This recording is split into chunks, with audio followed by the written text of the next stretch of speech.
In Search of the Castaways. By Jules Verne. Chapter 1. The Shark. On the 26th of July 1864, under a strong gale from the northeast, a magnificent yacht was steaming at full speed through the waves of the North Channel. The flag of England fluttered at her yardarm, while at the top of the mainmast floated a blue pennon, bearing the initials E.G., worked in gold and surmounted by a ducal coronet. The yacht was called the Duncan, and belonged to Lord Glenarvan, one of the 16 Scottish peers sitting in the House of Lords, and also a most distinguished member of the Royal Thames Yacht Club, so celebrated throughout the United Kingdom. Lord Edward Glenarvan was on board with his young wife, Lady Helena, and one of his cousins, Major MacNab. The Duncan, newly constructed, had just been making a trial voyage several miles beyond the Frith of Clyde, and was now on her return to Glasgow. Already Arran Island was appearing on the horizon, when the lookout signaled an enormous fish that was sporting in the wake of the yacht. The captain, John Mangles, at once informed Lord Glenarvan of the fact, who mounted on deck with Major MacNab, and asked the captain what he thought of the animal. "Indeed, your lordship," replied Captain Mangles, "I think it is a shark of large proportions." "A shark in these regions," exclaimed Glenarvan. "Without doubt," replied the captain. "This fish belongs to a species of sharks that are found in all seas and latitudes. It is the balance fish, and, if I am not greatly mistaken, we shall have an encounter with one of these fellows.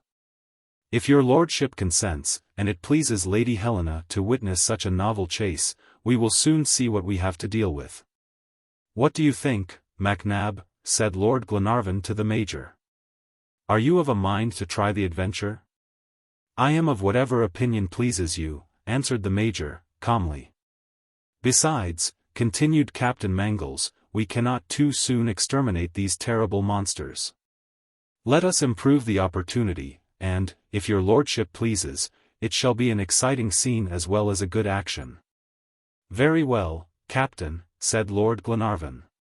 He then summoned Lady Helena, who joined him on deck, tempted by the exciting sport. The sea was magnificent. You could easily follow along its surface the rapid motions of the fish, as it plunged and rose again with surprising agility. Captain Mangles gave his orders, and the sailors threw over the starboard rattling a stout rope, to which was fastened a hook baited with a thick piece of pork. The shark, although still at a distance of 50 yards, scented the bait offered to his voracity. He rapidly approached the yacht. You could see his fins, grey at their extremity and black at their base, beat the waves with violence, while his caudal appendage kept him in a rigorously straight line. As he advanced, his great glaring eyes seemed inflamed with eagerness, and his yawning jaws, when he turned, disclosed a quadruple row of teeth. His head was large, and shaped like a double-headed hammer. Captain Mangles was right. It was a very large specimen of the most rapacious family of sharks, the balance fish of the English and the jewfish of the Provençals.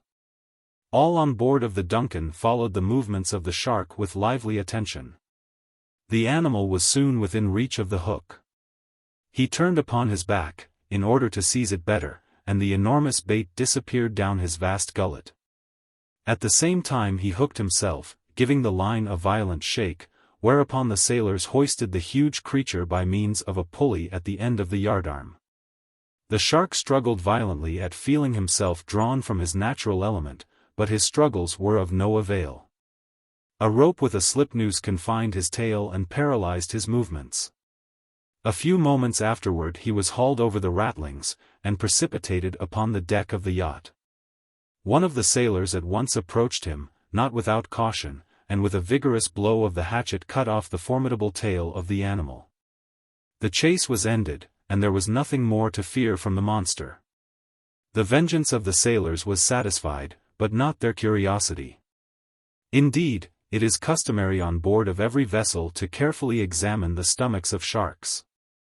The men, knowing the inordinate voracity of the creature, wait with some anxiety, and their expectation is not always in vain. Lady Glenarvan, not wishing to witness this strange exploration, retired to the cabin. The shark was still panting. He was 10 feet long, and weighed more than 600 pounds.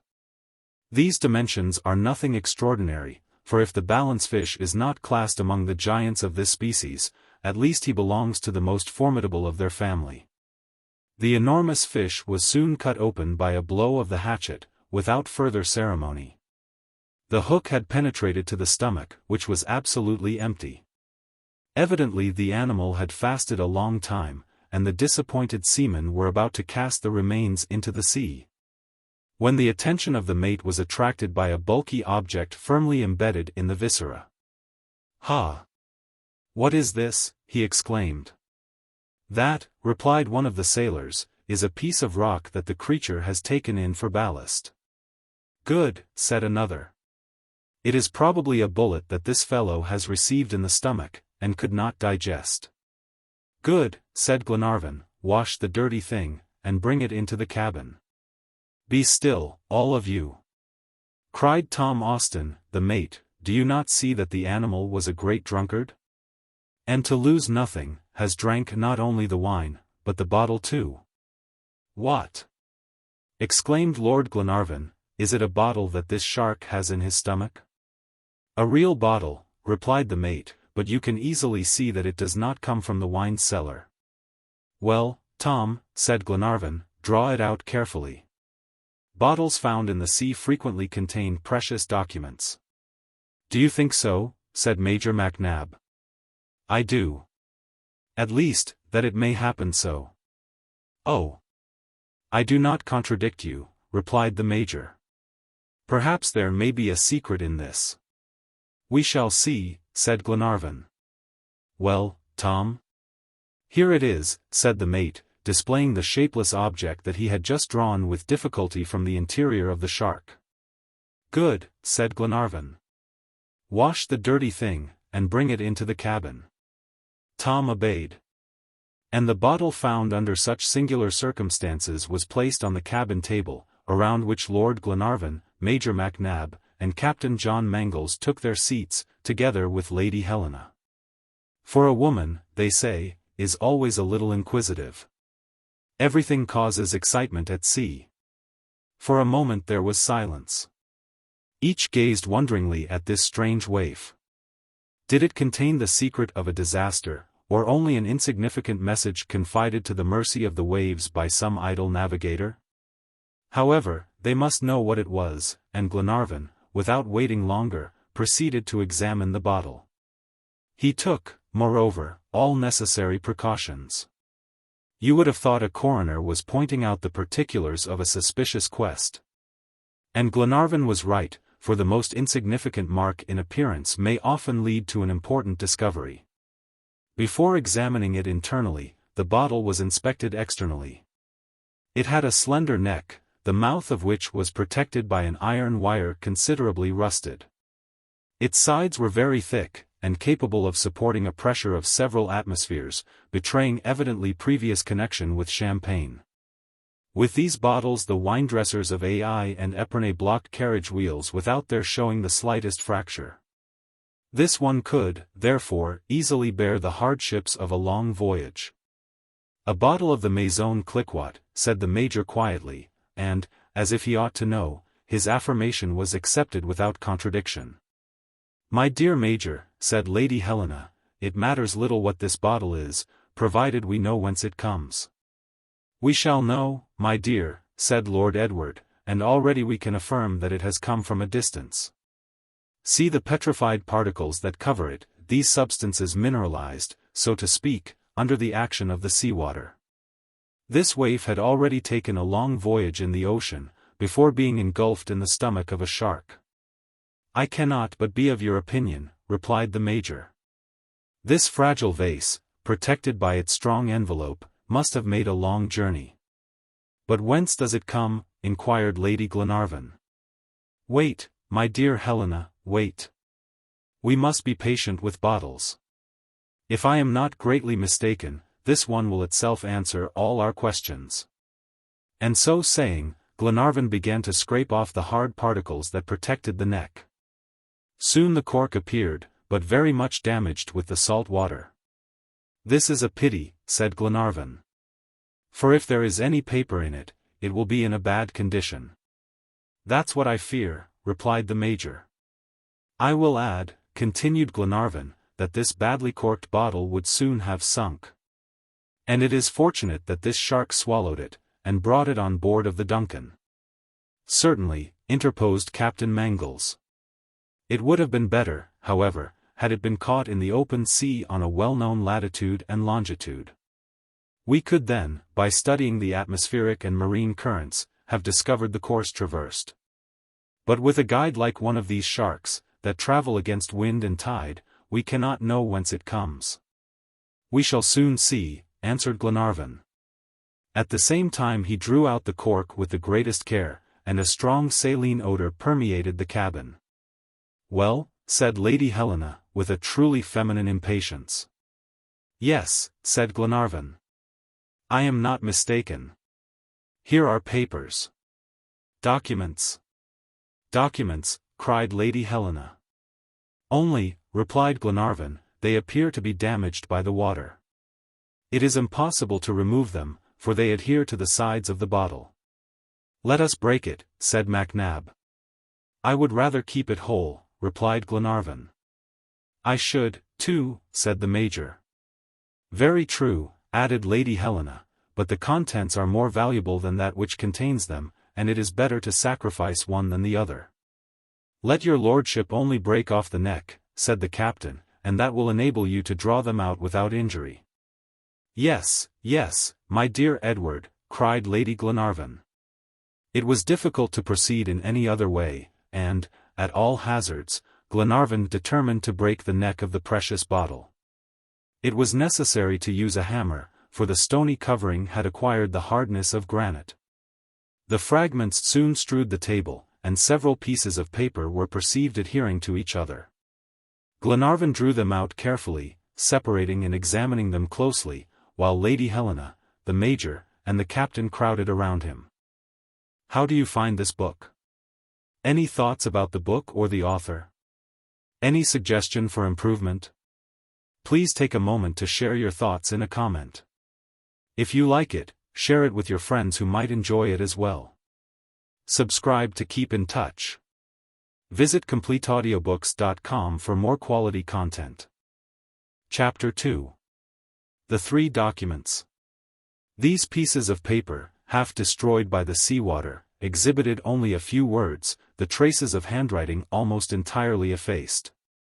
For several minutes Lord Glenarvan examined them attentively, turned them about in every way, and exposed them to the light of day, observing the least traces of writing spared by the sea. Then he looked at his friends, who were regarding him with anxious eyes. "There are here," said he, "three distinct documents, probably three copies of the same missive, translated into three different languages, one English, another French, and the third German. The few words that remain leave no doubt on this point." "But these words have at least a meaning," said Lady Glenarvan. "That is difficult to say, my dear Helena. The words traced on these papers are very imperfect." "Perhaps they will complete each other," said the Major. "That may be," replied Captain Mangles. "It is not probable that the water has obliterated these lines in exactly the same places on each, and by comparing these remains of phrases we shall arrive at some intelligible meaning." "We will do so," said Lord Glenarvan, "but let us proceed systematically. And, first, here is the English document." It showed the following arrangement of lines and words. "That does not mean much," said the Major, with an air of disappointment.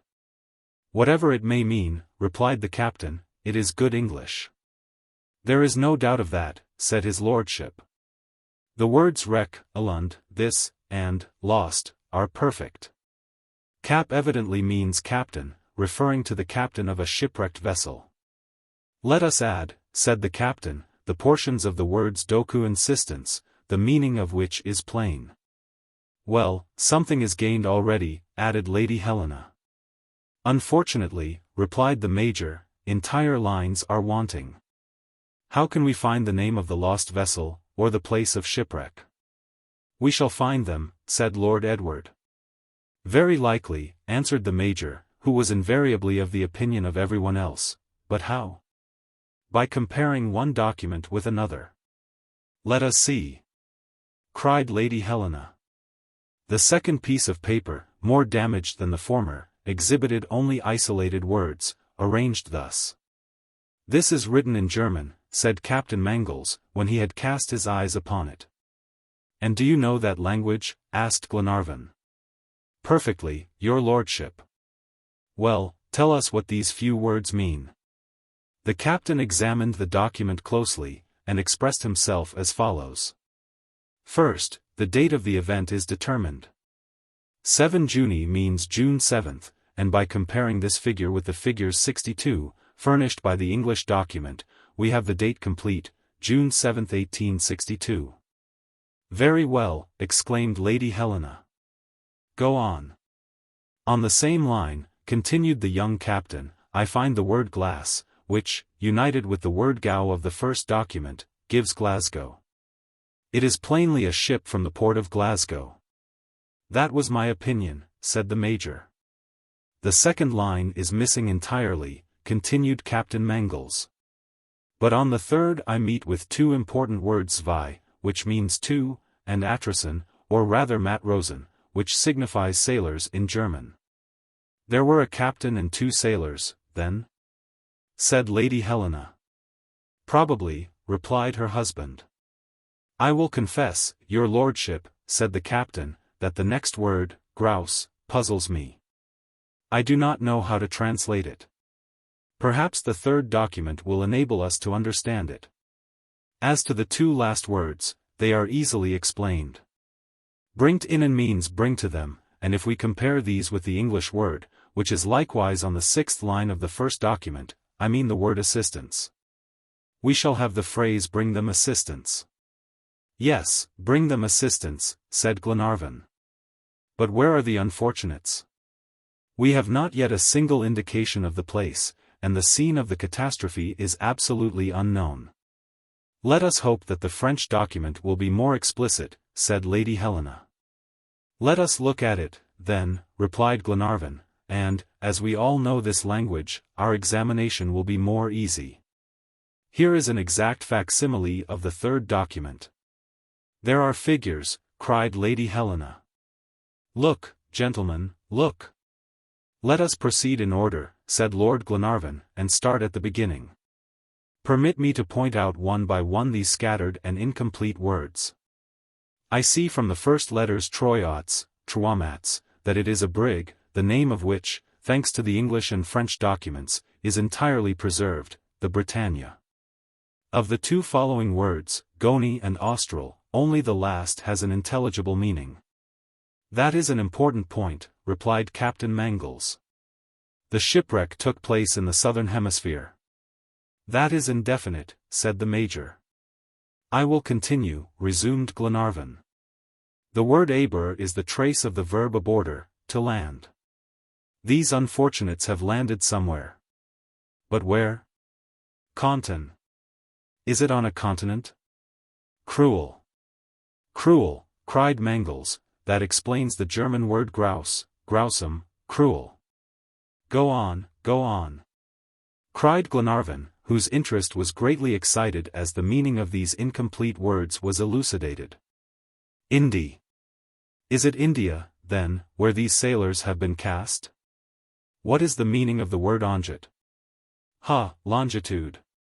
And here is the latitude, 37 degrees 1 minute. In short, we have a definite indication. But the longitude is wanting, said MacNab. We cannot have everything, my dear Major, replied Glenarvan, and an exact degree of latitude is something. This French document is decidedly the most complete of the three. Each of them was evidently a literal translation of the others, for they all convey the same information. We must, therefore, unite and translate them into one language, and seek their most probable meaning, the one that is most logical and explicit. Shall we make this translation in French, English, or German? Asked the Major. In English, answered Glenarvan, since that is our own language. Your lordship is right, said Captain Mangles, besides, it was also theirs. It is agreed, then. I will write this document, uniting these parts of words and fragments of phrases, leaving the gaps that separate them, and filling up those the meaning of which is not ambiguous. Then we will compare them and form an opinion. Glenarvan at once took a pen, and, in a few moments, presented to his friends a paper on which were written the following lines. At this moment a sailor informed the captain that the Duncan was entering the Frith of Clyde, and asked his orders. "What are your lordship's wishes?" said the captain, addressing Lord Glenarvan. "Reach Dumbarton as quickly as possible, Captain. Then, while Lady Helena returns to Malcolm Castle, I will go to London and submit this document to the authorities." The captain gave his orders in pursuance of this, and the mate executed them. "Now, my friends," said Glenarvan, "we will continue our investigations. We are on the track of a great catastrophe. The lives of several men depend upon our sagacity.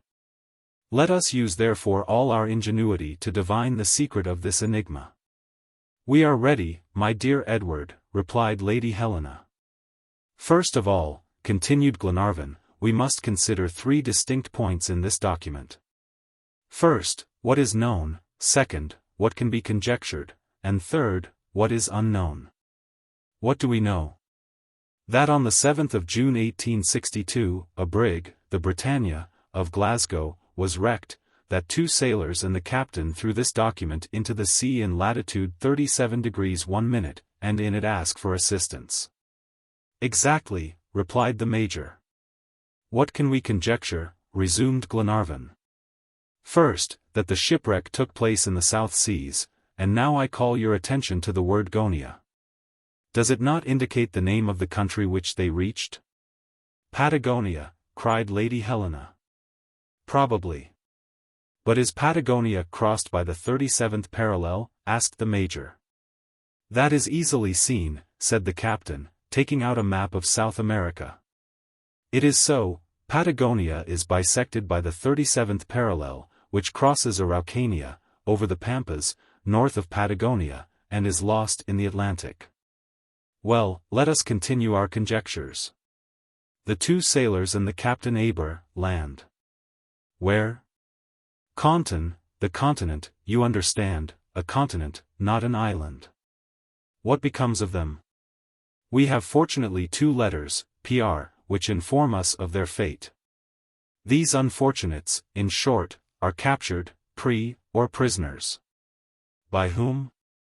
The cruel Indians. Are you convinced? Do not the words fit naturally into the vacant places? Does not the document grow clear to your eyes? Does not light break in upon your mind? Glenarvan spoke with conviction. His looks betokened an absolute confidence, and his enthusiasm was communicated to his hearers. Like him they cried, "It is plain! It is plain!" A moment after Lord Edward resumed, in these terms. "All these hypotheses, my friends, seem to me extremely plausible. In my opinion, the catastrophe took place on the shores of Patagonia. However, I will inquire at Glasgow what was the destination of the Britannia, and we shall know whether she could have been led to these regions." "We do not need to go so far," replied the captain.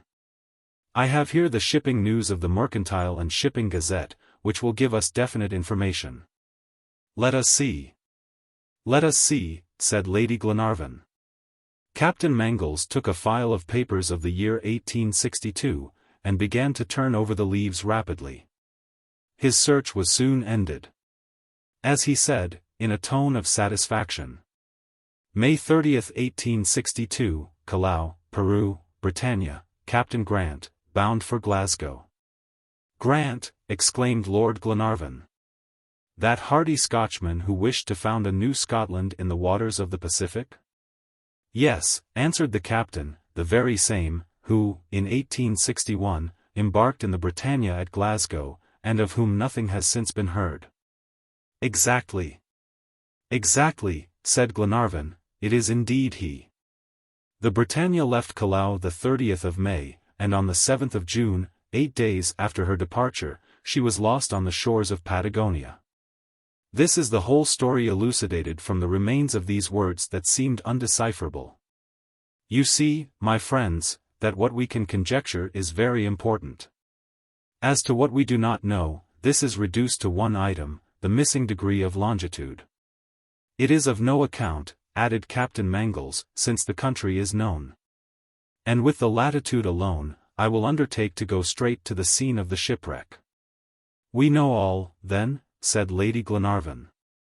All, my dear Helena, and these blanks that the sea has made between the words of the document, I can as easily fill out as though I were writing at the dictation of Captain Grant. Accordingly Lord Glenarvan took the pen again, and wrote, without hesitation, the following note. June 7, 1862. The brig Britannia of Glasgow was wrecked on the shores of Patagonia, in the southern hemisphere. Directing their course to land, 2 sailors and Captain Grant attempted to reach the continent, where they will be prisoners of the cruel Indians. They have thrown this document into the sea, at latitude 37 degrees 1 minute. Bring them assistance or they are lost. Good. Good. My dear Edward, said Lady Glenarvan. And if these unfortunates see their native country again, they will owe this happiness to you. And they shall see it again, replied Glenarvan. This document is too explicit, too clear, too certain, for Englishmen to hesitate. What has been done for Sir John Franklin, and so many others, will also be done for the shipwrecked of the Britannia. But these unfortunates, answered Lady Helena, have, without doubt, a family that mourns their loss. Perhaps this poor Captain Grant has a wife, children. You are right, my dear lady. And I charge myself with informing them that all hope is not yet lost. And now, my friends, let us go on deck, for we must be approaching the harbor. Indeed, the Duncan had forced on steam, and was now skirting the shores of Bute Island. Rothsay, with its charming little village nestling in its fertile valley, was left on the starboard, and the vessel entered the narrow inlets of the Frith, past Greenock, and, at 6 in the evening, was anchored at the foot of the basaltic rocks of Dumbarton, crowned by the celebrated castle.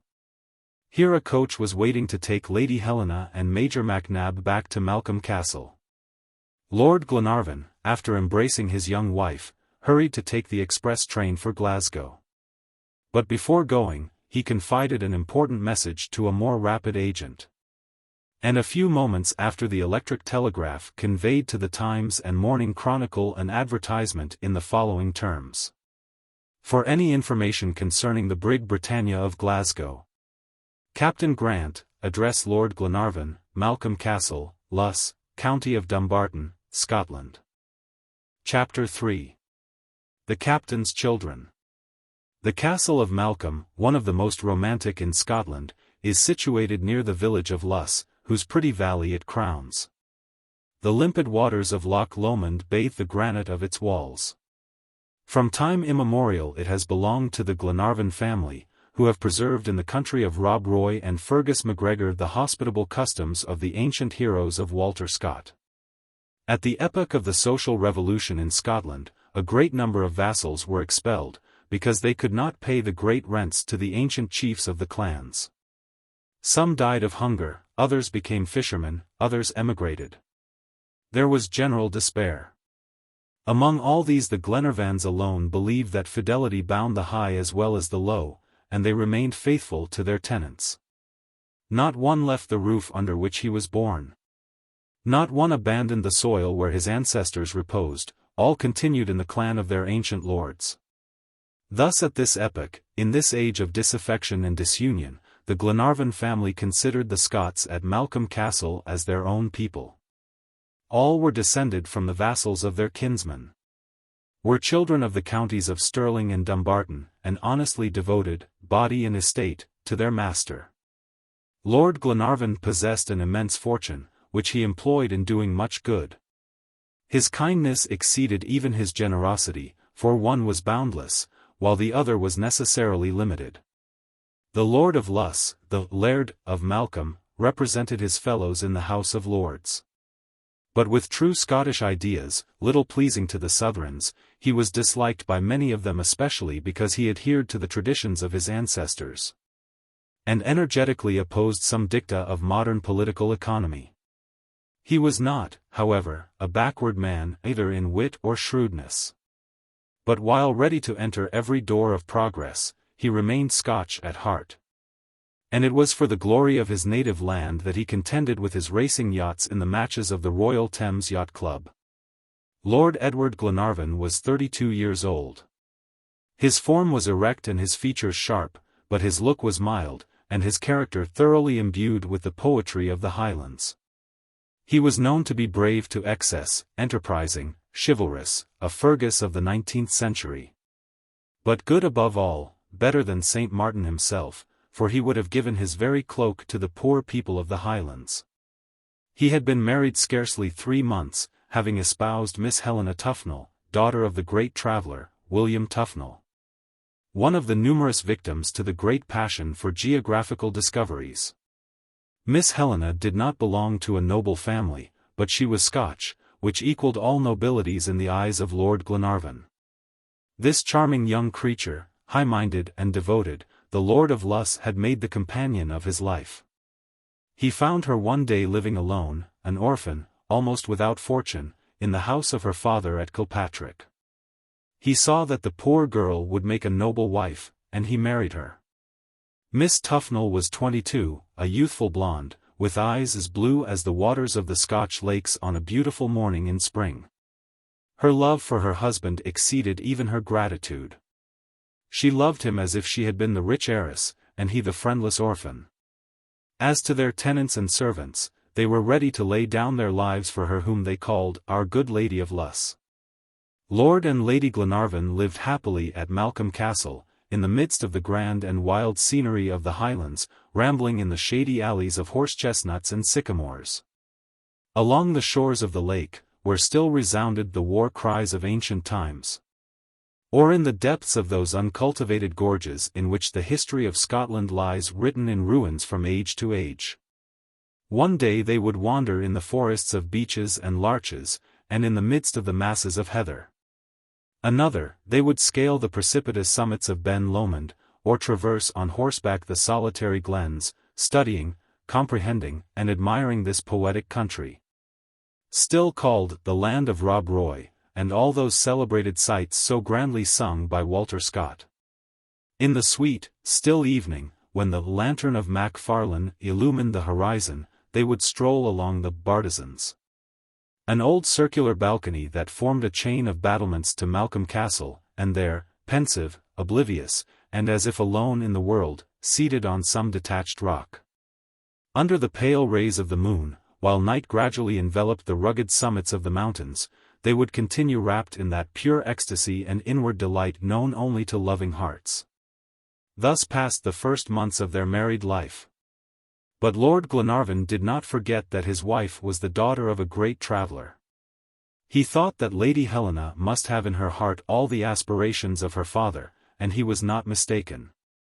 The Duncan was constructed, and was designed to convey Lord and Lady Glenarvan to the most beautiful countries of the world, along the waves of the Mediterranean, and to the isles of the archipelago. Imagine the joy of Lady Helena when her husband placed the Duncan at her disposal.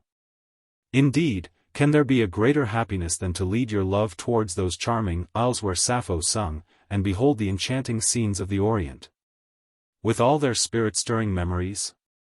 Meantime Lord Glenarvan had started for London. The safety of the unfortunate shipwrecked men was at stake.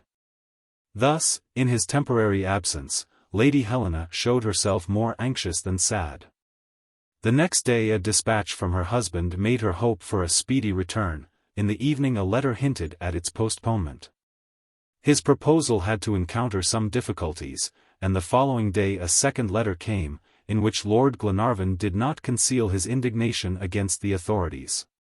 On that day Lady Helena began to be uneasy. At evening she was alone in her chamber, when the steward of the castle, Mr. Halbert, came to ask if she would see a young girl and boy who desired to speak with Lord Glenarvan. People of the country? Asked Lady Helena.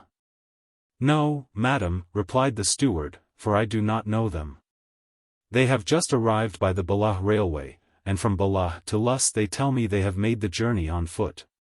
Bid them come up, steward, said Lady Glenarvan. The steward withdrew.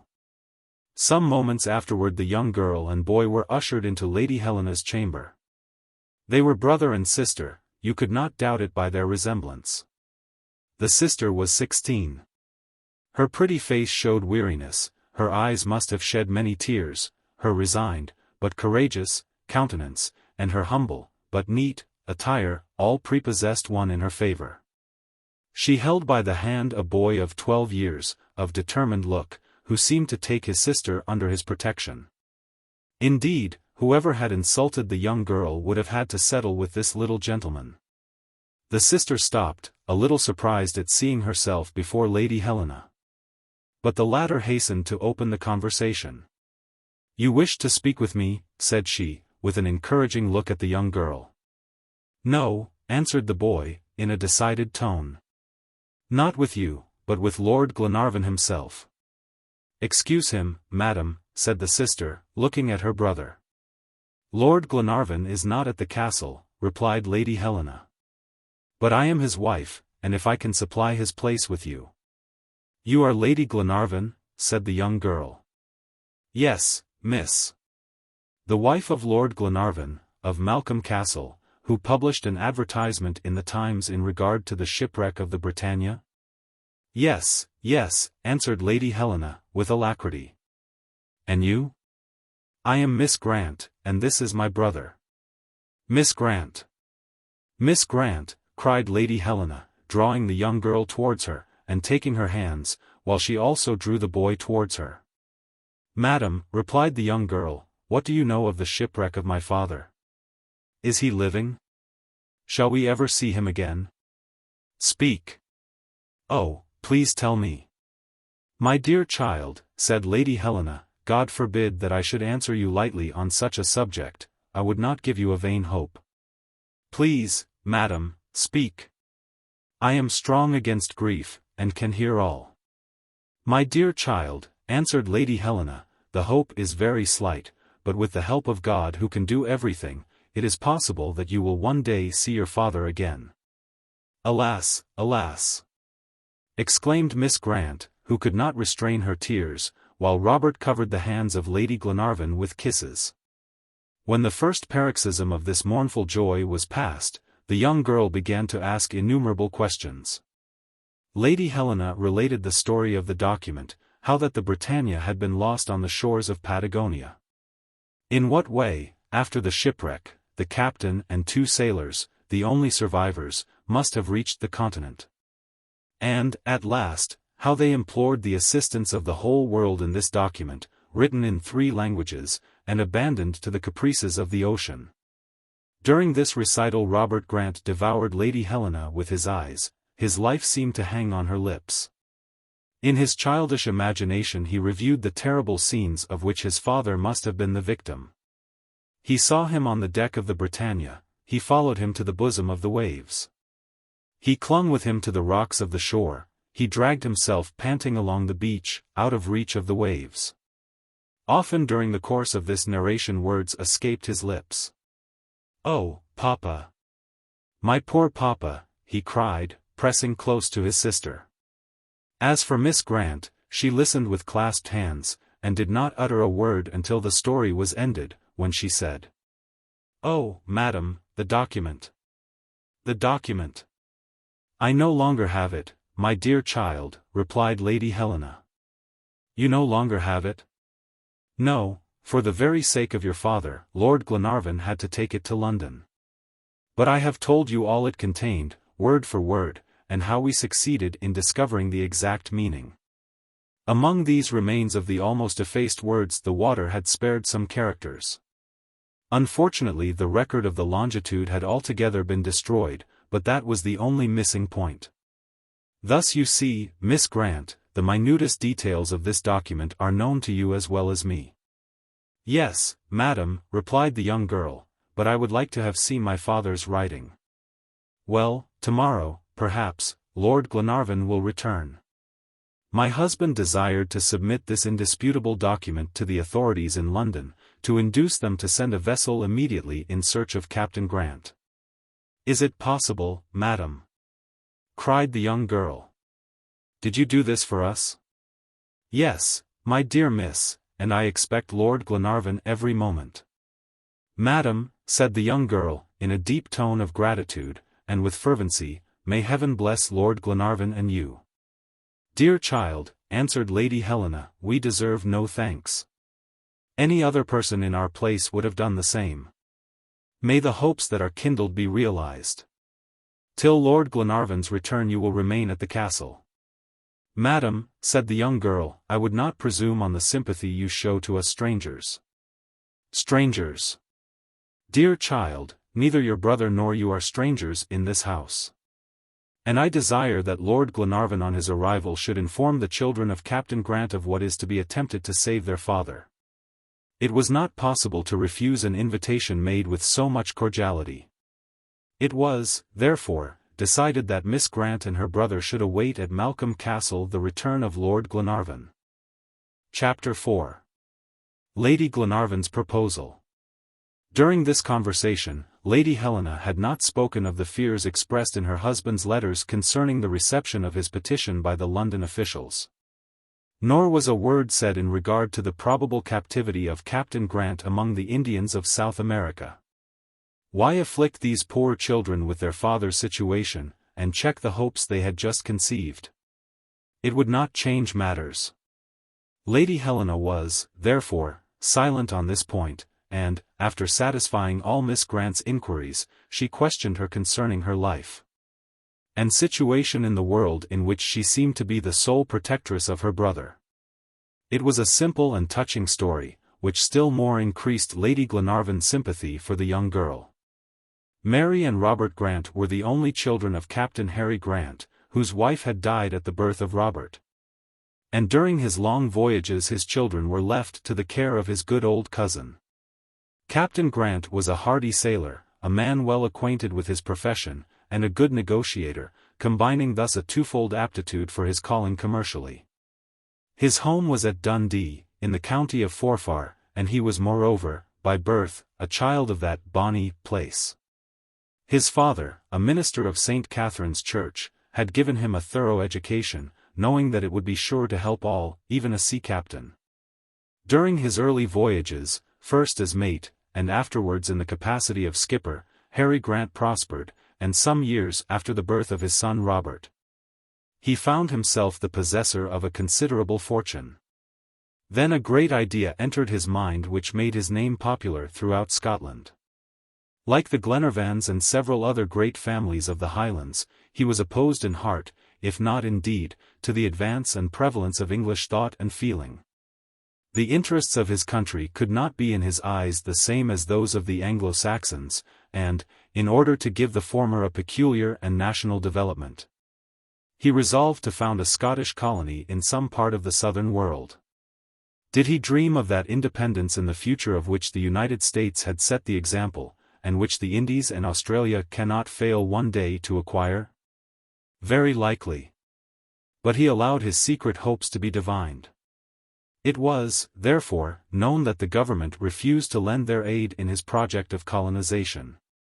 Nay, they even raised obstacles which in any other country would have overcome the project. But Harry Grant would not be discouraged. He appealed to the patriotism of his countrymen, gave his fortune to serve the cause, built a vessel and furnished it with a fine crew, confided his children to the care of his old cousin, and set sail to explore the great islands of the Pacific. It was the year 1861.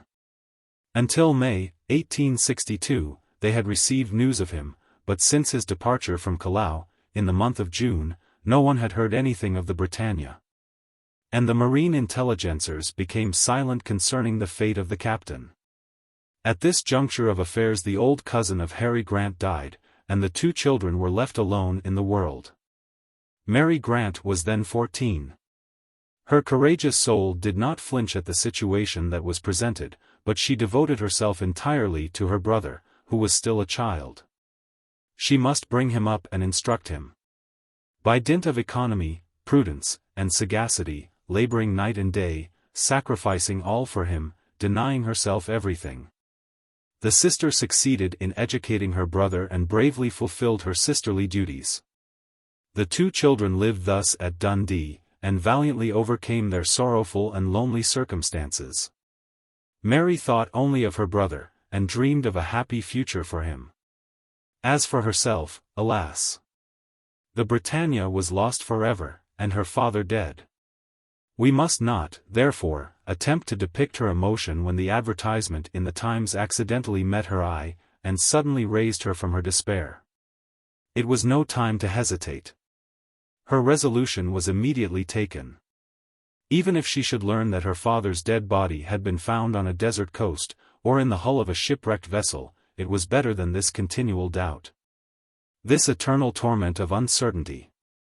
She told her brother all, and the same day the two children took the Perth Railroad, and at evening arrived at Malcolm Castle, where Mary, after so many harassing thoughts, began to hope. Such was the sorrowful story that the young girl related to Lady Glenarvan, in an artless manner. Without thinking that through all those long years of trial she had behaved herself like an heroic daughter. But Lady Helena thought of this, and several times, without hiding her tears, she clasped in her arms the two children of Captain Grant. As for Robert, it seemed as if he heard this story for the first time, for he opened his eyes in astonishment, as he listened to his sister, comprehended what she had done, what she had suffered. And at last, encircling her with his arms, he exclaimed, unable longer to restrain the cry that came from the very depths of his heart. "Oh, mamma! My dear mamma!" Night had now fully set in. And Lady Helena, remembering the fatigue of the two children, would not longer continue the conversation. Mary and Robert were conducted to their chambers, and fell asleep dreaming of a brighter future. After they had retired, Lady Helena saw the Major, and told him all the events of the day. "That Mary Grant is a brave girl," said MacNab, when he had heard his cousin's story. "May Heaven grant my husband success in his enterprise," replied Lady Helena. "For the situation of the two children would be terrible." "He will succeed," answered MacNab, "or the hearts of the authorities must be harder than the stone of Portland." In spite of the Major's assurance, Lady Helena passed the night in the greatest anxiety, and could scarce gain an hour's repose. The next morning Mary and her brother rose at daybreak, and were walking in the galleries and water terraces of the castle, when the sound of a coach was heard in the great courtyard. It was Lord Glenarvan returning to Malcolm Castle at the full speed of his horses. Almost immediately Lady Helena, accompanied by the Major, appeared in the courtyard, and flew to meet her husband. But he seemed sad, disappointed, and angry. He clasped his wife in his arms, and was silent. "Well, Edward," she exclaimed. "Well, my dear Helena," he replied, "those people have no hearts." "They refused?" "Yes, they refused me a vessel. They spoke of the millions vainly spent in searching for Franklin. They declared the document was vague and unintelligible. They said that the shipwreck of these unfortunates had happened 2 years ago, and that there was little chance of finding them. They maintained too, that, if prisoners of the Indians, they must have been carried into the interior of the country, that they could not ransack all Patagonia to find 3 Scotchmen. The search would be vain and perilous, and would cost the lives of more men than it would save. In short, they gave all the absurd reasons of people who mean to refuse. They remembered the captain's projects, and I fear that the unfortunate man is forever lost." "My father, my poor father," cried Mary Grant, throwing herself at the feet of Lord Glenarvan. "Your father?" "What, miss?" said he, surprised at seeing a young girl at his feet. "Yes, Edward, Miss Grant and her brother," replied Lady Helena. "The two children of Captain Grant, who have thus been condemned to remain orphans." "Ah, miss," answered Lord Glenarvan, "if I had known of your presence." He said no more. A painful silence, interrupted only by sobs, reigned in the courtyard. No one raised his voice, neither Lord Glenarvan, Lady Helena, the Major, nor the servants of the castle, who were standing about even at this early hour. But by their attitude they all protested against the conduct of the officials. After several moments the Major resumed the conversation, and, addressing Lord Glenarvan, said, "Then you have no more hope?" "None." "Well," cried young Robert, "I will go to these people, and we shall see." He did not finish his threat, for his sister stopped him, but his clenched hands indicated his intentions. "No, Robert," said she, "no, let us thank these kind people for what they have done for us. Let us always keep them in remembrance, but now we must take our departure." "Mary," cried Lady Helena. "Miss, where would you go?" said Lord Glenarvan. "I am going to throw myself at the feet of the Queen," replied the young girl, "and we shall see if she will be deaf to the prayers of two children imploring help for their father." Lord Glenarvan shook his head, not that he doubted the clemency of her gracious Majesty, but he doubted whether Mary Grant would gain access to her. For but few suppliants reached the steps of a throne. Lady Helena understood her husband's thoughts. She knew that the young girl might make a fruitless journey, and she pictured to herself these two children leading henceforth a cheerless existence. Then it was that she conceived a grand and noble idea. "Mary Grant," she exclaimed, "wait, my child, listen to what I am about to say." The young girl held her brother by the hand, and was preparing to go. She stopped. Then Lady Helena, with tearful eye, but firm voice and animated features, advanced towards her husband.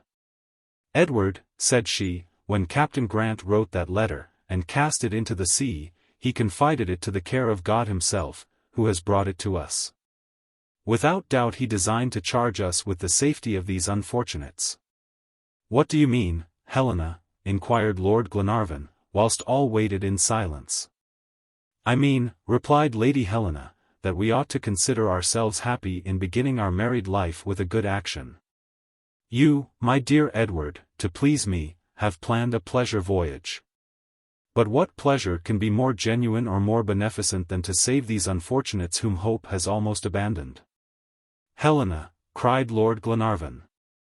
"Yes, you understand me, Edward. The Duncan is a good, staunch vessel. It can brave the southern seas, it can make the tour of the world, and it will, if necessary. Let us start, Edward, let us go in search of Captain Grant."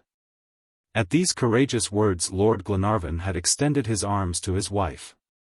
He smiled. He pressed her to his heart, while Mary and Robert kissed her hands. And during this touching scene the servants of the castle, affected and enthusiastic, uttered from their hearts this cry of gratitude: "Hurrah for the Lady of Luss! Hurrah! 3 times hurrah, for Lord and Lady Glenarvan!" Chapter 5. The Departure of the Duncan. It has been already said that Lady Helena had a brave and generous soul. What she had just done was an undeniable proof of it, and Lord Glenarvan had good reason to trust in this noble woman, who was capable of comprehending and following him.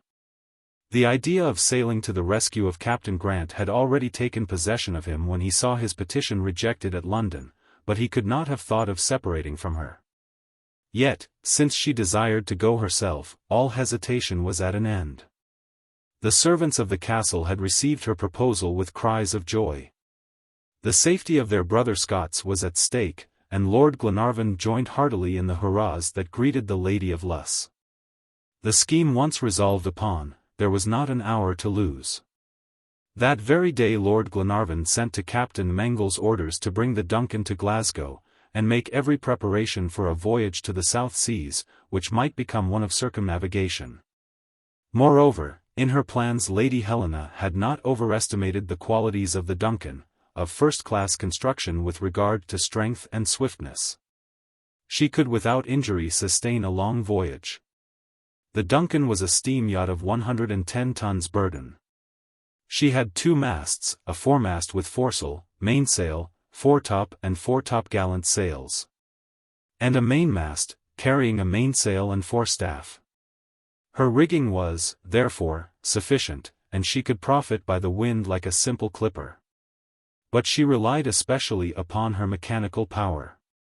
Her engine was of an effective force of 160 horsepower, and was constructed on a new plan. It possessed apparatus for overheating, which gave its steam a very great tension. It was a high-pressure engine, and produced motion by a double screw. The Duncan under full steam could acquire a speed equal to any vessel of that day. Indeed, during her trial trip in the Frith of Clyde, she had made, according to the log, 17 knots an hour. She was, therefore, fully capable of circumnavigating the world, and her captain had only to occupy himself with the internal arrangement. His first care was to increase his storeroom, and take in the greatest possible quantity of coal, for it would be difficult to renew their supplies on the voyage. The same precaution was taken with the steward's room, and provisions for 2 years were stowed away. Money, of course, was not wanting, and a pivot gun was furnished, which was fixed at the forecastle. You do not know what may happen, and it is always best to have the means of defense in your reach. Captain Mangles, we must say, understood his business. Although he commanded only a pleasure yacht, he was ranked among the ablest of the Glasgow captains. He was 30 years of age, with rather rough features, indicating courage and kindness. When a child, the Glenarvan family had taken him under their care, and made him an excellent seaman. He had often given proofs of skill, energy, and coolness during his long voyages, and when Lord Glenarvan offered him the command of the Duncan, he accepted it with pride and pleasure. For he loved the Lord of Malcolm Castle as a brother, and until then had vainly sought an opportunity to devote himself to his service. The mate, Tom Austin, was an old sailor worthy of all confidence, and the crew of the Duncan was composed of 25 men, including the captain and mate.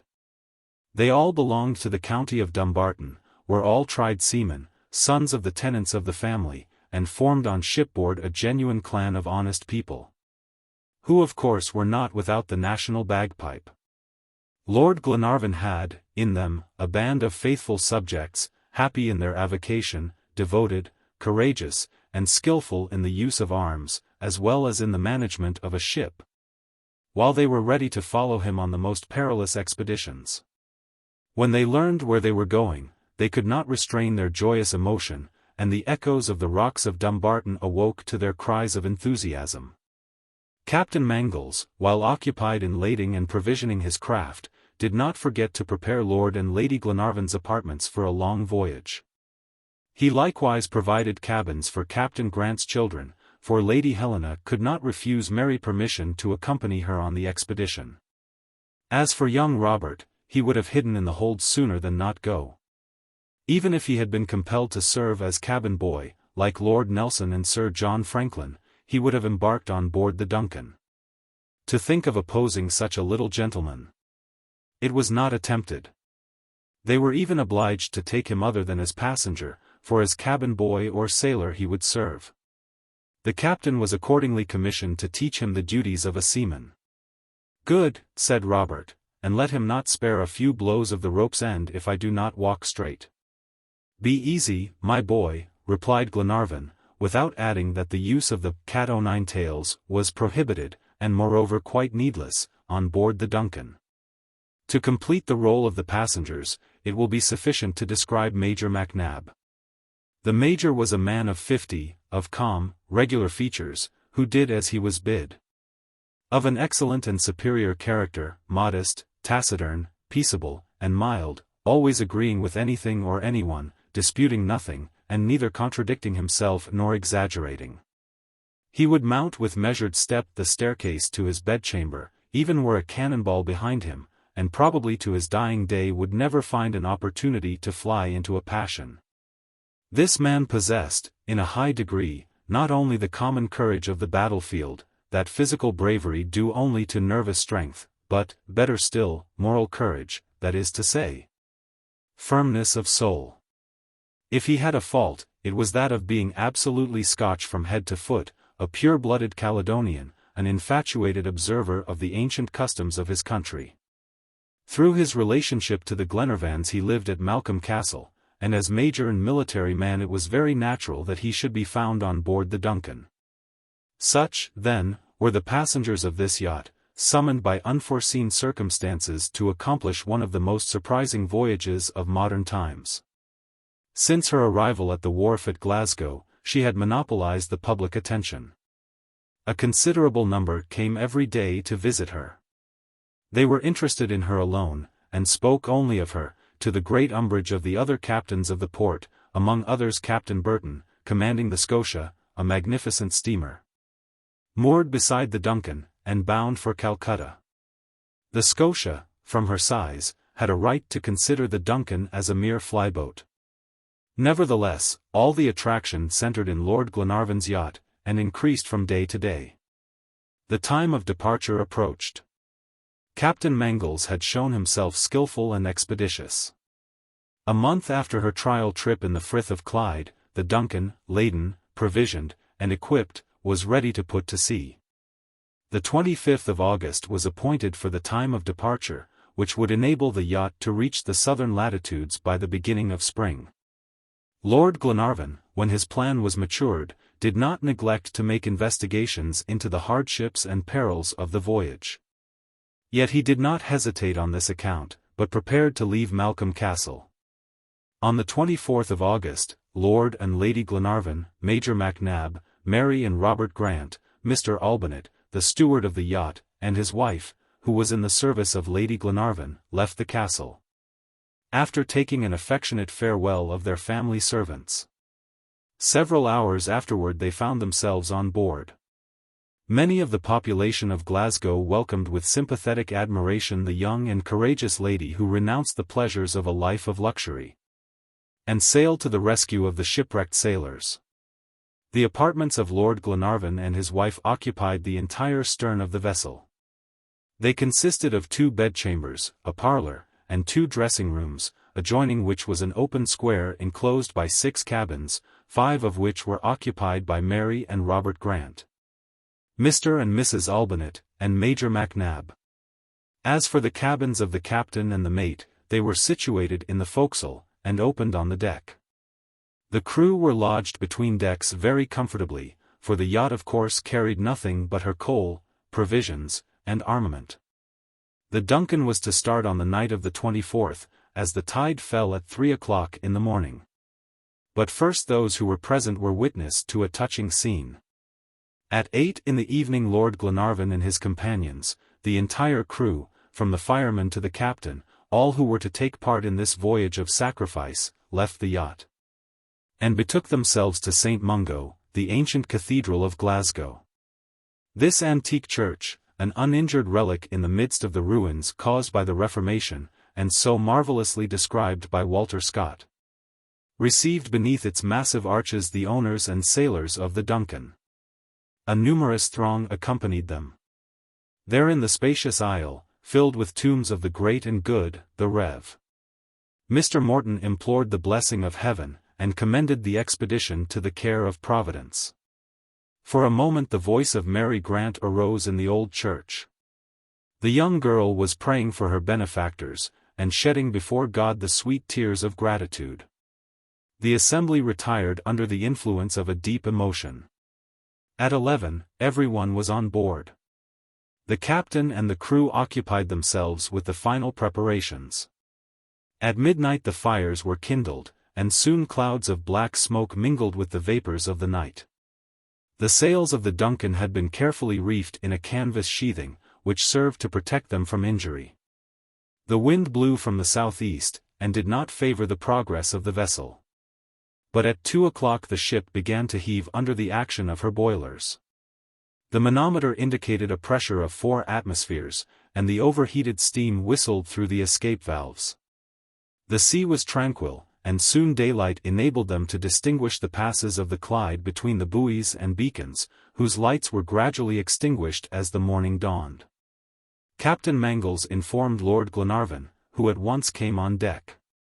Very soon the ebb tide was felt. The Duncan gave a few shrill whistles, slackened her cables, and separated from the surrounding vessels. Her screw was set in motion, which propelled her into the channel of the river. The captain had taken no pilot. He was perfectly acquainted with the navigation of the Clyde, and no one could have commanded better. At a sign from him the yacht started. With his right hand he controlled the engine, and with his left the tiller, with silent but unerring skill. Soon the last workshops on the shore gave place to villas, built here and there upon the hills, and the sounds of the city died away in the distance. An hour afterwards, the Duncan passed the rocks of Dumbarton. 2 hours later she was in the Frith of Clyde. And at 6 o'clock in the morning she doubled Cantyre Point, emerged from the North Channel, and gained the open sea. Chapter 6. An unexpected passenger. During the first day's voyage the sea was quite rough, and the wind freshened towards evening. The Duncan rolled considerably, so that the ladies did not appear on deck, but very wisely remained in their cabins. The next day the wind changed a point, and the captain set the main fore-dash, and foretopsails, thus causing less perception of the rolling and pitching motion. Lady Helena and Mary Grant were able before daybreak to join Lord Glenarvan, the Major, and the captain, on deck. The sunrise was magnificent. The orb of day, like a gilded metal disc, rose from the ocean, as from an immense and silvery basin. The ship glided in the midst of a splendid iridescence, and you would truly have thought that her sails expanded under the influence of the sun's rays. Whilst even the crew of the yacht silently admired this reappearance of the orb of day. "What a magnificent spectacle," said Lady Helena, at last. "This is the beginning of a beautiful day. May the wind not prove contrary, but favour the progress of the Duncan." "No better weather could be desired, my dear Helena," replied Lord Glenarvan. "We have no reason to complain of the commencement of the voyage." "Will it be a long one, my dear Edward?" "That is for the captain to answer," said he. "Are we progressing well? Are you satisfied with your vessel, Captain?" "Very well indeed," was the answer. "She is a marvelous craft, and a sailor likes to feel her under his feet. Never were hull and engine more in unison. See how smooth her wake is, and how easily she rides the waves. We are moving at the rate of 17 knots an hour. If this continues, we shall cross the line in 10 days, and in 5 weeks shall double Cape Horn." "You hear, Mary," said Lady Helena, "in 5 weeks." "Yes," replied the young girl, "I hear," and my heart beat quickly at the words of the captain. "And how do you bear this voyage, Miss Mary?" inquired Lord Glenarvan. "Very well, my lord, I do not experience very many discomforts. Besides, I shall soon be accustomed to it." "And young Robert?"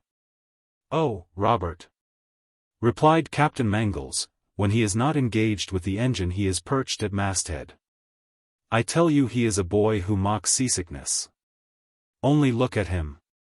At a gesture of the captain, all eyes were turned towards the mainmast, and everyone could perceive Robert, suspended by the stays of the foretopgallant sail, 100 feet aloft. Mary could not restrain a motion of fear. "Oh, be easy, miss," said Captain Mangles. "I will answer for him, and promise you I will present, in a short time, a famous sailor to Captain Grant. For we shall find that worthy captain." "May heaven hear you, sir," replied the young girl.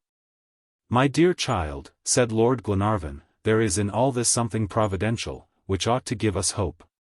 We are not merely going, we are led, we are not seeking blindly, we are guided.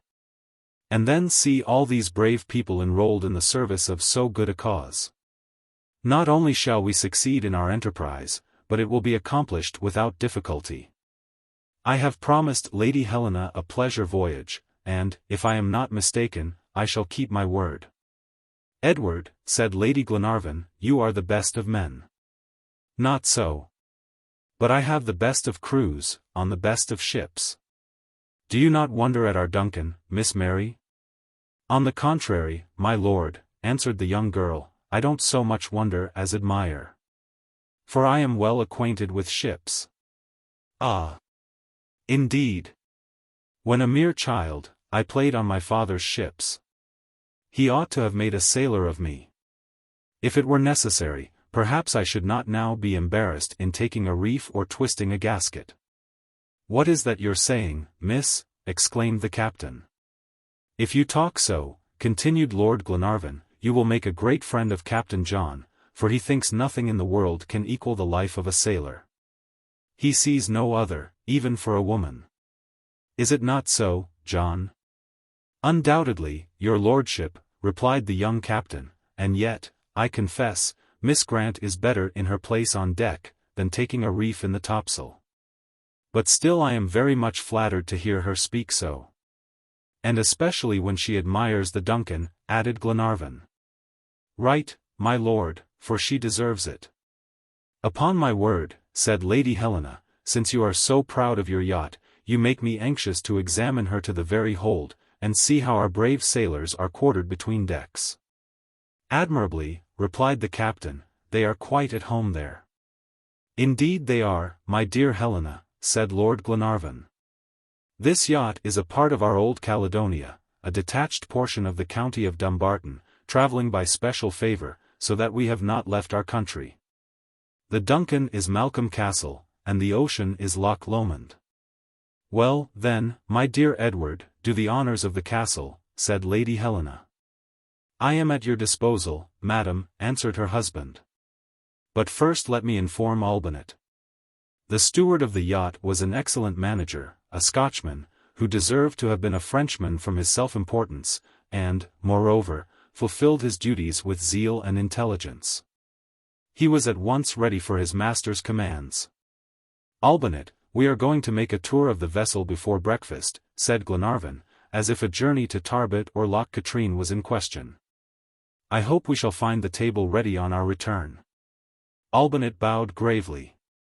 Do you accompany us, Major? Asked Lady Helena. If you order it, replied MacNab. Oh!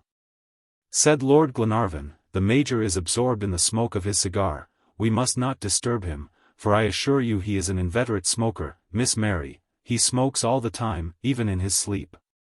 The Major made a sign of assent, and the passengers descended between decks. MacNab remained alone, talking to himself, according to his custom, but never contradicting himself. Enveloped in a dense cloud of smoke, he stood motionless, gazing back at the wake of the yacht. After a few moments of contemplation, he turned and found himself face to face with a new character. If anything could have surprised him, it must have been this meeting, for the passenger was absolutely unknown to him. This man, tall, lank, and shriveled, might have been 40 years old. He resembled a long, broad-headed nail, for his head was large and thick, his forehead high, his nose prominent, his mouth wide, and his chin blunt. As for his eyes, they were hidden behind enormous eyeglasses, and his look seemed to have that indecision peculiar to nyctalopes. His countenance indicated an intelligent and lively person, while it had not the crabbed air of those stern people who from principle never laugh, and whose stupidity is hidden beneath a serious guise. The nonchalance and amiable freedom of this unknown nonentity clearly proved that he knew how to take men and things at their best advantage. Even without his speaking you felt that he was a talker. But he was abstracted, after the manner of those who do not see what they are looking at or hear what they are listening to. He wore a traveling cap, stout yellow buskins and leather gaiters, pantaloons of maroon velvet, and a jacket of the same material, whose innumerable pockets seemed stuffed with notebooks, memoranda, scraps, portfolios, and 1,000 articles as inconvenient as they were useless, not to speak of a telescope which he carried in a sling. The curiosity of this unknown being was a singular contrast to the calmness of the Major. He walked around MacNab, and gazed at him questioningly, whilst the latter did not trouble himself whence the stranger came, whither he was going, or why he was on board the Duncan. When this enigmatical character saw his approaches mocked by the indifference of the Major, he seized his telescope, which at its full length measured 4 feet. And motionless, with legs straddled, like a signpost on a highway, he pointed his instrument to the line where sky and water met. After a few moments of examination, he lowered it, and resting it on the deck, leaned upon it as upon a cane.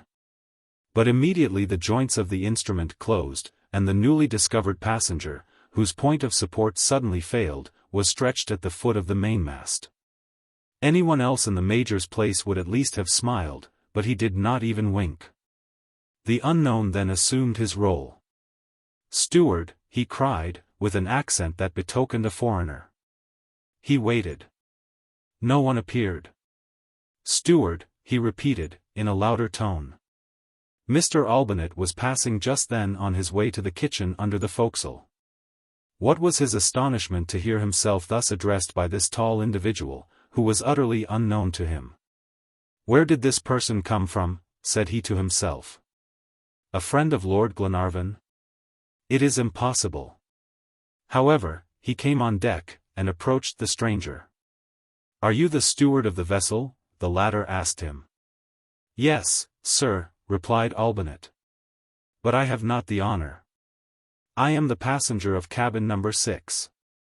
"Number 6, repeated the steward. "Certainly, and your name is?" "Olbinett." "Well, Olbinett, my friend," answered the stranger of cabin number 6, "I must think of dinner, and acutely, too. For 36 hours I have eaten nothing, or, rather, have slept, which is pardonable in a man come all the way from Paris to Glasgow." "What hour do you dine, if you please?" "At 9 o'clock, answered Olbinett, mechanically. The stranger attempted to consult his watch, but this took some time, for he did not find it till he came to his 9th pocket. "Well," said he, "it is not yet 8 o'clock, therefore, Olbinett, a biscuit and a glass of sherry for the present, for I am fainting with hunger." Olbinett listened without understanding. Moreover, the unknown kept talking, and passed from one subject to another with extreme volubility. "Well," said he, "has not the captain risen yet? And the mate? What is he doing? Is he asleep, too? Fortunately, the weather is beautiful, the wind favorable, and the ship goes on quite by herself." Just as he said this, Captain Mangles appeared at the companionway. "Here is the captain," said Olbinett. "Ah, I am delighted," cried the stranger, "delighted to make your acquaintance, Captain Burton." If anyone was ever astounded, John Mangles certainly was, not less at hearing himself called Captain Burton, than at seeing this stranger on board his vessel. The latter continued, with more animation. "Permit me to shake hands with you, and if I did not do so day before yesterday, it was that no one might be embarrassed at the moment of departure. But today, Captain, I am truly happy to meet you." Captain Mangles opened his eyes in measureless astonishment, looking first at Olbinett, and then at the newcomer. "Now," continued the latter, "the introduction is over, and we are old friends. Let us have a talk, and tell me, are you satisfied with the Scotia?" "What do you mean by the Scotia?" asked the captain, at last. "Why, the Scotia that carries us, a good ship, whose commander, the brave Captain Burton, I have heard praised no less for his physical than his moral qualities. Are you the father of the great African traveler of that name? If so, my compliments."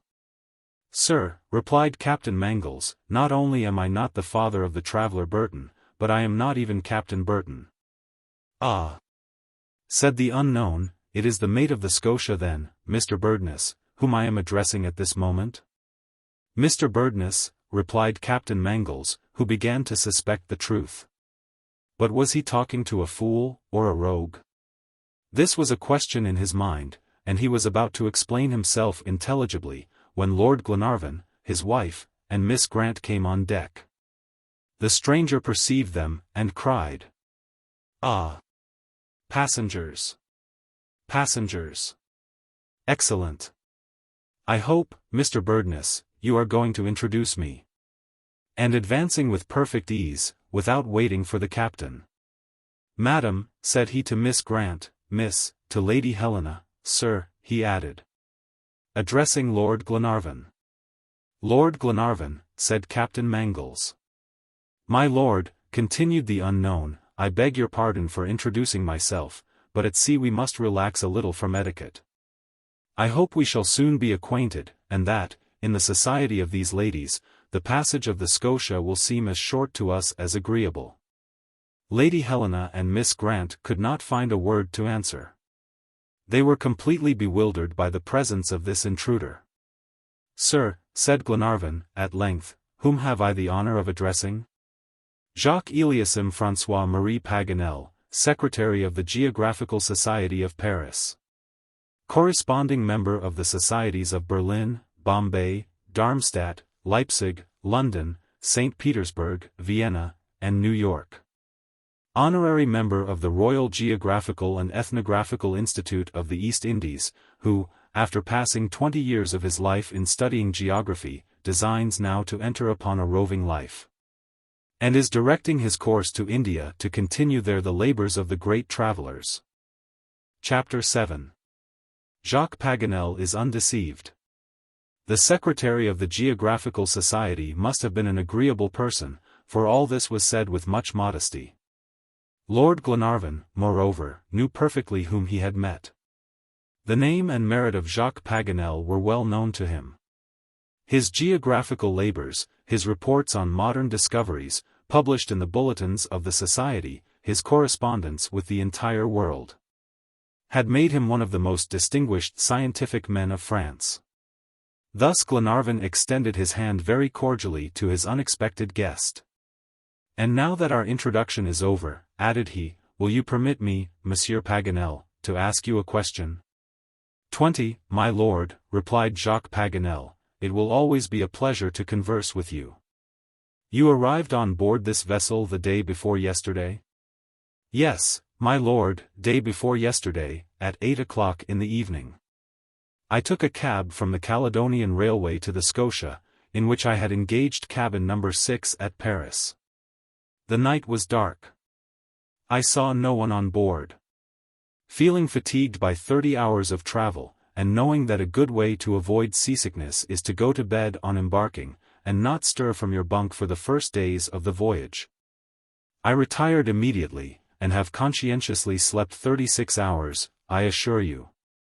Jacques Paganel's hearers now knew the reason of his presence on board. The Frenchman, mistaking the vessel, had embarked while the crew of the Duncan were engaged in the ceremony at St. Mungo. Everything was explained. But what would the geographer say, when he learned the name and destination of the vessel on which he had taken passage? "So, Monsieur Paganel," said Glenarvan, "you have chosen Calcutta as your center of action?" "Yes, my lord. To see India is an idea that I have cherished all my life. It is my brightest dream, which shall be realized at last in the country of the elephants and the thugs." "Then you would not care to visit another country?" "No, my lord. It would be even disagreeable, for I have letters from Lord Somerset to the Governor-General of India, and a mission from the Geographical Society which I must fulfill." "Ah! You have a mission?" "Yes, a useful and curious voyage to undertake, the program of which has been arranged by my scientific friend and colleague, M. Vivien de Saint Martin. It is to follow in the steps of the brothers Schlagentweit, and many other celebrated travelers. I hope to succeed where missionary Crick unfortunately failed in 1846. In a word, I wish to discover the course of the Urusang-Botsu, which waters Tibet, and finally to settle whether this river does not join the Brahmaputra in the northeast part of Assam. A gold medal is promised to that traveler who shall succeed in supplying this much-needed information on Indian geography." Paganel was grandiloquent. He spoke with a lofty animation, and was carried away in the rapid flight of imagination. It would have been as impossible to check him as to stay the Rhine at the falls of Schaffhausen. "Monsieur Jacques Paganel," said Lord Glenarvan, after a moment of silence, "that is certainly a fine voyage, and one for which science would be very grateful. But I will not further prolong your ignorance. For the present, you must give up the pleasure of seeing India." "Give it up? And why?" "Because you are turning your back upon the Indian peninsula." "How?" "Captain Burton." "I am not Captain Burton," replied John Mangles. "But the Scotia?" "This vessel is not the Scotia." Paganel's amazement cannot be depicted. He looked first at Lord Glenarvan, always serious, then at Lady Helena and Miss Grant, whose features expressed a sympathetic disappointment, and finally at Captain Mangles, who was smiling, and the imperturbable Major. Then, raising his shoulders and drawing down his glasses from his forehead to his eyes, he exclaimed. What a joke! But at that his eyes fell upon the steering wheel, on which were inscribed these two words, thus: "The Duncan." "The Duncan," he cried in a tone of real despair. And, leaping down the companionway, he rushed to his cabin. When the unfortunate geographer had disappeared, no one on board, except the major, could retain gravity, and the laugh was communicated even to the sailors. To mistake the railroad was not so bad. To take the train to Dumbarton, instead of Edinburgh, would do. But to mistake the vessel, and be sailing to Chile, when he wished to go to India, was the height of absent-mindedness. On the whole, I am not astonished at this on the part of Jacques Paganel, said Glenarvan. He is noted for such blunders. He once published a celebrated map of America, in which he located Japan. However, he is a distinguished scholar, and one of the best geographers of France. But what are we going to do with the poor gentleman? Asked Lady Helena.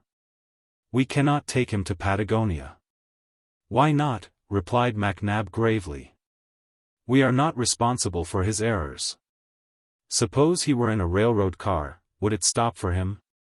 No.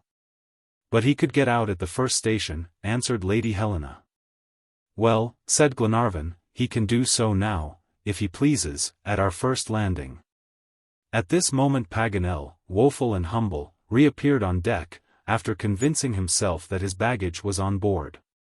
He kept repeating those fatal words, the Duncan.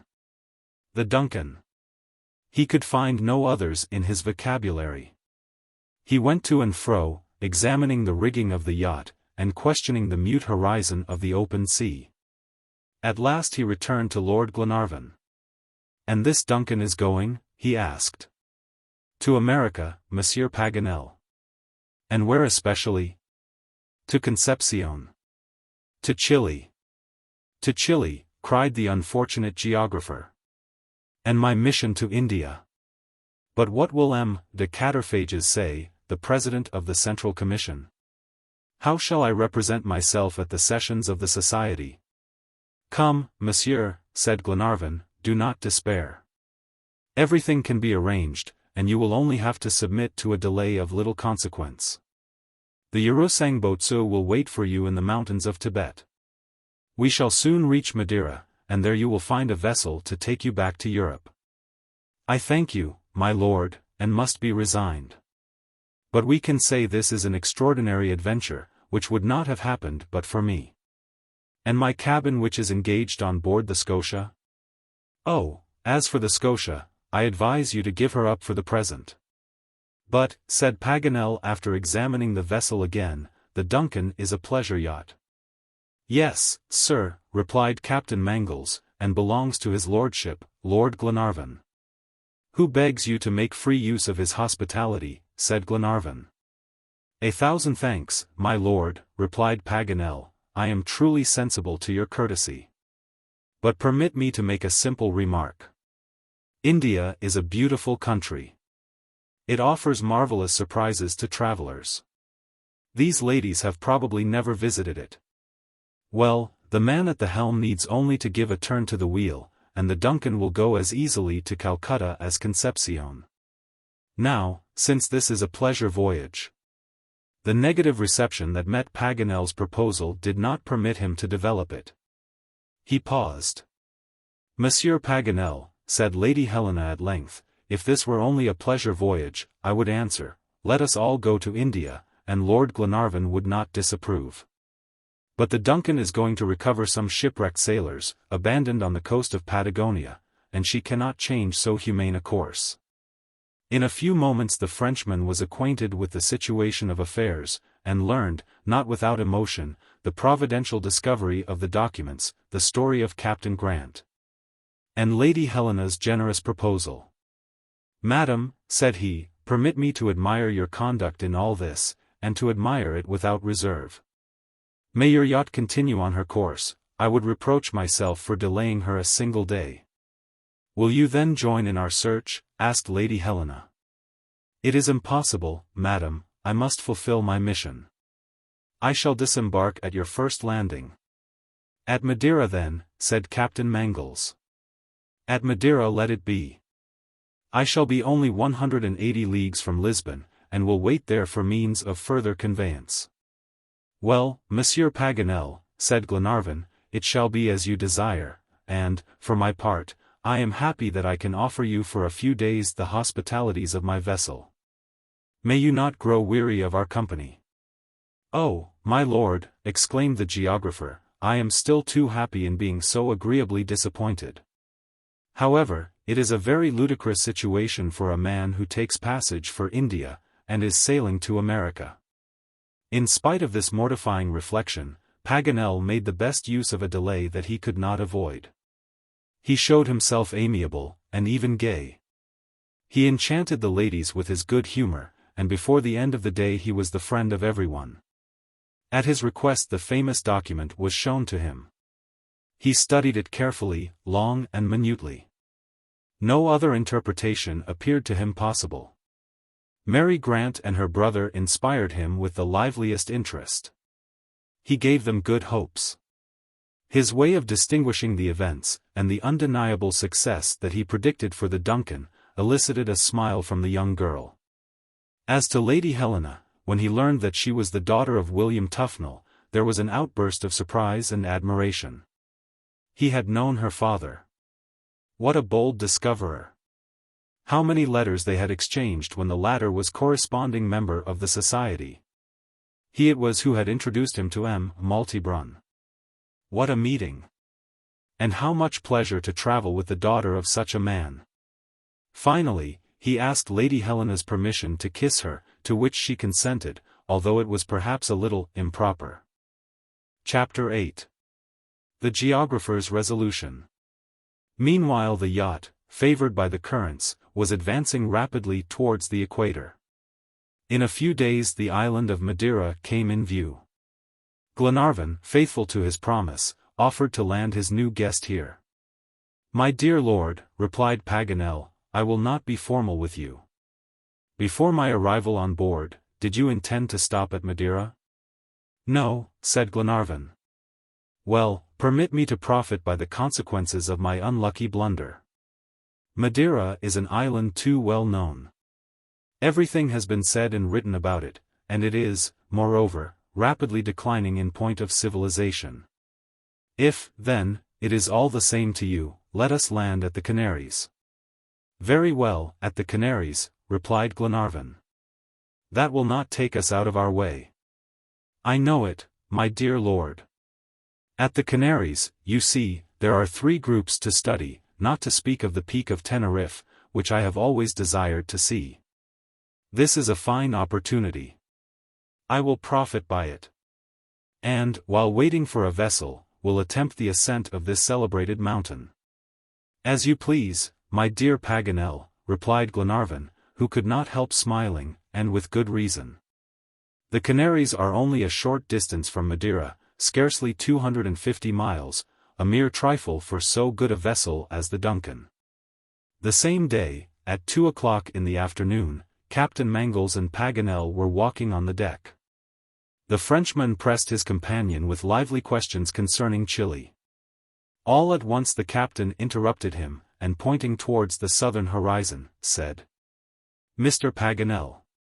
My dear captain, replied the geographer. Please cast your eyes in that direction. Do you see nothing? Nothing. You are not looking right. It is not on the horizon, but above, in the clouds. In the clouds? I look in vain. Stop, now, just on a line with the end of the bowsprit. I see nothing. You do not wish to see. However that may be, although we are 40 miles distant, you understand, the Peak of Teneriffe is visible above the horizon. Whether Paganel wished to see or not, he had to yield to the evidence some hours afterwards, or, at least, confess himself blind. You perceive it now, said his companion. Yes, perfectly, replied Paganel. And that, added he in a contemptuous tone, is what you call the Peak of Teneriffe? The same. It appears to be of very moderate height. Yet it is 11,000 feet above the level of the sea. Not so high as Mont Blanc. Very possibly, but when you come to climb it, you will find it, perhaps, high enough. Oh! Climb it, my dear captain. What is the use, I ask you, after Humboldt and Bonpland? What can I do after these great men? Indeed, replied Captain Mangles, there is nothing left but to wander about. It is a pity, for you would be very tired waiting for a vessel at Tenerife. You cannot look for many distractions there. Except my own, said Paganel, laughing. But, my dear captain, have not the Cape Verde Islands important landings? Certainly. Nothing is easier than to land at Villapraya. Not to speak of an advantage that is not to be despised, answered Paganel. That the Cape Verde Islands are not far from Senegal, where I shall find fellow countrymen. As you please, Mr. Paganel, replied Captain Mangles. I am certain that geographical science will gain by your sojourn in these islands. We must land there to take in coal, you will, therefore, cause us no delay. So saying, the captain gave the order to pass to the southeast of the Canaries. The celebrated Peak was soon left on the larboard. And the Duncan, continuing her rapid course, cut the Tropic of Cancer the next morning at 5 o'clock. The weather there changed. The atmosphere had the moisture and oppressiveness of the rainy season, disagreeable to travelers, but beneficial to the inhabitants of the African islands, who have no trees, and consequently need water. The sea was boisterous, and prevented the passengers from remaining on deck, but the conversation in the cabin was not less animated. The next day Paganel began to collect his baggage preparatory to his approaching departure. In a short time they entered the bay of Villapraya, and anchored opposite the city in 8 fathoms of water. The weather was stormy and the surf high, although the bay was sheltered from the winds.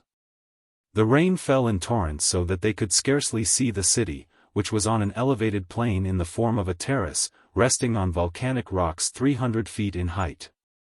The appearance of the island through this rainy curtain was misty.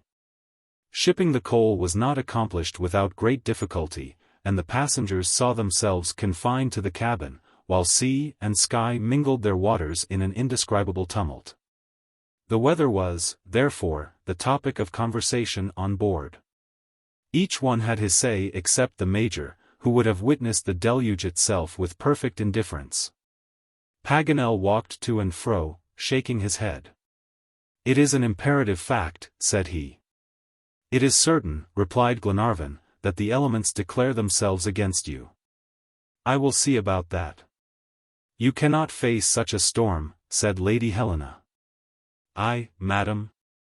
Certainly. I fear only for my baggage and instruments. They will all be lost. Our landing is the only thing doubtful, resumed Glenarvan. Once at Villapraya, you will not have very uncomfortable quarters. Rather uncleanly, to be sure, in the company of monkeys and swine, whose surroundings are not always agreeable, but a traveler does not regard that so critically. Besides, you can hope in 7 or 8 months to embark for Europe. 7 or 8 months, exclaimed Paganel. At least that. The Cape Verde Islands are very rarely frequented during the rainy season. But you can employ your time profitably. This archipelago is still little known. There is much to do, even now. But, replied Paganel in a pitiful tone, what could I do after the investigations of the geologist Deville? That is really a pity, said Lady Helena. What will become of you, Monsieur Paganel? Paganel was silent for a few moments. You had decidedly better have landed at Madeira, rejoined Glenarvan, although there is no wine there. My dear Glenarvan, continued Paganel at last, where shall you land next? At Concepcion. Alas! But that would bring me directly away from India. No. For when you have passed Cape Horn you approach the Indies. I very much doubt it. Besides, continued Glenarvan with the greatest gravity, as long as you are at the Indies, what difference does it make whether they are the East or the West? What difference does it make? The inhabitants of the pampas of Patagonia are Indians as well as the natives of the Punjab. My lord," exclaimed Paganel, "that is a reason I should never have imagined. And then, my dear Paganel, you know that you can gain the gold medal in any country whatever. There is something to do, to seek, to discover, everywhere, in the chains of the Cordilleras as well as the mountains of Tibet. But the course of the Urusangbotsu? Certainly. You can replace that by the Rio Colorado. This is a river very little known, and one of those which flow on the map too much according to the fancy of the geographer. I know it, my dear lord. There are errors of several degrees. I do not doubt that at my request the Society would have sent me to Patagonia as well as to India, but I did not think of it. The result of your continual abstraction. Well, Monsieur Paganel, shall you accompany us? Asked Lady Helena in her most persuasive tone. And my mission, madam? I inform you that we shall pass through the Strait of Magellan, continued Glenarvan. My lord, you are a tempter. I add that we shall visit Port Famine. Port Famine! Cried the Frenchman, assailed on all sides, that port so celebrated in geographical fasts. Consider also, Monsieur Paganel, continued Lady Helena, that in this enterprise you will have the right to associate the name of France with that of Scotland. Yes, doubtless. A geographer may be very serviceable to our expedition, and what is more noble than for science to enlist in the service of humanity? That is well said, madam. Believe me, try chance, or rather Providence. Imitate us. It has sent us this document, we have started. It has cast you on board the Duncan, do not leave her. And do you, indeed, wish me, my good friends? Replied Paganel.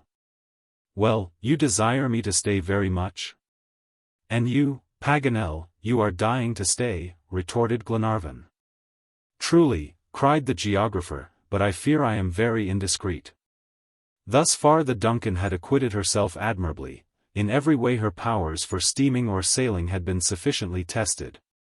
And her captain and passengers were alike satisfied with her performance and with one another. Chapter 9. Through the Strait of Magellan. The joy on board was general, when Paganel's resolution was known. Young Robert threw himself on his neck with very demonstrative delight. The worthy geographer almost fell backwards. A rough little gentleman, said he, I will teach him geography. As Captain Mangles had engaged to make him a sailor, Glenarvan a man of honor, the Major a boy of coolness, Lady Helena a noble and generous being, and Mary Grant a pupil grateful towards such patrons, Robert was evidently to become one day an accomplished gentleman. The Duncan soon finished shipping her coal, and then leaving these gloomy regions she gained the current from the southeast coast of Brazil, and, after crossing the equator with a fine breeze from the north, she entered the southern hemisphere. The passage was effected without difficulty, and everyone had good hopes. On this voyage in search of Captain Grant, the probabilities increased every day. Their captain was one of the most confident on board, but his confidence proceeded especially from the desire that he cherished so strongly at heart, of seeing Miss Mary happy and consoled. He was particularly interested in this young girl, and this feeling he concealed so well, that, except Miss Grant and himself, no one on board the Duncan had perceived it. As for the learned geographer, he was probably the happiest man in the southern hemisphere. He passed his time in studying the maps with which he covered the cabin table. And then followed daily discussions with Mr. Olbinett, so that he could scarcely set the table. But Paganel had all the passengers on his side except the Major, who was very indifferent to geographical questions, especially at dinner time. Having discovered a whole cargo of odd books in the mate's chests, and among them a number of Cervantes' works, the Frenchman resolved to learn Spanish, which nobody on board knew, and which would facilitate his search on the shores of Chile. Thanks to his love for philology, he did not despair of speaking this new tongue fluently on arriving at Concepcion. He therefore studied assiduously, and was heard incessantly muttering heterogeneous syllables. During his leisure hours he did not fail to give young Robert practical instruction, and taught him the history of the country they were rapidly approaching. In the meantime the Duncan was proceeding at a remarkable rate. She cut the Tropic of Capricorn, and her prow was headed toward the Strait of the celebrated Geographer. Now and then the low shores of Patagonia were seen, but like an almost invisible line on the horizon. They sailed along the coast for more than 10 miles, but Paganel's famous telescope gave him only a vague idea of these American shores. The vessel soon found herself at the head of the strait, and entered without hesitation. This way is generally preferred by steam vessels bound for the Pacific.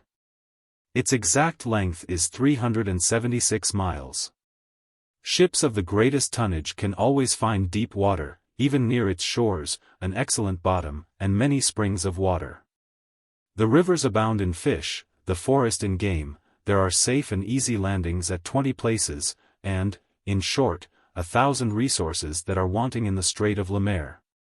And off the terrible rocks of Cape Horn, which are continually visited by storms and tempests. During the first hours of the passage, till you reach Cape Gregory, the shores are low and sandy. The entire passage lasted scarcely 36 hours, and this moving panorama of the two shores well rewarded the pains the geographer took to admire it under the radiant beams of the southern sun. No inhabitant appeared on the shores of the continent, and only a few Fuegians wandered along the barren rocks of Terra del Fuego. At one moment the Duncan rounded the peninsula of Brunswick between two magnificent sights.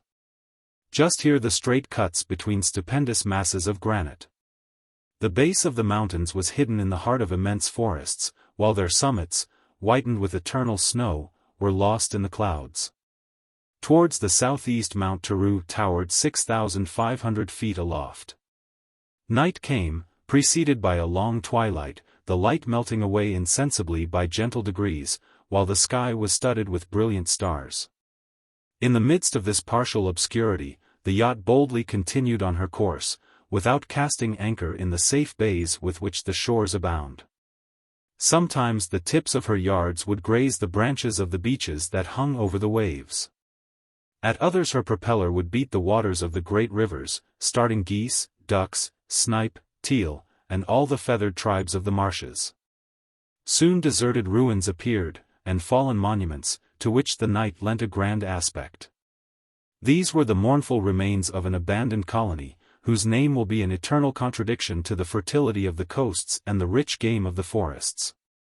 It was Port Famine, the place that the Spaniard Sarmiento colonized in 1581 with 400 emigrants. Here he founded the city of San Felipe. But the extreme severity of the cold weakened the colony. Famine devoured those whom the winter had spared. And in 1587 the explorer Cavendish found the last of these 400 unfortunates dying of hunger amid the ruins of a city only 6 years in existence. The vessel coasted along these deserted shores.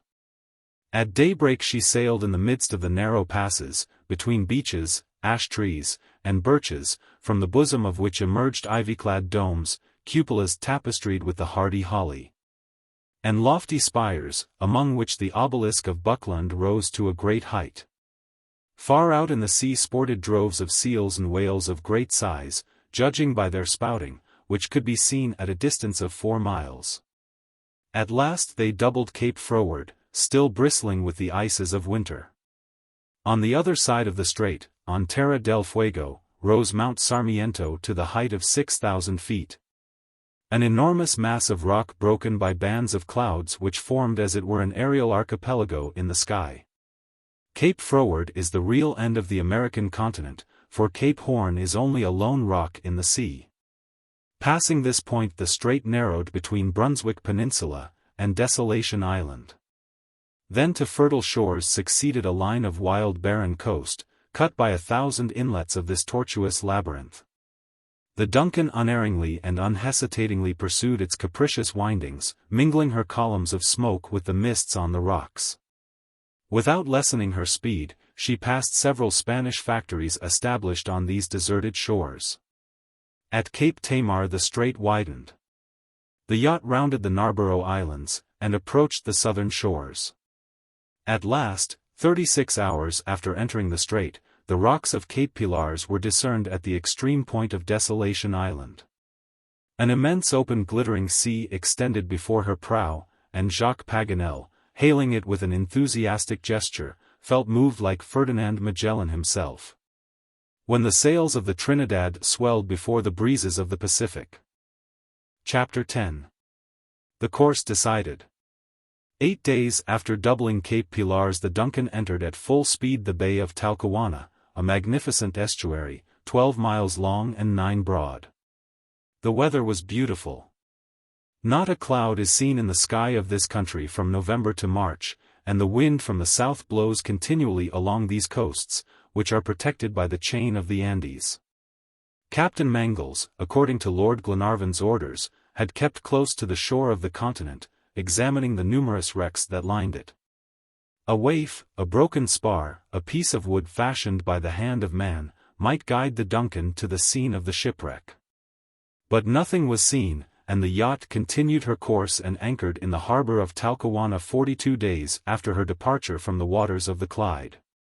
Glenarvan at once lowered the boat, and, followed by Paganel, landed at the foot of the palisade. The learned geographer, profiting by the circumstance, would have made use of the language which he had studied so conscientiously. But, to his great astonishment, he could not make himself understood by the natives. "The accent is what I need," said he. "Let us go to the custom-house," replied Glenarvan. There they were informed by means of several English words, accompanied by expressive gestures, that the British consul resided at Concepcion. It was only an hour's journey. Glenarvan easily found 2 good horses, and, a short time after, Paganel and he entered the walls of this great city, which was built by the enterprising genius of Valdivia, the valiant companion of Pizarro. How greatly it had declined from its ancient splendor! Often pillaged by the natives, burnt in 1819, desolate, ruined, its walls still blackened with the flames of devastation, eclipsed by Talcahuano, it now scarcely numbered 8,000 souls. Under the feet of its idle inhabitants the streets had grown into prairies. There was no commerce, no activity, no business. The mandolin resounded from every balcony, languishing songs issued from the lattices of the windows, and Concepcion, the ancient city of men, had become a village of women and children. Glenarvan appeared little desirous of seeking the causes of this decline, though Jacques Paganel attacked him on this subject, and, without losing an instant, betook himself to the house of J.R. Bentock, Esq., consul of Her Britannic Majesty. This individual received him very courteously, and when he learned the story of Captain Grant undertook to search along the entire coast. The question whether the Britannia had been wrecked on the shores of Chile or Araucania was decided in the negative. No report of such an event had come either to the consul, or his colleagues in other parts of the country. But Glenarvan was not discouraged. He returned to Talcahuano, and, sparing neither fatigue, trouble, or money, he sent men to the coast, but their search was in vain. The most minute inquiries among the people of the vicinity were of no avail. They were forced to conclude that the Britannia had left no trace of her shipwreck. Glenarvan then informed his companions of the failure of his endeavors. Mary Grant and her brother could not restrain their grief. It was now 6 days since the arrival of the Duncan at Talcahuano. The passengers were together in the cabin. Lady Helena was consoling, not by her words, for what could she say, but by her caresses, the 2 children of the captain. Jacques Paganel had taken up the document again, and was regarding it with earnest attention, as if he would have drawn from it new secrets.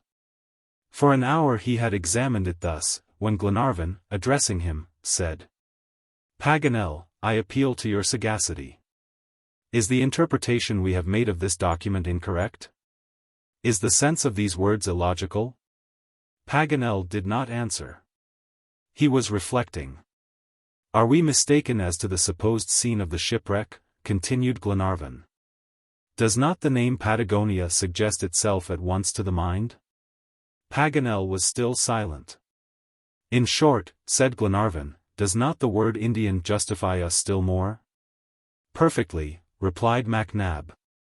And therefore, is it not evident that these shipwrecked men, when they wrote these lines, expected to be prisoners of the Indians?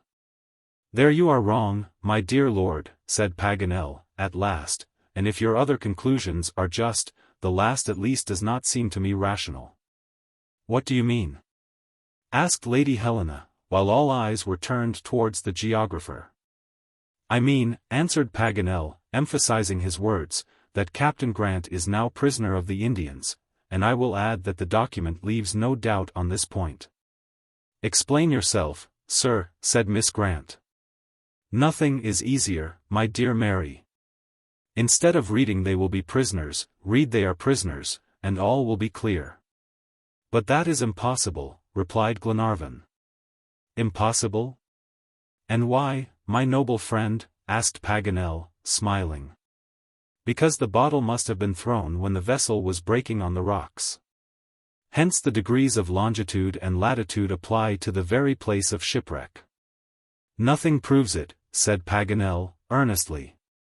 And I do not see why the shipwrecked sailors, after being carried by the Indians into the interior of the country, could not have sought to make known by means of this bottle the place of their captivity.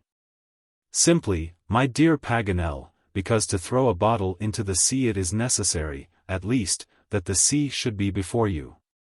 Or, in the absence of the sea, added Paganel, the rivers which flow into it. An astonished silence followed this unexpected, yet reasonable, answer.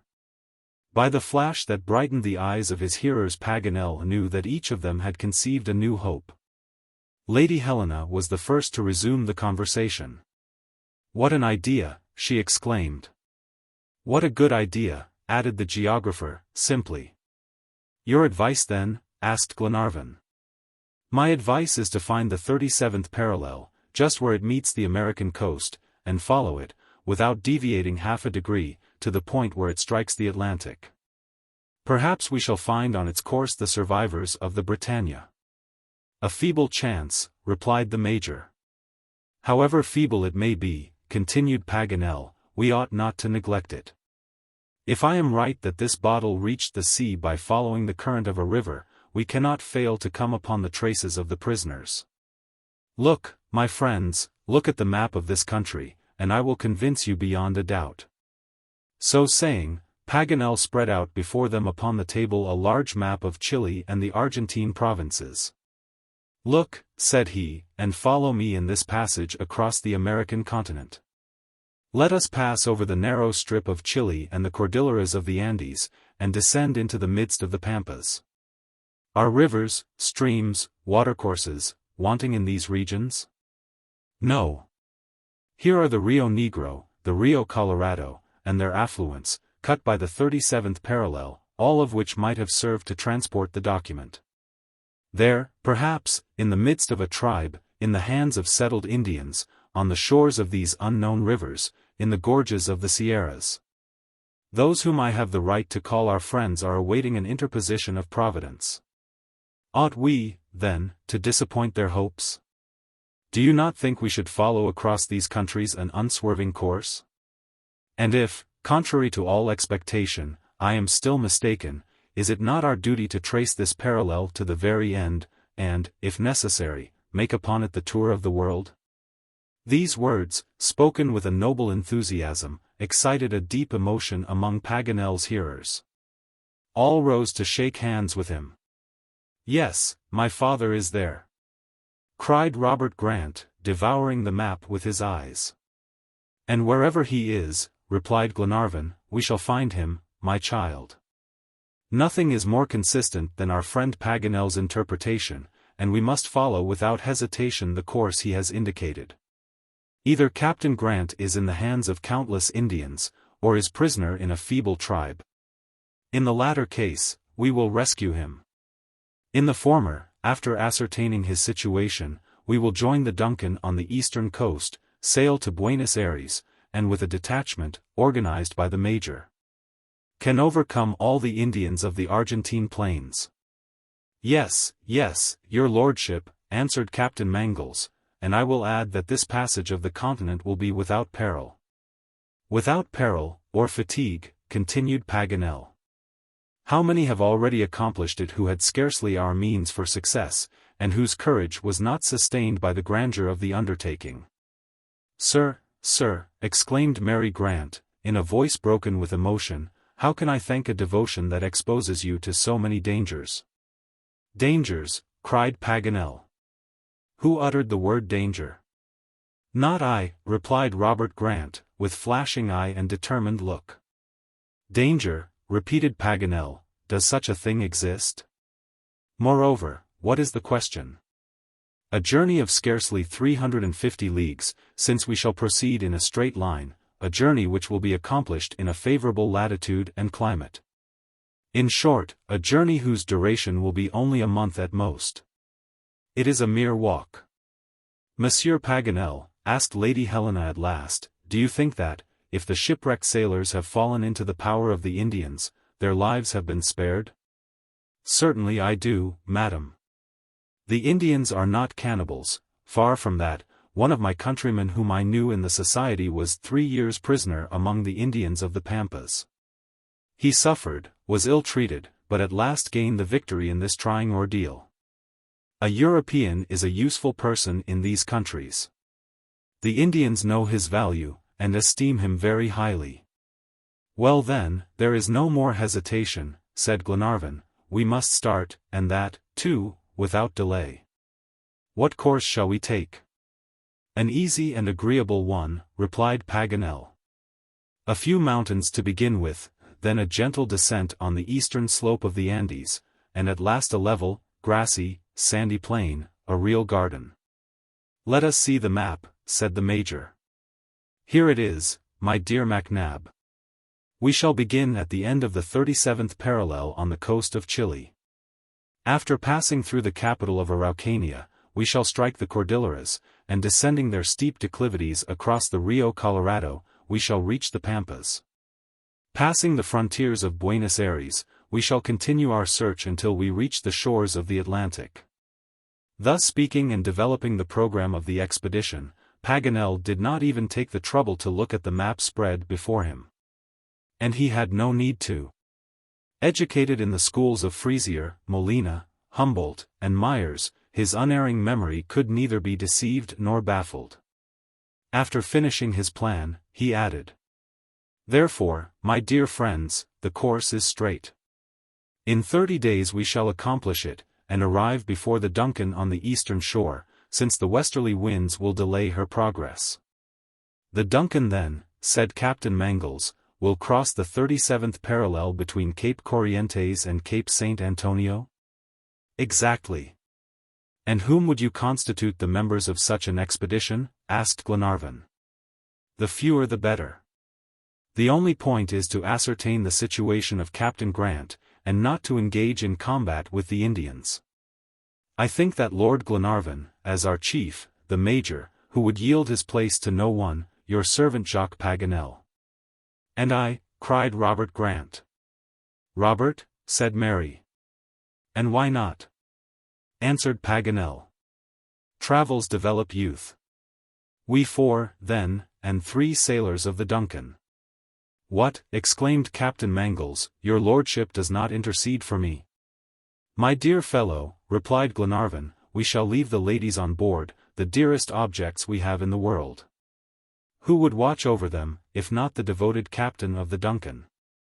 We cannot accompany you, then, said Lady Helena, whose eyes were dimmed by a mist of sadness. My dear wife, replied Glenarvan, our journey will be performed with unusual rapidity, our separation will be short, and— Yes, yes, I understand you, answered Lady Helena. Go, then, and may you succeed in your enterprise. Besides, this is not a journey, added Paganel. What is it, then? Asked Lady Helena. A passage, nothing more. We shall pass, that is all, like honest men, over the country and do all the good possible. Transire benefaciendo, is our motto. With these words the discussion ended. The preparations were begun that very day, and it was resolved to keep the expedition secret, in order not to alarm the Indians. The 14th of October was fixed for the day of departure. When they came to choose the sailors who were to go, they all offered their services, and Glenarvan was forced to make a choice. He preferred to have them draw lots, that he might not mortify such brave men. This was accordingly done, and the mate, Tom Austin, Wilson, a powerful fellow, and Mulready, were the fortunate ones. Lord Glenarvan had displayed great energy in his preparations, for he wished to be ready at the day appointed, and he was. Captain Mangles likewise supplied his ship with coal, that he might put to sea at any moment. He wished to gain the Argentine shore before the travelers. Hence there was a real rivalry between Glenarvan and the captain, which was of advantage to both. At last, on the 14th of October, at the time agreed upon, everyone was ready. At the moment of departure the passengers of the yacht assembled in the cabin. The Duncan was on the point of starting, and already her propeller was agitating the quiet waters of Talcahuano Bay. Glenarvan, Paganel, MacNab, Robert Grant, Tom Austin, Wilson and Mulready, armed with carbines and Colt's revolvers, were preparing to leave the vessel. Guides and mules were waiting for them on shore. "It is time," said Lord Glenarvan at last. "Go, then, my husband," replied Lady Helena, restraining her emotion. He pressed her to his breast, while Robert threw himself upon the neck of his sister. "And now, dear companions," said Jacques Paganel, "one last clasp of the hand to last us till we reach the shores of the Atlantic." It was not asking much, but these were clasps which would strengthen the hopes of the worthy geographer. They then returned to the deck, and the 7 travelers left the vessel. They soon reached the wharf, which the yacht approached within less than half a cable's length. Lady Helena cried for the last time, "My friends, God help you." "And he will help us, madam," answered Jacques Paganel, "for, I assure you, we shall help ourselves." "Forward," shouted Captain Mangles to his engineer. "En route," returned Glenarvan. And at the same instant that the travelers, giving reins to their animals, followed the road along the shore, the Duncan started again at full speed on the highway of the ocean.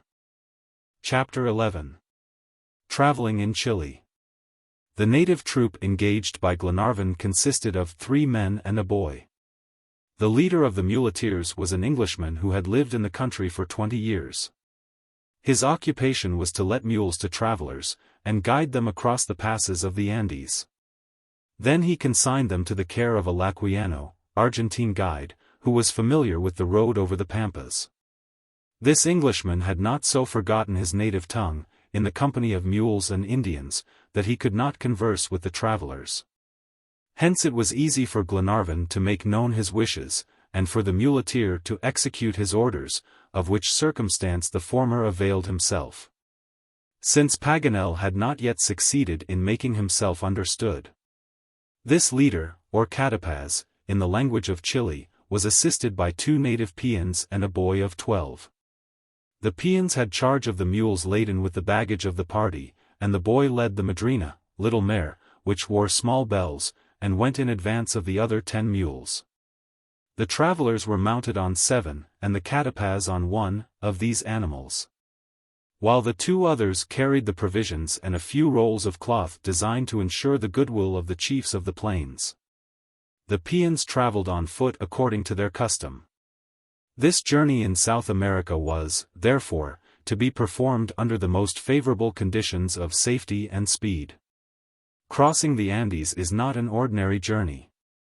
It cannot be undertaken without employing those hardy mules, of which the most preferable belong to the Argentine Republic. These excellent animals have attained in that country a development superior to their pristine quality and strength. They are not very particular about their food, drink only once a day, and easily make 10 leagues in 8 hours. There are no taverns on this route, from one ocean to the other. You eat dried meat, rice seasoned with allspice, and whatever game can be captured on the way. In the mountains the torrents, and in the plains the rivers, furnish water, generally flavored with a few drops of rum, of which each has a supply in an ox horn called chiffle. However, care must be taken not to indulge too much in alcoholic drinks, which are specially injurious in a region where the nervous system is peculiarly excited. As for your bedding, it consists merely of the native saddle called recadoo. This saddle is made of sheepskins tanned on one side and covered with wool on the other, and is supported by broad girths elaborately embroidered. A traveler wrapped in one of these warm coverings can brave with impunity the dampness of the nights, and enjoy the soundest repose. Glenarvan, who knew how to travel and conform to the customs of different countries, had adopted the Chilean costume for himself and his friends. Paganel and Robert, two children, a large and a small one, felt no pleasure in introducing their heads into the national poncho, a large blanket with a hole in the center, and their legs into leathern stirrups. They would rather have seen their mules richly caparisoned, with the Arab bit in their mouths, a long bridle of braided leather for a whip, and their heads adorned with metal ornaments, and the alforjas, double saddlebags containing the provisions. Paganel, always absent-minded, received 3 or 4 kicks from his excellent animal just as he was mounting. Once in the saddle, however, with his inseparable telescope in a sling and his feet confined in the stirrups, he confided himself to the sagacity of his beast, and had no reason to repent. As for young Robert, he showed from the first a remarkable capacity for becoming an excellent horseman. They started. The day was magnificent, the sky was perfectly clear, and the atmosphere sufficiently refreshed by the sea breezes in spite of the heat of the sun. The little party followed at a rapid pace the winding shores of the bay, and made good progress the first day across the reeds of old dried marshes. Little was said. The parting farewells had left a deep impression upon the minds of all. They could still see the smoke of the Duncan as she gradually disappeared on the horizon. All were silent, except Paganel. This studious geographer kept asking himself questions, and answering them, in his new language. The Castaways was, moreover, quite a taciturn man, whose avocation had not made him loquacious. He scarcely spoke to his peons, for they understood their duty very well. Whenever a mule stopped, they urged him with a guttural cry. If this did not suffice, a good pebble thrown with sure aim overcame his obstinacy.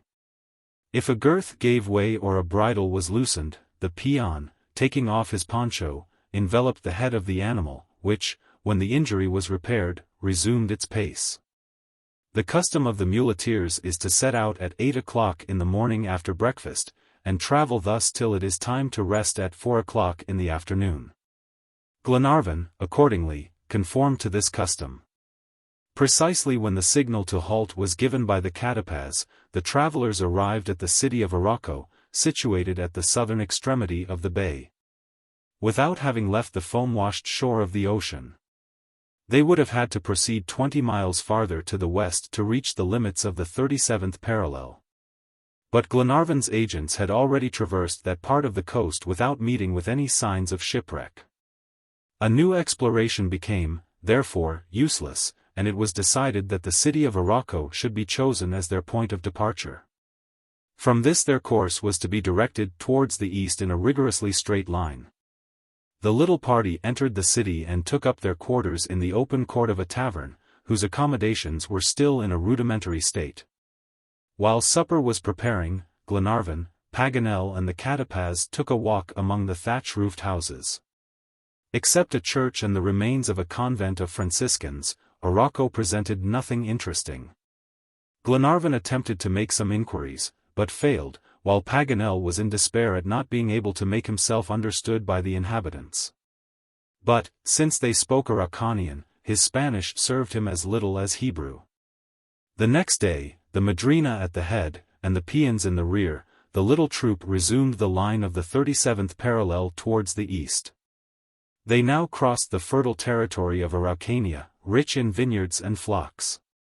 But gradually solitude ensued. Scarcely, from mile to mile, was there a hut of rastreadors, Indian horse-tamers.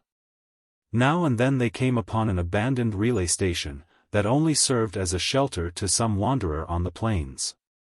And, by means of a ford, they crossed the Rio Tubal, the mountains visible in the distance.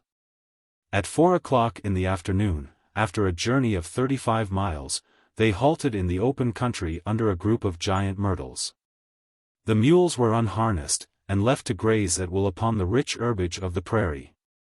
The saddlebags furnished the usual meat and rice, the pillion spread on the ground served as covering, the saddles as pillows, and each one found on these improvised beds a ready repose. While the peons and the catapaz watched in turn. As the weather continued pleasant, all the travelers, not excepting Robert, were still in good health. And, since the journey had begun under such favorable auspices, they thought it best to profit by it, and push on. The following day they advanced rapidly, crossed without accident Bell Rapids, and at evening encamped on the banks of the Rio Bio. There were 35 miles more to travel before they were out of Chile. The country had not changed. It was still rich in amaryllis, violets, date trees, and golden-flowered cactuses. A few animals, among others the ocelot, inhabited the thickets. A heron, a solitary owl, thrushes and snipes wary of the talons of the hawk, were the only representatives of the feathered tribe. Of the natives few were seen. Only some guasos, degenerate children of the Indians and Spanish, galloping on horses which they lacerated with the gigantic spurs that adorned their naked feet and passing like shadows. They met on the way no one who could inform them, and inquiries were therefore utterly impossible. Glenarvan thought that Captain Grant, if prisoner of the Indians, must have been carried by them beyond the Andes. Their search could be successful only in the Pampas. They must be patient, and travel on swiftly and continuously. They advanced in the same order as before, which Robert with difficulty kept, for his eagerness led him to press forward, to the great annoyance of his animal. Nothing but a command from Glenarvan would keep the young boy at his place in the line. The country now became more uneven, and several hillocks indicated that they were approaching the mountains. Paganel still continued his study of Spanish. "What a language it is," exclaimed he, "so full and sonorous." "But you are making progress, of course," replied Glenarvan. "Certainly, my dear lord." "Ah! If there were only no accent. But, alas! There is one." In studying this language, Paganel did not, however, neglect his geographical observations. In these, indeed, he was astonishingly clever, and could not have found his superior. When Glenarvan questioned the catapaz about some peculiarity of the country, his learned companion would always anticipate the answer of the guide, who then gazed at him with a look of amazement. That same day they met a road which crossed the line that they had hitherto pursued. Lord Glenarvan naturally asked its name of their guide, and Paganel as naturally answered. "The road from Yumbel to Los Angelos." Glenarvan looked at the catapaz. "Exactly," replied he. Then, addressing the geographer, he said, "You have traveled in this country?" "Certainly," replied Paganel gravely. "On a mule?" "No, in an armchair." The catapaz did not understand, for he shrugged his shoulders and returned to the head of the troop. At 5 o'clock in the afternoon they stopped in a shallow gorge, a few miles above the little town of Loya, and that night the travelers encamped at the foot of the first slopes of the Andes. Chapter 12. 11,000 feet aloft. The route through Chile had as yet presented no serious obstacles. But now the dangers that attend a journey across the mountains suddenly increased, the struggle with the natural difficulties was about to begin in earnest. An important question had to be decided before starting. By what pass could they cross the Andes with the least departure from the prescribed course? The catapaz was questioned on this subject. "I know," he replied, "of but two passes that are practicable in this part of the Andes." "Doubtless the pass of Arica," said Paganel, "which was discovered by Valdivia Mendoza." "Exactly. And that of Villarica, situated to the south of Nevado." "You are right." "Well, my friend, these two passes have only one difficulty. They will carry us to the south, or the north, farther than we wish." "Have you another pass to propose?" asked the major. "Yes," replied Paganel, "the pass of Antuco." "Well," said Glenarvan. "But do you know this pass, catapaz?" "Yes," My lord, I have crossed it, and did not propose it because it is only a cattle track for the Indian herdsmen of the eastern slopes. Never mind, my friend, continued Glenarvan, where the herds of the Indians pass, we can also, and, since this will keep us in our course, let us start for the pass of Antuco. The signal for departure was immediately given, and they entered the valley of Los Lijos between great masses of crystallized limestone, and ascended a very gradual slope. Towards noon they had to pass around the shores of a small lake, the picturesque reservoir of all the neighboring streams which flowed into it. Above the lake extended vast llanos, lofty plains, covered with grass, where the herds of the Indians grazed. Then they came upon a swamp which extended to the south and north, but which the instinct of the mules enabled them to avoid. Soon Fort Balaner appeared on a rocky peak which it crowned with its dismantled walls. The ascent had already become abrupt and stony, and the pebbles, loosened by the hoofs of the mules, rolled under their feet in a rattling torrent. The road now became difficult, and even perilous. The steepness increased, the walls on either side approached each other more and more, while the precipices yawned frightfully. The mules advanced cautiously in single file, with their noses to the ground, scenting the way. Now and then, at a sudden turn, the madrina disappeared, and the little caravan was then guided by the distant tinkling of her bell. Sometimes, too, the capricious windings of the path would bend the column into two parallel lines, and the catapaz could talk to the peons, while a crevasse, scarcely 2 fathoms wide, but 200 deep, formed an impassable abyss between them.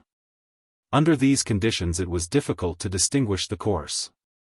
The almost incessant action of subterranean and volcanic agency changes the road, and the landmarks are never the same. Therefore the catapaz hesitated, stopped, looked about him, examined the form of the rocks, and searched on the crumbling stones for the tracks of Indians. Glenarvan followed in the steps of his guide. He perceived, he felt, his embarrassment, increasing with the difficulties of the way. He did not dare to question him, but thought that it was better to trust to the instinct of the muleteers and mules. For an hour longer the catapaz wandered at a venture, but always seeking the more elevated parts of the mountain. At last he was forced to stop short. They were at the bottom of a narrow valley, one of those ravines that the Indians call quebradas. A perpendicular wall of porphyry barred their exit. The catapaz, after searching vainly for a passage, dismounted, folded his arms, and waited. Glenarvan approached him. "Have you lost your way?" he asked. "No, my lord," replied the catapaz. "But we are not at the pass of Antuco?" "We are." "Are you not mistaken?" "I am not. Here are the remains of a fire made by the Indians, and the tracks left by their horses." "Well, they passed this way?" "Yes, but we cannot. The last earthquake has made it impracticable." "For mules," replied the major, "but not for men."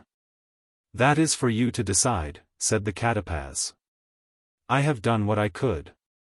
My mules and I are ready to turn back, if you please, and search for the other passes of the Andes. But that will cause a delay of 3 days, at least."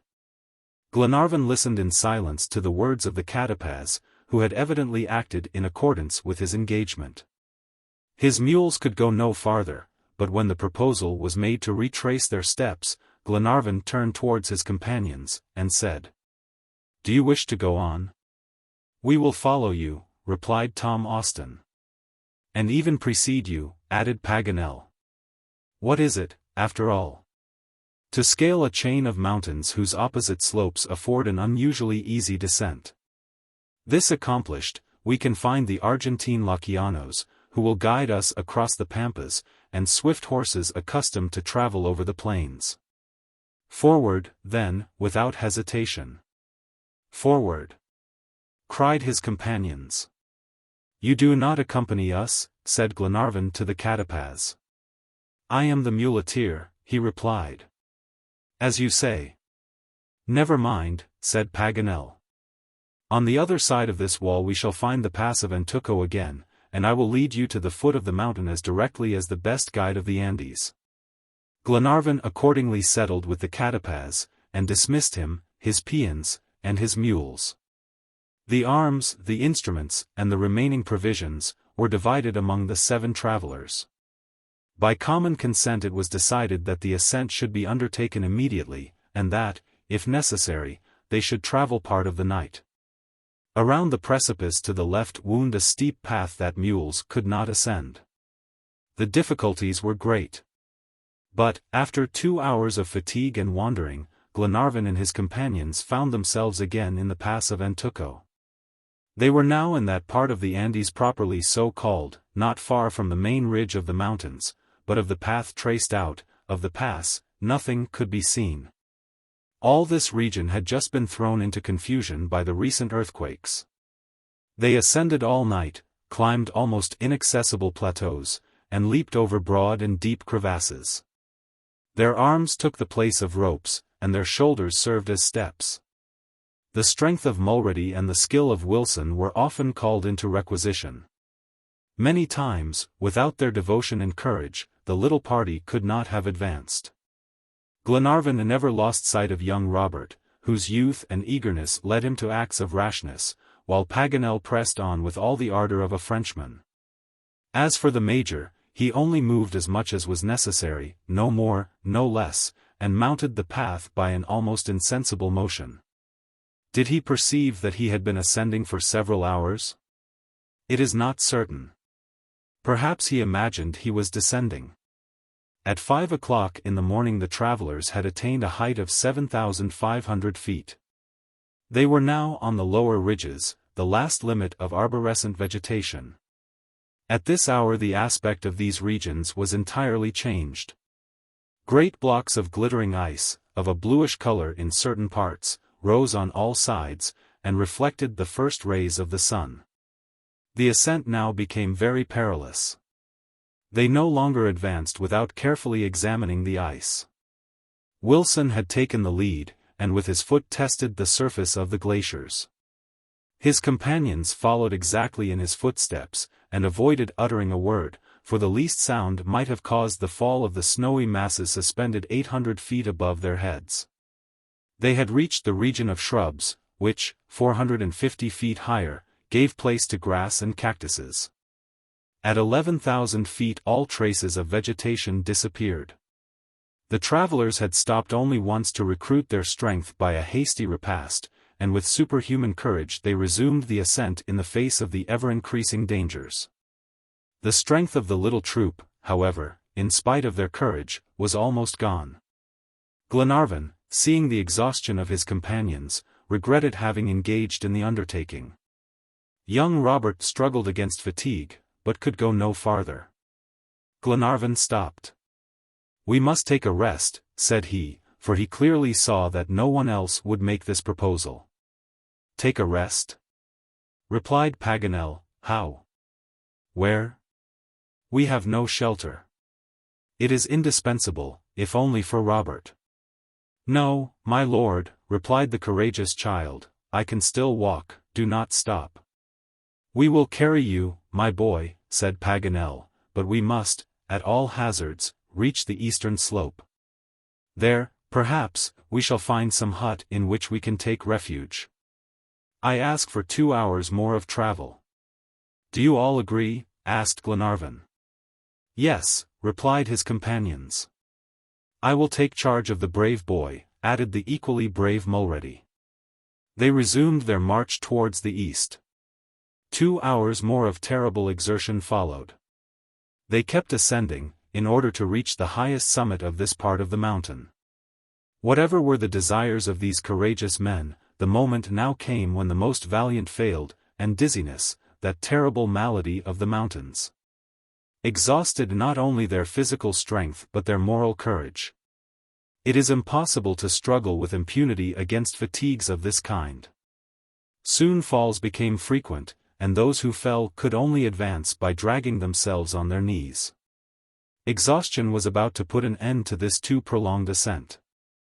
And Glenarvan was considering with terror the extent of the snow, the cold which in this fatal region was so much to be dreaded, the shadows that were deepening on the solitary peaks.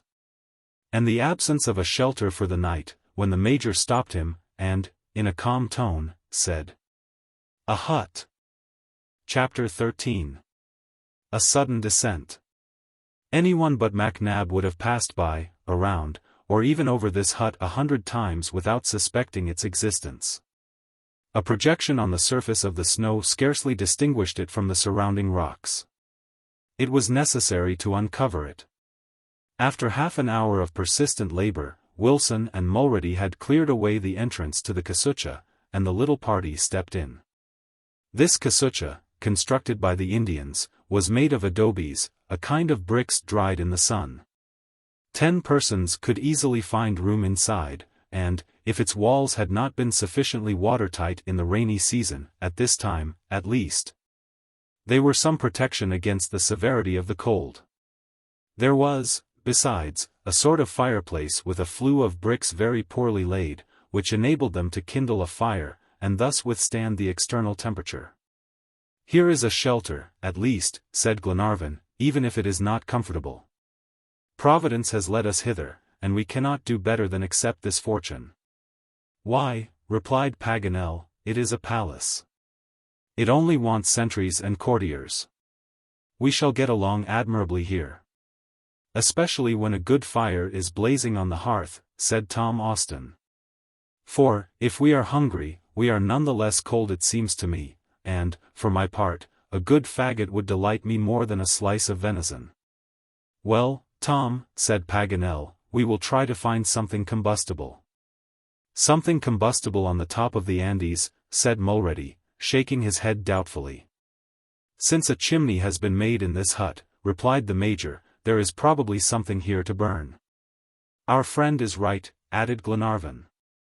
"Prepare everything for supper. And I will play the part of woodcutter."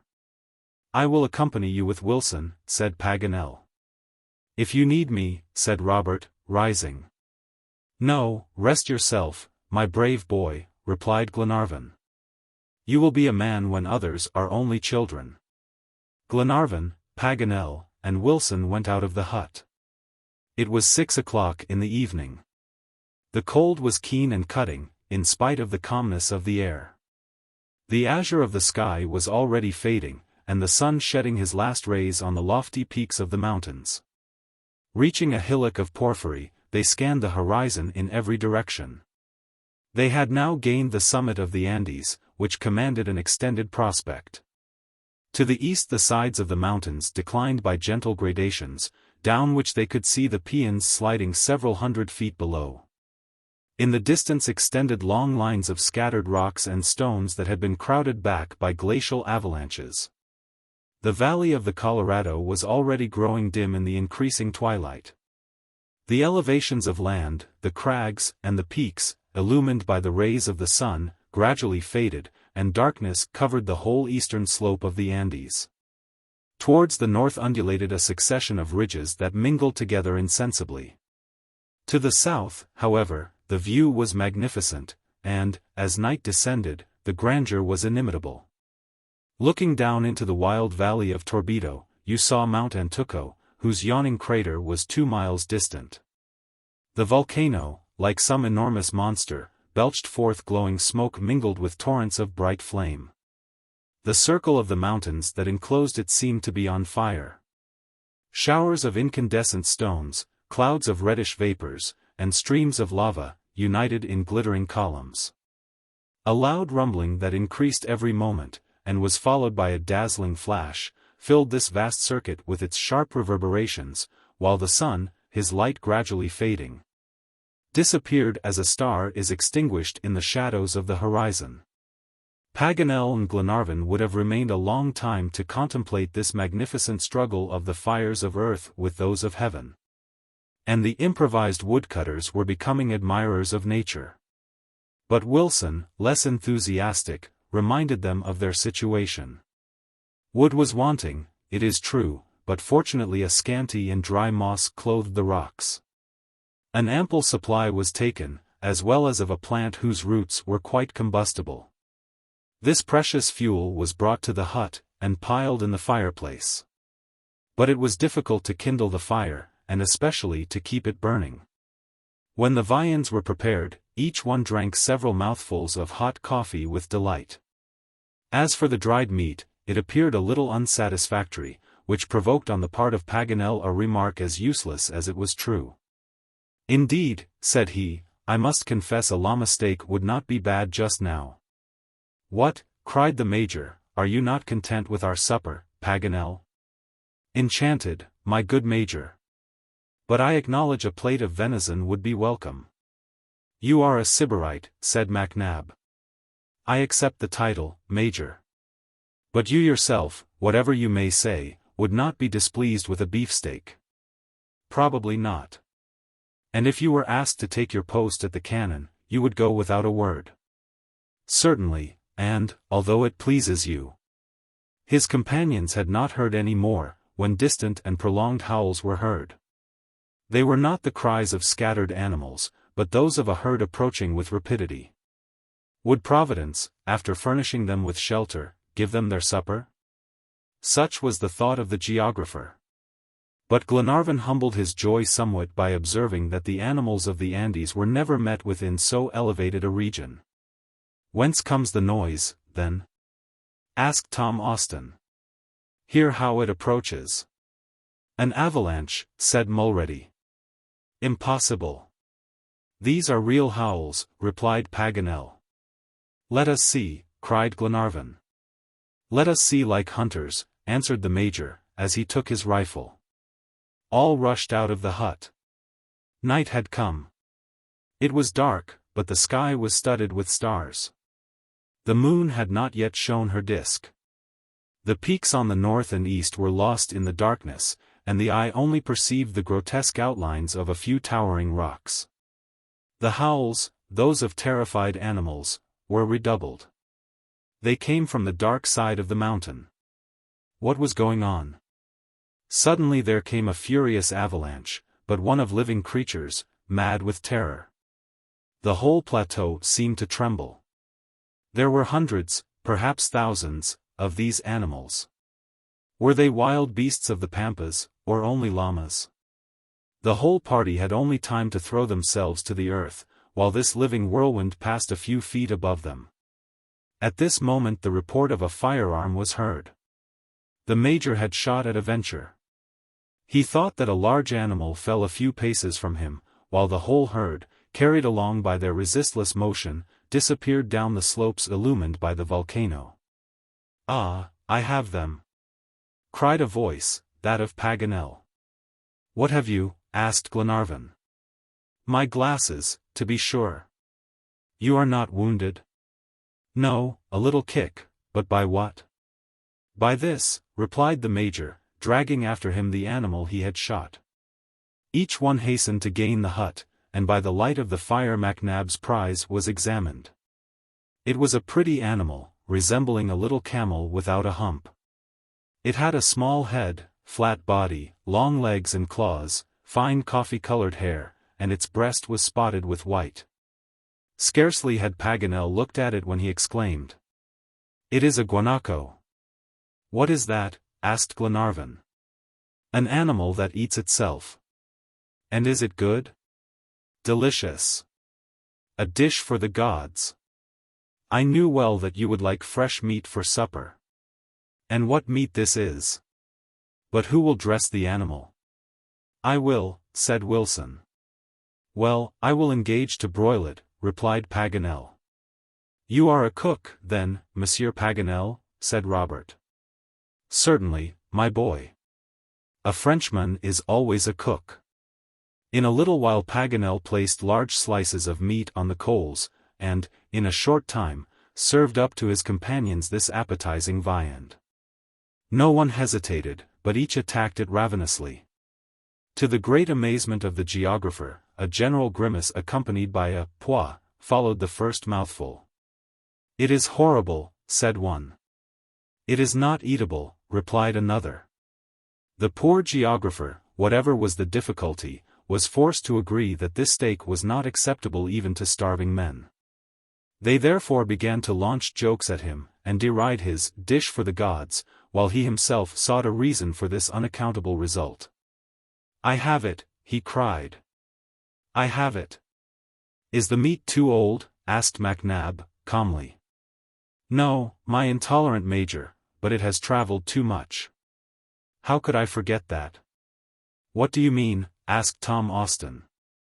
"I mean that the animal is not good unless killed when at rest. I can affirm from the taste that it has come from a distance, and, consequently, the whole herd." "You are certain of this?" said Glenarvan. "Absolutely so. But what event could have terrified these animals so, and driven them at a time when they ought to be peacefully sleeping in their lairs?" "As to that, my dear Glenarvan," said Paganel, "it is impossible for me to say. If you believe me, let us search no farther. For my part one am dying for want of sleep. Let us retire, Major."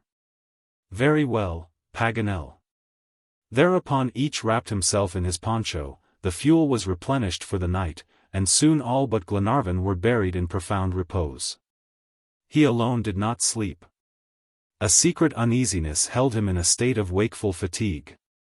He could not help thinking of that herd, flying in one common direction, of their inexplicable terror. They could not have been pursued by wild beasts, at that height there were scarcely any, and yet fewer hunters.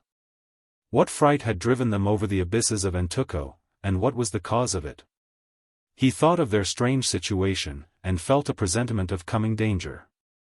However, under the influence of a partial drowsiness, his ideas gradually modified, and fear gave place to hope. He saw himself in anticipation, on the morrow, on the plain at the foot of the Andes. There his actual search was to begin, and success was not, perhaps, far distant. He thought of Captain Grant and his 2 sailors, delivered from a cruel slavery.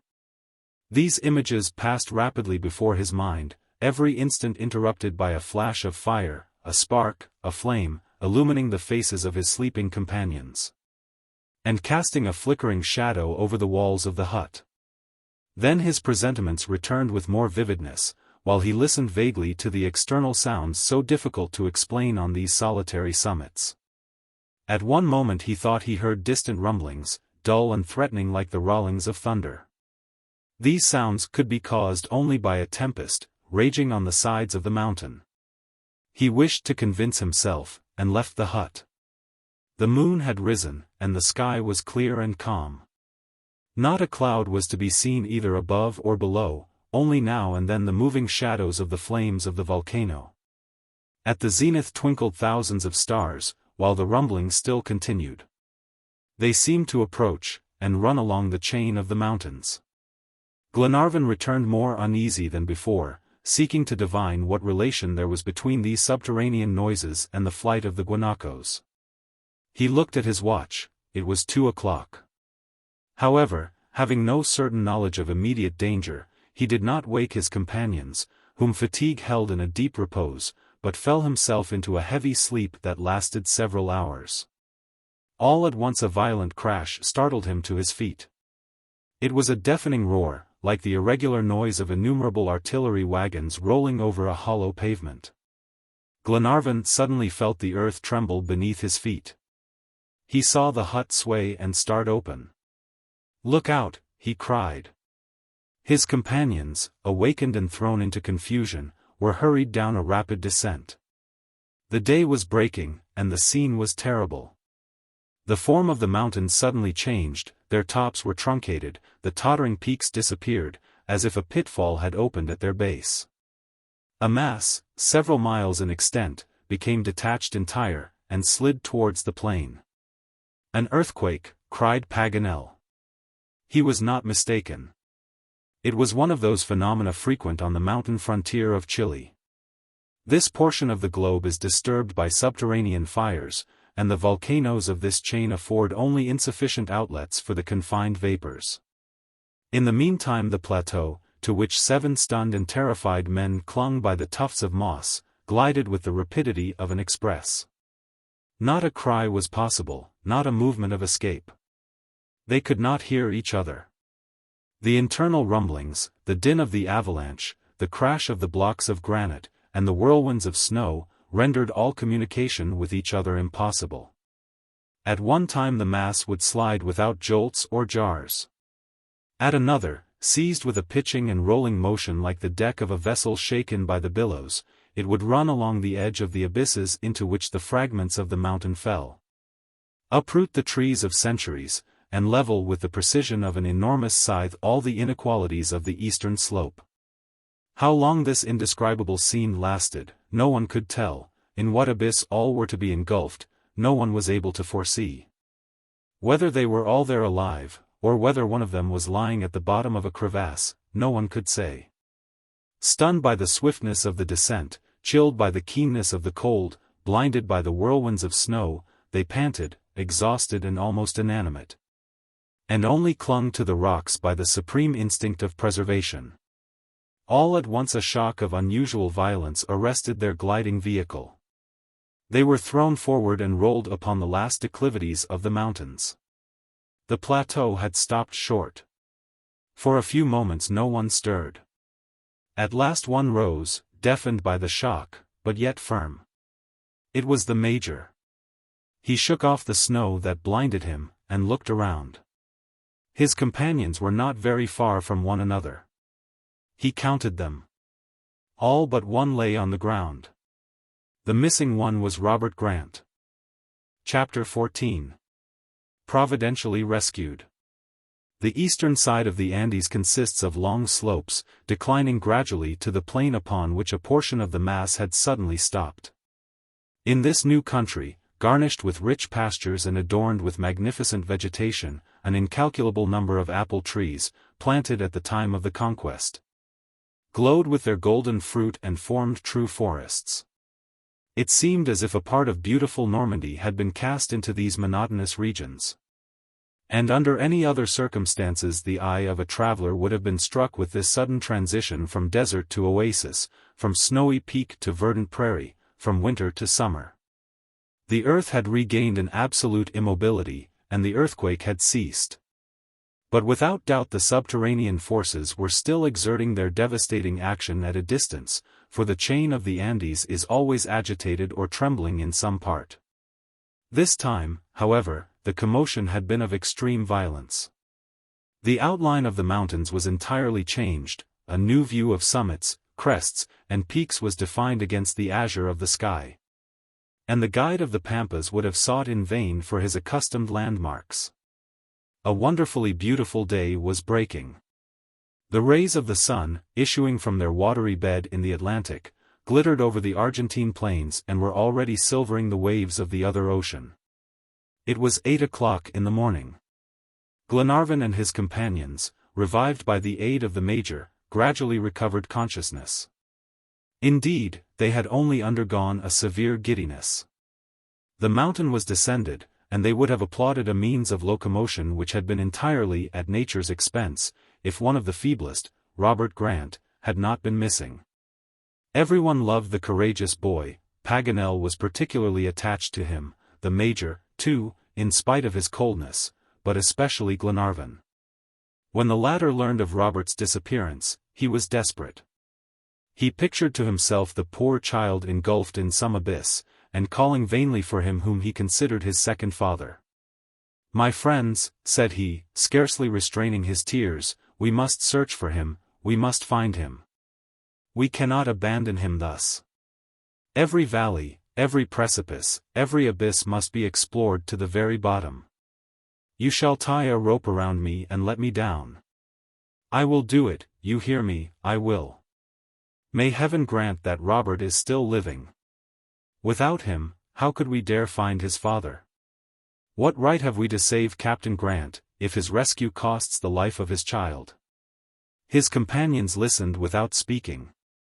They felt that he was seeking in their look some ray of hope, and they lowered their eyes.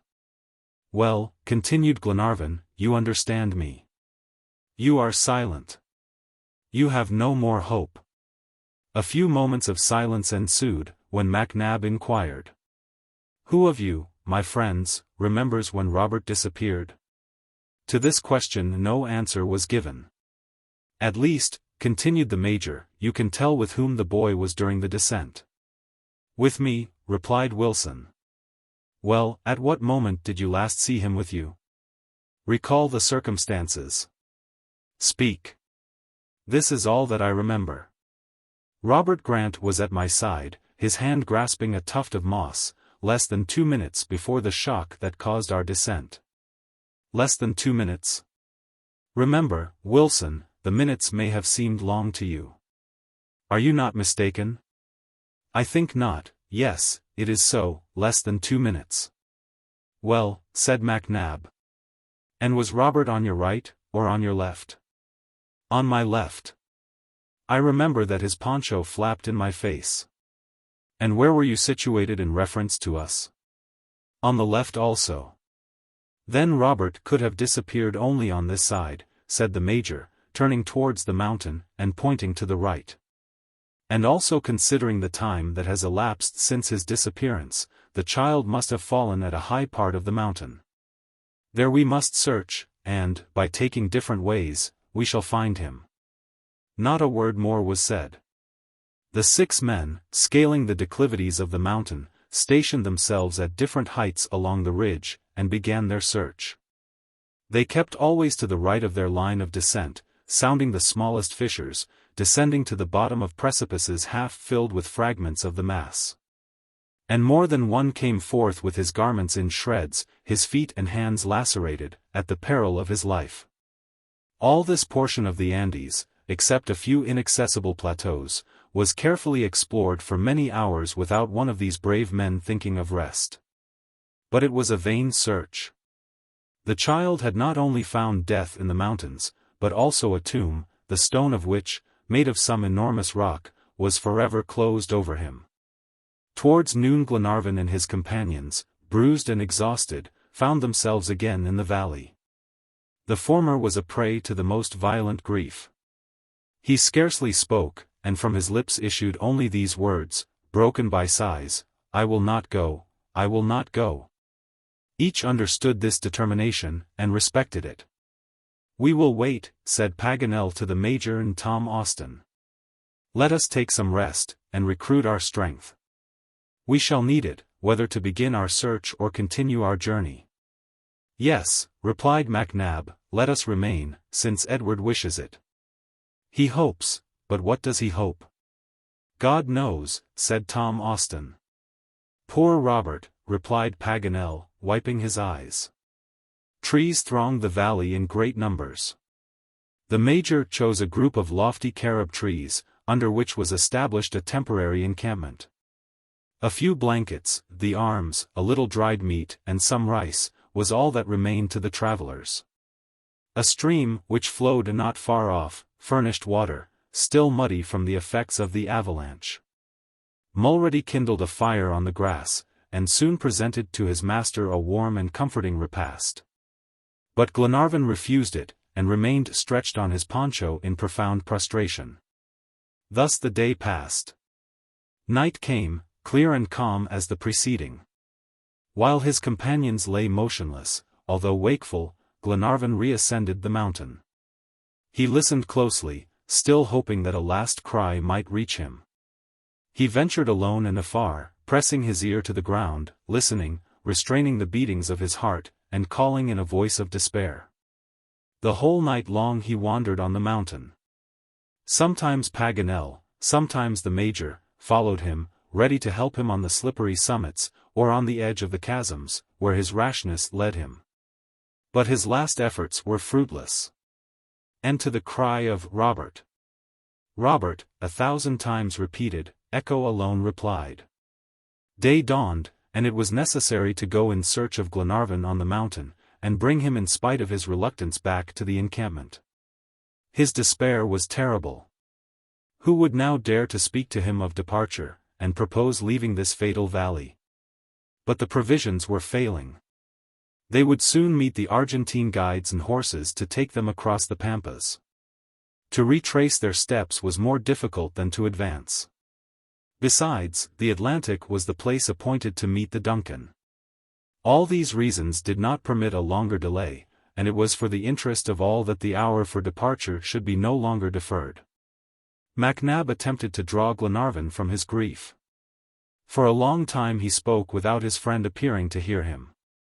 Glenarvan shook his head. At length, words escaped his lips. Go, said he. Yes, go. 1 hour more. Well, 1 hour more, replied the worthy major. When it had passed, Glenarvan asked for another. You would have thought a condemned man was praying for his life.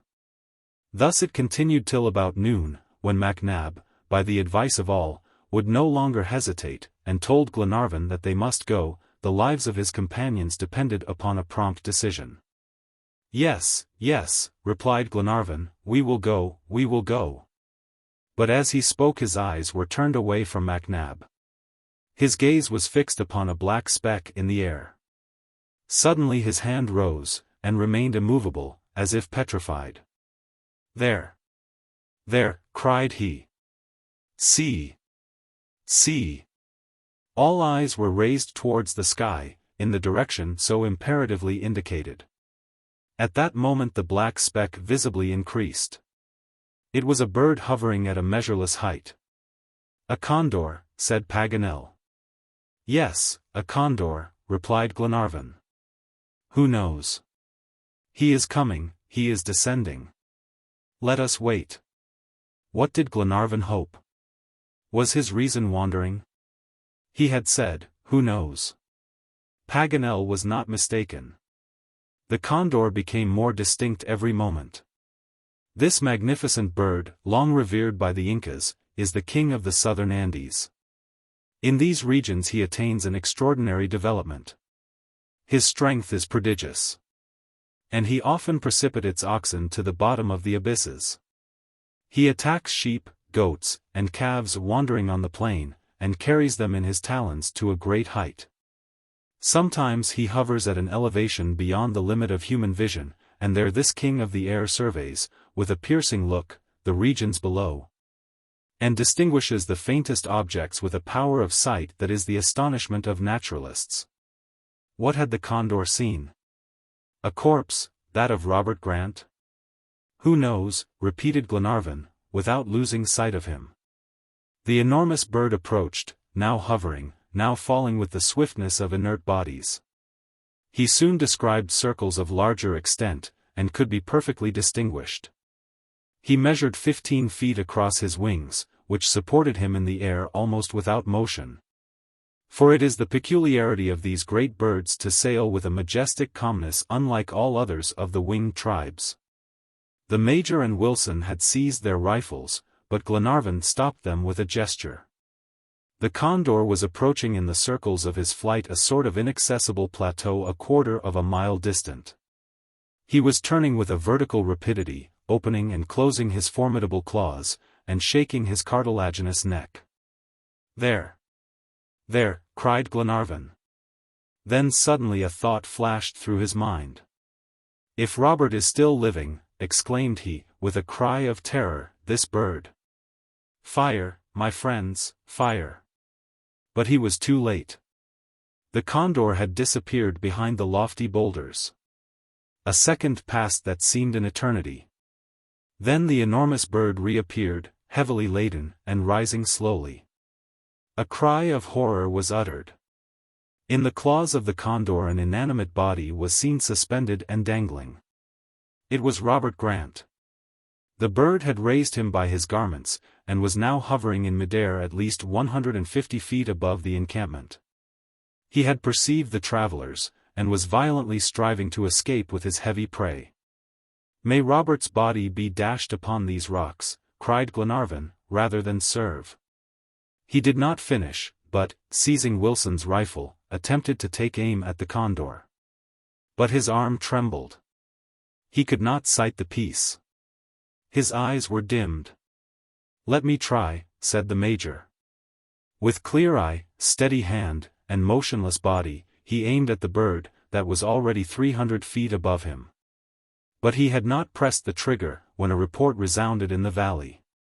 A light smoke curled up between two rocks, and the condor, shot in the head, fell, slowly turning, sustained by his broad outspread wings. He had not released his prey, and at last reached the ground, 10 paces from the banks of the stream. Quick! Quick, said Glenarvan. And without seeking whence this providential shot had come, he rushed towards the condor. His companions closely followed him. When they arrived, the bird was dead, and the body of Robert was hidden under its great wings. Glenarvan threw himself upon the child, released him from the talons of the condor, stretched him on the grass, and pressed his ear to his breast. Never did a wilder cry of joy issue from human lips than when Glenarvan rose, exclaiming, "He lives! He lives!" In an instant Robert was stripped of his garments, and his face bathed with fresh water. He made a movement, opened his eyes, looked around, and uttered a few words. "You, my lord, my father." Glenarvan could not speak. Emotion stifled him, and, kneeling, he wept beside this child so miraculously saved. Chapter 15. Thalcave. After the great danger that he had just escaped, Robert incurred another, no less great, that of being overwhelmed with caresses. However feeble he was still, not one of these good people could refrain from pressing him to his heart. But it must be confessed that these well-meant embraces are not fatal, for the boy did not die. When his rescue was certain, thought reverted to his rescuer, and the Major very naturally thought of looking around him. 50 paces from the stream, a man of lofty stature was standing, motionless, on one of the first ledges of the mountain. A long gun lay at his feet. This individual, who had so suddenly appeared, had broad shoulders, and long hair tied with leathern thongs. His height exceeded 6 feet, and his bronzed face was red between his eyes and mouth, black below his eyelids, and white on his forehead. After the manner of the Patagonians of the frontiers, the native wore a splendid cloak, decorated with red arabesques, made of the skin of a guanaco, its silky fur turned outward, and sewed with ostrich tendons. Under his cloak a tippet of fox skin encircled his neck and terminated in a point in front. At his girdle hung a little bag containing the colors with which he painted his face. His leggings were of oxhide, and fastened to the ankle with straps regularly crossed. The figure of this Patagonian was fine, and his face denoted real intelligence in spite of the colors that adorned it. He waited in an attitude full of dignity, and, seeing him so motionless and stern on his pedestal of rocks, you would have taken him for a statue. The Major, as soon as he perceived him, pointed him out to Glenarvan, who hastened towards him. The Patagonian took 2 steps forward, Glenarvan took his hand, and pressed it. There was in the latter's look, in his physiognomy, such a feeling, such an expression of gratitude, that the native could not mistake it. He inclined his head gently, and uttered a few words that neither the Major nor his friend could understand. The Patagonian, after regarding the strangers attentively, now changed the language. But whatever it was, this new idiom was no better understood than the first. However, certain expressions which he used struck Glenarvan. They seemed to belong to the Spanish language, of which he knew several common words. "Spanish?" said he. The Patagonian nodded. "Well," said the Major, "this is our friend Paganel's business. It is fortunate that he thought of learning Spanish." Paganel was called. He came at once and with all the grace of a Frenchman saluted the Patagonian, to which the latter paid no attention. The geographer was informed of the state of affairs, and was only too glad to use his diligently acquired knowledge. "Exactly," said he. And opening his mouth widely in order to articulate better, he said, in his best Spanish, "You are a brave man." The native listened, but did not answer. "He does not understand," said the geographer. "Perhaps you do not pronounce well," replied the Major. "Very true. Curse the pronunciation." And again Paganel began, but with no better success. "I will change the expression," said he. And pronouncing with magisterial slowness, he uttered these words. "A Patagonian, doubtless?" The native remained mute as before. "Answer," added Paganel. The Patagonian did not reply. "Do you understand?" cried Paganel, violently enough to damage his organs of speech. It was evident that the Indian did not understand, for he answered, but in Spanish. I do not understand. It was Paganel's turn now to be astonished, and he hastily put on his glasses, like one irritated. May I be hanged, said he, if I understand a word of this infernal jargon. It is certainly Araucanian. No, replied Glenarvan, this man answered in Spanish. And, turning to the Patagonian, he repeated. Spanish? Yes, replied the native. Paganel's surprise became amazement. The Major and Glenarvan looked at him quizzingly. Ah, my learned friend, said the Major, while a half-smile played about his lips, you have committed one of those blunders peculiar to you. What? Cried the geographer, starting. Yes, it is plain that this Patagonian speaks Spanish. He? Yes. By mistake you have learnt another language, while thinking that you studied. MacNab did not finish.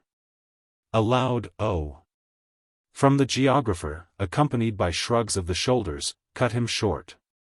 Major, you are going a little too far, said Paganel in a very dry tone.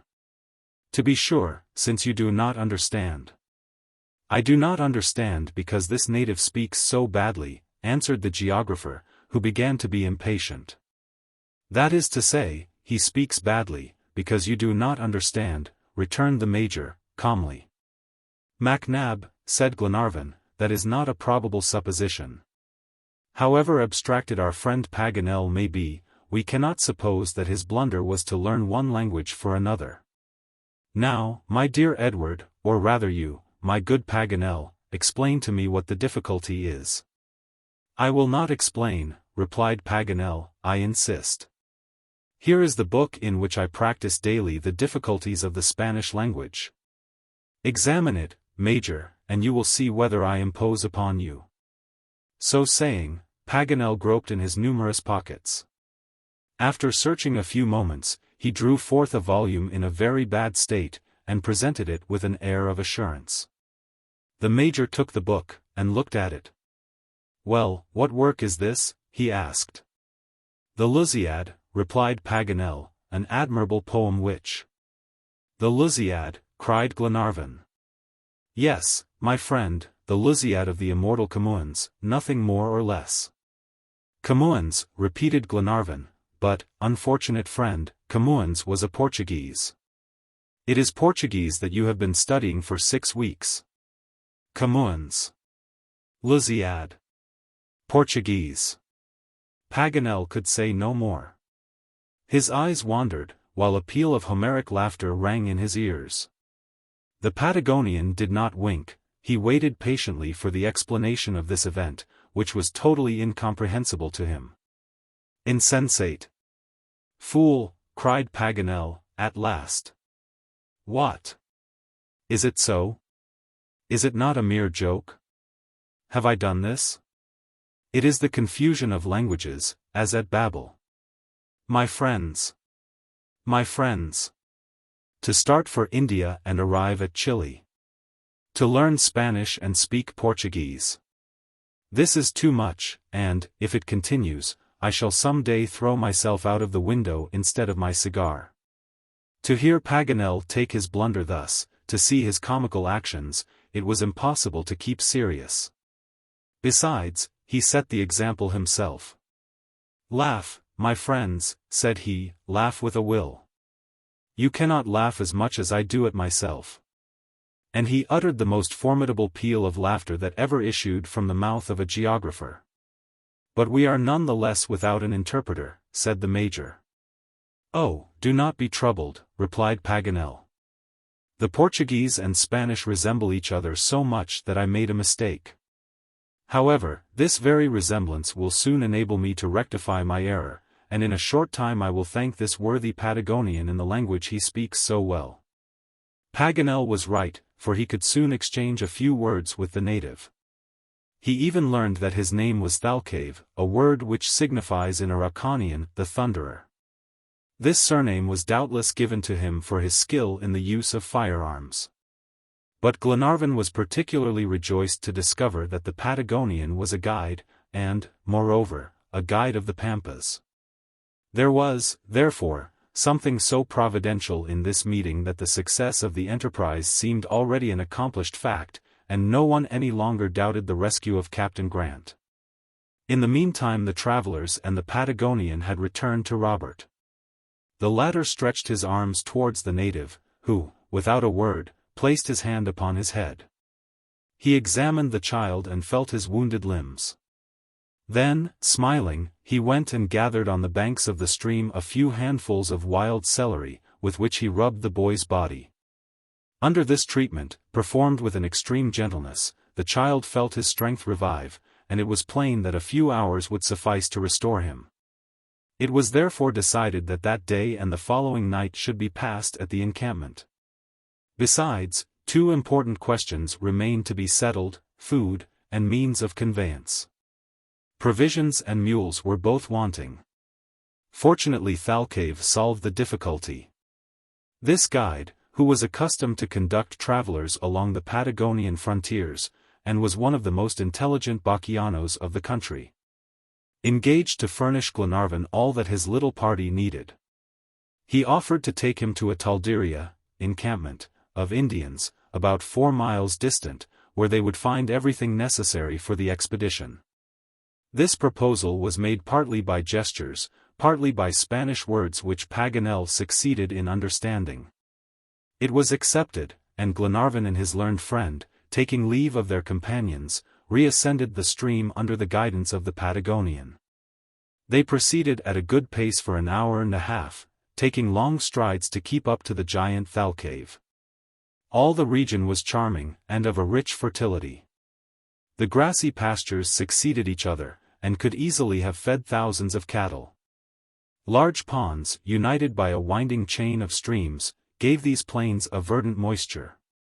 Black-headed swans sported on the mirror-like surface, and disputed the empire of the waters with numberless ostriches that gamboled over the plains.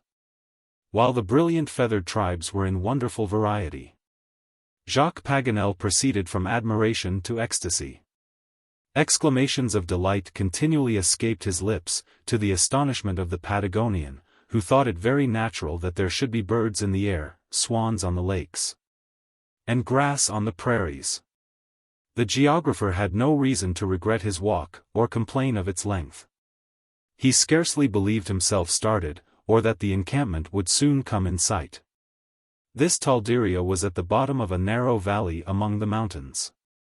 Here in huts of branches lived 30 wandering natives, grazing large herds of milch cows, sheep, cattle and horses. Thus they roamed from one pasture to another, always finding a repast ready for their 4-footed companions. Thalcave took upon himself the negotiation, which was not long. In return for 7 small Argentine horses, all saddled, 100 pounds of dried meat, a few measures of rice, and some leathern bottles for water, the Indians received 20 ounces of gold, the value of which they perfectly understood. Glenarvan would have bought another horse for the Patagonian, but he intimated that it was unnecessary. The bargain concluded, Glenarvan took leave of his new providers, as Paganel expressed it, and returned to the encampment. His arrival was welcomed by cries of joy at sight of the provisions and horses. Everyone ate with avidity. Robert partook of some nourishment. He had almost entirely regained his strength, and the remainder of the day was passed in perfect rest. Various subjects were alluded to: the absent dear ones, the Duncan, Captain Mangles, his brave crew, and Harry Grant, who was, perhaps, not far distant. As for Paganel, he did not leave the Indian. He became Thalcave's shadow, and could not remain quiet in the presence of a real Patagonian, in comparison with whom he would have passed for a dwarf. He overwhelmed the grave Indian with Spanish phrases, to which the latter quietly listened. The geographer studied this time without a book, and was often heard repeating words aloud. "If I do not get the accent," said he to the major, "you must not be angry with me. Who would have thought that one day a Patagonian would teach me Spanish?" Chapter 16. News of the Lost Captain. At 8 o'clock the next morning Thalcave gave the signal for departure. The slope was gradual, and the travelers had only to descend a gentle declivity to the sea. When the Patagonian declined the horse that Glenarvan offered him, the latter thought that he preferred to go on foot, according to the custom of certain guides. And indeed, his long legs ought to have made walking easy. But he was mistaken. At the moment of departure Thalcave whistled in a peculiar manner. Immediately a magnificent Argentine horse, of superb form, issued from a small wood nearby, and approached at the call of his master. The animal was perfectly beautiful. His brown color indicated a sound, spirited, and courageous beast. He had a small and elegantly poised head, widely opening nostrils, a fiery eye, large hams, swelling withers, broad breast, long pasterns, in short, all the qualities that constitute strength and suppleness. The Major, like a perfect horseman, admired unreservedly this specimen of the horses of the plains. This beautiful creature was called Thalca, which means bird in the Patagonian language, and he justly merited this appellation. When Thalcave was in the saddle, the horse pranced with spirited grace, and the Patagonian, a skillful rider, was magnificent to behold. His outfit comprised two weapons of the chase, the bolas and the lasso. The bolas consists of 3 balls tied together by a leathern string, which are fastened to the front of the saddle. The Indians frequently throw them the distance of 100 paces at the animal or enemy that they are pursuing, and with such precision that they twist about their legs and bring them to the ground. It is, therefore, in their hands a formidable instrument, and they handle it with surprising dexterity. The lasso, on the contrary, does not leave the hand that wields it. It consists simply of a leathern thong 30 feet in length, terminating in a slip noose which works upon an iron ring. The right hand throws the slip noose, while the left hand holds the remainder of the lasso, the end of which is firmly tied to the saddle. A long carbine in a sling completed the Patagonian's armament. Thalcave, without observing the admiration caused by his natural grace, ease and courage, took the lead, and the party advanced, now at a gallop, and now at a walk. For their horses seemed entirely unaccustomed to trotting. Robert mounted with much boldness, and speedily convinced Glenarvan of his ability to keep his seat. On issuing from the gorges of the Andes, they encountered a great number of sand ridges, called medanos, real waves incessantly agitated by the wind, when the roots of the herbage did not confine them to the earth. This sand is of an extreme fineness, and, at the least breath, they saw it float away in light clouds, or form regular sand columns which rose to a considerable height. This spectacle caused pleasure as well as annoyance to the eyes. Pleasure, for nothing was more curious than these columns, wandering over the plain, struggling, mingling, sinking and rising in inexpressible confusion. And annoyance, since an impalpable dust emanated from these innumerable medanos and penetrated the eyelids, however tightly they were closed. This phenomenon continued during a great part of the day. Nevertheless, they advanced rapidly, and towards 6 o'clock the Andes, 40 miles distant, presented a darkish aspect already fading in the mists of the evening. The travelers were a little fatigued with their journey, and, therefore, saw with pleasure the approach of the hour for retiring. They encamped on the shores of a turbulent stream, enclosed by lofty red cliffs. Toward noon of the next day, the sun's rays became very oppressive, and at evening a line of clouds on the horizon indicated a change in the weather. The Patagonian could not be deceived, and pointed out to the geographer the western portion of the sky. "Good, I know," said Paganel, and addressing his companions, "a change in the weather is about to take place. We shall have a pampero."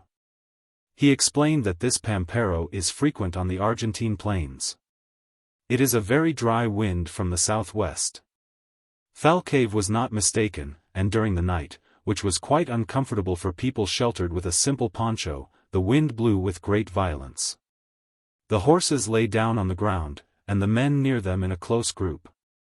Glenarvan feared they would be delayed if the storm continued, but Paganel reassured him after consulting his barometer.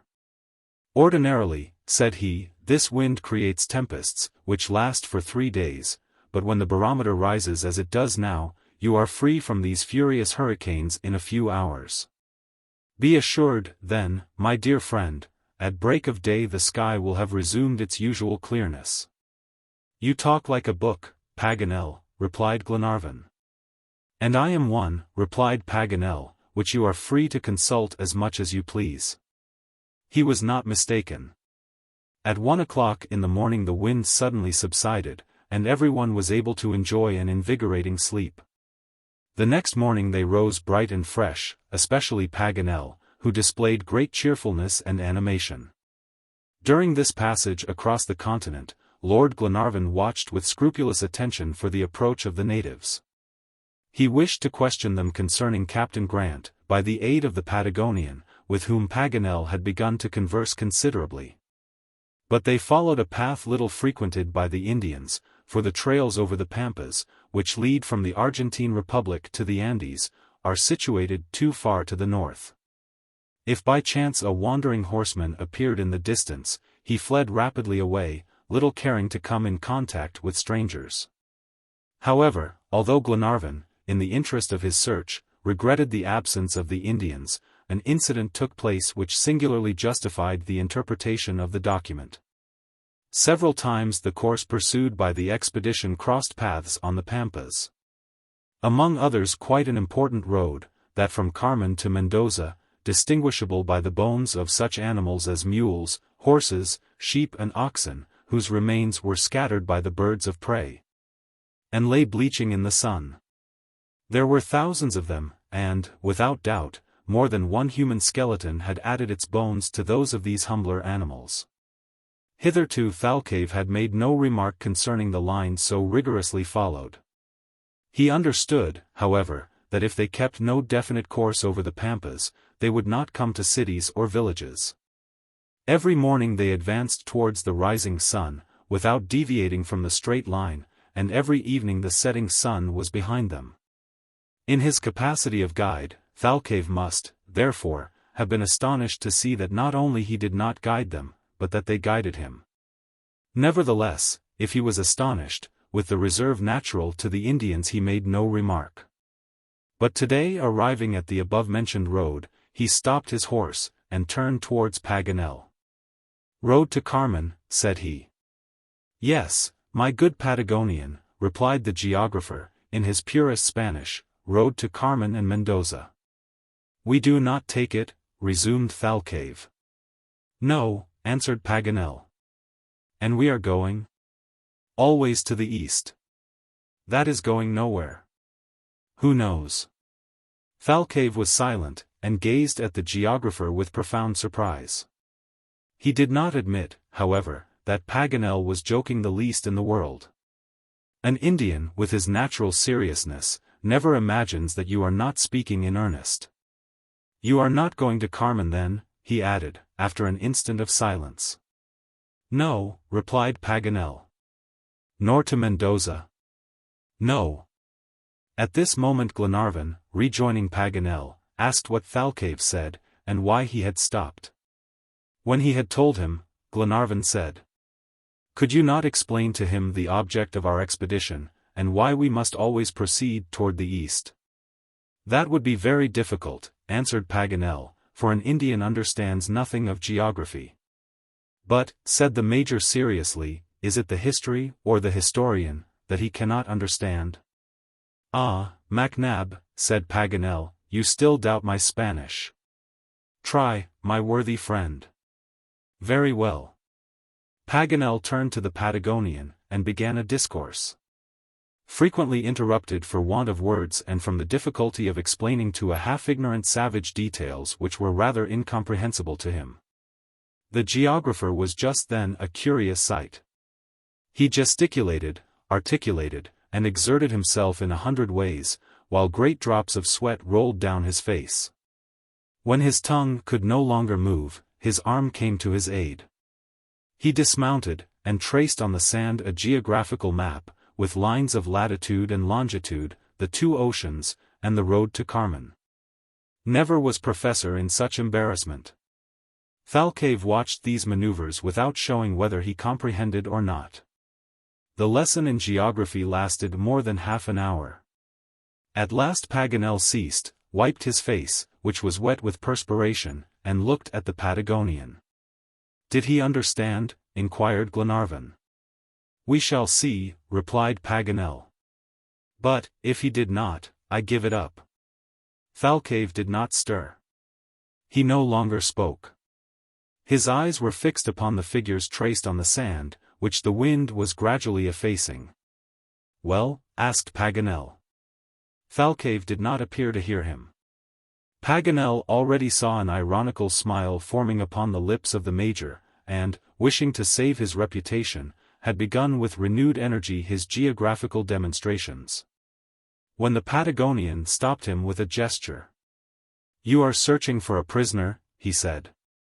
"Yes," replied Paganel. "And exactly on the line from the setting to the rising sun?" said Thalcave, indicating by a comparison, in the Indian manner, the course from west to east. "Yes, yes, that is it." "And it is your God," said the Patagonian, "who has confided to the waves of the vast ocean the secrets of the prisoner?" "God himself." "May his will be accomplished then," replied Thalcave, with a certain solemnity. "We will go to the east, and, if necessary, even to the sun." Paganel, in his exultation over his pupil, immediately translated to his companions the replies of the Indian. Glenarvan requested Paganel to ask the Patagonian if he had heard of any strangers falling into the hands of the Indians, which was accordingly done. "Perhaps," replied the Patagonian. As soon as this word was translated, Thalcave was surrounded by the 7 travelers, who gazed at him with questioning looks. Paganel, excited and scarcely finding his words, resumed these interesting interrogatories, while his eyes, fixed upon the grave Indian, strove to anticipate his reply before it issued from his lips. Every word the Patagonian said he repeated in English, so that his companions heard the Indian speak, as it were, in their own language. "And this prisoner?" inquired Paganel. "He was a stranger," replied Thalcave slowly, "a European." "You have seen him?" "No, but he is mentioned in the accounts of the Indians." "He was a brave man." "You understand, my friends," said Paganel, "a courageous man." "My father," cried Robert Grant. Then, addressing Paganel, "How do you say, 'it is my father,' in Spanish?" he asked. "Es mio padre," answered the geographer. Immediately Robert, taking Thalcave's hands, said in a sweet voice, "Es mio padre." "Soa padre," replied the Patagonian, whose look brightened. He took the boy in his arms, lifted him from his horse, and gazed at him with the most curious sympathy. His intelligent countenance became suffused with a peaceful emotion.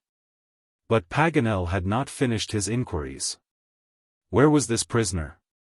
What was he doing? When had Thalcave heard of him? All these questions thronged his mind at once. He did not have to wait long for answers, but learnt that the European was a slave of one of the Indian tribes that scour the plains. "But where was he last?" asked Paganel. "With the cacique Calfacura," answered Thalcave. "On the line we have been following?" "Yes." "And who is this cacique?" "The chief of the Poiches Indians. A man with 2 tongues and 2 hearts." "That is to say, false in word and in deed," said Paganel, after translating to his companions this beautiful metaphor of the Indian language. "And can we rescue our friend?" he added. "Perhaps so, if your friend is still in the hands of the Indians." "And when did you hear of him?" "A long time ago, and, since then, the sun has brought back 2 summers to the sky." Glenarvan's joy could not be described. This answer coincided exactly with the date of the document. But one question remained to be asked. "You speak of a prisoner," said Paganel, "but were there not 3? "I do not know," replied Thalcave. "And you know nothing of their actual situation?" "Nothing." This last word ended the conversation. It was possible that the 3 prisoners had been separated a long time. But the substance of the Patagonian's information was that the Indians spoke of a European who had fallen into their power. The date of his captivity, the place where he must have been, everything, even to the Patagonian phrase used to express his courage, related evidently to Captain Harry Grant. Their progress was now somewhat slow and difficult, their next object being to reach and cross the river Colorado, to which at length their horses brought them. Here Paganel's first care was to bathe geographically in its waters, which are colored by a reddish clay. He was surprised to find the depth so great as it really was, this being the result of the snow having melted rapidly under the first heat of summer. The width likewise of this stream was so considerable that it was almost impossible for their horses to swim across. But they happily discovered a sort of weir bridge, of wattles looped and fastened together, which the Indians were in the habit of using. And by its aid the little troop was enabled to pass over to the left bank, where they rested for the night. Chapter 17. A Serious Necessity. They set out at daybreak. The horses advanced at a brisk pace among the tufts of paja brava, a kind of grass that serves the Indians as a shelter during the storms. At certain distances, but less and less frequent, pools of shallow water contributed to the growth of willows and a certain plant which is found in the neighborhood of fresh water. Here the horses drank their fill, to fortify themselves for the journey. Thalcave, who rode in advance, beat the bushes, and thus frightened away the colinas, vipers, while the agile Thalca bounded over all obstacles, and aided his master in clearing a passage for the horses that followed. Early in the afternoon, the first traces of animals were encountered, the bones of an innumerable drove of cattle, in whitened heaps. These fragments did not extend in a winding line, such as animals exhausted and falling one by one would leave behind them. Thus no one, not even Paganel, knew how to explain this chain of skeletons in a space comparatively circumscribed. He therefore questioned Thalcave, who was not at a loss for a reply. "What is this?" they asked, after Paganel had inquired of the Indian. "The fire of heaven," replied the geographer. "What? The lightning could not have produced such a disaster," said Tom Austin, and stretched 500 head of cattle on the earth. But Thalcave reaffirmed it, and he was not mistaken. For the storms of the Pampas are noted for their violence. At evening they stopped at an abandoned rancho, made of interlaced branches plastered with mud and covered with thatch. This structure stood within an enclosure of half-rotten stakes which, however, sufficed to protect the horses during the night against the attacks of the foxes. Not that they had anything to fear personally from these animals, but the malicious beasts gnawed the halters, so that the horses could escape. A few paces from the rancho, a hole was dug which served as a kitchen and contained half-cooled embers. Within, there was a bench, a bed of oxhide, a saucepan, a spit, and a pot for boiling mate. The mate is a drink very much in use in South America. It is the Indian's tea, consisting of a decoction of leaves dried in the fire, and is imbibed through a straw. At Paganel's request, Thalcave prepared several cups of this beverage, which very agreeably accompanied the ordinary eatables, and was declared excellent. The next day they resumed their journey towards the east. About noon a change took place in the appearance of the Pampas, which could not escape eyes wearied with its monotony. The grass became more and more scanty, and gave place to sickly burdocks and gigantic thistles, while stunted nettles and other thorny shrubs grew here and there. Heretofore, a certain moisture, preserved by the clay of the prairie, freshened the meadows, the vegetation was thick and luxuriant. But now a patchy growth, bare in many places, exposed the earth, and indicated the poverty of the soil. These signs of increasing dryness could not be mistaken, and Thalcave called attention to them. "I am not sorry at this change," said Tom Austin, "to see always grass, nothing but grass, becomes tiresome before long." "But where there is grass there is water," replied the Major. "Oh, we are not in want," said Wilson, "and shall find some river on our course." However, when Wilson said that the supply of water would not fail, he had not calculated for the unquenchable thirst that consumed his companions all that day. And, when he added that they would meet with some stream in their journey, he had anticipated too much. Indeed, not only were rivers wanting, but even the artificial wells dug by the Indians were empty.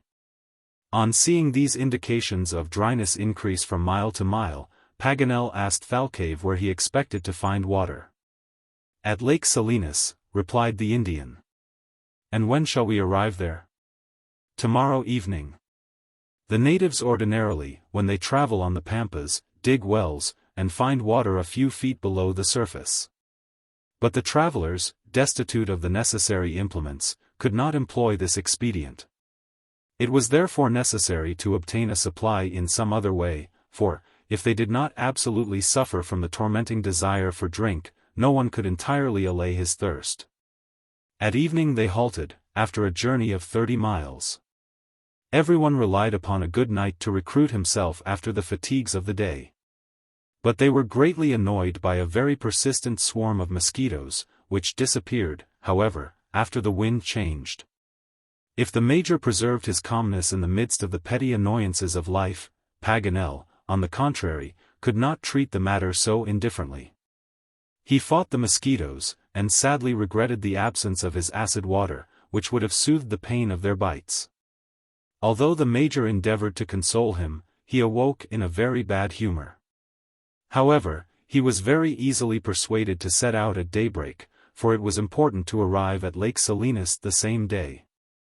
The horses were very much exhausted, they were dying of thirst, and, although their riders had denied themselves on their account, still their share of water had been very limited. The dryness was today even greater, and the heat no less intolerable, with the dusty wind, the simoom of the pampas. During the day the monotony of the journey was interrupted. Mulready, who rode in advance, turned back, signaling the approach of a party of Indians. This meeting elicited different opinions. Glenarvan thought of the information that these natives might furnish concerning the shipwrecked seamen of the Britannia. Thalcave, for his part, scarcely enjoyed meeting in his journey the wandering Indians of the plains. He considered them plunderers and robbers, and only sought to avoid them. According to his orders, the little party collected together, and made ready their firearms. It was necessary to be prepared for any emergency. The Indian detachment was soon perceived. It consisted of only 10 men, which fact reassured the Patagonian. They approached within 100 paces, so that they could be easily distinguished. Their high foreheads, prominent rather than receding, their tall forms, and their olive color, showed them to be magnificent types of the Indian race. They were clad in the skins of guanacos, and carried various weapons of war and the chase, while their dexterity in horsemanship was remarkable. Having halted, they appeared to hold a conference, crying and gesticulating. Glenarvan advanced toward them. But he had not proceeded 2 yards, when the detachment wheeled about and disappeared with incredible swiftness. The tired horses of the travelers could never have overtaken them. "The cowards!" cried Paganel. "They fly too fast for honest men," said MacNab. "What are these Indians?" inquired Paganel of Thalcave. "Gauchos," replied the Patagonian. "Gauchos," repeated Paganel, turning toward his companions, "Gauchos. We had no need, then, to take such precautions. There was nothing to fear." "Why?" asked the Major. "Because the Gauchos are inoffensive peasants." "Do you think so, Paganel?" "Certainly. They took us for robbers, and fled." Glenarvan was quite disappointed in not speaking with them, as he expected to obtain additional tidings of the lost sailors. But it was necessary to push on, if they would reach their destination that evening.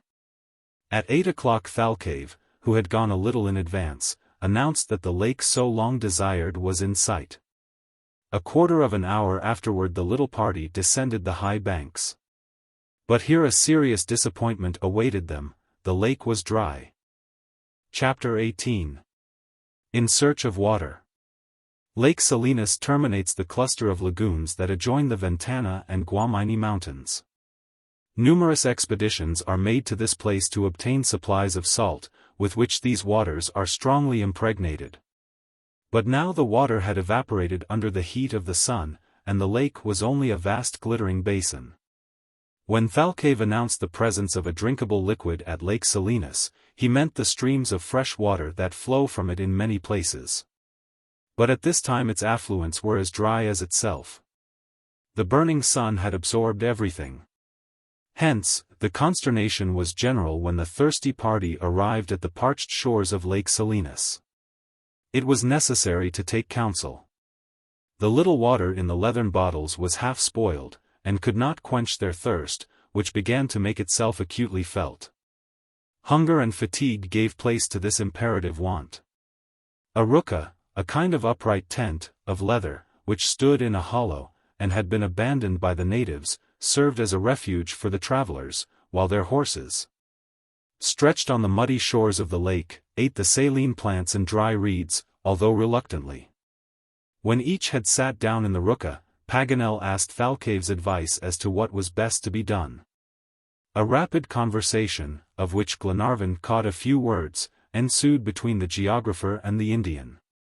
Thalcave spoke calmly, while Paganel gesticulated for both. This consultation lasted a few minutes, and then the Patagonian folded his arms. "What did he say?" inquired Glenarvan. "I thought I understood him to advise us to separate." "Yes, into two parties," replied Paganel. "Those of us whose horses are so overcome with fatigue and thirst that they can scarcely move will continue the journey as well as possible. Those who are better mounted, on the contrary, will ride in advance, and reconnoiter the Guamaini River, which empties into Lake San Lucas. If there is sufficient water there, they will wait for their companions on the banks of the stream. If not, they will return to save the rest a useless journey." "And then?" asked Tom Austin. "Then we must go southward to the first branches of the Ventana Mountains, where the rivers are numerous." "The plan is good," replied Glenarvan, "and we will follow it without delay. My horse has not suffered so much yet from want of water, and I offer to accompany Thalcave." "Oh, my lord, take me," cried Robert, as if a pleasure excursion were in question. "But can you keep up with us, my child?" "Yes, I have a good beast that asks nothing better than to go in advance." "Will you, my lord?" "I beseech you." "Come then, my boy," said Glenarvan, delighted not to be separated from Robert. "And we three," he added, "will be very stupid if we do not discover some clear and fresh stream." "And I?" said Paganel. "Oh, you, my dear Paganel," replied the Major, "you will remain with the reserve detachment. You know the course, the Guamaini River, and the Pampas, too well to abandon us. Neither Wilson, Mulready, nor myself are capable of rejoining Thalcave at his rendezvous, unless we advance confidently under the guidance of the brave Jacques Paganel." "I resign," said the geographer, very much flattered to obtain a higher command. "But no distractions," added the Major. "Do not lead us where we have nothing to do, and bring us back to the shores of the Pacific." "You would deserve it, my intolerable Major," said Paganel, smiling. "But tell me, my dear Glenarvan, how will you understand Thalcave's language?" "I suppose," answered Glenarvan, "that the Patagonian and I will not need to talk. Besides, with the few Spanish words that I know, I shall succeed well enough on an emergency in giving him my opinion and understanding his." "Go then, my worthy friend," replied Paganel. "Let us eat first," said Glenarvan, "and sleep till the hour of departure." They ate supper without drink, which was rather unrefreshing, and then fell asleep. Paganel dreamed of torrents, cascades, streams, rivers, ponds, brooks, nay even full bottles, in short, of everything which generally contains water. It was a real nightmare. The next morning at 6 o'clock the horses were saddled. They gave them the last drink of water left, which they took with more dislike than pleasure, for it was very nauseating. The three horsemen then mounted. "Au revoir," said the Major, Austin, Wilson, and Mulready. Soon the Patagonian, Glenarvan, and Robert, not without a certain throbbing of the heart, lost sight of the detachment confided to the sagacity of the geographer. Thalcave was right in first proceeding towards the Guamaini, since this stream lay on the prescribed course, and was the nearest. The 3 horses galloped briskly forward. These excellent beasts perceived, doubtless, by instinct, whither their masters were guiding them. Thalcave, especially, showed a spirit that neither fatigue nor thirst could overcome. The other horses followed, at a slower pace, but incited by his example. The Patagonian frequently turned his head to look at Robert Grant, and, seeing the young boy firm and erect, in an easy and graceful position, testified his satisfaction by a word of encouragement. "Bravo, Robert," said Glenarvan. "Thalcave seems to congratulate you. He praises you, my boy." "And why, my lord?" "Because of the way you ride." "Oh, I merely keep firm." "That is all," replied Robert, who blushed with pleasure at hearing himself complimented. "That is the main point, Robert," said Glenarvan. "But you are too modest, and I am sure you cannot fail to become an accomplished equestrian." "Well," said Robert, "but what will Papa say, who wishes to make a sailor of me? The one does not interfere with the other. If all horsemen do not make good sailors, all sailors may certainly make good horsemen. To ride on the yards, you must learn to keep yourself firm. As for knowing how to manage your horse, that comes more easily." "Poor father," exclaimed Robert, "how he will thank you when you have found him." And, so saying, he took his lordship's hand and pressed it to his lips. "You love him well, Robert?" "Yes, my lord, he was so kind to sister and me. He thought only of us, and every voyage brought us a memento of the countries he visited, and, what was better, tender caresses and kind words, on his return." "Ah! You will love him too, when you know him. Mary resembles him. He has a sweet voice like her. It is singular for a sailor, is it not?" "Yes, very singular, Robert," said Glenarvan. "I see him still," replied the boy, as if speaking to himself. "Good and brave Papa. He rocked me to sleep on his knees, when I was little, and kept humming an old Scottish song which is sung around the lakes of our country. I sometimes recall the air, but indistinctly. How we loved him, my lord! Well, I think one must be very young to love his father well." "And old to reverence him, my child," replied Glenarvan, quite moved by the words that came from this young heart. During this conversation, their horses had relaxed their pace and fallen behind the other, but Thalcave called them, and they resumed their former gait. It was soon evident, however, that, with the exception of Thalcave, the horses could not long maintain this speed. At noon it was necessary to give them an hour's rest. Glenarvan grew uneasy. The signs of dryness did not diminish, and the want of water might result in disastrous consequences. Thalcave said nothing, but probably thought that if the Guamini was dry it would then be time to despair, if indeed an Indian's heart has ever experienced such an emotion. They therefore kept on, and by use of whip and spur the horses were induced to continue their journey, but they could not quicken their pace. Thalcave might easily have gone ahead, for in a few hours Thalcave could have carried him to the banks of the stream. He doubtless thought of it, but probably did not like to leave his 2 companions alone in the midst of this desert, and, that he might not outstrip them, he forced Thalcave to lessen his speed. It was not, however, without much resistance, prancing and neighing, that Thalcave's horse consented to keep pace with the others. It was not so much the strength as the voice of his master which restrained him. The Indian actually talked to his horse, and the animal, if he did not answer, at least comprehended him. The Patagonian must have used excellent arguments, for, after discussing some time, Thalcave yielded, and obeyed his master's commands. But, if Thalcave understood Thalcave, Thalcave had none the less understood Thalcave. The intelligent animal, through his superior instincts, had perceived a moisture in the air. He inhaled it eagerly, and kept moving his tongue, as if it were steeped in a grateful liquid. The Patagonian could not be deceived, water was not far distant. He therefore encouraged his companions by explaining the impatience of his horse, which the others were not long in understanding. They made a final effort, and galloped after the Indian. About 3 o'clock a bright line appeared in a hollow of the plain. It trembled under the rays of the sun. "Water," cried Glenarvan. "Water, yes, water," cried Robert.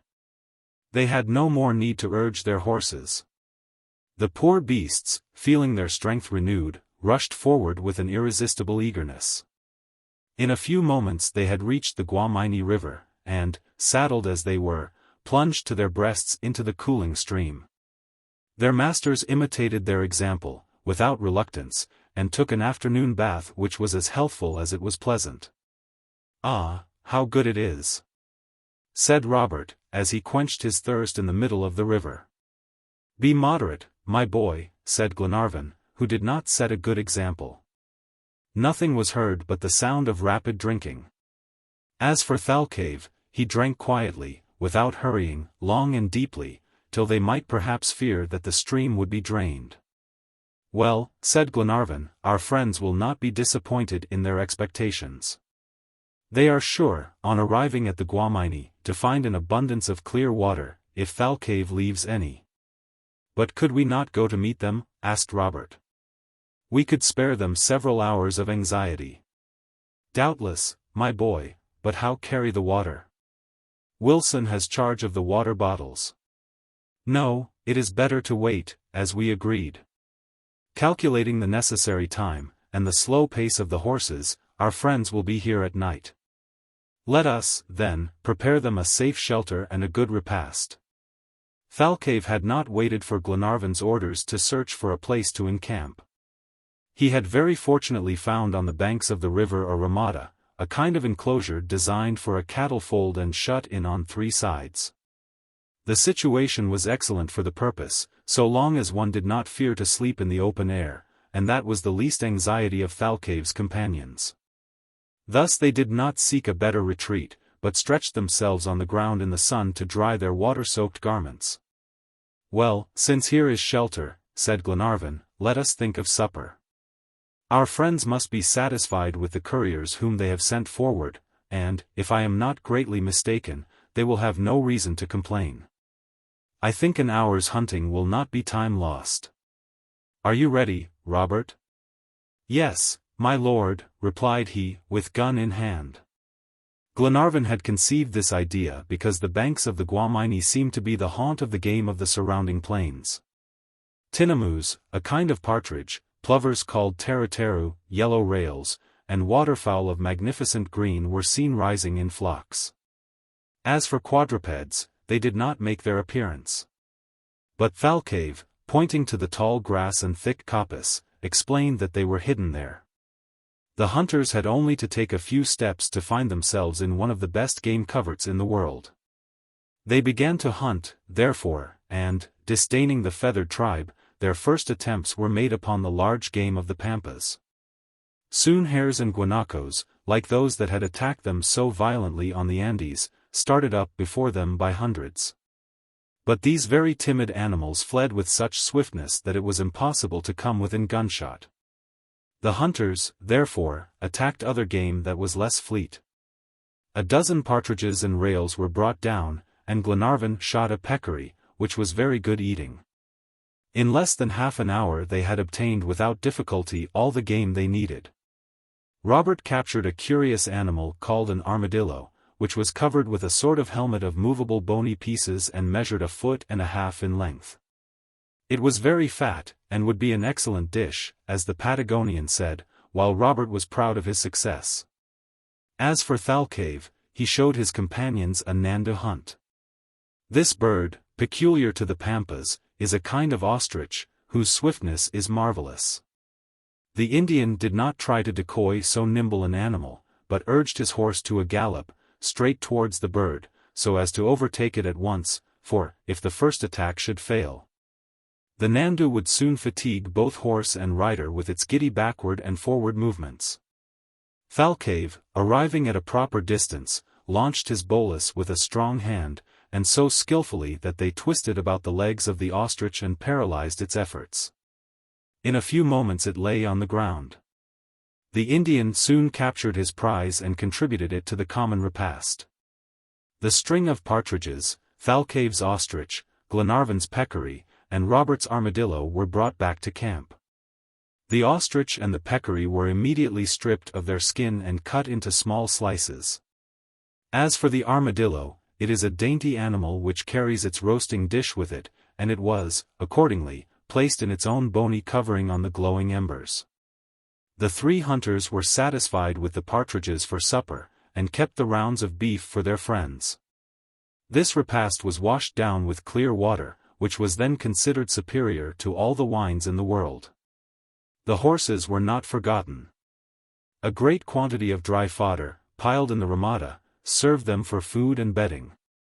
When everything was ready, Glenarvan, Robert, and the Indian wrapped themselves in their ponchos, and stretched their limbs on a bundle of alfafairs, the usual bed of the hunters of the Pampas. Chapter 19. The Red Wolves. Night came, the night of the new moon, only the uncertain light of the stars illumined the plain. On the horizon the zodiacal light faded away in a dark mist. The waters of the Guamini flowed without a murmur, while birds, quadrupeds, and reptiles reposed after the fatigues of the day. The silence of the desert reigned on the vast expanse of the Pampas. Glenarvan, Robert, and Thalcave had yielded to the common law, and, stretched on their thick beds of grass, they enjoyed a refreshing sleep. The horses, overcome with fatigue, had lain down on the ground. Thalcave alone, like a true-blooded horse, slept standing, spirited in repose as in action, and ready to start at the least sign from his master. Perfect tranquility reigned within the enclosure, and the embers of the night fire, as they gradually died out, cast their last rays over the silent obscurity. About 10 o'clock, after a short sleep, the Indian awoke. His eyes became fixed beneath his lowered eyebrows, and his head was turned in a listening attitude towards the plain. He seemed endeavoring to detect some scarcely perceptible sound. A vague uneasiness was soon expressed on his face, usually so calm. Had he perceived the approach of prowling Indians, or the coming of jaguars, water tigers, and other formidable beasts which are numerous in the neighborhood of rivers? This last possibility doubtless appeared plausible to him, for he cast a rapid glance over the combustible materials piled in the enclosure, and his anxiety increased. In fact, all this dry bedding would quickly be consumed, and could not long intimidate the audacious animals. According to this conjecture, Thalcave had only to await the progress of events, which he did, half reclining, his head resting on his hands, his elbows on his knees, his eyes motionless. In the attitude of a man whom a sudden anxiety has awakened from sleep. An hour passed. Any other person but Thalcave, reassured by the outward silence, would have lain down again. But where a stranger would have suspected nothing, the highly trained senses and natural instinct of the Indian foresaw the coming danger. While he was listening and watching, Thalcave gave a low neigh. His nose was stretched towards the entrance to the ramada. The Patagonian suddenly started. "Thalcave has scented some enemy," said he. He arose and scanned the plain attentively. Silence still reigned, but not tranquility. Thalcave discerned shadows moving noiselessly among the tufts of grass. Here and there glittered luminous points, which spread on all sides, now fading away, and now gleaming forth again. You would have thought fantastic elves were dancing on the surface of an immense lagoon. A stranger would doubtless have taken these flitting sparks for glowworms, which shine, when night comes, in many parts of the Pampas.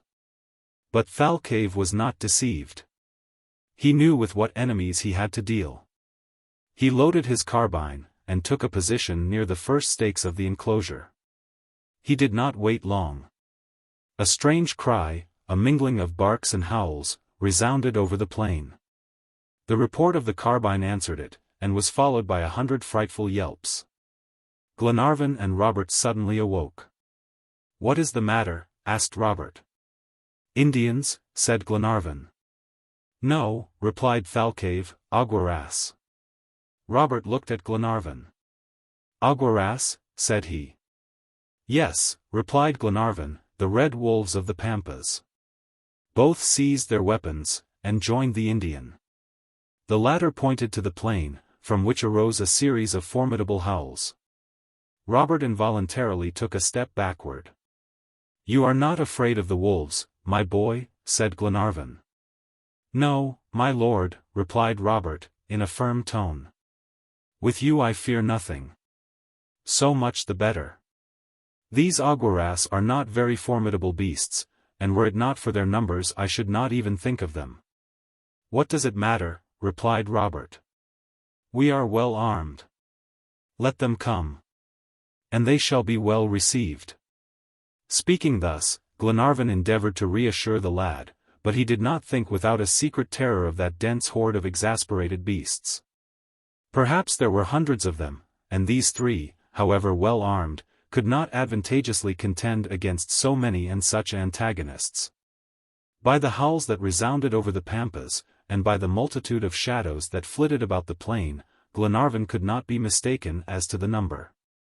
These animals had scented a sure prey, horseflesh or human flesh, and not one among them would return to his lair without having his portion. The situation was, therefore, very alarming. Meanwhile the circle of wolves grew gradually narrower. The horses, awakened, gave signs of the liveliest terror. Thalcave alone pawed the ground, seeking to break his halter, and ready to rush out.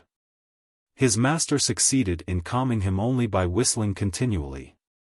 Glenarvan and Robert had stationed themselves so as to defend the entrance of the ramada, and with their loaded rifles were about to fire at the first ranks of wolves, when Thalcave turned aside, their weapons already poised for a shot. "What does Thalcave wish?" asked Robert. "He prohibits us from firing," answered Glenarvan. "Why?" "Perhaps he does not consider it the proper time." This was not, however, the motive which actuated the Indian, but a graver reason, which Glenarvan understood when Thalcave, raising his powder flask and inverting it, showed that it was almost empty. "Well," said Robert, "we must economize our ammunition. Our hunt today has cost us dear, and we are deficient in powder and shot. We have not 20 charges left." The boy answered nothing. "You are not afraid, Robert?" "No, my lord." "Very well, my boy." At this moment another report resounded. Thalcave had brought down a too bold enemy. The wolves that were advancing in close ranks recoiled, and gathered together again 100 paces from the enclosure. Glenarvan, at a sign from the Indian, took his place at once, while the latter, collecting the bedding, grass, and all combustible materials, piled them at the entrance of the ramada and threw on a burning ember. Soon a curtain of flame was defined against the dark background of the sky, and through the openings the plain appeared illumined by great moving reflections. Glenarvan could therefore judge of the great number of animals against which they had to defend themselves. Never had so many wolves been seen together before, nor so excited by rapacity. The fiery barrier that Thalcave had just opposed to them had redoubled their fury. Some, however, advanced to the very fire, crowded by the rear ranks, and burned their paws. From time to time a shot was necessary to check the howling horde, and at the end of an hour 15 bodies lay on the prairie. The besieged were now in a situation relatively less dangerous.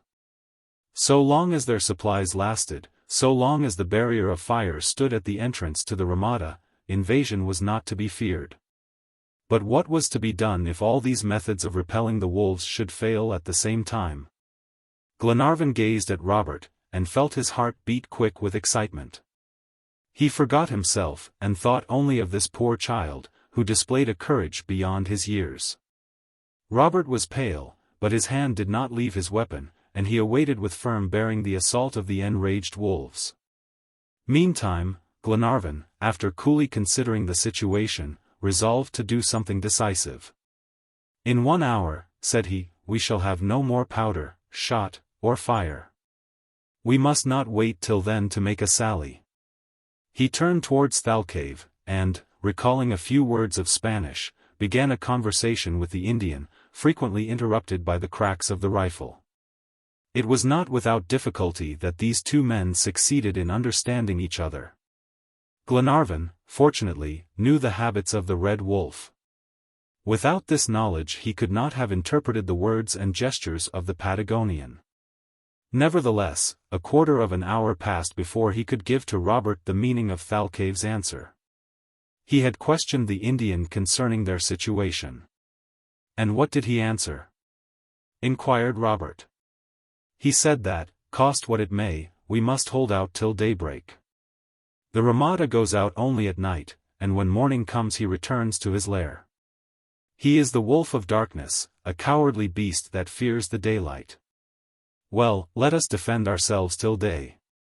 "Yes, my boy, and with our knives if we can no longer use our guns." Already Thalcave had set the example, and when a wolf approached the fire, the long knife of the Patagonian was thrust through the flames and drawn back again red with blood. However, the means of defense were failing. About 2 o'clock in the morning, Thalcave threw into the fire the last armful of fuel, and the besieged had only 5 charges left. Glenarvan cast about him a sorrowful glance. He thought of the child who was there, of his companions, of all whom he loved. Robert said nothing. Perhaps the danger did not appear imminent to his hopeful spirit. But Glenarvan pictured to himself that terrible event, now apparently inevitable, the being devoured alive. He was not master of his emotion. He drew the child to his breast, he clasped him to his heart, he pressed his lips to his forehead, while tears flowed from his eyes. Robert gazed at him with a smile. "I am not afraid," said he. "No, my boy, no," replied Glenarvan, "and you are right. In 2 hours, day will appear, and we shall be saved." "Well done, Thalcave, my brave Patagonian," cried he, as the Indian killed with the butt of his gun 2 enormous beasts that were attempting to cross the glowing barrier. But at this moment the dying light of the fire showed him the Aguirus advancing in a dense body to assail the Ramada. The denouement of the bloody drama was approaching.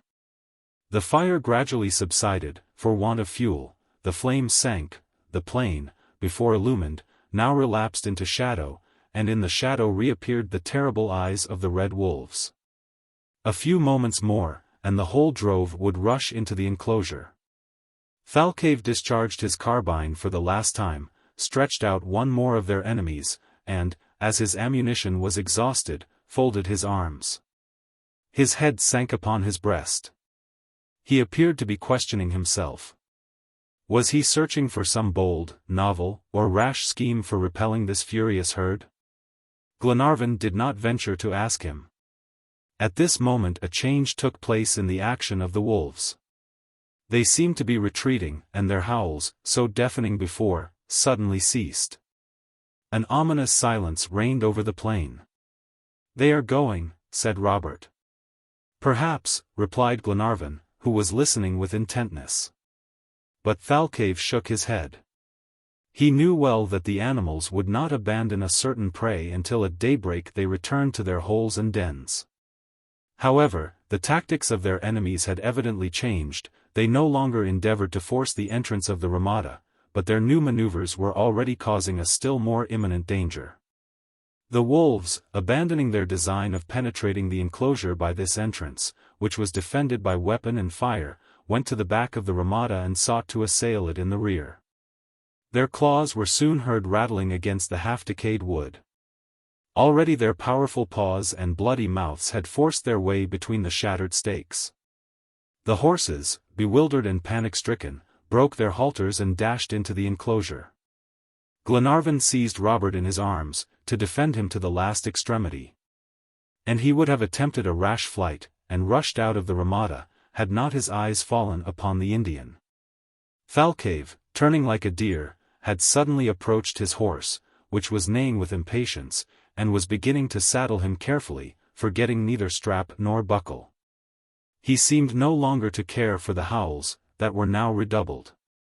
Glenarvan gazed at him with a dark foreboding. "He is leaving us," cried he, seeing Thalcave gather up his reins as though he were about to mount. "He? Never," said Robert. In truth the Indian was about to make a venture, not to leave his friends, but to save them by sacrificing himself. Thalcave was ready. He champed his bit, he pranced. His eyes, full of a fiery spirit, shot forth lightning flashes. He understood his master. Just as the Indian was seizing the mane of his horse, Glenarvan caught him by the arm with a convulsive grasp. "You are going," said he, pointing to the plain, which was now deserted. "Yes," replied the Indian, who comprehended the gesture of his companion. And, with vehement gesticulations which were however perfectly intelligible, he added a few words in Spanish, which signified, "Thalca, good horse, swift, will draw the wolves after him." "Ha! Thalcave," cried Glenarvan. "Quick, quick," continued the Indian, while Glenarvan said to Robert, in a voice broken by emotion. "Robert, my lad, you hear? He will sacrifice himself for us. He will rush out over the plain, and turn aside the fury of the wolves upon himself." "Friend Thalcave," replied Robert, looking imploringly at the Patagonian, "Friend Thalcave, do not leave us." "No," said Glenarvan, "he will not leave us." And, turning to the Indian, he added, pointing to the terrified horses crowding against the stakes, "Let us go together." "No," said the Indian, who was not mistaken as to the meaning of these words. "Bad beasts, frightened, Thalca, good horse." "Very well," said Glenarvan. "Thalcave shall not leave, Robert. He shows me what I have to do. It is my duty to go, and his to remain with you." Then, seizing Thalca's bridle, he added, "I will go." "No," replied the Patagonian, calmly. "I tell you," cried Glenarvan, taking the bridle from the hands of the Indian, "I will go. Save this boy. I trust him to you, Thalcave." Glenarvan, in his excitement, mingled English and Spanish together. But what matters the language? In such a terrible situation, signs tell all, and men quickly understand each other. However, Thalcave resisted, and the discussion was prolonged. The danger was increasing every moment. Already the broken stakes were yielding to the teeth and claws of the wolves. But neither Glenarvan nor Thalcave appeared willing to yield. The Indian had drawn Glenarvan towards the entrance of the enclosure. He pointed to the plain, now free from wolves. In his animated language, he explained that not a moment was to be lost, that the danger, if this plan failed, would be greater for those who remained. In short, that he alone knew Thalca well enough to employ his marvelous agility and speed for the common safety. Glenarvan blindly persisted in his resolve to sacrifice himself, when suddenly he was pushed violently back. Thalca pranced, reared on his hind legs, and all at once, with a spring, cleared the barrier of fire and the rampart of bodies, while a boyish voice cried, "God save you, my lord!" Glenarvan and Thalcave had scarcely time to perceive Robert, who, clinging to the horse's mane, disappeared in the darkness. "Robert, unfortunate," cried Glenarvan. But these words the Indian himself could not hear. Frightful howls resounded. The wolves, starting on the track of the horse, fled into the darkness with a terrible speed. Thalcave and Glenarvan rushed out of the ramada. Already the plain had resumed its tranquility, and they could scarcely distinguish a moving line which undulated afar in the shadows of the night. Glenarvan sank upon the ground, overcome, in despair, clasping his hands. He gazed at Thalcave, who smiled with his accustomed calmness. "Thalca, good horse, brave child, he will be saved," he repeated, nodding his head. "But if he falls," said Glenarvan. "He will not fall." In spite of Thalcave's confidence, his companion passed the night in terrible anguish. He was no longer even mindful of the danger still to be feared from the wolves. He would have gone in search of Robert, but the Indian restrained him, and explained that their horses could not overtake the boy, that Thalca must have distanced his enemies, and could not be found in the darkness. They must wait for day to start in search of Robert. At 4 o'clock in the morning day began to break. The mists of the horizon were soon tinged with pale rays. A sparkling dew covered the plain, and the tall grass began to wave under the first breezes of the dawn. The moment of departure had arrived. "Forward," said the Indian. Glenarvan did not reply, but sprang upon Robert's horse, and the two were soon galloping towards the west in the direction from which their companions were to come. For an hour they travelled thus with great speed, gazing around for Robert, and dreading at each step to behold his mangled body. Glenarvan tortured the flanks of his horse with his spurs. Suddenly shots were heard, and reports at regular intervals, like signals for recognition. "It is they," cried Glenarvan. Thalcave and he urged their horses to a more rapid pace, and a few moments afterwards they joined the party led by Paganel. To Glenarvan's joy, Robert was there, alive, borne by the noble Thalcave, who neighed with pleasure at seeing his master. "Ah, my boy! My boy!" cried Glenarvan, with unspeakable tenderness. And Robert and he, dismounting, rushed into each other's arms. Then it was the Indian's turn to clasp to his breast the courageous son of Captain Grant. "He lives! He lives!" exclaimed Glenarvan. "Yes," replied Robert, "thanks to Thalcave." The Indian had not waited for these words of gratitude to embrace his horse, but at that very moment he spoke to him and embraced him, as if human blood flowed in the veins of the noble animal. Then, turning towards Paganel, he pointed to young Robert. "A brave boy," said he. Glenarvan, however, asked, even while he admired the lad, "Why, my son, did you not let Thalcave or me try this last chance of saving you?" "My lord," replied he, in accents of the liveliest gratitude, "was it not my duty to sacrifice myself, when Thalcave has saved my life, and you are going to save my father?" Chapter 20. Strange Signs. After their first outbursts of joy at meeting were over, Paganel, Austin, Wilson, and Mulready, all who had remained behind, except the Major, were conscious of one thing, namely, that they were suffering from thirst. Fortunately, the Guamini flowed at no great distance. They accordingly continued their journey, and at 7 o'clock in the morning the little party arrived at the Ramada. On seeing its entrance strewn with the bodies of the wolves, it was easy to understand the violence of the attack and the vigor of the defense. The travelers, after fully quenching their thirst, devoted their attention to breakfast in the enclosure. The ostrich steaks were declared excellent, and the armadillo, roasted in its own covering, was a delicious dish. "To eat reasonably of this," said Paganel, "would be ingratitude towards Providence. We really must eat immoderately." And he did so accordingly, but was not sick, thanks to the clear water of the Guamini, which appeared to possess superior digestive properties. At 10 o'clock Glenarvan gave the signal for departure. The water bottles were filled, and they set out.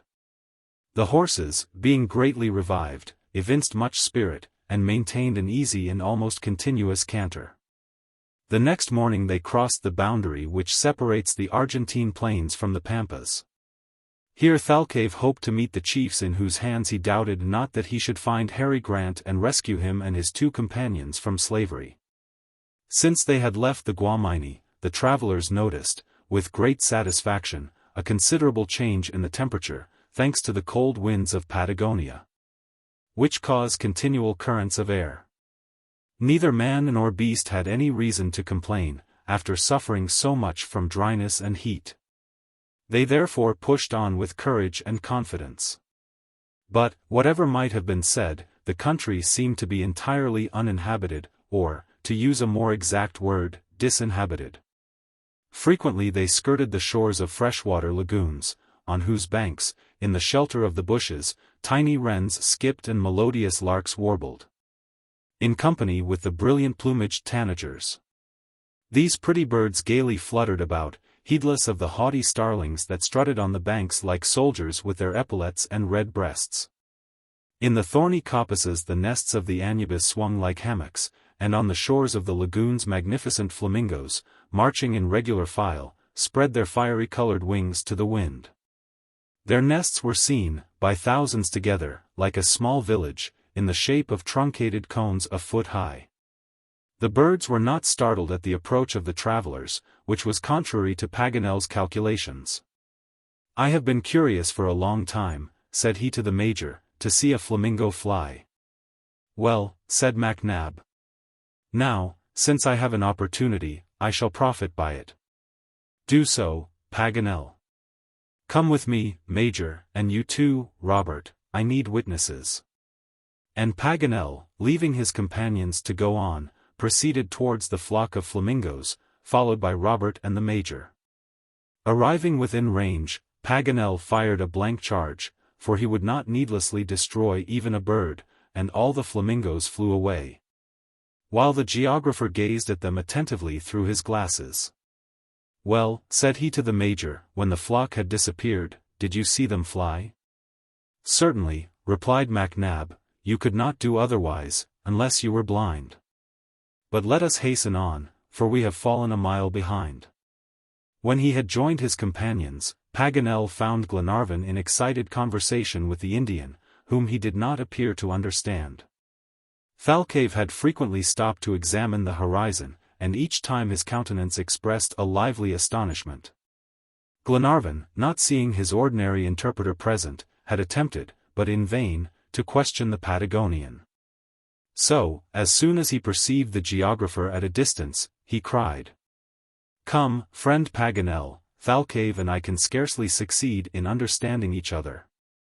Paganel conversed a few moments with the Indian, and, turning to Glenarvan, said, "Thalcave is astonished at a circumstance that is really strange."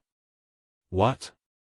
"At meeting neither Indians, nor any traces of them, on these plains, which are usually furrowed with their trails, whether they are driving home the cattle stolen from the ranchos, or going to the Andes to sell their Zorillo carpets and whips of braided leather." "And to what does Thalcave attribute this abandonment?" "He cannot tell, he is astonished. That is all." "But what Indians did he expect to find in this part of the Pampas?" "The very ones who have had foreign prisoners, those natives who are commanded by the caciques Calfacura, Catriel, and Yankatras." "Who are these caciques?" "Chiefs of tribes that were very powerful 30 years ago, before they were driven beyond the Sierras. Since that time they have been subdued as much as an Indian can be, and now scour the Pampas as well as the province of Buenos Aires. I am therefore astonished, like Thalcave, at not encountering traces of them in a country where they generally pursue the calling of plunderers." "Well, then," inquired Glenarvan, "what course ought we to take?" "I will see," replied Paganel. After a few moments' conversation with Thalcave, he said, "This is his advice, which seems to me very wise. We must continue our journey to the east as far as Fort Independence. And there, if we have no news of Captain Grant, we shall at least know what has become of the Indians of the plain." "Is Fort Independence far?" "No, it is situated at Tondil, 60 miles distant." "And when shall we arrive there?" "On the evening of the day after tomorrow." Glenarvan was quite disconcerted at finding no Indians on the Pampas, a circumstance which was little expected. There are ordinarily too many of them. Some special cause must therefore have removed them. But a serious question was to be considered. If Captain Grant was a prisoner of one of these tribes, had he been carried to the north or to the south? This problem harassed Glenarvan. It was advisable at all hazards to keep track of the captain. In short, it was better to follow Thalcave's advice and reach the village of Tondil, where at least they could obtain information. About 4 o'clock in the afternoon they approached a hill that might have passed for a mountain in so level a country. It was Tapalcum Sierra, and at its foot the travelers encamped for the night. The passage of this mountain was accomplished the next day with the greatest ease. They followed the sandy undulations of a gradually sloping terrace, which certainly did not present difficulties to people who had scaled the Andes, and the horses scarcely relaxed their rapid pace. At noon they reached the abandoned Fort Tapalcum, the first of the chain of forts built on the southern frontier against the plundering natives. But not a shadow of an Indian did they encounter, to the increasing surprise of Thalcave. Although, towards the middle of the day, 3 rovers of the plain, well armed and mounted, gazed for a moment at the little party, but prevented their approach, galloping away with incredible rapidity. Glenarvan was furious. "Gauchos," said the Patagonian. "Ah! Gauchos," replied MacNab. "Well, Paganel, what do you think of these creatures?" "I think they look like famous bandits," answered Paganel. "And hence of course are, my dear geographer?" "Of course, my dear Major." Paganel's avowal was followed by a general laugh, which did not disconcert him at all. According to Thalcave's orders, they advanced in close ranks, and at evening encamped in a spacious abandoned rancho, where the chief Catriel generally assembled his bands of natives. From an examination of the ground and the absence of fresh tracks, the Patagonian knew that it had not been occupied for a long time. The next morning Glenarvan and his companions found themselves again on the plain. The first estancias, vast establishments for raising cattle, which border upon the Tondil, were descried. But Thalcave resolved not to stop, but to keep straight on to Fort Independence, where he wished to obtain information, especially concerning the singular condition of this abandoned country. The trees, so rare since leaving the Andes, now reappeared. The greater part of these have been planted since the arrival of the Europeans on the American continent. They generally surround corrals, vast cattle enclosures protected with stakes.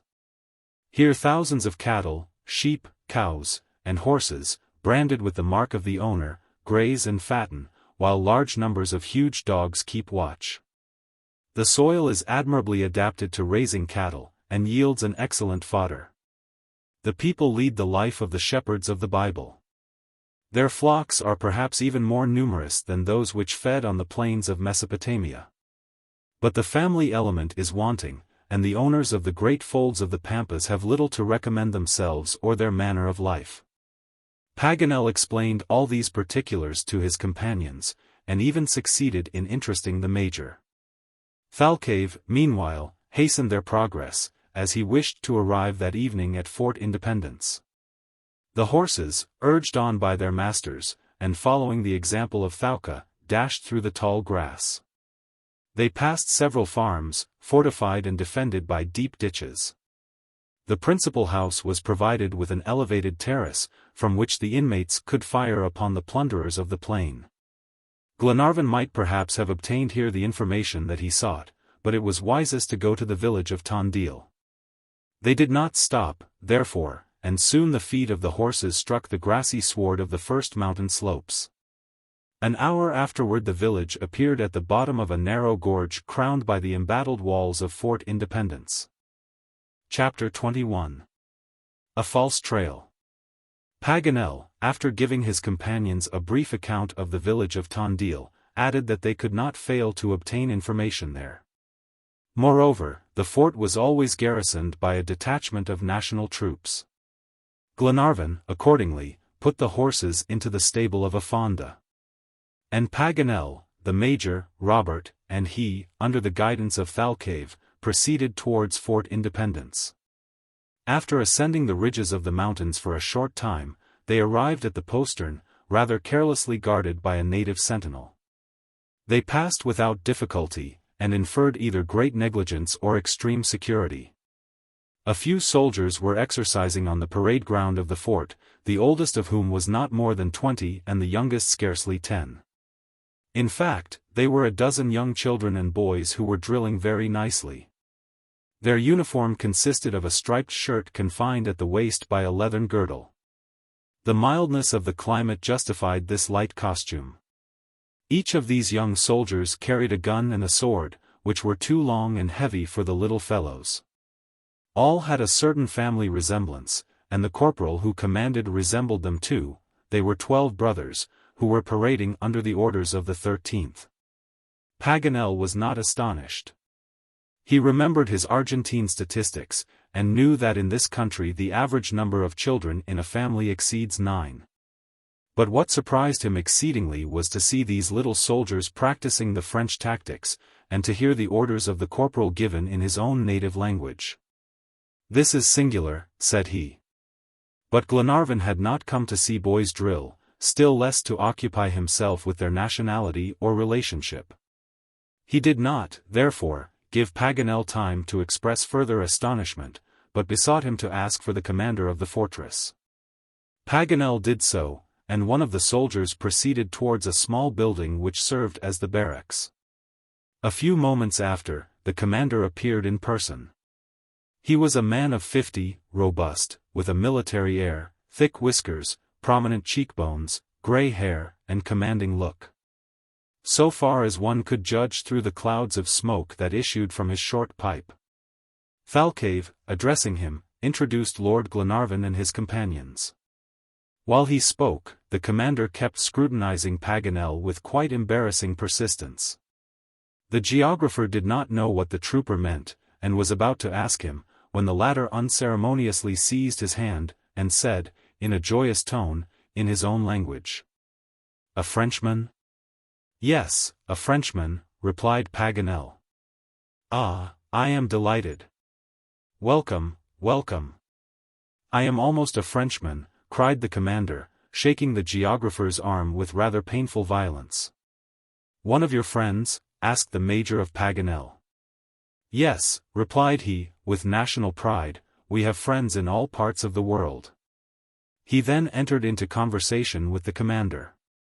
Glenarvan would gladly have put in a word in regard to his affairs, but the soldier was telling his story, and was not in the mood to be interrupted. This honest man had left France a long time before, and the native language was no longer perfectly familiar to him. He had forgotten, if not words, at least the manner of combining them.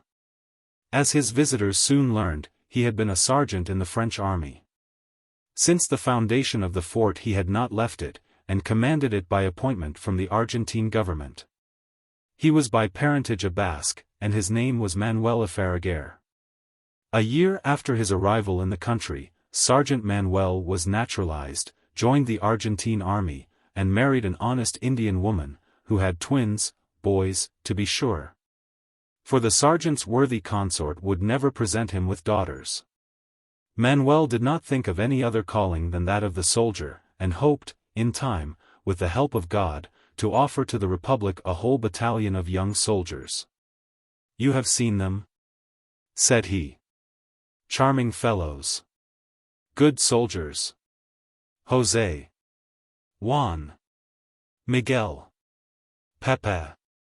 Pepe is only 7 years old, and is already biting his cartridge." Pepe, hearing himself complimented, joined his 2 little feet, and presented arms with perfect precision. "He will do," added the sergeant. "He will be a major, or brigadier general one day." This story lasted a quarter of an hour, to Thalcave's great astonishment. The Indian could not understand how so many words could come from a single throat. No one interrupted the commander. And even a French sergeant had to conclude at last, though not without forcing his guests to accompany him to his dwelling. Here they were introduced to Madame Ferraguer, who appeared to be a good-looking person, if this expression may be employed in regard to an Indian. When he had exhausted himself, the sergeant asked his guests to what he owed the honor of their visit. And now it was their turn to explain. Paganel, opening the conversation in French, told him of their journey across the Pampas, and ended by asking why the Indians had abandoned the country. "War," replied the sergeant. "War?" "Yes, civil war." "Civil war," rejoined Paganel. "Yes, war between Paraguay and Buenos Aires," answered the sergeant. "Well?" "Why, all the Indians of the north are in the rear of General Flores, and those of the plains are plundering." "But the caciques?" "The caciques with them." This answer was reported to Thalcave, who shook his head. Indeed, he either did not know, or had forgotten, that a civil war, which was afterwards to involve Brazil, was decimating 2/3 of the Republic. The Indians had everything to gain in these internal struggles, and could not neglect such fine opportunities for plunder. The sergeant, therefore, was not mistaken in attributing this desertion of the Pampas to the civil war that was being waged in the northern part of the Argentine provinces. But this event disconcerted Glenarvan's hopes. If Captain Grant was a prisoner of the caciques, he must have been carried by them to the northern frontiers. Yet how and where to find him? Must they attempt a perilous and almost useless search to the northern limits of the Pampas? It was a serious matter which was to be earnestly considered. However, one important question was still to be asked of the sergeant, and the major thought of this, while his companions were looking at each other in silence. "Have you heard of any Europeans being retained as prisoners by the caciques of the Pampas?" Manuel reflected for a few moments, like a man who recalls events to recollection. "Yes," said he, at length. "Ah," cried Glenarvan, conceiving a new hope. Paganel, MacNab, Robert, and he now surrounded the sergeant. "Speak, speak!" cried they, gazing at him with eagerness even in their looks. "Several years ago," replied Manuel, "yes, that is it, European prisoners, but have never seen them." "Several years ago?" said Glenarvan. "You are mistaken. The date of the shipwreck is definite. The Britannia was lost in June, 1862, less than 2 years ago." "Oh, more than that, my lord." "Impossible," cried Paganel. "Not at all. It was when Pepe was born. There were 2 men." "No, 3, said Glenarvan. "2, replied the sergeant, in a positive tone. "2, exclaimed Glenarvan, very much chagrined. "2 Englishmen?" "No," continued the sergeant. "Who speaks of Englishmen?" "It was a Frenchman and an Italian." "An Italian who was massacred by the Indians?" cried Paganel. "Yes, and I learned afterwards, Frenchman saved." "Saved!" exclaimed Robert, whose very life seemed to hang on the sergeant's lips. "Yes, saved from the hands of the Indians," replied Manuel. Each looked to the geographer, who beat his brow in despair. "Ah! I understand," said he, at last. "All is clear, all is explained. But what is to be done?" asked Glenarvan, with as much anxiety as impatience. "My friends," answered Paganel, taking Robert's hands, "we must submit to a severe misfortune. We have followed a false trail. The captive in question is not the captain, but one of my countrymen, whose companion, Marco Vizzello, was actually assassinated by the Indians. A Frenchman who often accompanied these cruel savages to the banks of the Colorado, and who, after fortunately escaping from their hands, returned to France. While thinking that we were on the track of Captain Grant, we have fallen upon that of young Ginnard." A profound silence followed this declaration. The mistake was palpable. The sergeant's story, the nationality of the prisoner, the murder of his companion, and his escape from the hands of the Indians, all accorded with the evident facts. Glenarvan gazed at Thalcave with a bewildered air. The Indian then resumed the conversation. "Have you never heard of 3 English captives?" he asked the sergeant. "Never," replied Manuel. "It would have been known at Tandil. I should have heard of it." "No, it cannot be." Glenarvan, after this formal response, had nothing more to do at Fort Independence. He and his friends, therefore, departed, not without thanking the sergeant and shaking hands with him. Glenarvan was in despair at this complete overthrow of his hopes. Robert walked beside him in silence, with tearful eyes, while his protector could not find a single word to console him. Paganel gesticulated and talked to himself. The major did not open his lips. As for Thalcave, his Indian pride seemed humbled at having gone astray on a false trail. No one, however, thought of reproaching him for so excusable an error. They returned to the encampment, saddened indeed. Still, not one of the courageous and devoted men regretted so many hardships uselessly endured, so many dangers vainly incurred. But each saw all hope of success annihilated in an instant. Could they find Captain Grant between Tandil and the sea? No. If any prisoner had fallen into the hands of the Indians on the Atlantic coast, Sergeant Manuel would certainly have been informed. An event of such a nature could not have escaped the natives who trade from Tandil to Carmen. Among the traders of the Argentine plains everything is known and reported.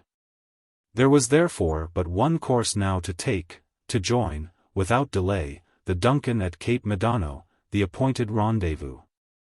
In the meantime, Paganel had asked Glenarvan for the document, by relying on which their search had resulted so unfortunately. He read it again with unconcealed vexation, seeking to discover a new interpretation. "This document is, at all events, clear," said Glenarvan. "It explains in the most definite manner the shipwreck of the captain and the place of his captivity." "No," replied the geographer, stamping with his foot, 100 times no. "Since Captain Grant is not on the Pampas, he is not in America. This document ought to tell where he is, and it shall, my friends, or I am no longer Jacques Paganel." Chapter 22. The Flood. Fort Independence is 150 miles from the shores of the Atlantic. But for unforeseen and unexpected delays, Glenarvan could have rejoined the Duncan in 4 days. He could not, however, reconcile himself to the idea of returning on board without Captain Grant, and failing so completely in his search. And did not therefore, as usual, give the orders for departure. But the Major assumed the task of saddling the horses, renewing the provisions, and making his arrangements for the journey. Thanks to his activity, the little party, at 8 o'clock in the morning, was on its way down the grassy slopes of the Tandil Sierra. Glenarvan, with Robert at his side, galloped on in silence. His lordship's bold and resolute character did not permit him to accept this disappointment calmly. His heart beat violently, and his brain was on fire. Paganel, tormented by the mystery of the document, arranged the words in every way, as if to draw from them a new meaning. Thalcave silently resigned himself to Thalcave's sagacity. The Major, always confident, performed his duties like a man upon whom discouragement can have no effect. Tom Austin and his 2 sailors shared their master's annoyance. Once, when a timid hare crossed the path in front of them, the superstitious Scotchmen gazed at one another. "A bad omen," said Wilson. "Yes, in the Highlands," replied Mulready. "What is bad in the Highlands is no better here," added Wilson, sententiously. About noon the travelers had descended the mountains and gained the undulating plains that extend to the sea. The boundless prairie spread its broad carpet of verdure before them. More than once during the journey the attention and interest of all, but especially of Paganel, were arrested by the curious illusion of the mirage, by which was presented in the sky. At the limits of the horizon, a semblance of the estancias, the poplars and willows near them, and other objects.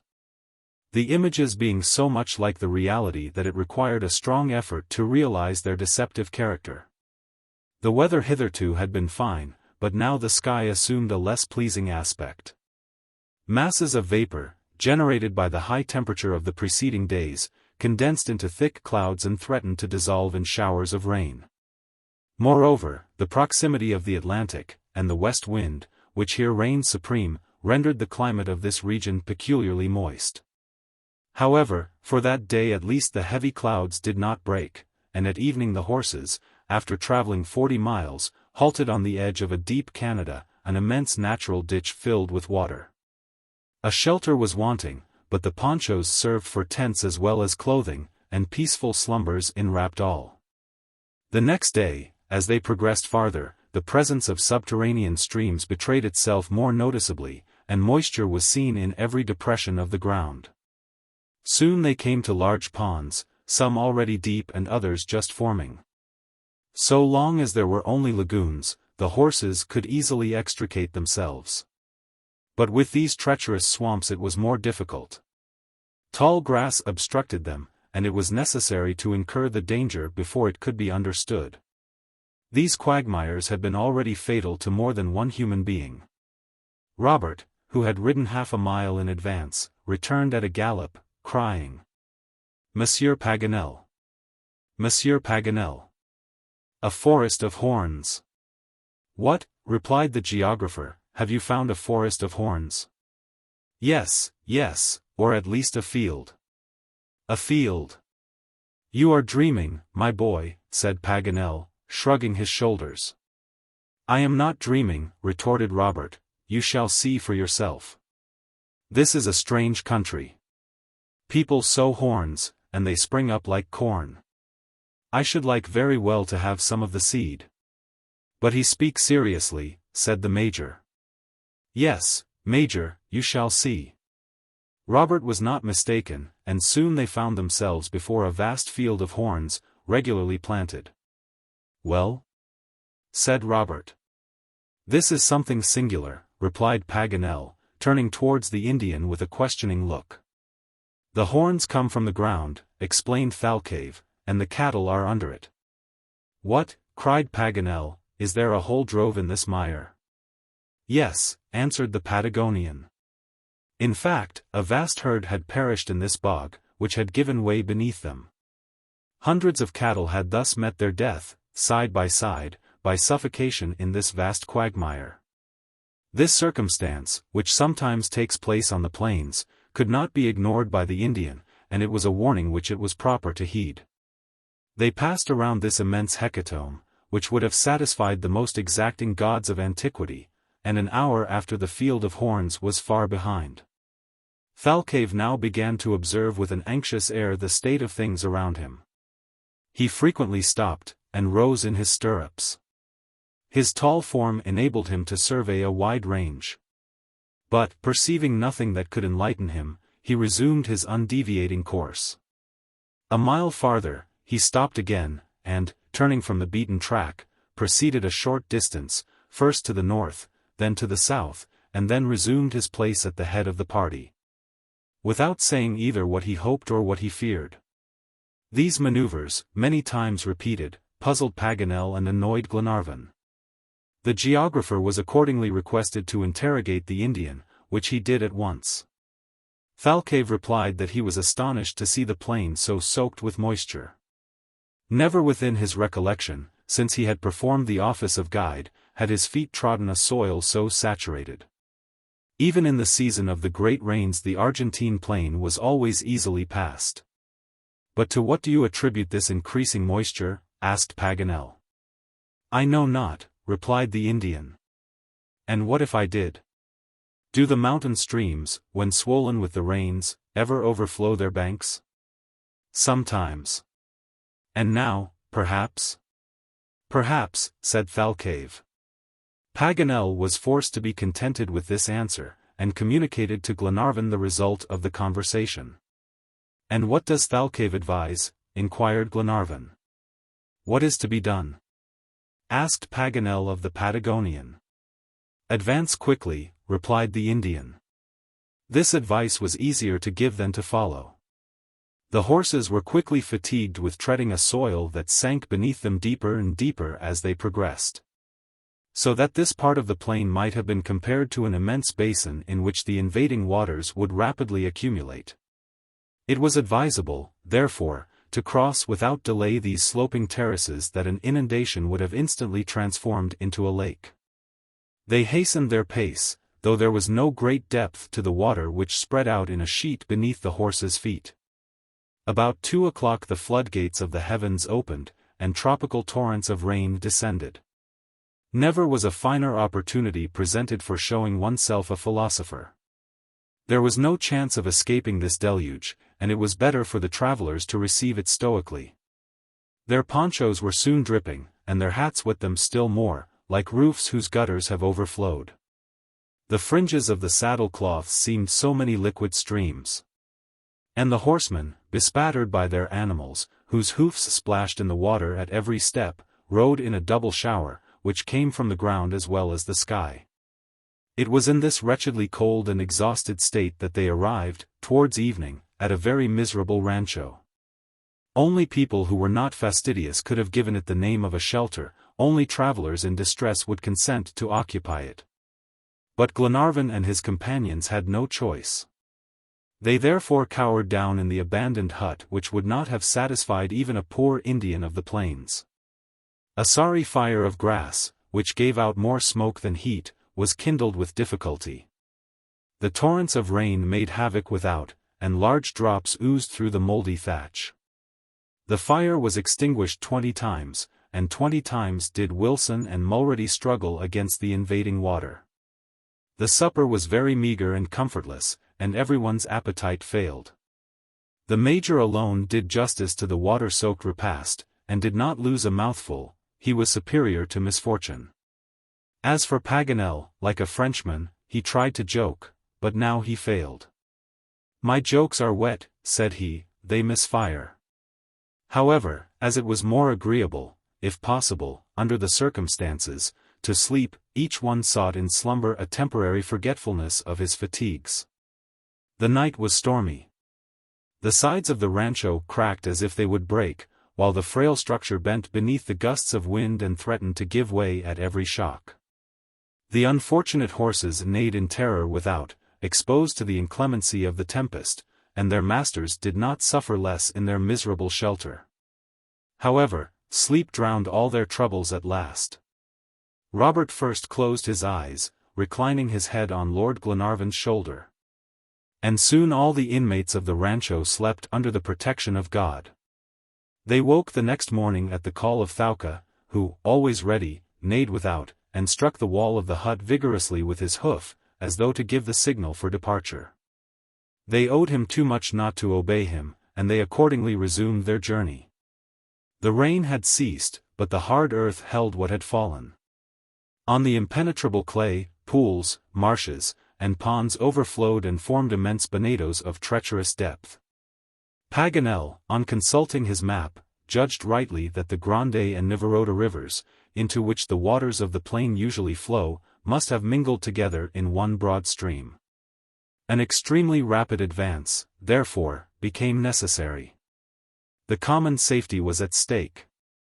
If the inundation increased, where could they find a refuge? The vast circle of the horizon did not offer a single point, and on this level plain the progress of the water must be rapid. The horses were urged to their utmost speed. Thalcave took the lead, and might have borne the name of seahorse, for he pranced as if he had been in his native element. Suddenly, about 6 o'clock in the evening, he manifested signs of extreme agitation. He turned frequently towards the vast expanse to the south. His neighs were prolonged, his nostrils keenly snuffed the air, and he reared violently. Thalcave, whom his antics could not unseat, managed his steed without difficulty. The froth from the horse's mouth was mingled with blood under the action of the firmly closed bit, and yet the spirited animal could not be calm. If free, his master felt but too well that he would have fled away at full speed towards the north. "What is the matter with Thalcave?" asked Paganel. "Has he been bitten by those voracious bloodsuckers of the Argentine waters?" "No," replied the Indian. "Is he terrified, then, at some danger?" "Yes, he has scented danger." "What?" "I do not know." Although the eye did not yet reveal the peril that Thalcave divined, the ear could already detect it. A low murmur, like the sound of a rising tide, was heard as from the limit of the horizon. The wind blew in damp gusts laden with spray. The birds, as if fleeing from some unknown phenomenon, shot swiftly through the air, and the horses, wading to their knees, felt the first impulse of the current. Soon a mingled roar, like bellowing, neighing, and bleating, resounded half a mile to the south, and immense herds appeared, tumbling, rising, and rushing, a confused mass of terrified beasts. And fled by with frightful rapidity. It was scarcely possible to distinguish them in the midst of the clouds of spray dashed up by their flight. "Quick! Quick!" cried Thalcave, in a piercing voice. "What is it?" said Paganel. "The flood." "The flood," replied Thalcave, spurring his horse towards the north. "The inundation," cried Paganel, and his companions, with him at their head, fled away in the track of Thalcave. It was time. 5 miles to the south a high and broad wall of water was rushing over the plain, which was fast becoming an ocean. The tall grass disappeared as before the scythe, and the tufts of mimosas, torn up by the current, separated and formed floating islands. The mass of water spread itself in broad waves of irresistible power. The dikes of the great rivers had evidently given way, and perhaps the waters of the Colorado and Rio Negro were now mingling in a common stream. The wall of water described by Thalcave advanced with the speed of a racehorse. The travelers fled before it like a cloud driven by the storm. Their eyes sought in vain a place of refuge. Sky and water mingled together on the horizon. The horses, excited by the danger, dashed along in a mad gallop, so that their riders could scarcely keep their seats. Glenarvan frequently glanced behind him. "The water is overtaking us," he thought. "Quick! Quick!" cried Thalcave. The unfortunate beasts were urged to a swifter pace.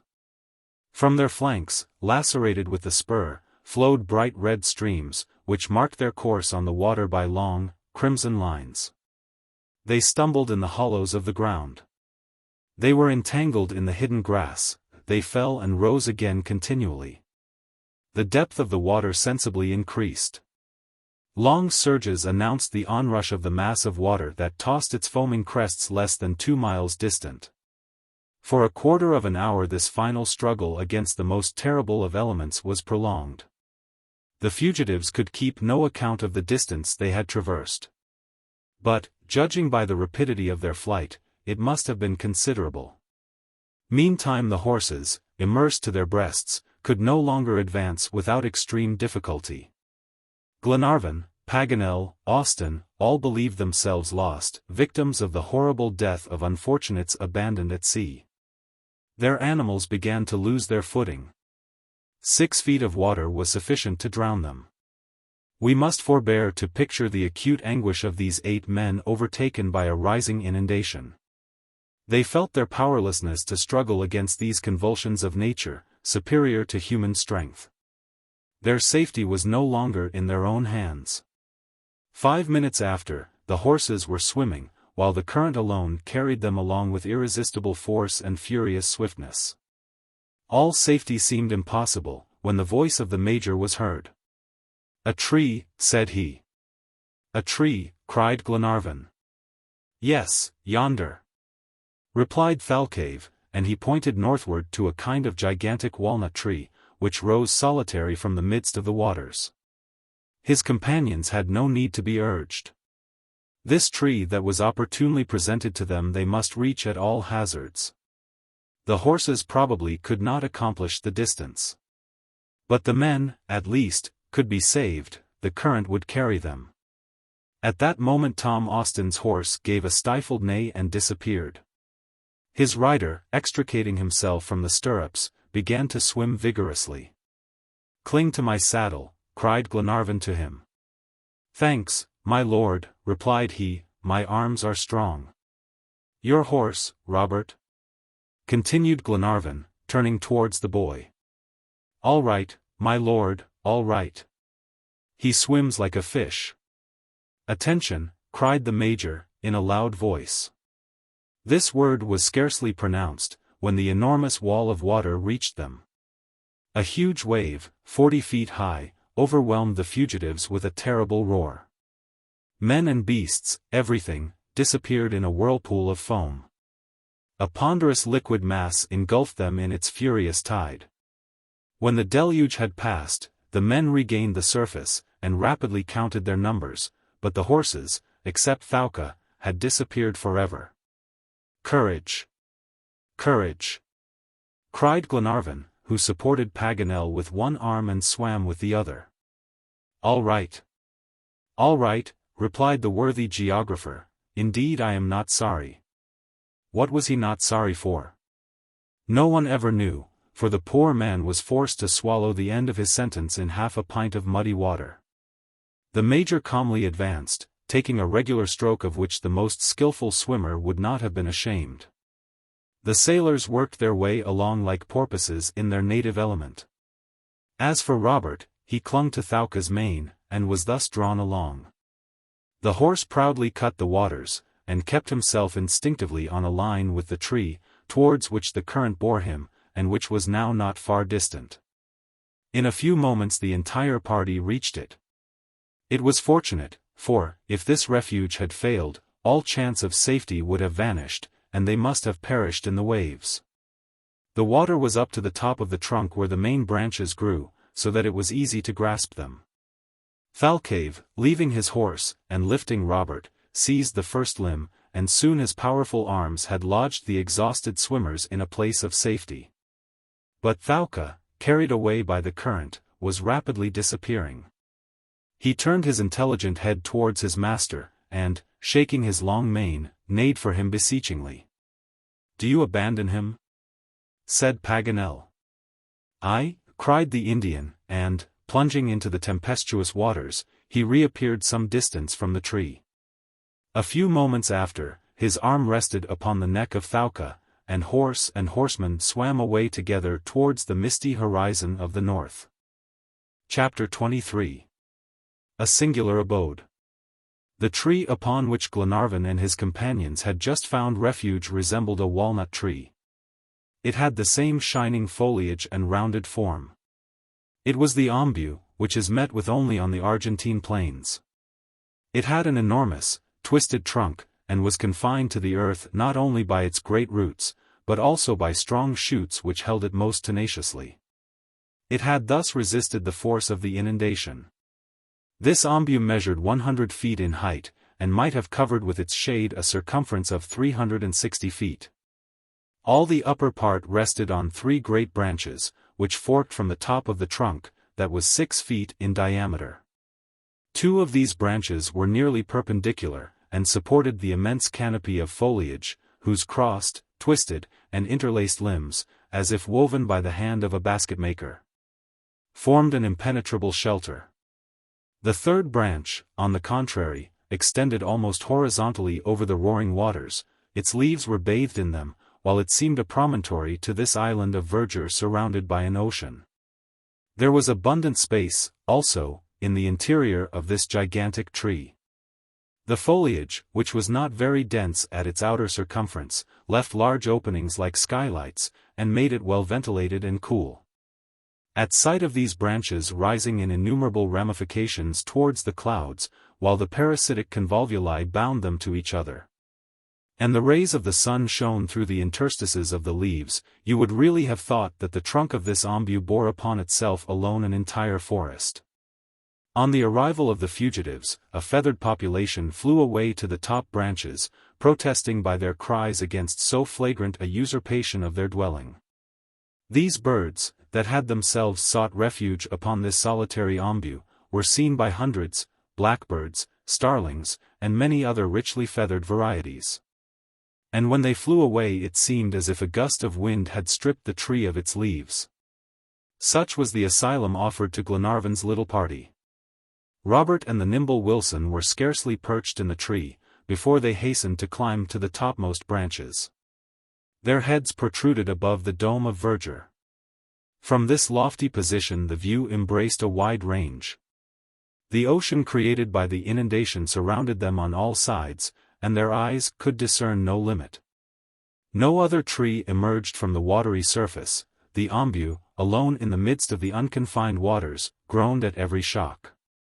At a distance, borne along by the impetuous current, floated uprooted trunks, twisted branches, thatch torn from some demolished rancho, beams swept by the waters from the roofs of cattle folds, bodies of drowned animals, bloody skins, and, on a swaying tree, a whole family of growling jaguars that clung with their claws to this fragile raft.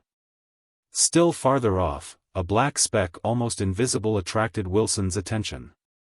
It was Thalcave and his faithful Thalcave, disappearing in the distance. "Thalcave, friend Thalcave!"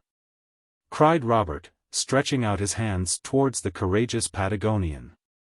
"He will be saved, Mr. Robert," said Wilson, "but let us join Lord Glenarvan." A moment after, Robert and the sailor descended the 3 stories of branches and found themselves among their companions. Glenarvan, Paganel, the Major, Austin, and Mulready were seated astraddle, or dangling in the branches, according to their own inclinations. Wilson gave an account of their visit to the top of the tree. All shared his opinion in regard to Thalcave. The only question was, whether Thalcave would save Thalcave, or Thalcave Thalcave. The present situation of these refugees was undeniably insecure.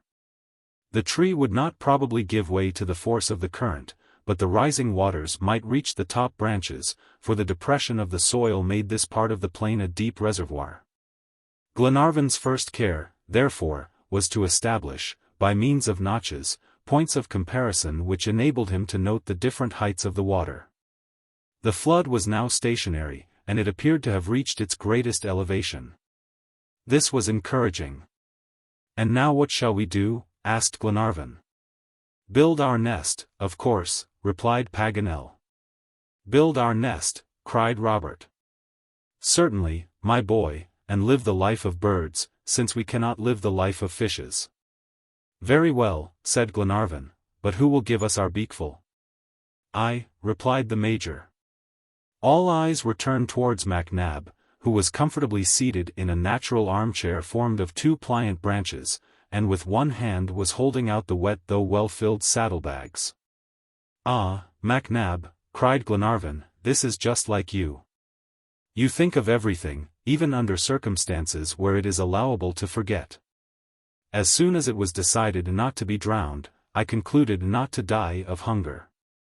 "I should not have thought of this," said Paganel, innocently, "but I am so absent-minded." "And what do the saddlebags contain?" inquired Tom Austin. "Provisions for 7 men for 2 days," replied MacNab. "Well," said Glenarvan, "I hope that the inundation will be considerably lower 24 hours hence." "Or that we shall find some means of gaining terra firma," added Paganel. "Our first business, then, is to breakfast," said Glenarvan. "After drying ourselves," observed the Major. "And fire?" said Wilson. "Why, we must make one," replied Paganel. "Where?" "At the top of the trunk, of course." "With what?" "With dead wood that we shall cut in the tree." "But how kindle it?" said Glenarvan. "Our tinder is like a wet sponge." "We will manage that," answered Paganel. "A little dry moss, a ray of sunlight, the lens of my telescope, and you will see by what a fire I will dry myself." "Who will go for wood in the forest?" "I," cried Robert, and, followed by his friend Wilson, he disappeared like a cat in the depths of the foliage. During their absence Paganel found dry moss in sufficient quantity. He availed himself of a ray of sunlight, which was easy, for the orb of day now shone with a vivid brightness, and then, with the aid of his lens, he kindled without difficulty the combustible materials which were laid on a bed of leaves in the fork of the branches. It was a natural fireplace, with no danger of conflagration. Wilson and Robert soon returned with an armful of dead wood, which was cast on the fire. Paganel, to cause a draught, placed himself above the fireplace, his long legs crossed in the Arab fashion. Then, moving his body rapidly up and down, he produced, by means of his poncho, a strong current of air. The wood kindled, and a bright, roaring flame soon rose from this improvised oven. Each dried himself in his own way, while the ponchos, hung on the branches, swung to and fro in the breeze. They now breakfasted, sparingly however, for they had to allow for the following day.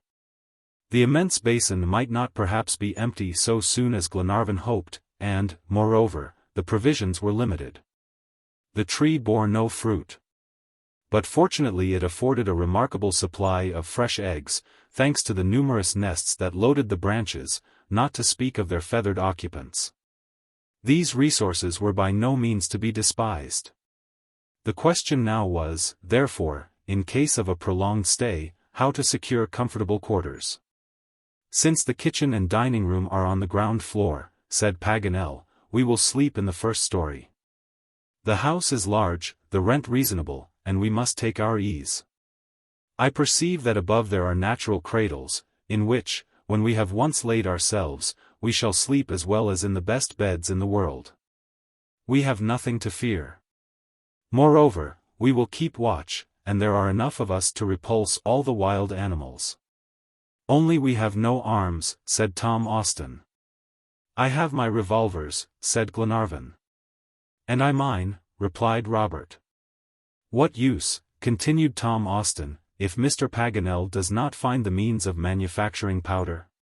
"It is not necessary," replied MacNab, showing a full flask. "Where did you get that, Major?" inquired Paganel. "Of Thalcave. He thought it might be useful to us, and gave it to me before going back to Thalca." "Brave and generous Indian," cried Glenarvan. "Yes," added Tom Austin, "if all the Patagonians are fashioned after this model, I pay my respects to Patagonia." "I desire that the horse be not forgotten," said Paganel. "He forms part of the Patagonian, and, if I am not greatly mistaken, we shall see them again."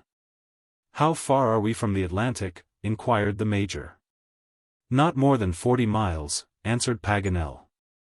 "And now, my friends, since each is free to act, I ask permission to leave you. I am going to choose an observatory above, and, with the aid of my telescope, will keep you acquainted with what goes on here." The geographer was allowed to go. He very adroitly swung himself from branch to branch, and disappeared behind the thick curtain of foliage. His companions at once occupied themselves with making the sleeping room and preparing their beds, which was neither a difficult nor a lengthy task. As there were no bedclothes to fix nor furniture to arrange, each soon resumed his place by the fire. They then conversed, but not about their present condition, which they must patiently endure. They returned to the inexhaustible subject of Captain Grant's recovery. If the waters subsided, in 3 days the travelers would be again on board the Duncan. But the captain and his 2 sailors, those unfortunate castaways, would not be with them. And it even seemed after this failure, after this vain search in South America, as if all hope of finding them were irrevocably lost. Whither direct a new search? What, too, would be the grief of Lady Helena and Mary Grant on learning that the future had no hope in store for them? "Poor sister," exclaimed Robert, "all is over for us." Glenarvan, for the first time, had no consoling answer to make. What hope could he give the child? Had he not followed with rigorous exactitude the directions of the document? "At all events," said he, "this 37th degree of latitude is no vain indication. Have we not supposed, interpreted, and ascertained that it relates to the shipwreck or the captivity of Captain Grant? Have we not read it with our own eyes?" "All that is true, my lord," replied Tom Austin, "nevertheless our search has not succeeded." "It is discouraging as well as annoying," said Glenarvan. "Annoying if you will," replied MacNab, in a calm tone, "but not discouraging. Precisely because we thus have a definite item, we must thoroughly exhaust all its instructions." "What do you mean?" inquired Glenarvan. "What do you think ought to be done?" "A very simple and reasonable thing, my dear Edward. Let us turn our faces towards the east, when we are on board the Duncan, and follow the 37th parallel even around to our starting point, if necessary." "Do you think, my dear Major, that I have not thought of this?" replied Glenarvan. "Indeed I have, 100 times. But what chance have we of succeeding? Is not leaving the American continent departing from the place indicated by Captain Grant himself, from Patagonia, so clearly named in the document?" "Do you wish to begin your search in the Pampas again," replied the Major, "when you are sure that the shipwreck of the Britannia did not take place on the Pacific or Atlantic coast?" Glenarvan did not answer. "And however feeble the chance of finding Captain Grant by following this latitude may be, still ought we not to attempt it?" "I do not deny it," replied Glenarvan. "And you, my friends," added the Major, addressing the sailors, "are you not of my opinion?" "Entirely," answered Tom Austin, while Wilson and Mulrady nodded assent. "Listen to me, my friends," continued Glenarvan, after a few moments of reflection, "and you too, Robert, for this is a serious question. I shall do everything possible to find Captain Grant, as I have undertaken to do, and shall devote my entire life, if necessary, to this object. All Scotland would join me to save this noble man who sacrificed himself for her. I too think, however slight may be the chance, that we ought to make the tour of the world on the 37th parallel, and I shall do so. But this is not the point to be settled, there is a much more important one, and it is this: ought we once and for all to abandon our search on the American continent? This question, so directly asked, was unanswered. No one dared to declare his opinion. "Well," resumed Glenarvan, addressing the Major more especially.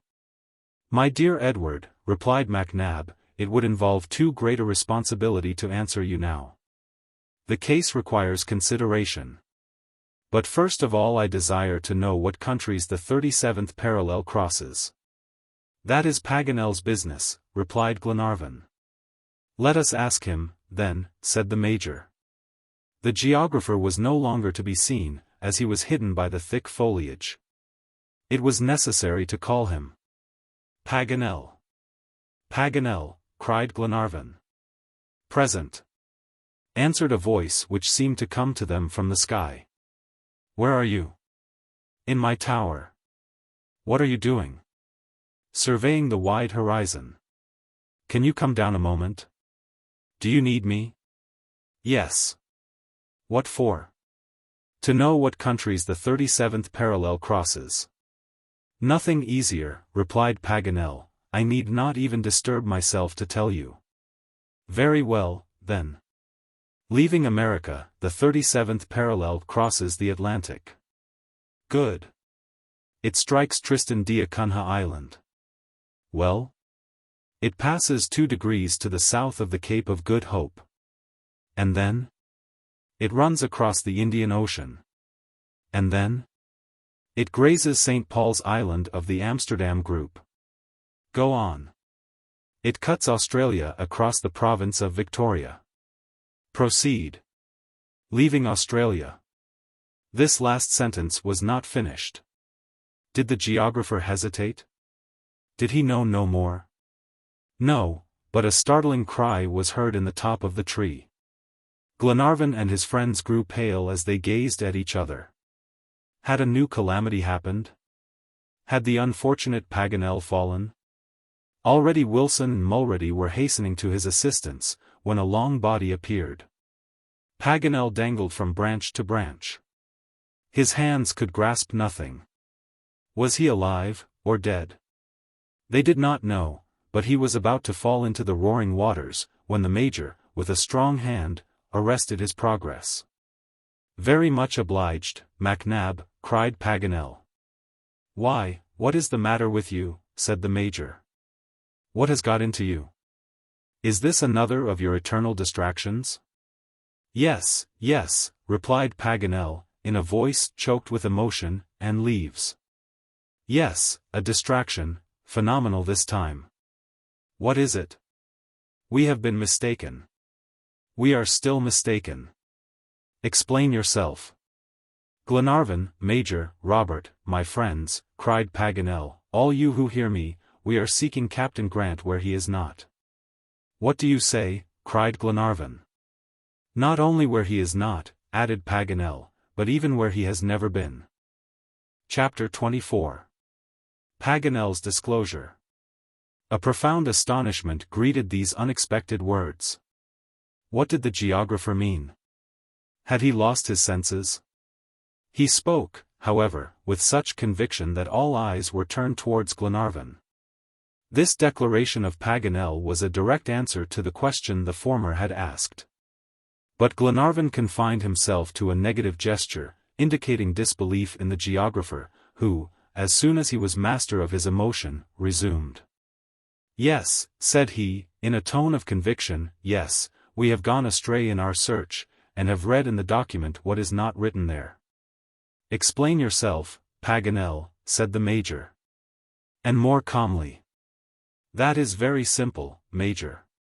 Like you, I was in error, like you, I struck upon a false interpretation.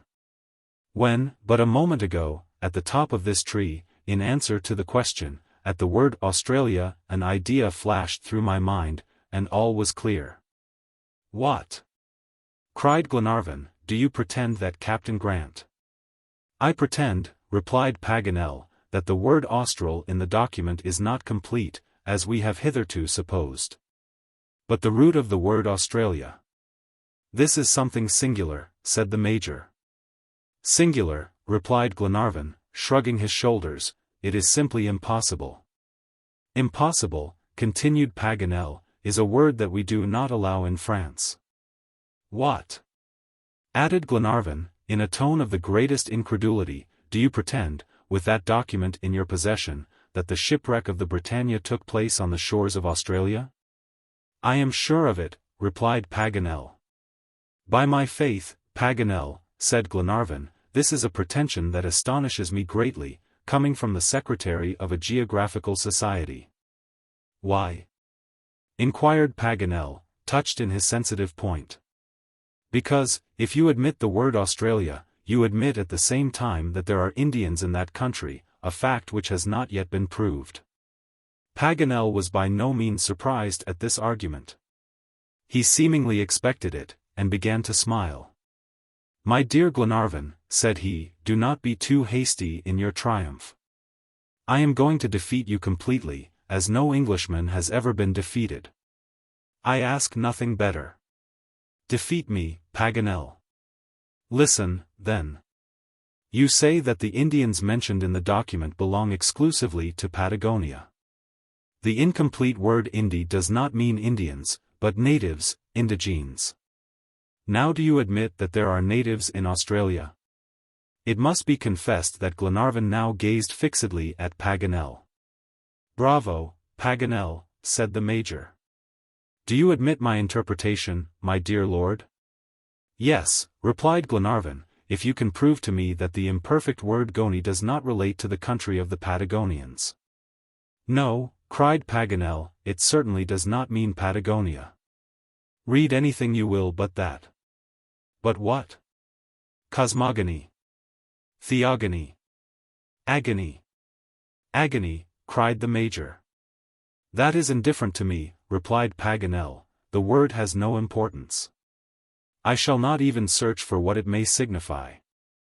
The principal point is that Austral means Australia, and we must have been blindly following a false trail, not to have discovered before so evident a meaning. If I had found the document, if my judgment had not been set aside by your interpretation, I should never have understood it otherwise."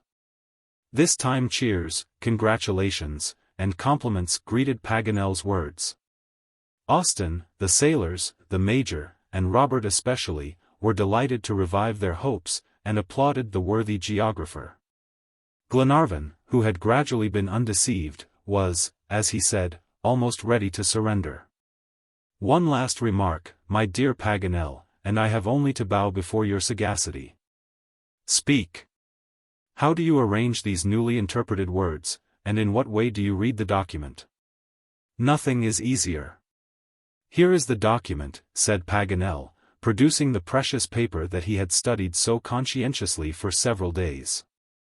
A profound silence ensued, while the geographer, collecting his thoughts, took his time to answer.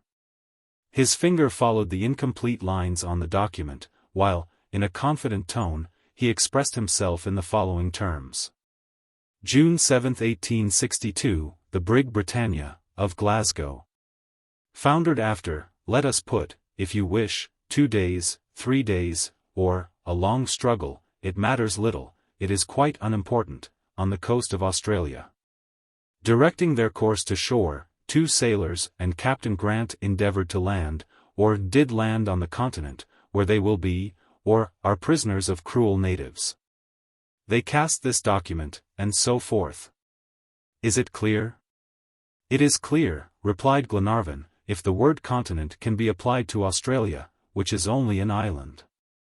Be assured, my dear Glenarvan, the best geographers are agreed in naming this island the Australian continent. Then I have but one thing to say, my friends, cried Glenarvan. To Australia, and may heaven assist us. To Australia, repeated his companions, with one accord. Do you know, Paganel, added Glenarvan, that your presence on board the Duncan is a providential circumstance? Well, replied Paganel, let us suppose that I am an envoy of Providence, and say no more about it. Thus ended this conversation, that in the future led to such great results. It completely changed the moral condition of the travelers. They had caught again the thread of the labyrinth in which they had thought themselves forever lost. A new hope arose on the ruins of their fallen projects. They could fearlessly leave behind them this American continent, and already all their thoughts flew away to the Australian land. On reaching the Duncan, they would not bring despair on board, and Lady Helena and Mary Grant would not have to lament the irrevocable loss of the captain. Thus they forgot the dangers of their situation in their newfound joy, and their only regret was that they could not start at once. It was now 4 o'clock in the afternoon, and they resolved to take supper at 6. Paganel wished to celebrate this joyful day by a splendid banquet. As the bill of fare was very limited, he proposed to Robert that they should go hunting, in the neighboring forest, at which idea the boy clapped his hands. They took Thalcave's powder flask, cleaned the revolvers, loaded them with fine shot, and started. "Do not go far," said the Major, gravely, to the 2 huntsmen. After their departure Glenarvan and MacNab went to consult the notches on the tree, while Wilson and Mulrady revived the smoldering embers. Arriving at the surface of this immense lake, they saw no sign of abatement. The waters seemed to have attained their highest elevation. But the violence with which they rolled from south to north proved that the equilibrium of the Argentine rivers was not yet established. Before the liquid mass could lower, it must first become calm, like the sea when flood tide ends and ebb begins. They could not, therefore, expect a subsidence of the waters so long as they flowed towards the north with such swiftness. While Glenarvan and the Major were making these observations, reports resounded in the tree, accompanied by cries of joy almost as noisy. The clear treble of Robert contrasted sharply with the deep bass of Paganel, and the strife was which should be the most boyish. The hunt promised well, and gave hopes of culinary wonders. When the Major and Glenarvan returned to the fire, they had to congratulate Wilson upon an excellent idea. The honest sailor had devoted himself to fishing with wonderful success, with the aid of a pin and a piece of string.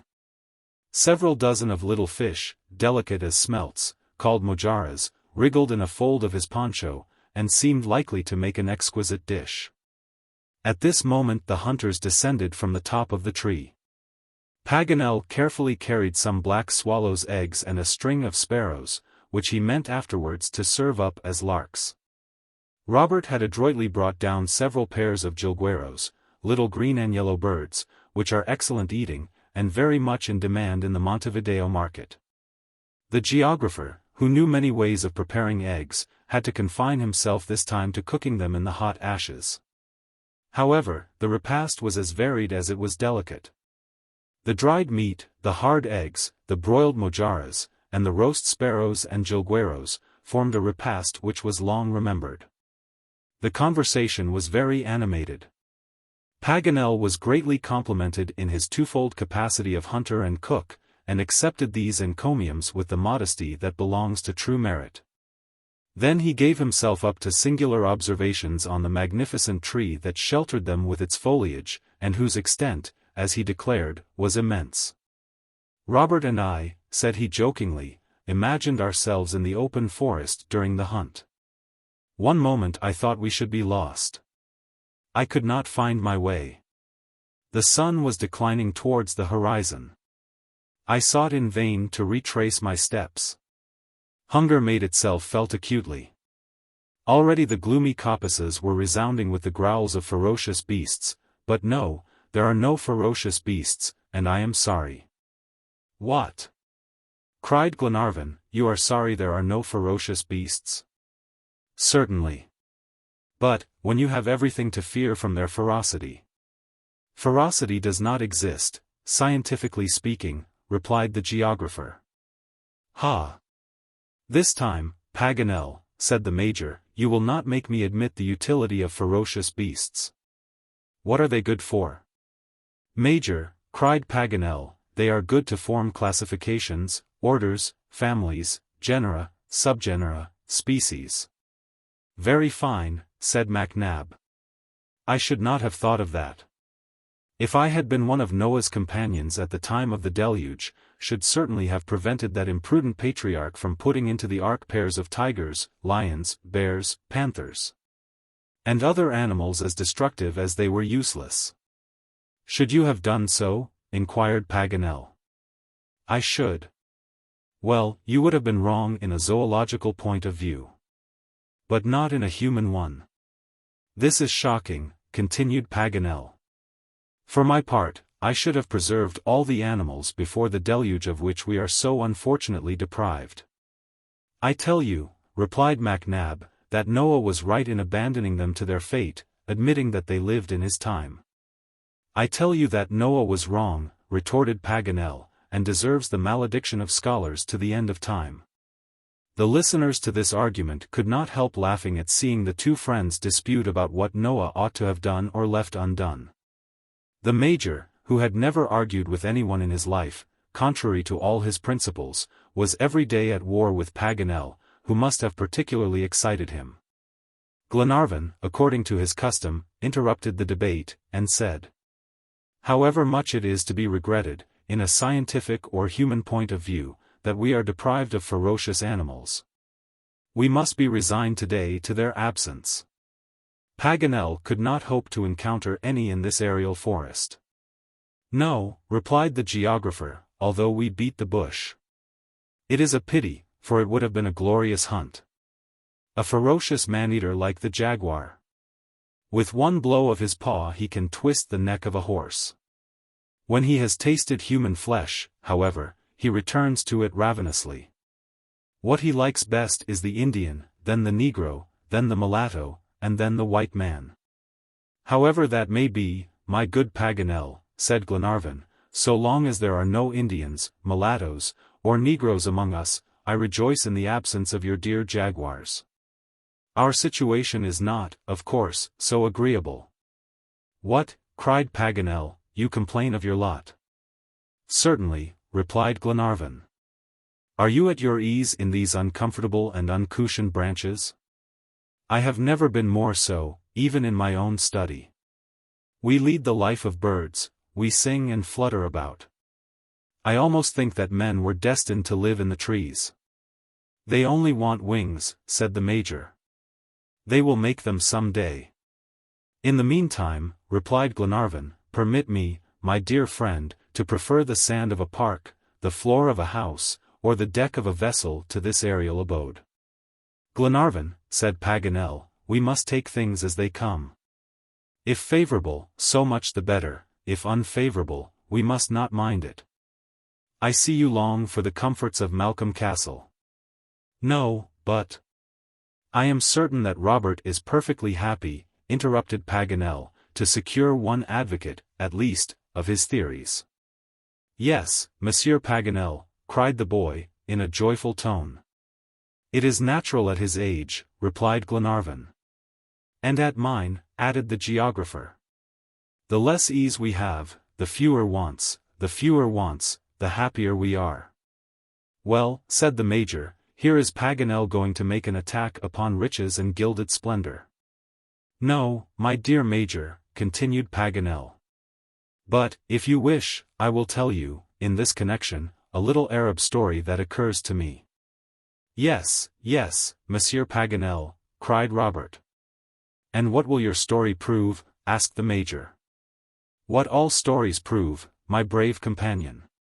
"Not much, then," replied MacNab. "But go on, Scheherazade, and tell one of those stories that you relate so well." "There was once upon a time," said Paganel, "a son of the great Haroun al-Raschid who was not happy. He accordingly consulted an old dervish, who told him that happiness was a very difficult thing to find in this world. However, added he, I know an infallible way to procure you happiness. What is it? Inquired the young prince. It is, replied the dervish, to put on the shirt of a happy man. Thereupon the prince embraced the old man, and set out in search of his talisman. He visited all the capitals of the earth, he tried the shirts of kings, emperors, princes, and nobles, but it was a useless task, he was no happier. Then he put on the shirts of artists, warriors, and merchants, but with no more success. He had thus traveled far, without finding happiness. At last, desperate from having tried so many shirts, he was returning very sadly one beautiful day to the palace of his father, when he spied in the field an honest laborer, who was joyously singing as he plowed. Here is, at all events, a man who possesses happiness, said he to himself, or happiness does not exist on earth. He approached him. Good man, said he, are you happy? Yes, replied the other. You wish for nothing? No, you would not change your lot for that of a king? Never. Well, sell me your shirt. My shirt. I have none. Chapter 25. Between Fire and Water. Jacques Paganel's story had a very great success. He was greatly applauded, but each retained his own opinion, and the geographer obtained the result common to most discussions, of convincing nobody. However, they were agreed on this point, that it was necessary to have courage for every fortune, and be contented with a tree when one has neither palace nor cottage. During the course of this confabulation evening had come on. Only a good sleep could thoroughly refresh, after this eventful day. The inmates of the tree felt themselves not only fatigued by the sudden changes of the inundation, but especially overcome by the heat, which had been excessive. Their feathered companions had already set the example. The jilgueros, those nightingales of the pampas, had ceased their melodious warblings, and all the birds had disappeared in the recesses of the foliage. The best plan was to imitate them. But before retiring to their nest, as Paganel said, Glenarvan, Robert, and he climbed to the observatory, to examine for the last time the watery expanse. It was about 9 o'clock. The sun had just set in the sparkling mists of the horizon, and all the western part of the firmament was bathed in a warm vapor. The constellations, usually so dazzling, seemed veiled in a soft haze. Still they could be distinguished, and Paganel pointed out to Robert, for Glenarvan's benefit, that zone where the stars are most brilliant. While the geographer was discoursing thus, the whole eastern horizon assumed a stormy aspect. A dense and dark band, clearly defined, gradually rose, dimming the light of the stars. This cloud of threatening appearance soon invaded almost the entire vault of the sky. Its motive power must have been inherent in itself, for there was not a breath of wind. Not a leaf stirred on the tree, not a ripple curled the surface of the waters. Even the air seemed to fail, as if some huge pneumatic machine had rarefied it. A strong electric current was perceptible in the atmosphere, and every creature felt it course along the nerves. Glenarvan, Paganel, and Robert were sensibly affected by these electric currents. "We shall have a storm," said Paganel. "You are not afraid of thunder?" asked Glenarvan of the boy. "Oh, no, my lord," replied Robert. "Well, so much the better. For the storm is now not far distant. And it will be violent," continued Paganel, "so far as I can judge from the state of the sky." "It is not the storm that troubles me," said Glenarvan, "but the torrents of rain with which it will be accompanied. We shall be drenched to the skin again." "Whatever you may say, Paganel, a nest cannot suffice a man, as you will soon learn to your cost." "Oh, yes, it can, with philosophy," briskly replied the geographer. "Philosophy does not prevent you from getting wet." "No, but it warms you." "Well, then," said Glenarvan, "let us join our friends and persuade them to envelop us with their philosophy and their ponchos as closely as possible, and especially to lay in a stock of patience. For we shall need it." So saying, he gave another look at the threatening sky. The mass of clouds now covered it entirely. A faint line of light towards the horizon was scarcely discernible in the dimness.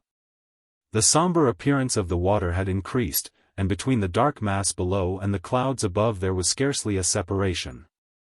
At the same time all perception seemed dulled. And a leaden torpor rested upon both eyes and ears, while the silence was profound. "Let us go down," said Glenarvan, "the lightning will soon be here." His two companions and himself slid down the smooth branches, and were somewhat surprised to find themselves in a remarkable kind of twilight, which was produced by myriads of luminous objects that crossed each other and buzzed on the surface of the water. "Phosphorescences," said Glenarvan. "No," replied Paganel, "but phosphorescent insects, real glowworms, living diamonds, and not expensive, of which the ladies of Buenos Aires make magnificent ornaments for themselves." "What?" cried Robert, "are these things, that fly like sparks, insects?" "Yes, my boy." Robert caught one of the brilliant creatures. Paganel was right. It was a kind of large beetle, an inch in length, to which the Indians give the name of tuco-tuco. This curious insect threw out flashes at 2 points situated in front of its sheath, and its light would have enabled one to read in the darkness. Paganel, on bringing it close to his watch, saw that it was 10 o'clock. Glenarvan now joined the Major and the 3 sailors, and gave them instructions for the night. A terrible storm was to be expected. After the first rollings of the thunder, the wind would doubtless break forth and the tree be violently shaken. It was, therefore, advisable for everyone to tie himself firmly to the bed of branches that had been appropriated to him. If they could not avoid the torrents of the sky, they must at least guard against those of the earth, and not fall into the rapid current that broke against the trunk of the tree. They wished each other good night without much hope of passing one, and then each, getting into his aerial resting place, wrapped himself in his poncho and waited for sleep. But the approach of a mighty tempest brings to the hearts of most sentient beings a vague anxiety of which the bravest cannot divest themselves. The occupants of the tree, agitated and fearful, could not close their eyes, and the first thunderclap found them all awake. It took place about 11 o'clock, resembling a distant rumbling. Glenarvan climbed to the end of the branch, and peered out from the foliage. The dark firmament was fitfully illumined by vivid and brilliant flashes, which the waters brightly reflected, and which disclosed great rifts in the clouds. Glenarvan, after surveying the zenith and the horizon, returned to his couch. "What do you think, Glenarvan?" asked Paganel. "I think that the storm is beginning, and, if it continues, it will be terrible." "So much the better," replied the enthusiastic Paganel. "I like a fine spectacle, especially when I cannot avoid it. Only one thing would make me anxious, if anxiety served to avert danger," added he, "and that is, that the culminating point of this plain is the ombu upon which we are perched. A lightning conductor would be very useful here, for this very tree among all those of the pampas is the one that particularly attracts the lightning. And then, as you are aware, my friends, meteorologists advise us not to take refuge under trees during a storm." "Well," said the Major, "that is timely advice." "It must be confessed, Paganel," replied Glenarvan, "that you choose a good time to tell us these encouraging things." "Bah," replied Paganel, "all times are good to receive information." "Ah, it is beginning." Violent thunderclaps interrupted this conversation, and their intensity increased till they reached the most deafening peals.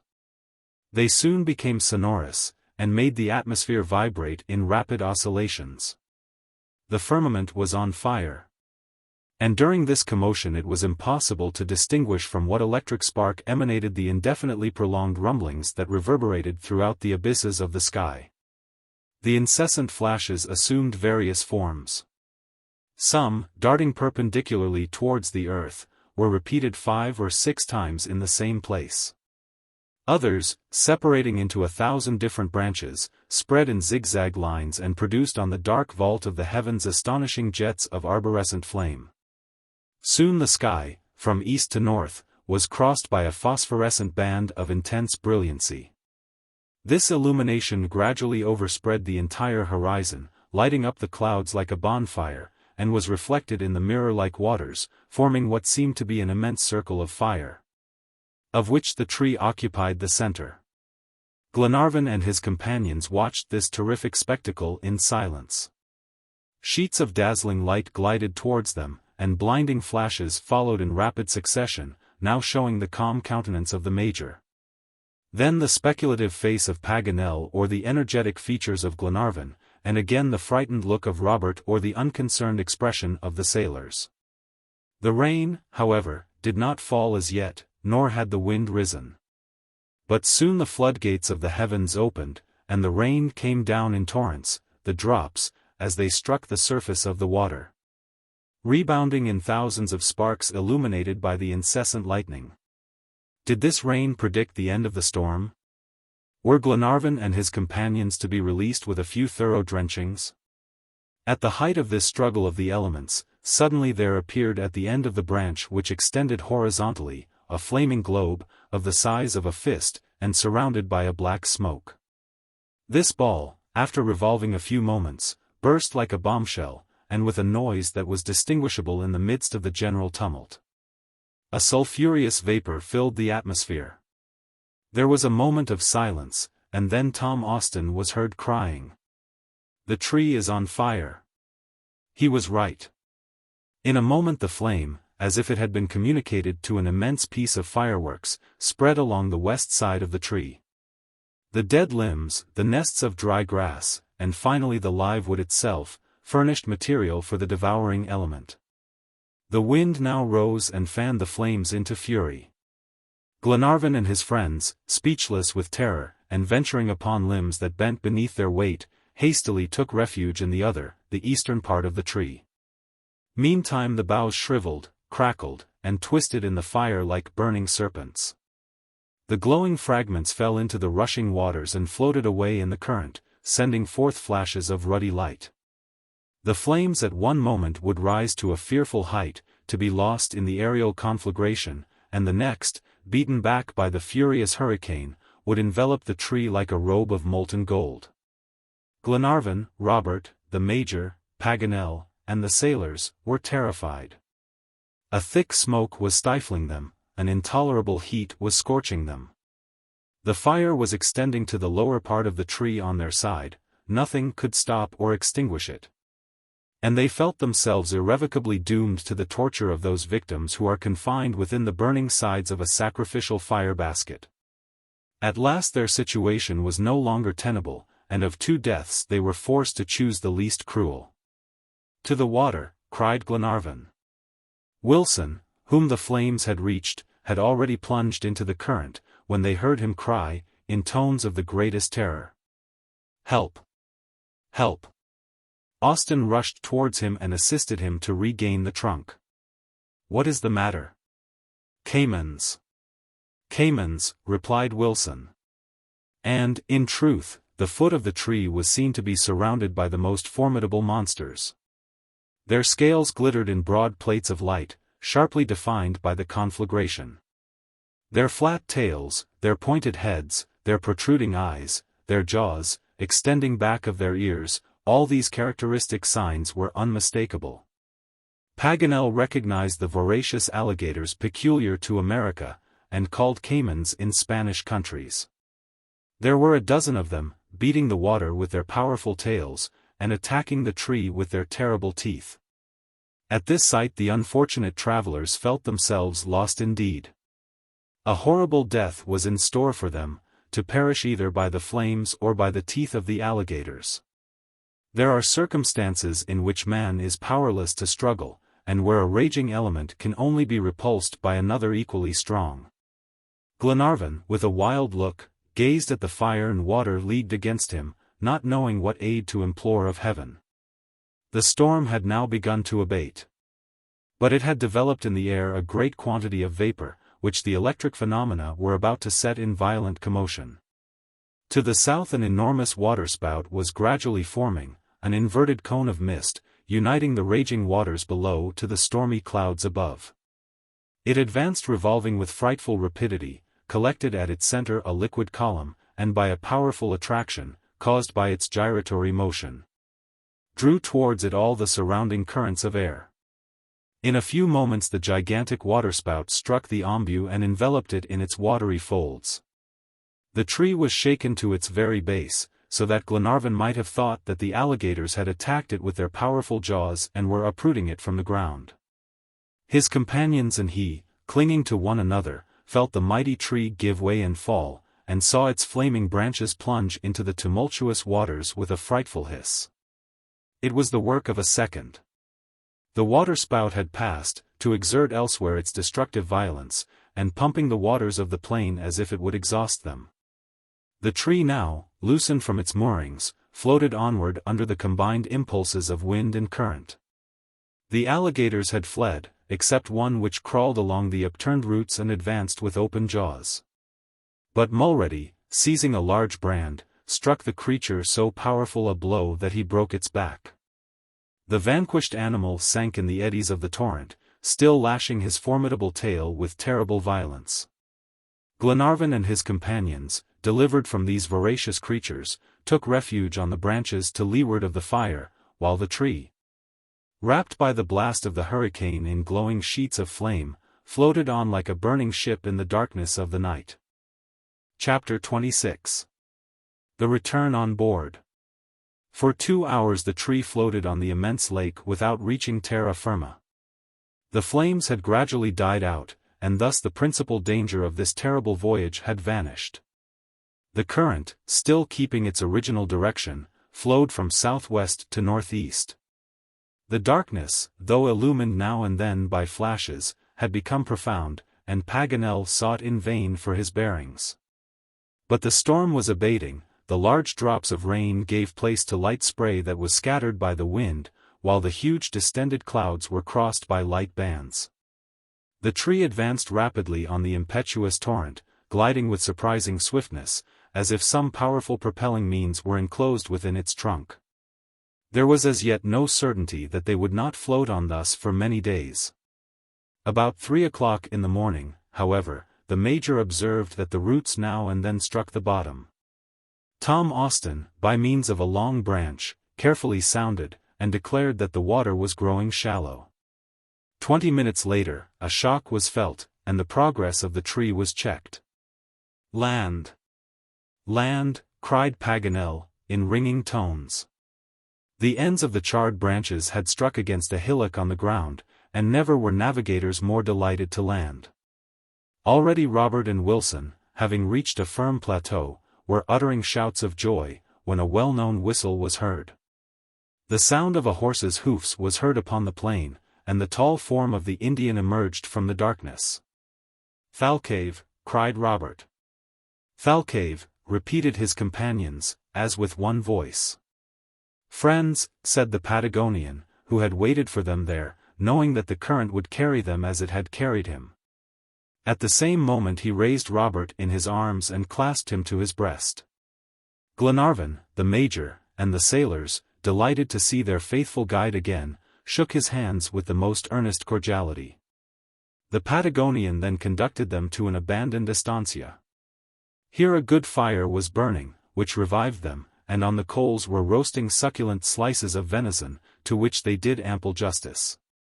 And when their refreshed minds began to reflect, they could scarcely believe that they had escaped so many perils, the fire, the water, and the formidable alligators. Thalcave, in a few words, told his story to Paganel, and ascribed to his intrepid horse all the honor of having saved him. Paganel then endeavored to explain to him the new interpretation of the document, and the hopes it led them to entertain. Did the Indian understand the geographer's ingenious suppositions? It was very doubtful, but he saw his friends happy and very confident, and he desired nothing more. It may be easily believed that these courageous travelers, after their day of rest on the tree, needed no urging to resume their journey. At 8 o'clock in the morning they were ready to start. They were too far south to procure means of transport, and were therefore obliged to travel on foot. The distance, however, was only 40 miles, and Thalcave would not refuse to carry from time to time a tired pedestrian.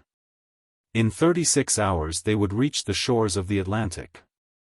As soon as refreshed the guide and his companions left behind them the immense basin, still covered with the waters, and proceeded across elevated plains, on which, here and there, were seen groves planted by Europeans, meadows, and occasionally native trees. Thus the day passed. The next morning, 15 miles before reaching the ocean, its proximity was perceptible. They hastened on in order to reach Lake Salado, on the shores of the Atlantic, the same day. They were beginning to feel fatigued, when they perceived sandhills that hid the foaming waves, and soon the prolonged murmur of the rising tide struck upon their ears. "The ocean," cried Paganel. "Yes, the ocean," replied Thalcave. And these wanderers, whose strength had seemed almost about to fail, climbed the mounds with wonderful agility. But the darkness was profound, and their eyes wandered in vain over the gloomy expanse. They looked for the Duncan, but could not discern her. "She is there, at all events," said Glenarvan, "waiting for us." "We shall see her tomorrow," replied MacNab. Tom Austin shouted seaward, but received no answer. The wind was very strong, and the sea tempestuous. The clouds were driving from the west, and the foaming crests of the waves broke over the beach in masses of spray. If the Duncan was at the appointed rendezvous, the lookout man could neither hear nor be heard. The coast afforded no shelter. There was no bay, no harbor, no cove, not even a creek. The beach consisted of long sandbanks that were lost in the sea, and the vicinity of which is more dangerous than that of the rocks in the face of wind and tide. These banks, in fact, increase the waves. The sea is peculiarly boisterous around them, and ships are sure to be lost if they strike on these bars in heavy storms. It was therefore very natural that the Duncan, considering this coast dangerous, and knowing it to be without a port of shelter, kept at a distance. Captain Mangles must have kept to the windward as far as possible. This was Tom Austin's opinion, and he declared that the Duncan was not less than 5 miles at sea. The Major, accordingly, persuaded his impatient relative to be resigned, as there was no way of dissipating the thick darkness. And why weary their eyes in scanning the gloomy horizon? He established a kind of encampment in the shelter of the sand hills. The remains of the provisions furnished them a final repast. And then each, following the Major's example, hollowed out a comfortable bed in the sand, and, covering himself up to his chin, was soon wrapped in profound repose. Glenarvan watched alone. The wind continued strong, and the ocean still showed the effects of the recent storm. The tumultuous waves broke at the foot of the sandbanks with the noise of thunder. Glenarvan could not convince himself that the Duncan was so near him. But as for supposing that she had not arrived at her appointed rendezvous, it was impossible. For such a ship there were no delays. The storm had certainly been violent and its fury terrible on the vast expanse of the ocean, but the yacht was a good vessel and her captain an able seaman. She must, therefore, be at her destination. These reflections, however, did not pacify Glenarvan. When heart and reason are at variance, the latter is the weaker power. The Lord of Malcolm Castle seemed to see in the darkness all those whom he loved, his dear Helena, Mary Grant, and the crew of the Duncan. He wandered along the barren coast which the waves covered with phosphorescent bubbles. He looked, he listened, and even thought that he saw a fitful light on the sea. "I am not mistaken," he soliloquized, "I saw a ship's light, the Duncan's. Ah! Why cannot my eyes pierce the darkness?" Then an idea occurred to him. Paganel called himself a nyctalops. He could see in the night. The geographer was sleeping like a mole in his bed, when a strong hand dragged him from his sandy couch. "Who is that?" cried he. "I." "Who?" "Glenarvan." "Come, I need your eyes." "My eyes?" replied Paganel, rubbing them vigorously. "Yes, your eyes, to distinguish the Duncan in this darkness." "Come." "And why my eyes?" said Paganel to himself, delighted, nevertheless, to be of service to Glenarvan. He rose, shaking his torpid limbs in the manner of one awakened from sleep, and followed his friend along the shore. Glenarvan requested him to survey the dark horizon to seaward. For several moments Paganel conscientiously devoted himself to this task. "Well, do you perceive nothing?" asked Glenarvan. "Nothing. Not even a cat could see 2 paces before her." "Look for a red or a green light, on the starboard or the larboard side." "I see neither a red nor a green light." "All is darkness," replied Paganel, whose eyes were thereupon involuntarily closed. For half an hour he mechanically followed his impatient friend in absolute silence, with his head bowed upon his breast, sometimes raising it suddenly. He tottered along with uncertain steps, like those of a drunken man.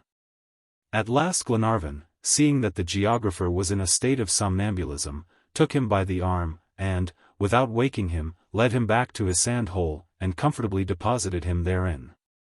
At break of day they were all started to their feet by the cry, "The Duncan! The Duncan! Hurrah! Hurrah!" replied Glenarvan's companions, rushing to the shore. The Duncan was indeed in sight. 5 miles distant, the yacht was sailing under low pressure, her mainsails carefully reefed, while her smoke mingled with the mists of the morning. The sea was high, and a vessel of her tonnage could not approach the shore without danger. Glenarvan, provided with Paganel's telescope, watched the movements of the Duncan. Captain Mangles could not have perceived them, for he did not approach, but continued to coast along with only a reefed topsail. At this moment Thalcave, having loaded his carbine heavily, fired it in the direction of the yacht. They gazed and listened.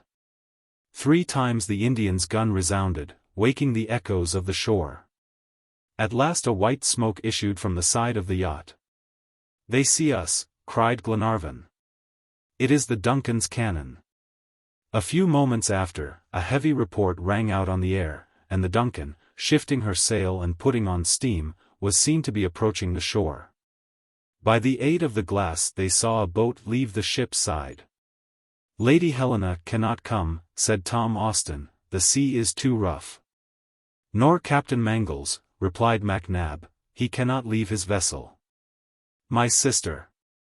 My sister!" cried Robert, stretching his arms towards the yacht, which rolled heavily.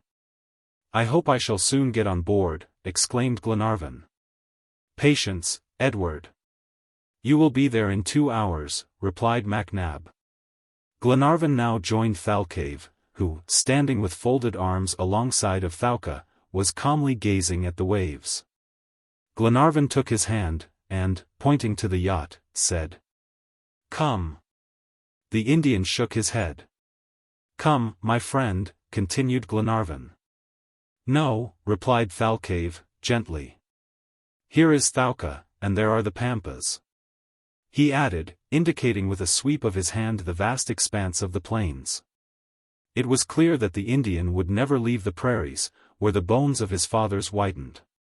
Glenarvan knew the strong attachment of these children of the desert to their native country.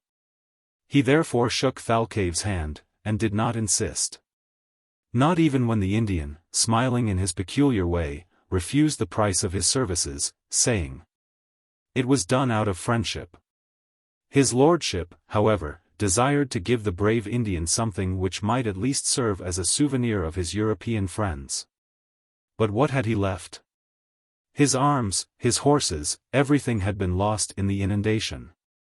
His friends were no richer than himself. For some moments he was at a loss how to repay the disinterested generosity of the brave guide, but at last a happy idea occurred to him. He drew from his pocketbook a costly medallion enclosing an admirable portrait, one of Lawrence's masterpieces, and presented it to Thalcave. "My wife," said Glenarvan. Thalcave gazed with wonder at the portrait, and pronounced these simple words: "Good and beautiful." Then Robert, Paganel, the Major, Tom Austin, and the 2 sailors bade an affectionate adieu to the noble Patagonian, who clasped each one in succession to his broad breast. All were sincerely sorry at parting with so courageous and devoted a friend. Paganel forced him to accept a map of South America and the 2 oceans, which the Indian had frequently examined with interest. It was the geographer's most precious possession. As for Robert, he had nothing to give but caresses, which he freely lavished upon his deliverer and upon Thalca. At that instant the Duncan's boat approached, and, gliding into the narrow channel between the sandbanks, grounded on the beach. "My wife?" asked Glenarvan. "My sister," cried Robert. "Lady Helena and Miss Grant await you on board," replied the coxswain. "But we have not a moment to lose, my lord, for the tide is beginning to ebb." The last acknowledgments were given, and Thalcave accompanied his friends to the boat. Just as Robert was about to embark, the Indian took him in his arms and gazed at him tenderly. "Now go," said he, "you are a man." "Adieu, my friend, adieu," cried Glenarvan. "Shall we ever see each other again?" asked Paganel. "Who knows?" replied Thalcave, raising his arms towards heaven. They pushed off, and the boat was rapidly borne from the shore by the ebbing tide. For a long time the motionless outline of the Indian was seen through the foam of the waves. Then his tall form grew indistinct, and soon became invisible. An hour afterwards they reached the Duncan. Robert was the first to spring upon the deck, where he threw himself upon his sister's neck, while the crew of the yacht filled the air with their joyous shouts. Thus had our travelers accomplished the journey across South America on a rigorously straight line. Neither mountains nor rivers had turned them aside from their course. And, although they were not forced to struggle against the evil designs of men, the relentless fury of the elements had often tested their generous intrepidity to its utmost powers of endurance. Chapter 27. A New Destination. The first moments were consecrated to the happiness of meeting. Lord Glenarvan did not wish the joy in the hearts of his friends to be chilled by tidings of their want of success. His first words, therefore, were, "Courage, my friends, courage. Captain Grant is not with us, but we are sure to find him." It needed only such an assurance to restore hope to the passengers of the Duncan. Lady Helena and Mary Grant, while the boat was approaching the ship, had experienced all the anguish of suspense. From the deck they endeavored to count those who were returning. At one time the young girl would despair, at another she would think she saw her father.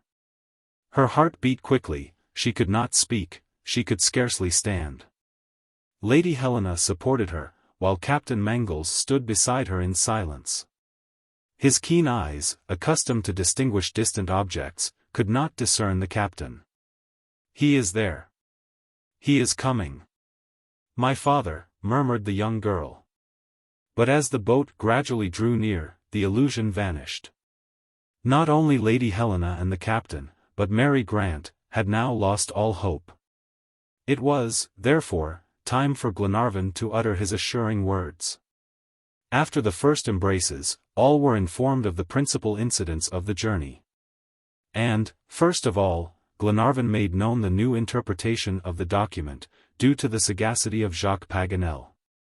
He also praised Robert, of whom his sister had a right to be proud. His courage, his devotion, and the dangers that he had overcome, were conspicuously set forth by his noble friend, so that the boy would not have known where to hide himself, if his sister's arms had not afforded him a sure refuge. "You need not blush, Robert," said Captain Mangles, "you have behaved like the worthy son of Captain Grant." He stretched out his arms towards Mary's brother, and pressed his lips to the boy's cheeks, which were still wet with tears. They then spoke of the generous Thalcave. Lady Helena regretted that she could not have shaken hands with the brave Indian. MacNab, after the first outbursts of enthusiasm, repaired to his cabin to shave himself. As for Paganel, he flitted hither and thither, like a bee, extracting the honey of compliments and smiles. He wished to embrace all on board the Duncan, and, beginning with Lady Helena and Mary Grant, ended with Mr. Olbinett, the steward. Who could not better recognize such politeness than by announcing breakfast? "Breakfast," cried Paganel. "Yes, Mr. Paganel," replied Olbinett. "A real breakfast, on a real table, with tablecloth and napkins?" "Certainly." "And shall we not eat hard eggs, or ostrich steaks?" "Oh, Mr. Paganel," replied the worthy steward, greatly embarrassed. "I did not mean to offend you, my friend," said the geographer. "But for a month our food has been of that sort, and we have dined, not at a table, but stretched on the ground, except when we were astride of the trees. This breakfast that you have just announced seemed to me, therefore, like a dream, a fiction, a chimera." "Well, we will test its reality, Monsieur Paganel," replied Lady Helena, who could not help laughing. "Accept my arm," said the gallant geographer. "Has your lordship any orders to give?" inquired Captain Mangles. "After breakfast, my dear fellow," replied Glenarvan, "we will discuss in council the program of the new expedition." The passengers and the young captain then descended to the cabin. Orders were given to the engineer to keep up steam, that they might start at the first signal. The major and the travelers, after a rapid toilette, seated themselves at the table. Ample justice was done to Mr. Olbinett's repast, which was declared excellent and even superior to the splendid banquets of the Pampas. Paganel called twice for every dish, through absent-mindedness, as he said. This unfortunate word led Lady Helena to inquire if the amiable Frenchman had occasionally shown his habitual failing. The Major and Lord Glenarvan looked at each other with a smile. As for Paganel, he laughed heartily, and promised, upon his honor, not to commit a single blunder during the entire voyage. He then in a very comical way told the story of his mistake in the study of Spanish. After all, he added, in conclusion, misfortunes are sometimes beneficial, and I do not regret my error. And why, my worthy friend? Asked the Major. Because I not only know Spanish, but Portuguese also. I speak 2 languages instead of 1. By my faith, I should not have thought of that, replied MacNab. My compliments, Paganel, my sincere compliments.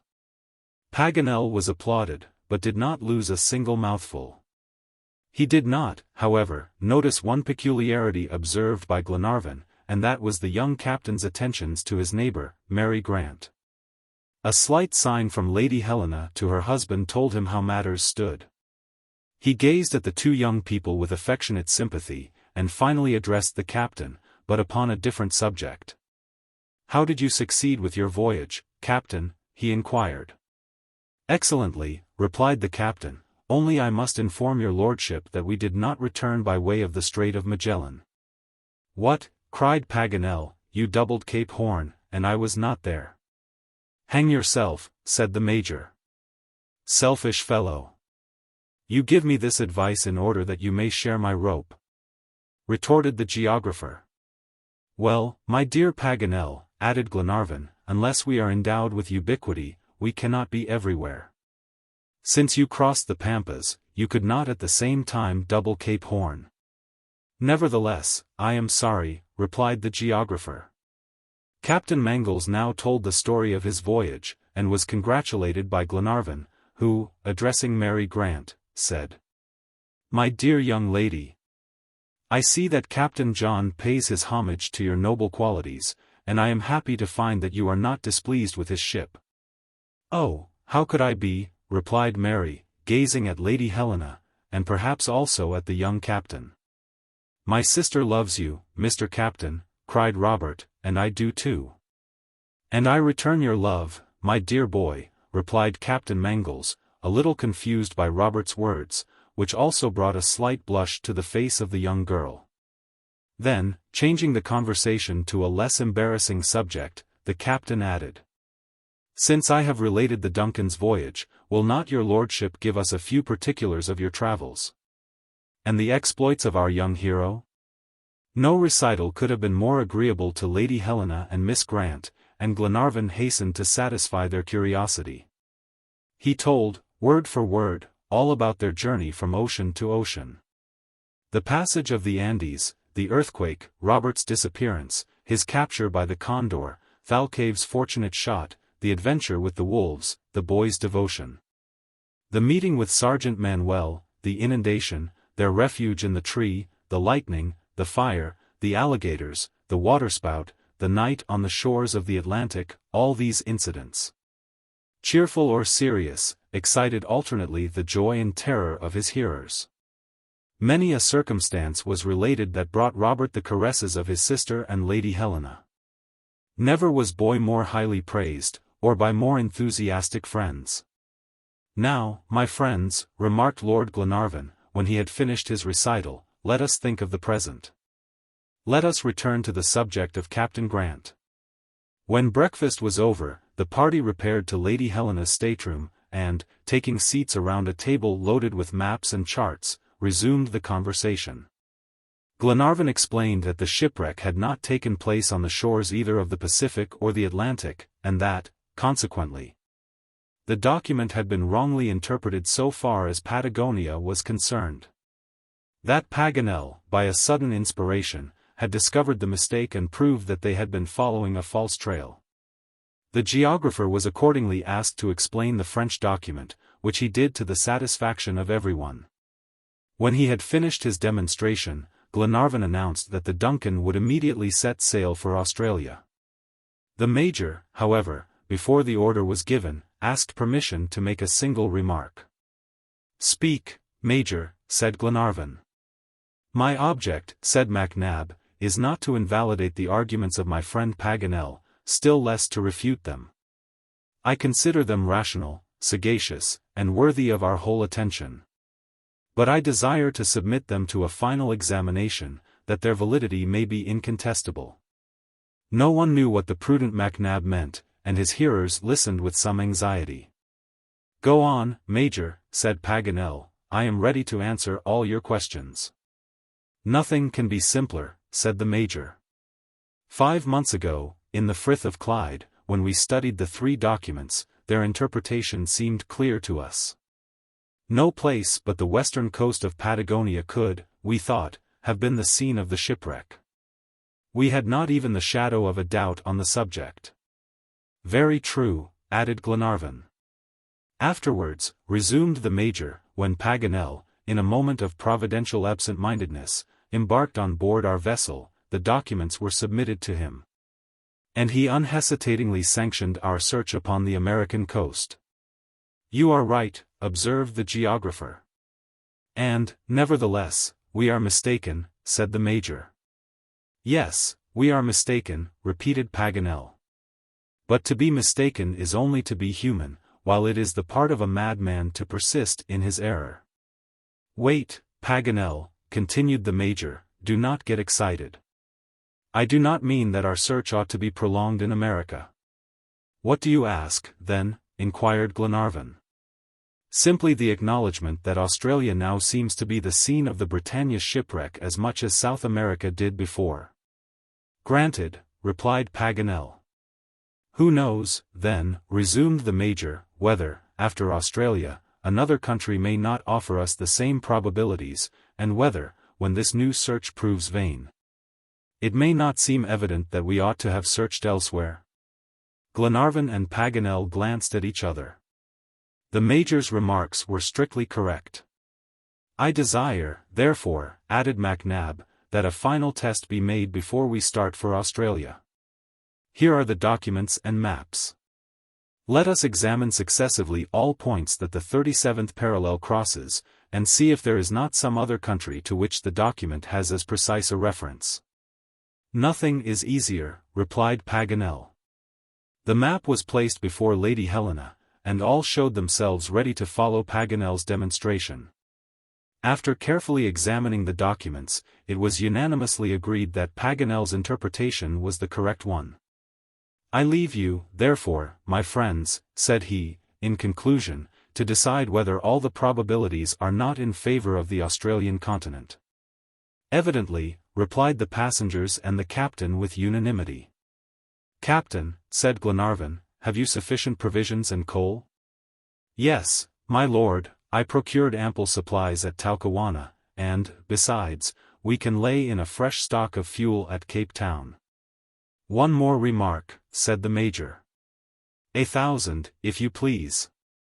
Whatever may be the guarantees for success in Australia, will it not be well to call for a day or 2, in passing, at the islets of Tristan d'Acunha and Amsterdam?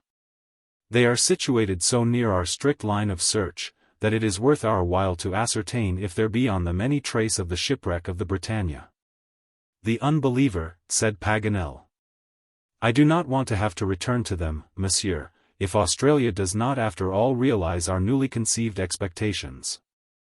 "The precaution is not a bad one," said Glenarvan. "And I do not wish to dissuade you, quite the contrary," replied the Geographer. "Well, then, we will adopt it, and start forthwith," said Lord Glenarvan.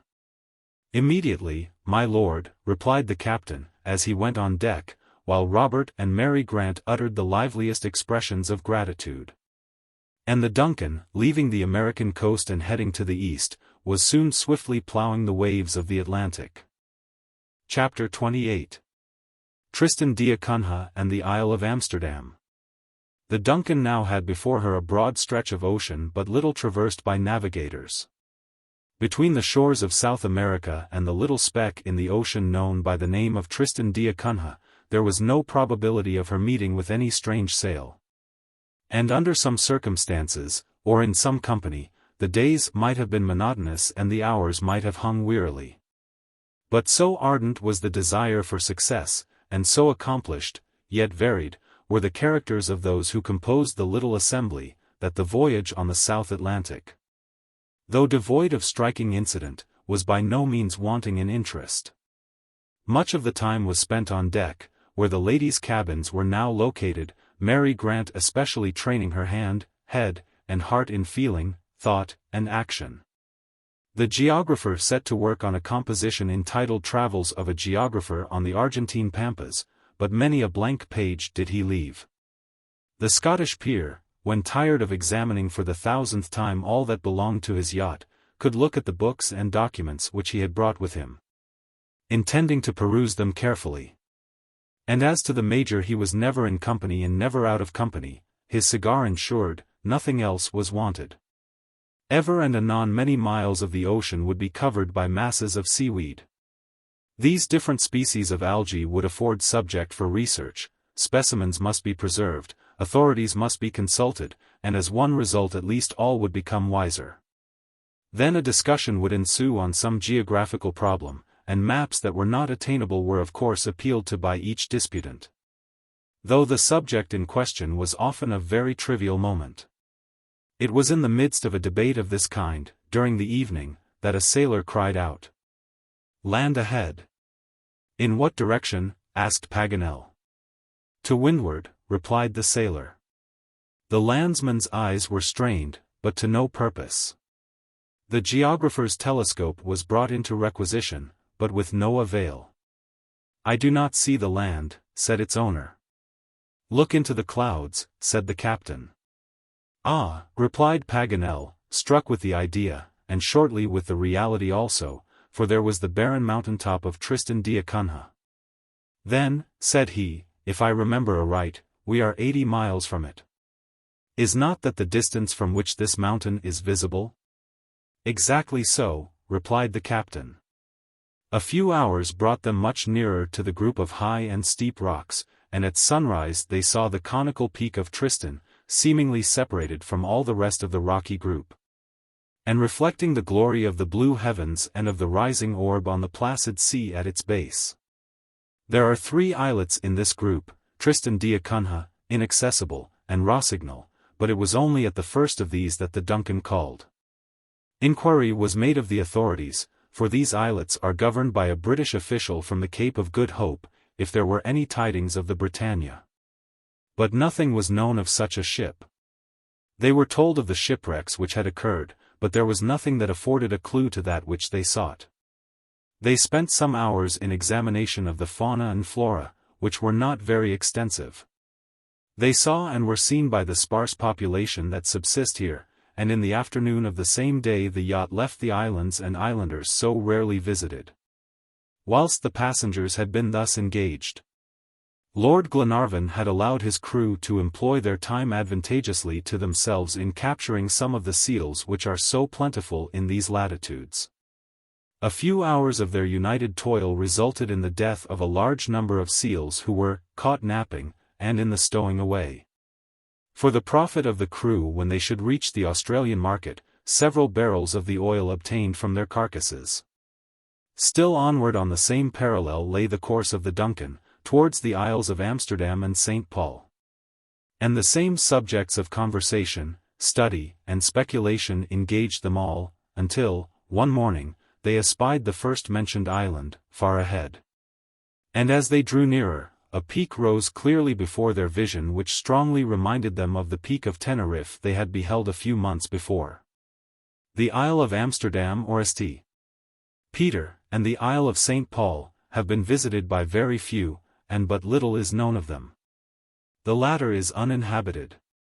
But our friends found a few voluntary exiles on the former island, who, by means of seal fishing, eke out a scanty existence in this out-of-the-way spot. Here again inquiry was made, but in vain, for any information of the Britannia, her voyage, or her shipwreck. Neither on the Isle of Amsterdam nor on that of St. Paul, which the whalers and seal fishers sometimes visit, had there been any trace of the catastrophe. Desolate as these lonely islands appeared to our travelers, they still were not devoid of objects of interest. They were meager enough in vegetation and in animal life. But there were warm springs which well repaid a visit. Captain Mangles found the temperature of their waters to be 166 degrees Fahrenheit. And, inasmuch as this was sufficient to cook fish, Paganel decided that it was not necessary for him to bathe here geographically. When they resumed their course, though many miles were before them, there was a growing sense of anticipation. They were not to pause again until the Australian continent was reached. And more did the conversation and discussions tend towards this continent as their subject. On one occasion so certain was Paganel as to the ease with which they would be able to pursue their search, when they arrived, that he asserted that more than 50 geographers had already made the course clear for them. "What? 50, do you say?" asked the Major, with an air of doubt. "Yes, MacNab, decidedly," said the geographer, piqued at the hesitancy to believe him. "Impossible," replied the Major. "Not at all, and if you doubt my veracity, I will cite their names." "Ah," said the Major, quietly, "you clever people stick at nothing." "Major," said Paganel, "will you wager your rifle against my telescope that I cannot name at least 50 Australian explorers?" "Of course, Paganel, if you like," replied MacNab, seeing that he could not now recede from his position without incurring the ridicule of the company. "Well, then," said Paganel to Lady Helena and Miss Grant, "come and be umpires, and Master Robert shall count for us." And forthwith the learned geographer opened his budget, and poured forth the history of the discovery of Australia, with the names of its discoverers and the dates of their explorations, as fluently as though his sole calling in life was to be professor of Australian history.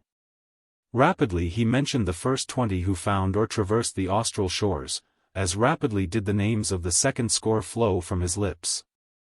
And after the prescribed 50 had been enumerated, he kept on as though his list were inexhaustible. "Enough, Monsieur Paganel," said Lady Helena.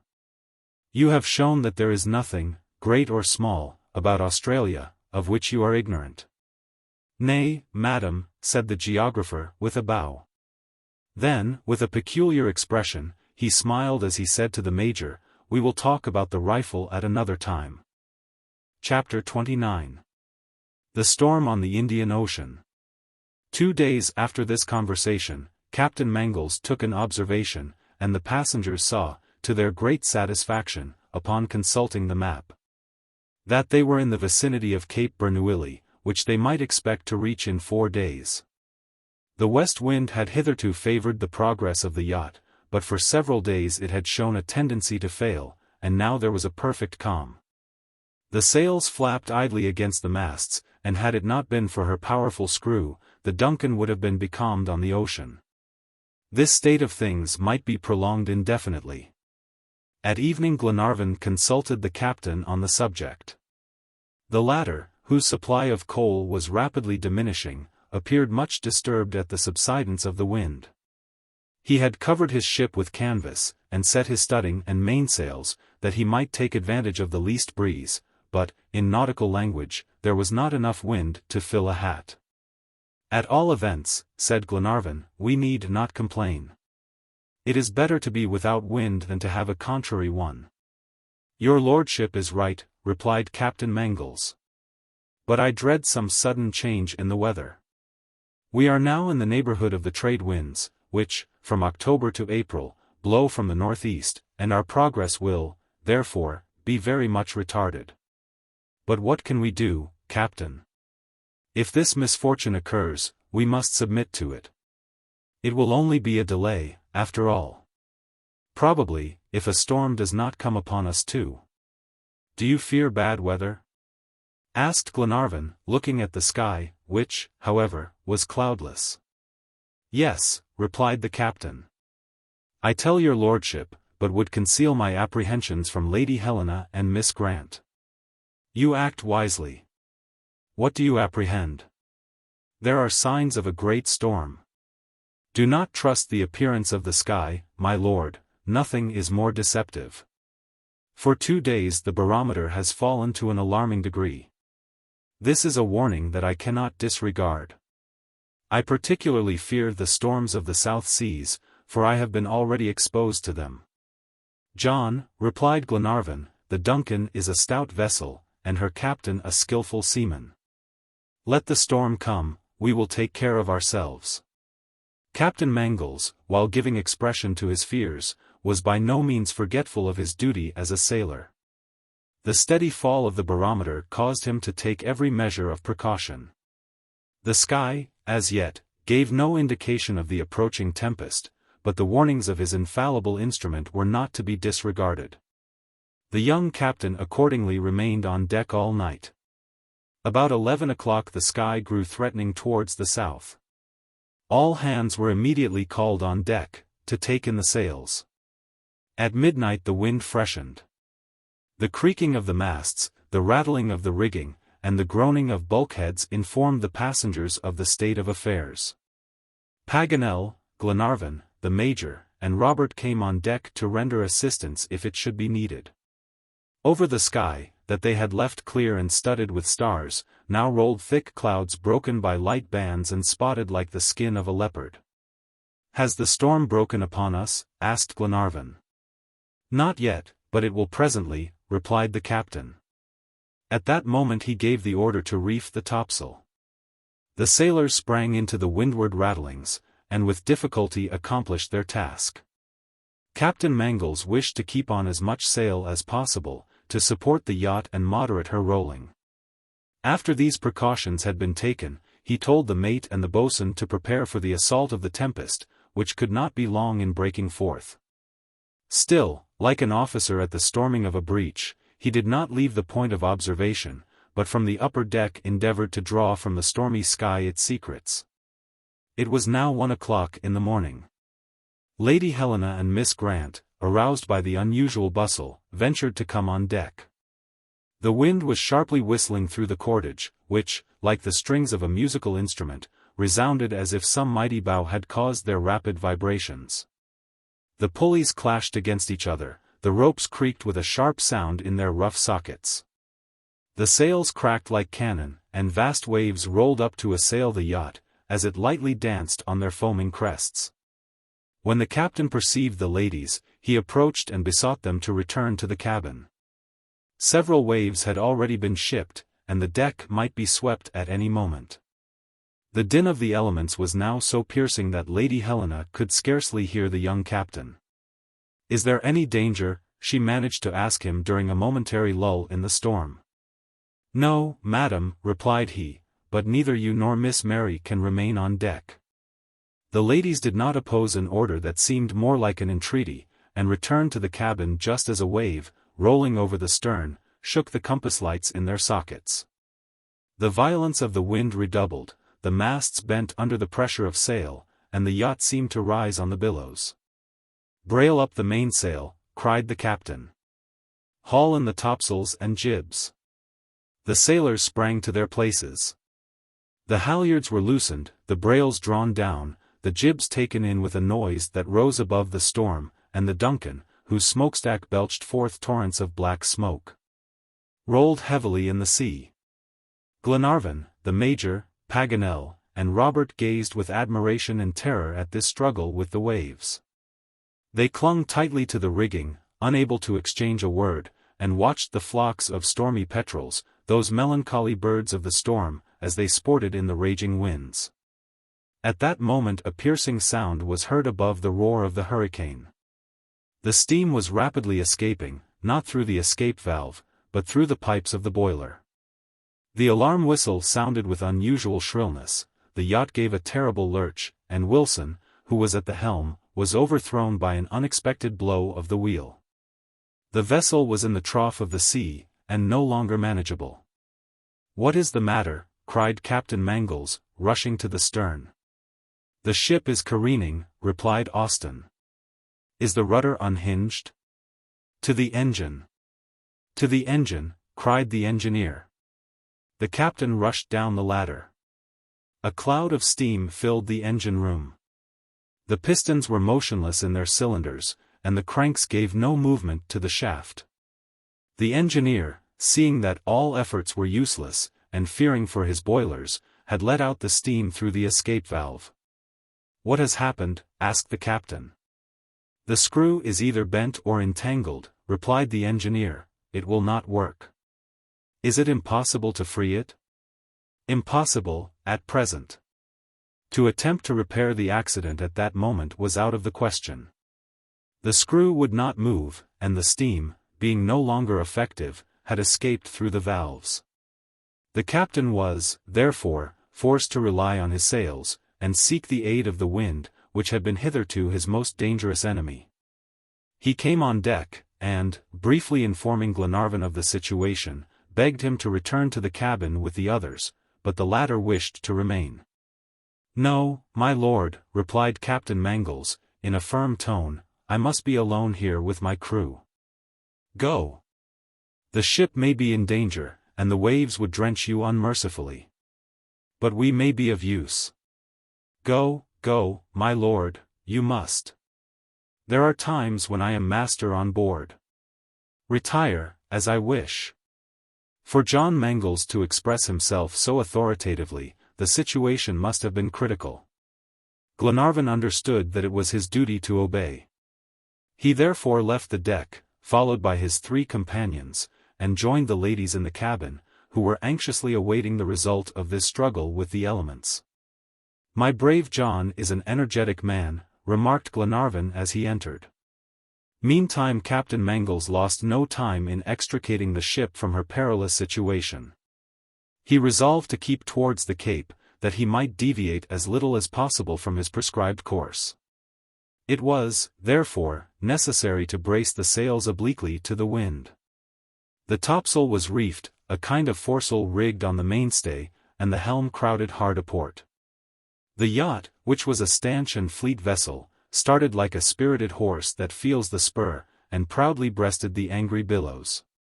The rest of the night was passed in this situation. They hoped that the tempest would abate by break of day. Vain hope. At 8 o'clock in the morning it was still blowing hard, and the wind soon became a hurricane. The captain said nothing, but he trembled for his vessel and those whom she carried. The Duncan now and then gave a fearful lurch. Her stanchions cracked, and sometimes the yards of the mainmast struck the crests of the waves. At one moment the crew thought the yacht would not rise again. Already the sailors, hatchet in hand, were rushing to cut away the foreshrouds, when they were violently torn from their fastenings by the blast. The ship righted herself, but, without support on the waves, she was tossed about so terribly that the masts threatened to break at their very foundations. She could not long endure such rolling. She was growing weak, and soon her shattered sides and opening seams must give way for the water. Captain Mangles had but one resource, to rig a storm jib. He succeeded after several hours' labor, but it was not until 3 o'clock in the afternoon that the jib was hauled to the mainstay and set to the wind. With this piece of canvas the Duncan flew before the wind with inconceivable rapidity. It was necessary to keep up the greatest possible speed, for upon this alone depended her safety. Sometimes, outstripping the waves, she cut them with her slender prow and plunged beneath them, like an enormous sea monster, while the water swept her deck from stem to stern. At other times her swiftness barely equaled that of the surges, her rudder lost all power, and she gave terrific lurches that threatened to capsize her. Then, impelled by the hurricane, the billows outran her, they leaped over the taffrail, and the whole deck was swept with tremendous violence. The situation was indeed alarming. The captain would not leave his post for an instant. He was tortured by fears that his impassive face would not betray, and persistently sought to penetrate with his gaze the gathering gloom. And he had good cause for fear. The Duncan, driven out of her course, was running towards the Australian coast with a swiftness that nothing could arrest. He felt, too, as if by instinct, that a strong current was drawing him along. At every moment he feared the shock of a reef upon which the yacht would be dashed into 1,000 pieces, and he calculated that the shore was not more than 12 miles to leeward. Finally he went in search of Lord Glenarvan, consulted with him in private, explained their actual situation, viewed it with the coolness of a sailor who is ready for any emergency. and ended by saying that he should be obliged perhaps to run the Duncan ashore. To save those she carries, if possible, my lord, he added. Very well, Captain, replied Glenarvan. And Lady Helena and Miss Grant? I will inform them only at the last moment, when all hope is gone of keeping at sea. You will tell me. I will, my lord. Glenarvan returned to the ladies, who, without knowing all the danger, felt it to be imminent. They displayed, however, a noble courage, equal at least to that of their companions. Paganel gave himself up to the most unreasonable theories concerning the direction of atmospheric currents, while the Major awaited the end with the indifference of a Mussulman. About 11 o'clock the hurricane seemed to moderate a little, the heavy mists were gradually dissipated, and through the openings the captain could see a low land at least 6 miles to leeward. He steered directly for it. Huge waves rolled to a prodigious height, and he knew that they must have a firm point of support to reach such an elevation. There are sandbars here, said he to Tom Austin. That is my opinion, replied the mate. We are in the hands of God, continued the captain. If he does not himself guide the Duncan over the bar, we are lost. It is high tide now, Captain, perhaps we may do it. But see the fury of those waves. What ship could resist them? God help us, my friend. Meantime the Duncan dashed towards the shore with terrible swiftness. Soon she was only 2 miles from the sandbars. The mist still continued to conceal the land. Nevertheless Captain Mangles thought he perceived, beyond this foaming barrier, a tranquil haven, where the Duncan would be in comparative safety. But how to reach it? He called the passengers on deck, for he did not wish, when the hour of shipwreck had come, that they should be confined in the cabin. Glenarvan and his companions gazed at the awful sea. Mary Grant grew pale.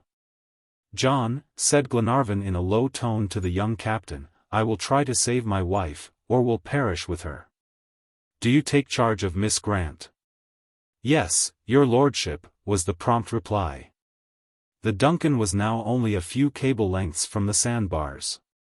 As it was high tide, there would doubtless have been sufficient water to enable the yacht to cross these dangerous shoals. But the enormous waves upon which she rose and fell would infallibly have wrecked her. Was there then any means of allaying these billows, of calming this tumultuous sea? A sudden idea occurred to the captain. The oil, cried he, pour on oil, men, pour on oil. These words were quickly understood by all the crew. They were about to employ a method that sometimes succeeds. The fury of the sea can often be appeased by covering it with a sheet of oil, which floats on the surface and destroys the shock of the waters. The effect is instantaneous, but transient. As soon as a ship has crossed this treacherous sea, it redoubles its fury, and woe to those who would venture to follow. The barrels containing the supply of seal oil were hoisted into the forecastle by the crew, to whom the danger gave new strength. Here they were stove in with a blow of the hatchet, and suspended over the starboard rattlings. Hold on, cried the captain, waiting for the favorable moment. In a few seconds the yacht reached the entrance to the pass, which was barred by a terrible line of foam. Let go, cried the young captain. The barrels were inverted, and from their sides streamed floods of oil. Immediately the unctuous liquid leveled the foaming surface of the sea, and the Duncan sailed on calm waters, and was soon in a quiet harbor beyond the terrible sandbars. And then the ocean, released from its fetters, bounded after its escaped prey with indescribable fury. Chapter 30. A Hospitable Colonist. The captain's first care was to secure anchorage. He moored the vessel in 5 fathoms of water. The bottom was good, a hard gravel, affording an excellent hold. There was no danger of drifting, or of stranding at low tide. The Duncan, after so many hours of peril, was now in a sort of creek sheltered by a high promontory from the fury of the wind. Lord Glenarvan shook the hand of the young captain, saying, "Thanks, John." And Captain Mangles felt himself fully rewarded by these simple words. Glenarvan kept to himself the secret of his anguish, and neither Lady Helena, Mary Grant, nor Robert suspected the magnitude of the perils they had just escaped. One important point remained to be settled. On what part of the coast had the Duncan been cast by the storm? How could she regain her prescribed course? How far were they from Cape Bernouilli? Such were the first questions addressed to the captain, who at once took his bearings and noted his observations on the map. The Duncan had not deviated very far from her route. She was at Cape Catastrophe, on the southern coast of Australia, not 300 miles from Cape Bernouilli. But could the Duncan's injuries be repaired? This was the question to decide. The captain wished to know the extent of the damage. It was discovered, by diving, that a flange of the screw was bent and came in contact with the stern post. Hence it was impossible for the screw to rotate. This injury was considered serious enough to necessitate going into dry dock, which of course could not be done in their present locality. Glenarvan and the captain, after mature reflection, resolved that the Duncan should follow the western shore, seeking traces of the Britannia, should stop at Cape Bernouilli, where further information could be obtained, and then continue southward to Melbourne, where her injuries could be repaired. And, as soon as this was done, that she should cruise along the eastern shores to finish the search. This arrangement was approved, and Captain Mangles resolved to take advantage of the first favorable wind. He did not have to wait long. Towards evening the hurricane had entirely subsided, and a moderate breeze was blowing from the southwest. Preparations were made for getting under way. New sails were set, and at 4 o'clock in the morning the sailors heaved at the capstan, the anchor was weighed, and the Duncan, with all sails set, cruised close to windward along the coast. They arrived at Cape Bernouilli without finding the least trace of the lost vessel. But this failure proved nothing. Indeed, during the 2 years since the shipwreck, the sea might have scattered or destroyed the fragments of the brig. Besides, the natives, who scent shipwrecks as a vulture does a corpse, might have carried away every vestige of it.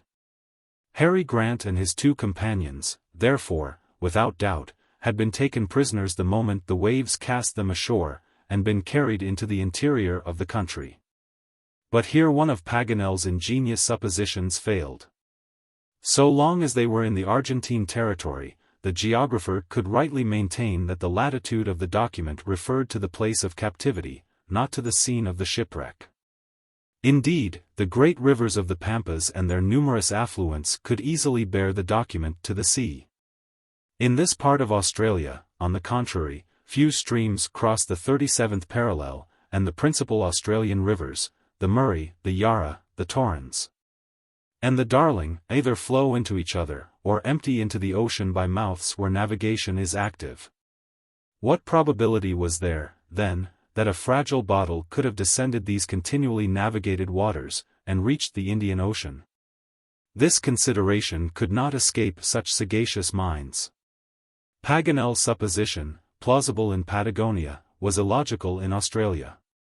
The geographer perceived this in a discussion on the subject with the Major. It was clear that the latitude applied only to the place of shipwreck, and that consequently the bottle had been cast into the sea where the Britannia was wrecked, on the western coast of Australia. However, as Glenarvan justly observed, this interpretation did not preclude the possibility of Captain Grant's captivity, who, moreover, had intimated as much by the words, "where they will be prisoners of the cruel Indians." But there was no more reason for seeking the prisoners on the 37th parallel than on any other. This conclusion, after much discussion, was finally accepted, and it was decided that, if no traces of the Britannia were found at Cape Bernouilli, Lord Glenarvan should return to Europe, relinquishing all hope of finding the object of their search. This resolution occasioned profound grief to the children of the lost captain. As the boats containing the whole of the party were rowed ashore, they felt that the fate of their father would soon be probably decided. Irrevocably, we may say, for Paganel, in a former discussion, had clearly demonstrated that the shipwrecked seamen would have reached their country long ago, if their vessel had stranded on the other, the eastern coast. Hope. Hope. Never cease to hope, said Lady Helena to the young girl seated beside her, as they approached the shore. "The hand of God will never fail us." "Yes, Miss Mary," said the captain. "When men have exhausted human resources, then heaven interposes, and, by some unforeseen event, opens to them new ways." "God grant it, Captain," replied Mary. The shore was now only a cable's length distant. The cape terminated in gentle declivities extending far out into the sea. The boat entered a small creek, between banks of coral in process of formation, which in time would form a chain of reefs along the southern coast of the island. The passengers of the Duncan disembarked on a perfectly barren shore. Steep cliffs formed a lofty seawall, and it would have been difficult to scale this natural rampart without ladders or cramping irons. Fortunately, the captain discovered a breach half a mile southward, caused by a partial crumbling of the cliffs. Probably the sea, during violent equinoctial storms, had beaten against this fragile barrier, and thus caused the fall of the upper portions of the mass. Glenarvan and his companions entered this opening, and reached the summit of the cliffs by a very steep ascent. Robert climbed an abrupt declivity with the agility of a cat, and arrived first at the top, to the great chagrin of Paganel, who was quite mortified at seeing himself outstripped by a mere lad of 12. However, he distanced the peaceable major, but that worthy was utterly indifferent to his defeat. The little party surveyed the plain that stretched out beneath them. It was a vast, uncultivated tract, covered with bushes and brushwood, and was compared by Glenarvan to the glens of the Scottish lowlands, and by Paganel to the barren lands of Brittany. But though the country along the coast was evidently uninhabited, the presence of man, not the savage, but the civilized worker, was betokened by several substantial structures in the distance. "A mill," cried Robert. True enough, at no great distance apparently, the sails of a mill were seen. "It is indeed a mill," replied Paganel. "Here is a beacon as modest as it is useful, the sight of which delights my eyes." "It is almost a belfry," said Lady Helena. "Yes, madam. And while one makes bread for the body, the other announces bread for the soul. In this respect they resemble each other." "Let us go to the mill," replied Glenarvan. They accordingly started. After half an hour's walk the soil assumed a new aspect. The transition from barren plains to cultivated fields was sudden.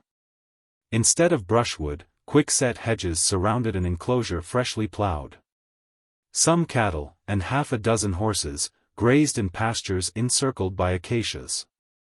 Then fields of corn were reached, several acres of land bristling with the yellow ears, haycocks like great beehives, vineyards with blooming enclosures, a beautiful garden, where the useful and the ornamental mingled. In short, a fair and comfortable locality, which the merry mill crowned with its pointed gable and caressed with the moving shadow of its sails. At this moment a man of about 50, of prepossessing countenance, issued from the principal house, at the barking of 3 great dogs that announced the coming of the strangers. 5 stout and handsome boys, his sons, accompanied by their mother, a tall, robust woman, followed him.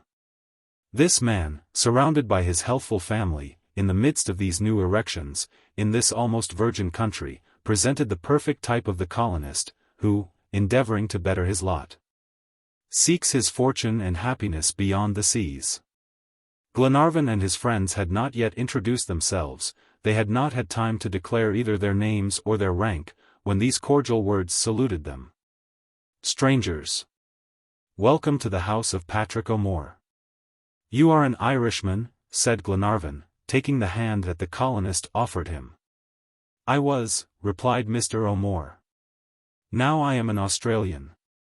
But come in, whoever you are, gentlemen. This house is at your service." The invitation so hospitably given was accepted without ceremony. Lady Helena and Mary Grant, conducted by Mrs. O'Moore, entered the house, while the colonists' sons relieved the visitors of their firearms. A large, cool, airy room occupied the ground floor of the house, which was built of stout beams arranged horizontally. Several wooden benches, built into the walls, and painted in gay colors, 10 stools, 2 oaken trunks, in which white china and jugs of polished pewter were arranged, and a long table, at which 20 people could be comfortably seated, constituted the furniture, worthy of the house and its hardy inhabitants. Dinner was soon served. Dishes of soup smoked between roast beef and legs of mutton, flanked by large plates of olives, grapes, and oranges. The host and hostess had such an engaging air, and the fare was so tempting, so ample, and so abundantly furnished, that it would have been unbecoming not to accept this rural bounty. The domestics of the farm, the equals of their master, had already come to partake of the repast, and the host reserved the place of honor for the strangers. "I expected you," said he, quietly, to Lord Glenarvan. "You did," replied the latter, very much surprised. "I always expect those who are coming," replied the Irishman. Then, in a grave voice, while his household stood respectfully, he invoked a divine blessing. Lady Helena was much affected by his perfect simplicity of manner, and a look from her husband told her that he likewise was touched by it. Ample justice was done to the repast. The conversation was general. The colonist told his story. It was like that of most deserving and voluntary emigrants. Many go far to seek their fortunes, and find only sorrow and disaster. They accuse fate, forgetting to blame their ignorance, laziness, and vices. The man who is sober and persevering, economical and honest, is almost sure to succeed. This had been the case with Mr. O'More. He had left Dundalk, where he was poor, and, emigrating with his family to Australia, had landed at Adelaide. At first he engaged in mining, but soon relinquished this for the less hazardous pursuits of the farmer, in which he had been successful beyond his highest anticipations. His agricultural knowledge was a great aid to him. He economized, and bought new lands with the profits of the first. His family flourished, as well as his farm. The Irish peasant had become a landed proprietor, and, although his establishment was only 2 years old, he owned at that moment 500 acres of well-cultivated land and 500 head of cattle, was his own master, and as independent as one can be even in the freest country in the world. His guests congratulated him sincerely when his story was finished. He doubtless expected a similar confidence, but did not urge it. Glenarvan had an immediate interest in speaking of the Duncan, of his own presence at Cape Bernouilli, and of the search that they had pursued so perseveringly. But, like a man who considers the main object in view, he first questioned his host concerning the shipwreck of the Britannia. The Irishman's answer was not cheering. He had never heard of the ship. No vessel had for some time been lost on the coast. And, as the shipwreck had occurred only 2 years before, he could affirm with absolute certainty that the sailors had not been cast on that part of the western shore. "And now, my lord," added he, "may I be allowed to ask why you have inquired of me concerning this shipwreck?" Glenarvan then told the story of the document, the voyage of the Duncan, and the attempts made to find Captain Grant. He confessed that his dearest hopes had been destroyed by Mr. O'More's discouraging information, and that he now despaired of ever finding the shipwrecked seamen of the Britannia. These words produced a gloomy impression upon his hearers. Robert and Mary listened to them with tearful eyes. Paganel could not find a word of consolation or hope. Captain Mangles suffered a grief that he could not subdue. Despair was seizing upon the souls of the noble people whom the Duncan had vainly brought to these distant shores, when all at once a voice was heard. "My lord, praise and thank God. If Captain Grant is living, he is in Australia." Chapter 31. The Quartermaster of the Britannia. The astonishment that these words produced cannot be described.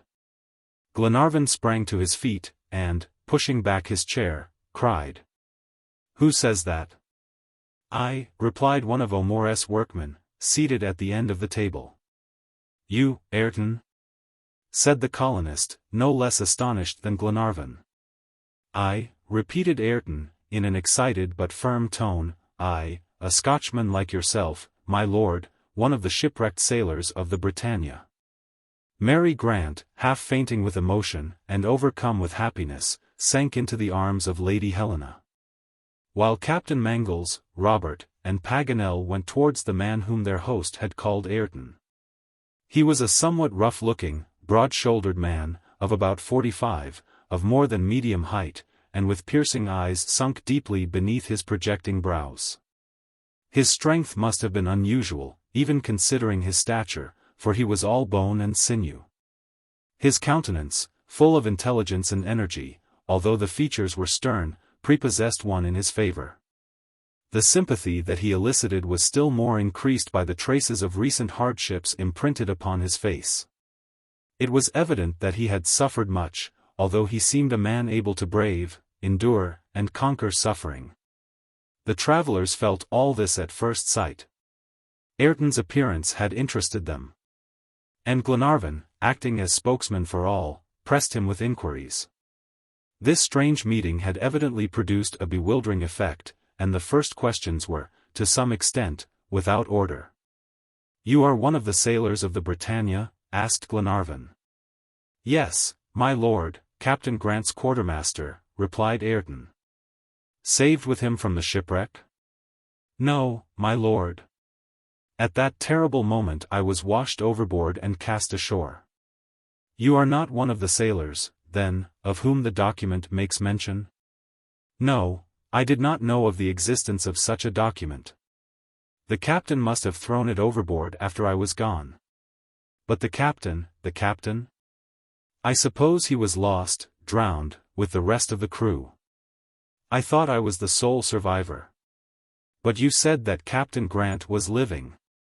"No. I said, if the captain is living." "He is in Australia," you added. "He can be nowhere else."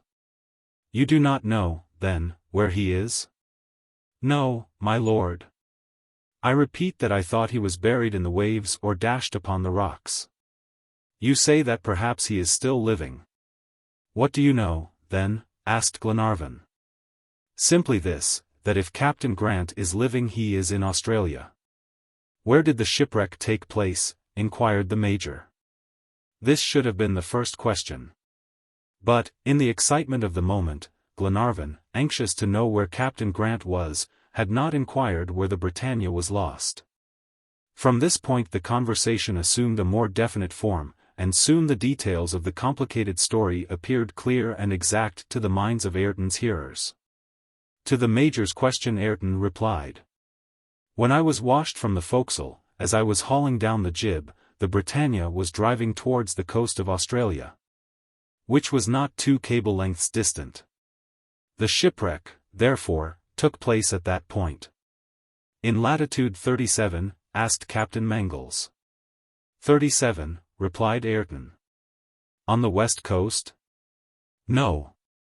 On the east coast." "And when?" "On the night of June 27, 1862. "The same." "The very same," cried Glenarvan. "You see, then, my lord," added Ayrton, "that I was right in saying that, if Captain Grant still lives, you must seek him in Australia." "And we will seek, find, and save him, my friend," cried Paganel. "Ah, precious document," added he, with perfect simplicity, "it must be confessed that you have fallen into the hands of very sagacious people." No one noticed these flattering words of Paganel. Glenarvan, Lady Helena, Mary, and Robert had crowded around Ayrton and eagerly clasped his hands. It seemed as if the presence of this man was a guarantee of the safety of Harry Grant. Since the sailor had escaped the dangers of shipwreck, why should not the captain be safe and sound? Ayrton repeated his declaration that if Captain Grant were living he must be in Australia. He answered with remarkable intelligence and clearness the many questions that were propounded to him. Miss Mary, while he spoke, held one of his hands in her own. This sailor had been a companion of her father, one of the shipwreck survivors of the Britannia. He had lived with Harry Grant, had sailed the seas with him, had braved the same dangers. She could not withdraw her eyes from that weather-beaten face, and she wept with happiness. Hitherto no one had thought of doubting the veracity of the quartermaster. Only the Major, and perhaps Captain Mangles, questioned whether Ayrton's story merited entire confidence. This unexpected meeting might be suspicious. To be sure, Ayrton had mentioned facts and dates that agreed, and striking particulars. But details, however exact they may be, do not constitute a certainty, and generally, as we know, falsehood endeavors to strengthen itself by its preciseness. MacNab, therefore, reserved his opinion. As for Captain Mangles, his doubts did not stand long before the assertions of the sailor. And he considered him a real companion of Captain Grant when he heard him speak to the young girl of her father. Ayrton knew Mary and Robert perfectly. He had seen them at Glasgow on the departure of the Britannia. He remembered that they had been present at the farewell dinner given on board to the friends of the captain. Sheriff McIntyre was one of the guests. Robert, scarcely 10 years old, had been confided to the care of Dick Turner, the boatswain, but had escaped from him and climbed to the topsail yardarm. "It is true! It is true!" cried Robert. The quartermaster remembered, too, 1,000 little circumstances to which he did not seem to attach so much importance as did Captain Mangles. When he stopped, Mary said, in her sweet voice, "Mr. Ayrton, please tell us more about our father." Ayrton acceded to the young girl's request. Glenarvan was reluctant to interrupt him, and yet many more important questions thronged his mind. But Lady Helena, pointing out to him Mary's joyful excitement, checked his inquiries. The quartermaster now told the story of the Britannia and her voyage across the Pacific. During the period of a year Harry Grant landed at the principal ports of Oceanica, opposing unjustifiable captures, and often a victim to the hostility of unjust traders. He found, however, an important point on the western coast of Papua.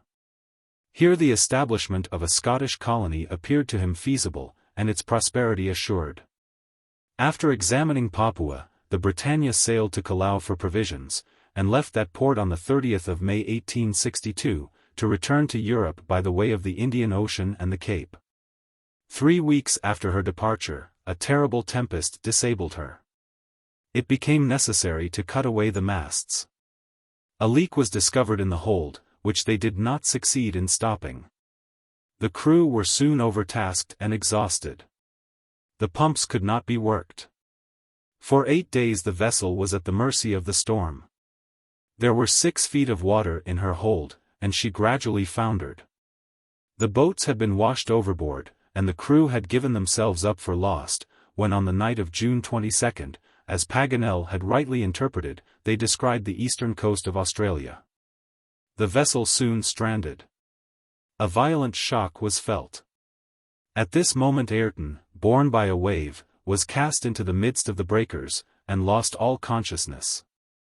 When he came to himself, he was in the hands of the natives, who carried him into the interior of the country. Since then he had heard nothing more of the Britannia, and naturally supposed that she had been wrecked, with all on board, on the dangerous reefs of Twofold Bay. This was Ayrton's story, which elicited more than once exclamations of sympathy. The Major could not justly doubt its correctness. And after this recital the quartermaster's own experiences possessed a more real interest. Indeed, thanks to the document, they no longer doubted that Captain Grant had survived the shipwreck with 2 of his sailors. From the fate of the one they could fairly conjecture that of the other. Ayrton was invited to tell of his own adventures, which was soon and simply done. The shipwrecked sailor, prisoner of a native tribe, was carried into the interior regions watered by the Darling. Here he led a very wretched existence, because the tribe itself was miserable, but he was not maltreated. For 2 long years he endured a painful slavery. However, the hope of regaining his liberty sustained his courage. He watched for the least opportunity of escaping, although his flight would plunge him into the midst of innumerable perils. One night in October he eluded the vigilance of the natives, and took refuge in the depths of extensive forests. For a month, living on roots, edible ferns, and the gum of the mimosa, often overcome by despair, he wandered in those vast solitudes, with the sun as his guide by day and the stars by night. In this way he crossed marshes, rivers, mountains, in short, all that uninhabited portion of country that few travelers have explored. At last, exhausted and almost dead, he reached the hospitable dwelling of Mr. O'More, where his labor ensured him a comfortable livelihood. "And if Ayrton is pleased with me," said the Irish colonist, when the story was finished, "I cannot but be pleased with him. He is an honest and intelligent man, a good worker, and, if he chooses, this house shall long be at his service." Ayrton thanked Mr. O'More, and waited for further questions. He probably thought, however, that the legitimate curiosity of his hearers ought to be satisfied. What could he say that had not been repeated 100 times already? Glenarvan was, therefore, about to open the conversation on a new topic, to profit by the information received from Ayrton, when the Major, addressing him, said, "You were quartermaster of the Britannia?" "Yes," replied Ayrton. But perceiving that a certain feeling of distrust, a doubt, however slight, had suggested this inquiry, he added, "I saved my contract from the wreck." He immediately left the room in search of this authoritative document. During his absence, which lasted but a few moments, Mr. O'More said, "My lord, I will answer for it that Ayrton is an honest man. During the 2 months that he has been in my employ, I have had no fault to find with him. I knew the story of his shipwreck and captivity. He is a true man, and worthy of your entire confidence." Glenarvan was about to answer that he had never doubted Ayrton's honesty, when the latter returned and presented his contract. It was a paper signed by the owners of the Britannia and Captain Grant, whose writing Mary recognized immediately. It stated that Tom Ayrton, able seaman, was engaged as quartermaster on board the brig Britannia of Glasgow. There was, therefore, no possible doubt of Ayrton's identity, for it would have been difficult to suppose that this contract could be in his hands and not belong to him. "Now," said Glenarvan, "I appeal to you all for advice as to what is best to be done. Your advice, Ayrton, would be particularly valuable, and I should be much obliged if you would give it to us." The sailor reflected a few moments, and then replied, "I thank you, my lord, for the confidence you place in me, and hope to show myself worthy of it. I have some knowledge of the country, and of the customs of the natives, and, if I can be of use to you—" "Certainly," replied Glenarvan. "I think, like you," continued Ayrton, "that Captain Grant and his 2 sailors were saved from the shipwreck. But, since they have not reached the English possessions, since they have not reappeared, I doubt not that their fate was the same as my own, and that they are prisoners of the natives." "You repeat, Mr. Ayrton, the arguments that I have already substantiated," said Paganel. "The shipwrecked seamen are evidently prisoners of the natives, as they feared. But ought we to suppose that, like you, they have been carried to the north?" "It is quite likely, sir," replied Ayrton. "The hostile tribes would hardly remain in the neighborhood of the English provinces." "This fact will complicate our search," said Glenarvan, quite disconcerted. "How shall we find the traces of the prisoners in the interior of so vast a continent?" A prolonged silence followed this remark.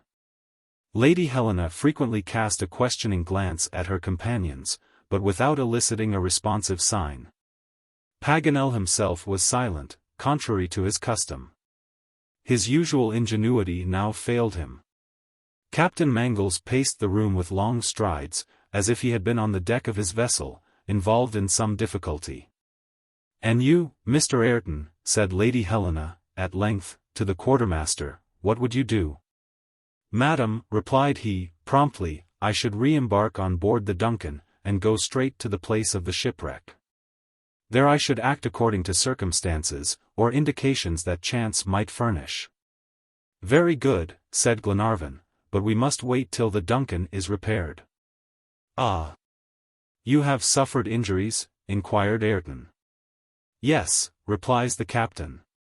"Serious?"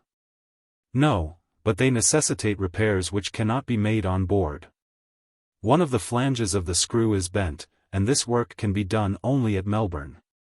"Can you not sail?" asked the quartermaster. "Yes. But, if the wind is contrary, it would take considerable time to reach Twofold Bay, and at any rate we should have to return to Melbourne. Well, let the yacht go to Melbourne, said Paganel, and we will go without her to Twofold Bay. But how? By crossing Australia, as we crossed South America. But the Duncan? Added Ayrton, with singular persistency. The Duncan will join us, or we will join her, according to circumstances. If Captain Grant is found during our journey, we will return together to Melbourne. If, on the contrary, we continue our search to the coast, the Duncan shall join us there. Who has any objections to make to this plan? Have you, Major? No, replied MacNab, if it is practicable. So practicable, said Paganel, that I propose that Lady Helena and Miss Grant accompany us. Do you speak seriously, Paganel? Asked Glenarvan. Quite seriously, my lord. It is a journey of 350 miles. At the rate of 12 miles a day it would last scarcely a month, long enough to give time for repairing the Duncan. But the ferocious animals? Said Glenarvan, wishing to state all possible objections. There are none in Australia. But the savages? There are none in the course we shall take. Well, then, the convicts? There are no convicts in the southern provinces of Australia, but only in the eastern colonies. Mr. Paganel is perfectly right, said O'Moore, they have all left the southern provinces. Since I have lived on this farm, I have not heard of one. And, for my part, I never met one, added Ayrton. You see, my friends, continued Paganel, that there are few savages, no wild beasts, and no convicts. There are not many countries of Europe of which we could say as much. Well, is it agreed? What do you think, Helena? Asked Glenarvan. What we all think, replied she, turning towards her companions. Forward. Chapter 32. Preparations for the journey. It was not Glenarvan's habit to lose time in adopting and executing a plan. As soon as Paganel's proposal was accepted, he at once resolved that the preparations for the journey should be completed as soon as possible. And what was to be the result of this search? The existence of Harry Grant seemed to have become undeniable, which increased the probabilities of success. No one expected to find the captain exactly on the line of the 37th parallel. But perhaps they would come upon traces of him, and, at all events, their course would bring them straight to the scene of the shipwreck, which was the principal point. Moreover, if Ayrton would consent to join the travelers, to guide them through the forests, and to the eastern coast, there was another chance of success. Glenarvan felt the importance of this arrangement, and was therefore particularly desirous of obtaining the services of Captain Grant's companion. He inquired of his host whether he was willing for him to propose to Ayrton to accompany them. Mr. O'Moore consented, though not without regret at losing so good an assistant. Well, Ayrton, will you aid us in our search for the sailors of the Britannia? The quartermaster did not answer immediately. He seemed to hesitate for a few moments, but finally, after reflecting, said, Yes, my lord, I will follow you. And, if I do not set you upon the track of Captain Grant, I will at least guide you to the place where his vessel was wrecked. Thanks, replied Glenarvan. One question, my lord. Ask it. Where will you join the Duncan? At Melbourne, if we do not cross Australia, on the eastern coast, if our search is continued so far. But the captain of the Duncan? He will await my orders at Melbourne. Very well, my lord, said Ayrton, rely on me. I will, replied Glenarvan. The quartermaster was heartily thanked by the travelers. Captain Grant's children lavished upon him their most grateful caresses. All were delighted at his decision, except the colonist, who would lose in him an intelligent and faithful assistant. But he understood the importance that Glenarvan attached to this new addition to his force, and was resigned. He had, moreover, engaged to furnish them with the means of conveyance for the journey, and, this business being settled, the party returned on board. Everything was now changed. All hesitation had vanished. These courageous searchers were no longer to wander on blindly. Harry Grant, they believed, had found a refuge on the continent, and each heart was full of the satisfaction that certainty brings when it takes the place of doubt. In 2 months, perhaps, the Duncan would land the lost captain on the shores of Scotland. When Captain Mangles seconded the proposal that they should attempt to cross Australia with the ladies, he supposed that this time he would accompany the expedition. He therefore consulted Glenarvan on the subject, and brought forward various arguments in his own favor, such as his desire to take part in the search for his countrymen, and his usefulness in the undertaking. "One question, John," said Glenarvan. "You have absolute confidence in your mate?" "Absolute," replied he. "Tom Austin is a good sailor. He will take the Duncan to Melbourne, repair her thoroughly, and bring her back at the appointed time. He is a man devoted to duty and discipline, and will never take the responsibility of changing or delaying the execution of an order.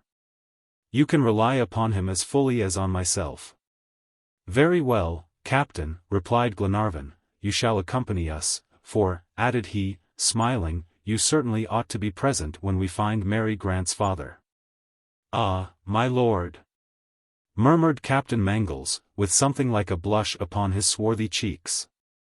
The next day the captain, accompanied by the carpenter and by the sailors loaded with provisions, returned to the farm of Mr. O'More, who was to assist him in the preparations. All the family were waiting for him, ready to work under his orders. Ayrton was there, and freely gave them the benefit of his experience. He and his employer were agreed on this point, that the ladies ought to make the journey in an ox-cart, and the gentlemen on horseback. The colonist could procure them the animals and vehicle. The vehicle was a cart 20 feet long and covered with an awning, the whole resting upon 4 wheels, without spokes, felloes, or tires. The front wheels were a long way from the hind ones, and were joined together by a rude contrivance that made it impossible to turn short. To the body of the cart was attached a pole 35 feet long, to which 3 pairs of oxen were coupled. The animals, thus arranged, drew by means of a yoke across their necks, to which the bow was fastened with an iron pin. It required great skill to manage this long, narrow, tottering vehicle, and guide the oxen by means of the whip. But Ayrton had served his apprenticeship at O'More's farm, and his employer guaranteed his dexterity. Upon him, therefore, devolved the duty of driving. The cart, being without springs, was not very easy, but our travelers were obliged to conform to circumstances as much as they could. As no change was possible in its rude construction, Captain Mangles arranged the interior in the most comfortable manner. He divided it into 2 compartments by a wooden partition. The rear one was designed for the provisions, the baggage, and Mr. Albinet's portable kitchen, while the forward one was reserved exclusively for the ladies. The carpenter converted it into a convenient chamber, covered it with a thick carpet, and furnished it with a dressing table and 2 berths for Lady Helena and Mary Grant. Thick leathern curtains secured privacy, when necessary, and were a protection against the chilliness of the night. In rainy weather the men could find shelter under the awning. But a tent was to serve this purpose at the time of encampment. Captain Mangles succeeded in crowding into this narrow space all that 2 ladies could need, and Lady Helena and Mary Grant did not greatly miss the comfortable cabins of the Duncan. As for the men, 7 strong horses were apportioned to Lord Glenarvan, Paganel, Robert Grant, Major MacNab, Captain Mangles, and the 2 sailors, Wilson and Mulready, who accompanied this new expeditionary party. The horses and oxen grazed near at hand, and could be easily collected at the moment of departure. Having made his arrangements, and given his orders to the carpenter, Captain Mangles returned on board with the colonist's family, who wished to pay Lord Glenarvan a visit. Ayrton thought proper to join them, and about 4 o'clock the captain crossed the gangway of the Duncan. Of course, Glenarvan invited his visitors to dinner, and they willingly accepted his return hospitality. Mr. O'More was amazed. The furniture of the cabins, the tapestry, the upholstery, and the fancy work of maple and ebony excited his admiration. Ayrton, on the contrary, gave only a secondary attention to these costly luxuries. He first examined the yacht from a sailor's point of view. He explored the hold, he went down into the engine room. He looked at the engine, inquired its effective power and consumption. He visited the coal house, the pantry, and the powder magazine, and took particular interest in the gun room and the mounted cannon in the forecastle. Glenarvan now had to deal with a man who was a critical judge, as he could see by Ayrton's keen inquiries. At last the quartermaster finished his exploration by inspecting the masts and rigging. And, after a few moments of general review, said, "You have a fine vessel, my lord." "A good one, too," replied Glenarvan. "How many tons burden is she?" 210. "Shall I be greatly mistaken," added Ayrton, "if I say that the Duncan can easily make 15 knots an hour at full speed?" "Say 17, interposed the captain, "and you will be nearer right." 17, cried the quartermaster. "Why, then, no man of war, not even the best, could overtake her." "Not one," said the captain. "The Duncan is a real racing yacht, and is not to be beaten in any way." "Not even in sailing?" asked Ayrton. "Not even in sailing." "Well, my lord, and you, captain, accept the compliments of a sailor who knows what a vessel is worth." "Thanks, Ayrton," replied Glenarvan. "And now remain on board, and it will be your own fault if the ship is not all you can desire." "I will think of it, my lord," said the quartermaster, modestly. Mr. Olbinett now approached, and informed Lord Glenarvan that dinner was ready, and they all adjourned to the saloon. "That Ayrton is an intelligent man," said Paganel to the major. "Too intelligent," growled MacNab, who, without any apparent reason, disliked the looks and manners of the quartermaster. During dinner, Ayrton gave some interesting information concerning Australia, with which he was perfectly familiar. He inquired the number of sailors that Glenarvan intended to take with him in his expedition.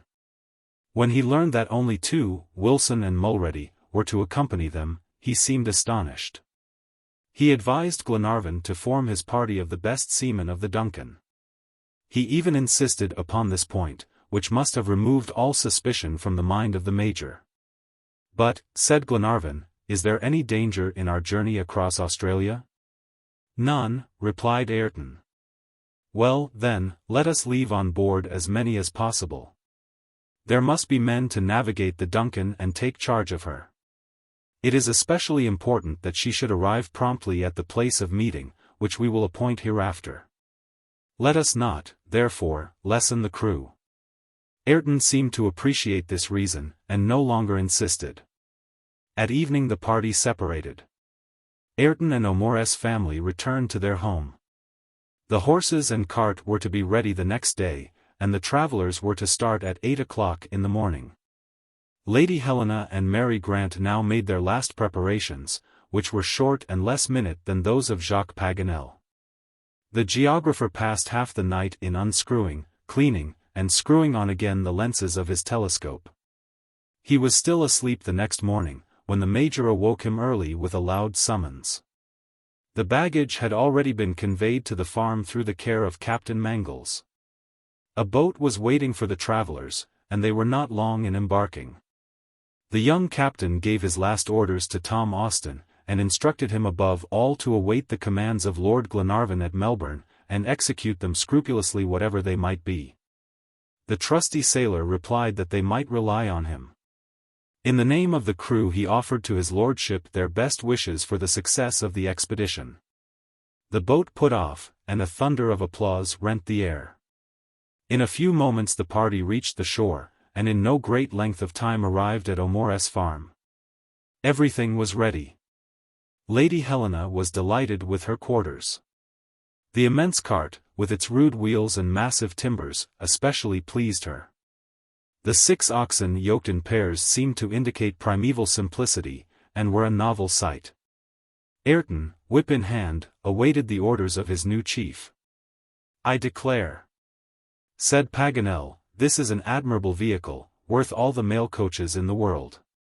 I know of no better way of traversing the earth than in this style, like mountebanks. A house that moves when you please and stops wherever you please is all you can desire. Monsieur Paganel, replied Lady Helena, I hope to have the pleasure of receiving you in my parlor. Madam, replied the geographer, you do me great honor. Have you chosen a day? I shall be at home every day for my friends, replied Lady Helena, smiling, and you are the most devoted of all, added Paganel, gallantly. This exchange of compliments was interrupted by the arrival of 7 horses, all harnessed, driven by one of O'More's sons. Lord Glenarvan paid for these new acquisitions, and added many thanks, which the honest colonist seemed to value as highly as the gold and notes which he received. The signal for departure was now given. Lady Helena and Miss Grant seated themselves in their compartment, Ayrton and Olbinett took their places respectively in front and in the rear part of the cart, while Glenarvan, the Major, Paganel, Robert, Captain Mangles, and the 2 sailors, all armed with carbines and revolvers, mounted their horses. A "God bless you" was Mr. O'More's parting salute, which was echoed in chorus by his family. Ayrton uttered a peculiar cry, and started his long team. The cart moved, the timbers cracked, the axles creaked, and the farm of the honest hospitable Irishman soon disappeared from view at the turn of the road. Chapter 33. An Accident. Our travelers made tolerably good progress by their new mode of conveyance. The heat was great, but endurable, and the road was quite easy for the horses. They were still in the province of South Australia, and in this part at least the scenery was not of the most interesting character. A succession of small hills, with very dusty tracks, small shrubs, and scant herbage, had to be traversed for several miles. And when these had been passed they reached the Mosquito Plains, whose very name describes them, and serves to tell of the tortures that our friends had to encounter. Both the bipeds and the quadrupeds suffered terribly from the infliction of these flying pests, whom to avoid was impossible. But there was some consolation for the former in the spirits of hartshorn, carried in the medicine chest, which alleviated the pain caused by the sting of those whom Paganel was continually consigning to a place and person whom they would not visit. But shortly a more pleasant neighborhood was reached.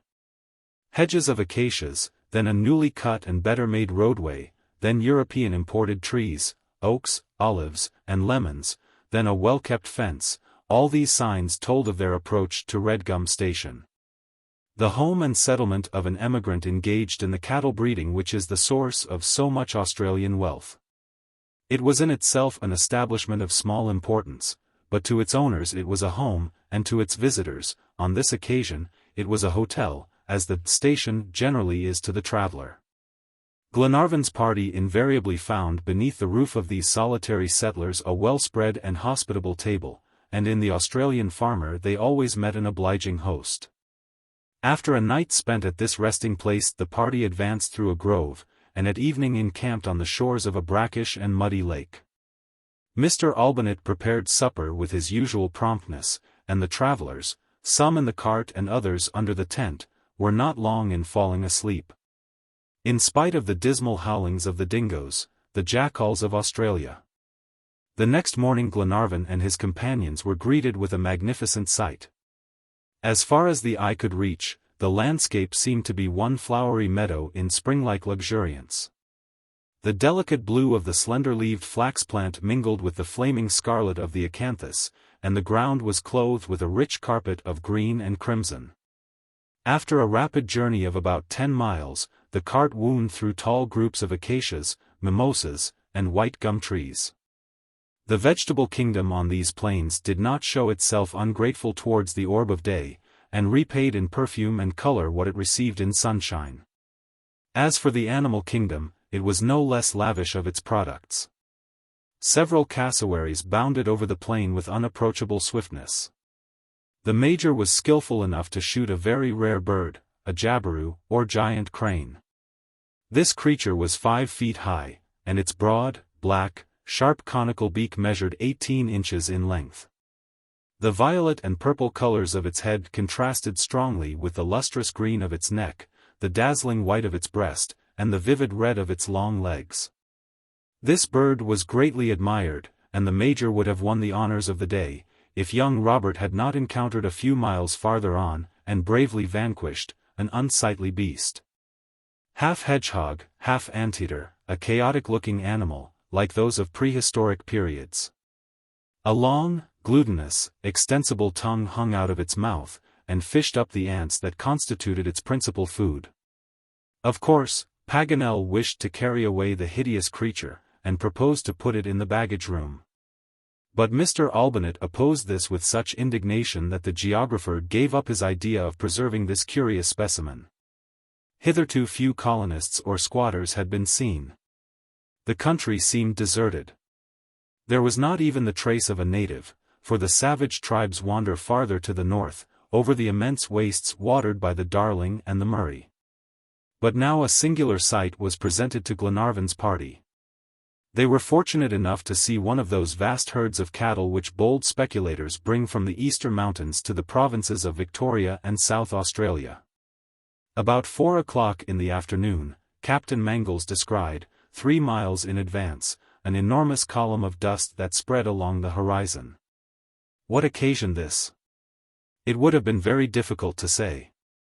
Paganel was inclined to regard it as some phenomenon, for which his lively imagination already sought a natural cause. But Ayrton dissipated all his conjectures by declaring that this cloud of dust proceeded from a drove of cattle. The quartermaster was not mistaken. The thick cloud approached, from the midst of which issued a chorus of bleatings, neighings, and bellowings, while the human voice mingled in cries and whistles with this pastoral symphony. A man emerged from the noisy multitude. It was the commander-in-chief of this four-footed army. Glenarvan advanced to meet him, and friendly relations were established without ceremony. The leader, or, to give him his real title, the stock-keeper, was proprietor of a part of the herd. His name was Sam Machell, and he was on his way from the eastern provinces to Portland Bay. His cattle comprised 1,000 oxen, 11,000 sheep, and 75 horses. All these animals, bought when lean on the plains of the Blue Mountains, were to be fattened in the healthy pastures of South Australia, where they would be sold for a large price. Sam Machell briefly told his story, while the drove continued its course through the clumps of mimosas. Lady Helena, Mary Grant, and the horsemen dismounted, and, seated in the shade of a huge gum tree, listened to the stockkeeper's narrative. He had set out 7 months before, and had made about 10 miles a day, at which rate his journey would last 3 months longer. To aid him in this laborious task, he had with him 20 dogs and 30 men. 5 of the men were blacks, who are very skillful in recovering stray animals. 6 carts followed the drove. And the drivers, provided with stock whips, the handles of which were 18 inches and the lashes 9 feet in length, moved among the ranks and maintained order, while the canine light dragoons hovered about on the wings. The travelers were amazed at the discipline of this novel army. The different classes advanced separately, for wild oxen and sheep do not associate well. The first will never graze where the second have passed. Hence it was necessary to place the oxen at the head, and these accordingly, divided into 2 battalions, took the lead. 5 regiments of sheep, commanded by 5 drivers, followed, and the platoon of horses formed the rear guard. The stockkeeper observed to his hearers that the leaders of the army were neither dogs nor men, but oxen, whose superiority was recognized by their mates. They advanced in the front rank with perfect gravity, choosing the best course by instinct, and thoroughly convinced of their right to be treated with consideration. Thus the discipline was maintained, for the drove obeyed them without resistance. If it pleased them to stop, the others were obliged to yield, and it was useless to attempt to resume the line of march if the leaders did not give the signal. Such was Sam Machell's account, during which a great part of the herd had advanced in good order. It was now time for him to join his army, and choose the best pastures. He therefore took leave of Lord Glenarvan, mounted a fine native horse that one of his men was holding for him, and a few moments after had disappeared in a cloud of dust, while the cart, resuming its interrupted journey, stopped at nightfall at the foot of Mount Talbot. The next day they reached the shores of the Wimmera, which is half a mile wide, and flows in a limpid stream between tall rows of gum trees and acacias.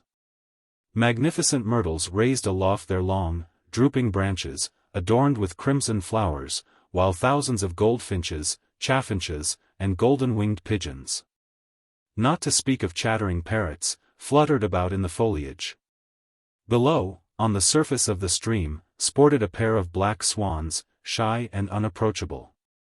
Meantime the cart had stopped on a carpet of turf whose fringes hung over the swiftly flowing waters. There was neither raft nor bridge, but they must cross at all hazard.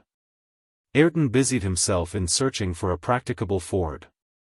A quarter of a mile upstream, the river seemed to him less deep, and from this point he resolved to reach the other bank.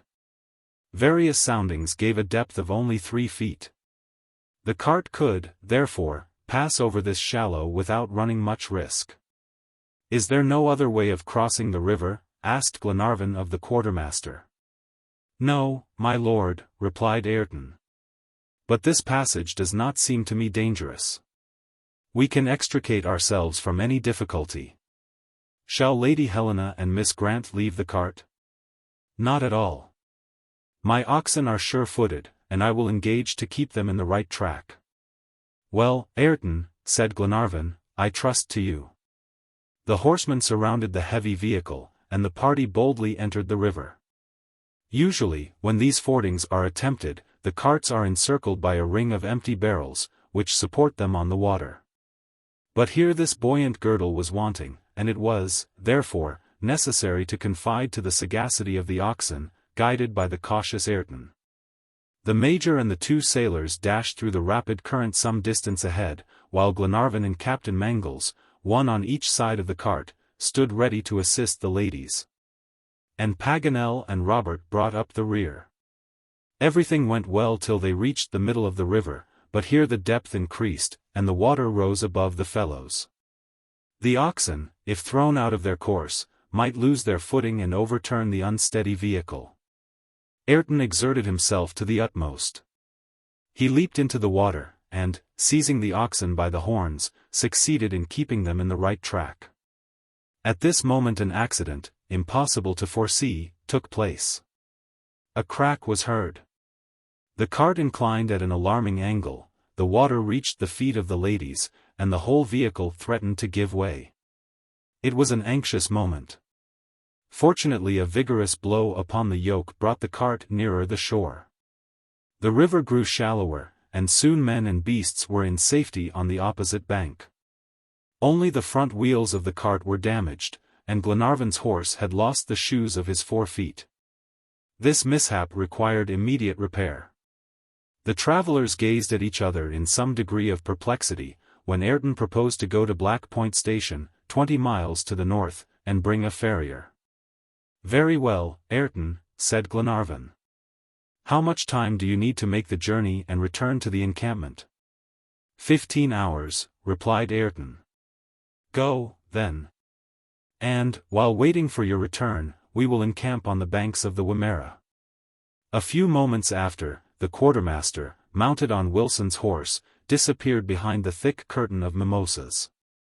Chapter 34. Australian Explorers. After the departure of Ayrton, and during this compulsory halt, promenades and conversations became the order of the day. There was an abundance of agreeable surroundings to talk about, and nature seemed dressed in one of her most attractive garbs. Birds, novel and varied in their plumage, with flowers such as they had never before gazed on, were the constant theme of the travelers' remark.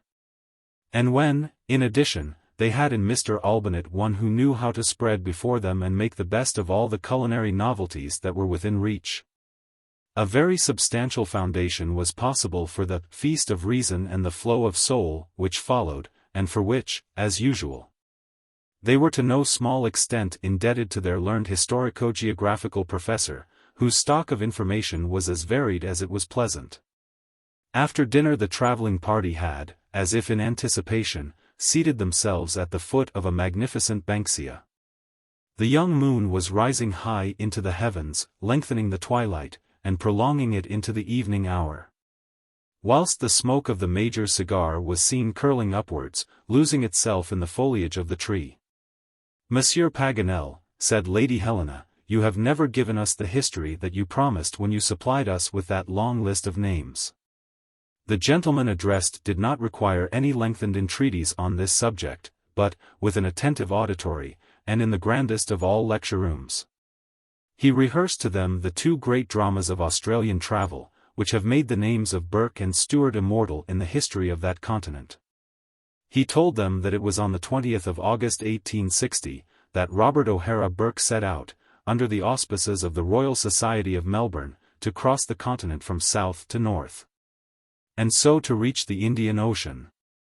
11 others, including a botanist, an astronomer, and an army officer, accompanied him, with horses and other beasts of burden. But the expedition did not long continue so numerous or so well provided. In consequence of misunderstandings, several returned, and Burke pressed on with but few followers and fewer aids. Again, on the 20th of November, he still further diminished his numbers by leaving behind at an encampment several of his companions, that he and 3 others might press on towards the north with as little encumbrance as possible. After a very painful journey across a stony desert, they arrived at the extreme point reached by Stewart in 1845. And from this point, after determining as accurately as possible their latitude and longitude, they again started northward and seaward. By the 7th of January they had gone so far as to reach the southern limit of the tropical heat. And now under a scorching sun, deceived by the mirage, often without water, and then hailing a storm as a source of refreshment, now and then meeting with the aborigines, who could in no wise help them, they had indeed a hard road to travel, though having neither rivers, lakes, nor mountains to bar their path. At length, however, there were various signs that they were approaching the sea. By and by they reached the bank of a river which flows into the Gulf of Carpentaria. And finally Burke and Wills, after terrible hardships, arrived at the point where the seawater flowed up to and inundated the marshes, though the seashore itself they did not reach. With naught but barrenness in sight on either hand, their great desire was to get back and rejoin their companions. But peril after peril awaited them, many of which their notebook has preserved an account of, but many more will be forever unrecorded. The 3 survivors, for one of the party had succumbed to the hardships, now strained every effort to reach the encampment, where they hoped to find their companions and a store of provisions. On the 21st of April they gained the goal, but the prize was missing. Only 7 hours before, after 5 months of waiting in vain, their companions had taken their departure. Of course nothing remained but to follow them with their feeble strength and scanty means of subsistence. But calamities still dogged their footsteps, and at last the leader, Burke, lay down exhausted, saying to his companion, "King, I have not many hours to live. Here are my watch and my notes. When I am dead, place a pistol in my right hand, and leave me without burial." His forebodings were realized, and the next morning he died. King, in despair, went in search of some Australian tribe, for now Wills had begun to sink, and he shortly afterwards died also. At length the sole survivor was rescued by an expedition sent out in search of Burke, and thus the sad tale was told of this Australian tragedy. The narrative concerning Stewart was a less melancholy one, though the trials endured on his expedition were likewise great. Aided by the Parliament of South Australia, he likewise proceeded northward, in the year 1862, about 7 degrees to the west of the line taken by Burke. He found his route to be a more accessible and easy one than the other, and was rewarded for his toil when, on the 24th of July, he beheld the waters of the Indian Ocean, and proudly unfurled the Australian flag from the topmost branch of the highest tree he could find. His return to the inhabited regions was successfully accomplished, and his entry into Adelaide, on the 17th of December, was an ovation indeed. But his health was shattered, and, after receiving the gold medal of the Royal Geographical Society, and returning to his native Scotland, he died on the 5th of June 1866. The histories of these Australian travels were lengthy, as told by Paganel. When he had finished, hope and despair seemed to fight for the mastery in the breasts of his listeners. But they did not fight long, for peaceful slumbers soon enwrapped the company, except those whose turn it was to watch over their fellow travelers. Chapter 35. Crime or Calamity? It was not without a certain feeling of apprehension that the Major had seen Ayrton leave the Wimmera to procure a farrier at Black Point Station. However, he did not breathe a word of his personal suspicions, but contented himself with exploring the surroundings of the river, whose tranquility was undisturbed. As for Glenarvan, his only fear was to see Ayrton return alone. In the absence of skilled labor, the cart could not resume its journey, which would be interrupted for several days perhaps. And his longings for success and eagerness to attain his end admitted of no delay. Fortunately, Ayrton had lost neither his time nor his trouble. The next morning he reappeared at break of day. A man accompanied him, by profession a farrier. He was a tall, stout fellow, but of a low and brutish appearance, which did not prepossess one in his favor. However, this was of little importance, if he knew his business. At all events his breath was not wasted in idle words. "Is he an efficient workman?" inquired Captain Mangles of the quartermaster. "I know no more than you, Captain," replied Ayrton. "We shall see." The farrier began his work. He was a man who understood his trade, as one could see by the way in which he repaired the wheels of the cart. He labored skillfully and with uncommon energy. During the operation, the Major noticed that the farrier's wrists were considerably eroded, and that they were each encircled by a blackish ring of extravasated blood. These were the marks of recent wounds, which the sleeves of a miserable woolen shirt but partially concealed. MacNab questioned the man about these erosions, which must have been very painful. He, however, made no reply, but stolidly kept on at his work. 2 hours after, the injuries of the cart were repaired. As for Glenarvan's horse, he was quickly shod. The farrier had taken care to bring shoes all prepared. There was a peculiarity about them, however, which did not escape the Major. It was a trefoil rudely carved on the outer rim. He pointed it out to Ayrton. "It is the Black Point mark," replied the quartermaster, "which enables them to follow the tracks of the horses that stray from the station, and not confound them with others." The farrier, having done all that was required of him, now claimed his wages, and departed without having spoken 4 words. Half an hour later, the travelers were on the move. Beyond the curtain of mimosas extended a broad, uncovered space, which justly deserved its name of open plain. Fragments of quartz and ferruginous rocks lay among the bushes, tall grass, and hedgerows that protected numerous flocks.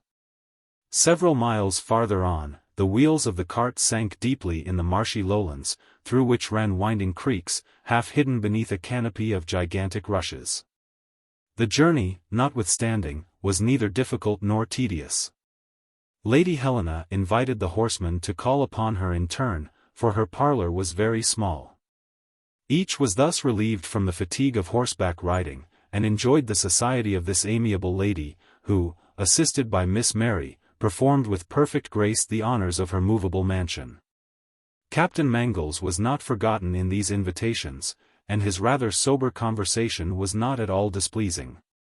At 11 o'clock they arrived at Carlsbrook, quite an important municipality. Ayrton thought it best to pass by the city without entering. Glenarvan was of the same opinion, but Paganel, always eager for something new, desired to visit the place. Accordingly, the geographer, taking Robert with him as usual, started on his explorations, while the cart slowly continued its journey. Their inspection of the town was very rapid, and shortly afterwards they had joined their companions. While they were passing through this region, the travelers requested Paganel to give them some account of its progress, and the geographer, in compliance with their wishes, had just begun a lecture upon the civilization of the country, when he was interrupted by a shrill whistle. The party were not a mile from the railroad. A locomotive, coming from the south, and going slowly, had stopped just where the road they were following crossed the iron track. At this point the railway passes over the Lutton on an iron bridge, and thither Ayrton directed his cart, preceded by the horsemen. The travelers were attracted, moreover, by a lively feeling of curiosity, for a considerable crowd was already rushing towards the bridge. The inhabitants of the neighboring stations, leaving their houses, and the shepherds their flocks, lined the sides of the track. Frequent cries were heard. Some serious event must have taken place to cause such excitement, a great accident, perhaps. Glenarvan, followed by his companions, urged on his horse, and in a few moments arrived at Camden Bridge. Here the cause of this agitation was at once manifest. A terrible accident had occurred, not a collision, but a running off the track and a fall into the river, which was filled with the fragments of cars and locomotives. Either the bridge had given way, or the engine had run off the track, for 5 coaches out of 6 had been precipitated into the bed of the Loddon. The last car, miraculously preserved by the breaking of its coupling, stood on the very verge of the abyss. Below was to be seen nothing but a terrible heap of blackened and bent axle-trees, broken cars, twisted rails, and charred timbers. The boiler, which had burst at the shock, had thrown its iron plates to an enormous distance.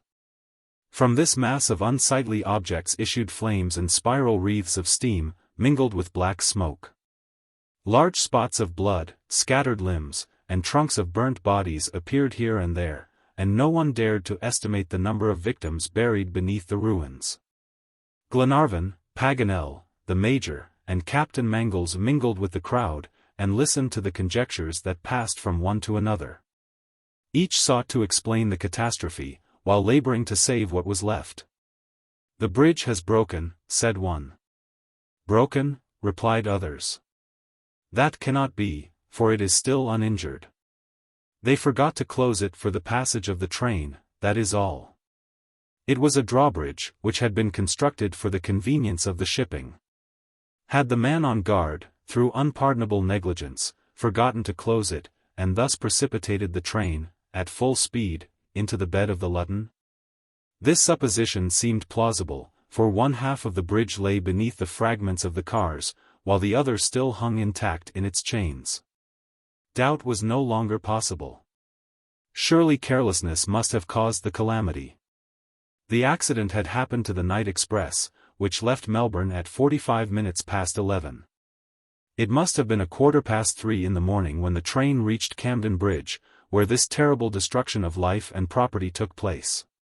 The travelers and employees of the last car at once busied themselves in seeking assistance, but the telegraph wires, whose poles lay on the ground, were no longer available. It took the authorities of Castlemaine 3 hours to reach the scene of the disaster.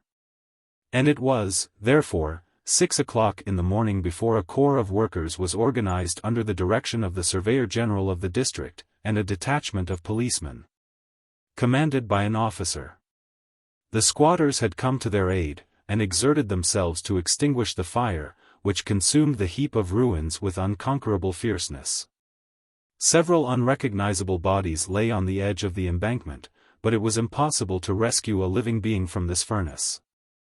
The fire had rapidly accomplished the work of destruction. Of the travelers in the train, whose number was not known, only 10 survived, those in the last car. The railroad company had just sent an extra locomotive to convey them to Castlemaine. Meantime, Lord Glenarvan, having made the acquaintance of the Surveyor General, was conversing with him and the police officer. The latter was a tall, thin man, of imperturbable coolness, who, if he had any feeling, betrayed no sign of it on his impassible features. He was like a mathematician engaged upon a problem.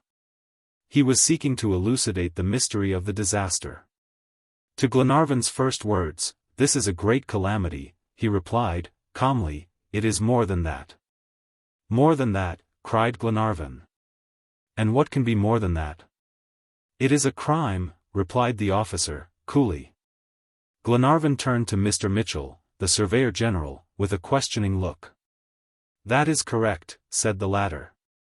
"Our examination has convinced us that the catastrophe is the result of a crime. The last baggage wagon was robbed. The surviving travelers were attacked by a party of 5 or 6 malefactors.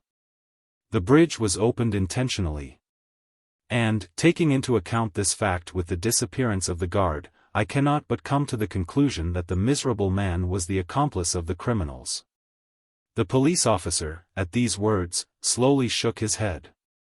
"You are not of my opinion?" inquired Mr. Mitchell. "Not as regards the complicity of the guard." "At any rate, this assumed complicity," continued the Surveyor General, "enables us to attribute the crime to the natives who wander about the country. Without the guard's assistance these natives could not have opened the drawbridge, for they do not understand its working." "Exactly," replied the officer. "Now, it is known," added Mr. Mitchell, "from the testimony of a boatman, whose boat passed Camden Bridge at 40 minutes past 10 in the evening, that the bridge was closed according to regulation after his passage." "Quite right. Therefore the complicity of the guard seems to me to be proved incontestably." The officer again made a gesture of dissent. "Then you do not attribute the crime to the natives?" inquired Glenarvan. "I do not." "To whom, then?" At this moment a loud uproar was heard half a mile up the river. A crowd had formed, which rapidly increased, and was now approaching the station. In the midst of the multitude 2 men were bearing a corpse. It was that of the guard, already cold. A poniard thrust had pierced him to the heart. The assassins had dragged the body some distance from Camden Bridge, doubtless intending by this means to mislead the police in their first investigations. This discovery clearly justified the doubts of the officer. The natives had no hand in the crime. "Those who struck the blow," said he, "are persons already familiar with the use of these little instruments." As he spoke he displayed a pair of darbies, a kind of manacles consisting of a double ring of iron, furnished with a padlock. "Before long," added he, "I shall have the pleasure of presenting them with these bracelets as a New Year's gift." "Then you suspect?" "People who have traveled free on Her Majesty's vessels." "What? Convicts?" cried Paganel, who recognized the phrase employed in the Australian colonies.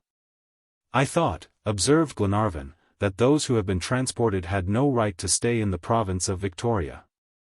"Ah, well," replied the officer, "if they have not the right, they take it. Sometimes they escape, and, if I am not greatly mistaken, these fellows have come direct from Perth. Well, they shall return again, you may be sure." Mr. Mitchell nodded approvingly at the words of the officer. At this moment the cart arrived at the railroad crossing. Glenarvan, wishing to spare the ladies the spectacle at Camden Bridge, took leave of the Surveyor General, and made a sign to his companions to follow him. "There is no occasion," said he, "for us to interrupt our journey." On reaching the cart, Glenarvan simply told Lady Helena that a railroad accident had taken place, without mentioning the part that the convicts had played in the catastrophe. He reserved this matter that he might question Ayrton in private. The little party then crossed the track, not far above the bridge, and resumed their route towards the east. Chapter 36. Fresh Faces. They had not proceeded far before they reached a native cemetery, pleasantly situated and with abundance of shady trees. Here for a time they halted, and, whilst Robert and Paganel were exploring, Lord and Lady Glenarvan almost stumbled over a queer object. It was human, indigenous, and sleeping. But at first this was all that they could decide, until, as the eyes opened and the sleeper roused to active life, they saw before them a boy of 8 years. With a notice pinned to the back of his jacket which read as follows: "Toline, to be conducted to Echuca, care of Jeff Smith, railway porter. Prepaid." Here, it would seem, was another waif that Providence had cast in their path. They questioned him, and his answers were pertinent and clear. He had been educated in the Wesleyan Methodist Day School at Melbourne, and was now going for a time to visit his parents, who were living with the rest of their tribe in Lachlan. He had been in the train to which the accident had happened, and had, with childlike confidence, troubled less about his fate than did those of older years. Going to a little distance, and laying himself on the grass, he had soon fallen into the slumber from which our travelers had aroused him. Paganel and the others had now gathered round, and Toline had to answer many a question. He came out of his examination very creditably. The reverence with which he spoke of the Creator and of the Bible produced a very favorable impression on the Scottish heads of the expedition. Whilst the fact that he had taken the first prize in geography was sufficient introduction to Monsieur Paganel, who forthwith tested his knowledge, greatly to his own satisfaction, and considerably to the credit of his young pupil. The curiosity of his discoverers having been fully satisfied, Toline was made welcome, and partook with the others of the general repast. Many were the plans and purposes concerning him, and much wonder was expressed as to how they could speed him on his way. But in the morning it was discovered that he had solved the problem for himself, and a bouquet of fresh leaves and flowers, laid by the side of Lady Helena's seat, was the only memento that Toline had left. The party were now approaching the district which, in the years 1851 and 1852, was so much talked of throughout the civilized world, and attracted from all parts so many reckless adventurers and fortune hunters. The line of the 37th parallel, on which they were traveling, led them through the diggings and municipality of Mount Alexander, which was one of the most successful spots for the digger at the commencement of the gold fever, in consequence of the comparatively level nature of the ground and the general richness of the soil. So different from some other localities where only once in a while was some enormous nugget to be found. As they drew near to the streets of this hastily built town, Ayrton and Mulready, who were in charge of the cart, were sent forward, whilst the others walked through the place to inspect what there might be of interest, as well as to ascertain what might be learned concerning the object of their expedition. Thus, in this strange gathering of all nationalities and creeds and professions, the regular inhabitants beheld a still more extraordinary sight than that every day afforded them, folks who to the refinement which education and civilization give added both the earnestness of the worker and the freshness and vigor of the pleasure-seeking tourist. In the streets, in connection with the strange signboards and announcements, the novel erections and purposes to which some of them were adapted, Paganel had a history and commentary for everyone.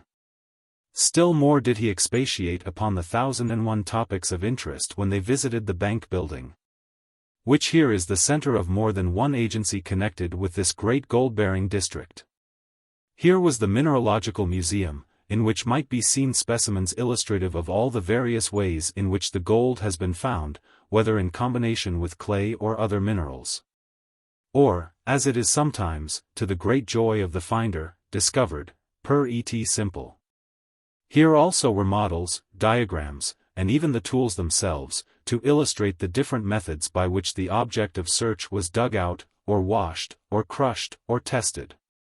Here also was an almost unequaled collection of precious stones, gems of all sorts, making the gallery in which they were placed a real Golconda for its wealth and attractions. Besides all this, here was the center of the varied agencies by which the reports were brought in from the companies established for mining purposes, and also from each isolated worker. Of the space purchased, the number of feet or yards dug, the ore extracted, the comparative richness or poverty of the soil here, there, and elsewhere, which in their summarized and aggregate form have greatly helped to a correct knowledge of the comparative and absolute gold-bearing value of various spots. Then, in addition to the usual operations of a banking establishment, it was here that the ore was stored, from hence that it was sent, under government escort and with government guarantee, subject to a fixed, though moderate, charge, so that the transport to Melbourne, which at first was a dangerous and expensive middle passage, was now as easily and inexpensively accomplished as is the transmission of freight from London to Paris. Over the whole of this establishment they were conducted by the most courteous and obliging of officials, and the services thus rendered charmed the Frenchman, who was none the less loquacious, and was in truth able even to enlighten his guides. But his joy culminated when, after some time spent in the hotel, the party left the town, and passed through the diggings, properly so called. It was difficult to persuade Paganel and Robert, who kept together, to come on, in order that they might not leave Ayrton and Mulready too long in suspense. Now the Frenchman would see just the key that he needed to understand a point not before clear to him. Anon you might see him as in the illustration. When he had picked up a pebble and was sure that it was in itself so interesting as a mineralogical specimen that he must treasure it up for the Bank of France, so that his own land might have at least one part of Australia. All this was done with such a mingling of childish good nature and scientific and national pride that it was useless to do anything but laugh. And an irrepressible smile came over even the Major's features. At length, however, by drawing him into a lecture, they succeeded in persuading him to follow them. And, as they left the diggings, he told them the history of the prophecies, the discovery, and the spread of knowledge as to the rich auriferous deposits of this part of Australia. He could give them facts and incidents and dates as to the ingress into Melbourne, and the exodus therefrom to the diggings, in the year 1852. He told them how the energy and the love of order which characterized the English-speaking peoples had reduced to system, method, subordination the chaotic surgings and restlessness which marked the first weeks and months of this new era. And he detailed, as though he had studied the subject to the entire neglect of other matters, the working of the system, how the land was registered, what was the sum paid in the aggregate, how the taxes were collected, wherein the system had been found faulty. All this occupied much time, and, before he had finished, the cart was in sight, in which Lady Helena and Miss Grant reseated themselves. And for the remainder of the day and the succeeding night their progress was in the accustomed order. Chapter 37. A Warning. At sunrise the travellers left the gold regions and crossed the frontiers of the county of Talbot. Their line of travel now struck the dusty roads of the county of Dalhousie. Half the journey was accomplished. In 15 days more of travel equally rapid the little party would reach the shores of Twofold Bay. Moreover, everyone was in good health. Paganel's assertions as to the salubrity of this climate were verified. There was little or no moisture, and the heat was quite endurable. Neither men nor animals complained. Only one change had been made in the line of march since leaving Camden Bridge. The criminal disaster on the railway, when made known to Ayrton, had induced him to take precautions hitherto needless. The horsemen were not to lose sight of the cart. During the hours of encampment one of them was always on guard. Morning and evening the priming of the firearms was renewed. It was certain that a band of malefactors were scouring the country. And, although nothing gave cause for immediate suspicion, still it was necessary to be ready for any emergency. In truth they had reason to act thus. An imprudence, or negligence even, might cost them dear. Glenarvan, moreover, was not alone in giving heed to this state of affairs. In the isolated towns and stations the inhabitants and squatters took precautions against any attack or surprise. The houses were closed at nightfall. The dogs were let loose within the palisades, and barked at the slightest alarm. There was not a shepherd, collecting his numerous flocks on horseback for the evening return, who did not carry a carbine suspended from the pommel of his saddle. The news of the crime committed at Camden Bridge was the reason for this excessive caution. And many a colonist who had formerly slept with open doors and windows now carefully locked his house at twilight. After a while, the cart entered a grove of giant trees, the finest they had hitherto seen. There was a cry of admiration at sight of the eucalyptuses, 200 feet high, whose spongy bark was 5 inches in thickness. The trunks measured 20 feet in circumference, and were furrowed by streams of odorous sap. Not a branch, not a twig, not a wanton shoot, not even a knot, disfigured their perfect symmetry. They could not have issued smoother from the hand of the turner. They were like so many columns exactly mated, and could be counted by hundreds, spreading at a vast height into capitals of finely shaped branches adorned with vertical leaves, from which hung solitary flowers, whose calices were like inverted urns. Under this evergreen canopy the air circulated freely. A continual ventilation absorbed the moisture of the earth, and horses, herds of cattle, and carts could easily pass between these trees, which were widely separated and arranged in straight rows. It was neither a wood with thickets crowded and obstructed by brambles, nor a virgin forest barricaded with fallen trunks and entangled with inextricable parasites. where only axe and fire can clear a way for the pioneers. A carpet of herbage below, and a sheet of verdure above, long vistas of noble pillars, little shade or coolness, a peculiar light, like the rays that sift through a delicate tissue. Shadows sharply defined upon the ground, all this constituted a strange sight. The forests of Oceanica are entirely different from those of the New World, and the eucalyptus, the terra of the aborigines, is the most perfect tree of the Australian flora. The shade is not dense, nor the darkness profound, beneath these domes of verdure, owing to a strange peculiarity in the arrangement of the leaves of the eucalyptus. Not one presents its face to the sun, but only its sharp edge. The eye sees nothing but profiles in this singular foliage. Thus the rays of the sun glide to the earth as if they had passed between the slats of a window blind. Everyone observed this and seemed surprised. Why this particular arrangement? This question was naturally addressed to Paganel, who replied like a man who is never at fault. "What astonishes me," said he, "is not the freak of nature, for she knows what she does. But botanists do not always know what they say. Nature was not mistaken in giving to these trees this singular foliage, but men are wrong in calling them eucalyptuses." "What does the word mean?" asked Mary Grant. "It comes from the Greek words epsilon kappa alpha lambda pi tau omega, signifying, I cover well. But you all see that the eucalyptus covers badly." "Just so, my dear Paganel," replied Glenarvan. "And now tell us why the leaves grow thus." "In this country, where the air is dry," said Paganel, "where rains are rare and the soil is parched, the trees need neither wind nor sun. Hence these narrow leaves seek to defend themselves against the elements and preserve themselves from too great an evaporation. They therefore present their edges, and not their faces, to the action of the solar rays. There is nothing more intelligent than a leaf." "Nor more selfish," remarked the Major. They thought only of themselves, and not at all of travelers.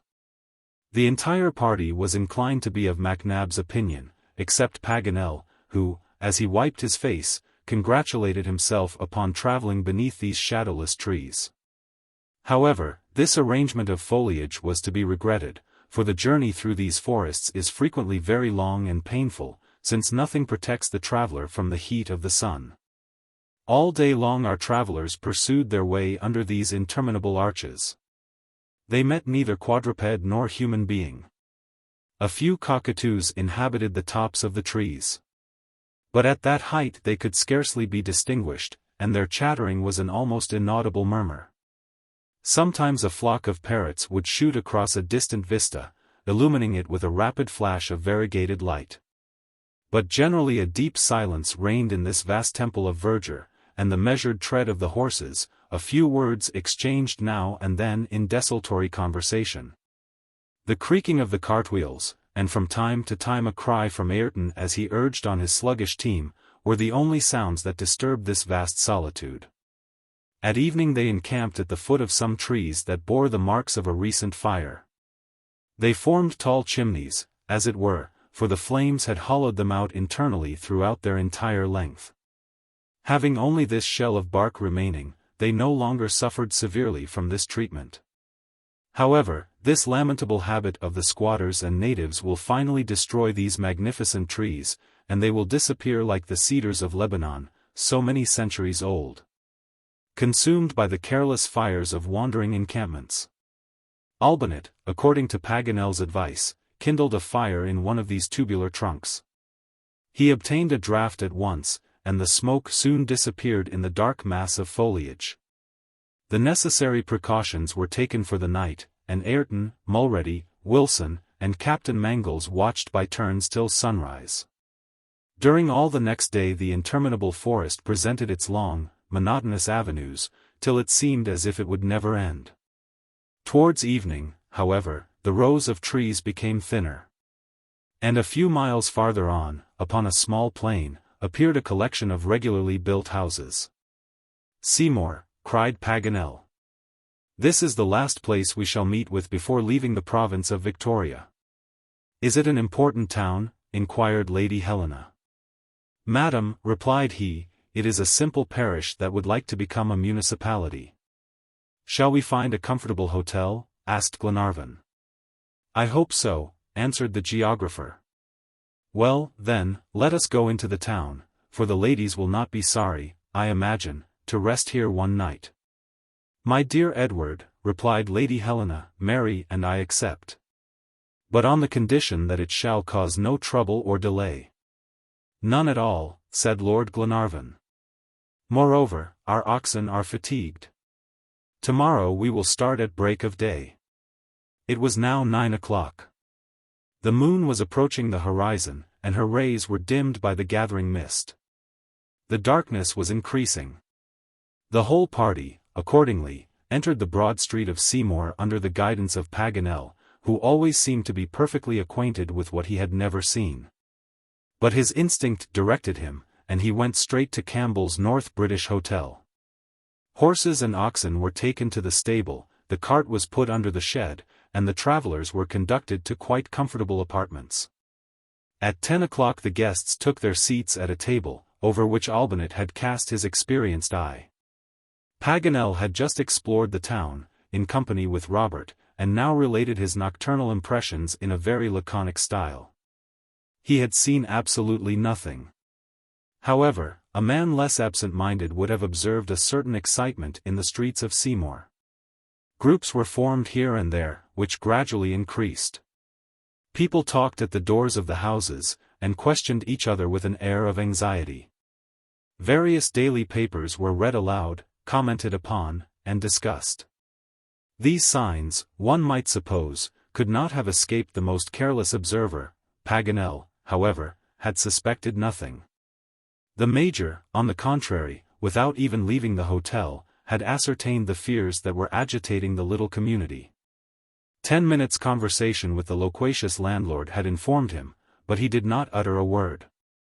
Not until supper was over, and Lady Helena, Mary, and Robert had retired to their chambers, did the Major say to his companions, "They have traced the authors of the crime committed at Camden Bridge." "Have they been arrested?" asked Ayrton, quickly. "No," replied MacNab, without seeming to notice the eagerness of the quartermaster. "So much the worse," added Ayrton. "Well," inquired Glenarvan, "to whom do they attribute the crime?" "Read," said the Major, handing to Glenarvan a copy of the Australian and New Zealand Gazette, and you will see that the police officer was not mistaken. Glenarvan read aloud the following passage. Sydney, January 2, 1865. It will be remembered that on the night of December 29 an accident took place at Camden Bridge, 5 miles from Castlemaine Station, on the Melbourne and Sandhurst Railway, by which the night express was precipitated at full speed into the Luton River.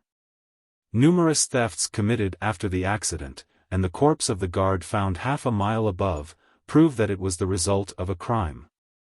And, in accordance with the verdict at the inquest, this crime is to be attributed to a band of convicts who escaped, 6 months ago, from the Perth Penitentiary, in Western Australia, as they were about to be transferred to Norfolk Island.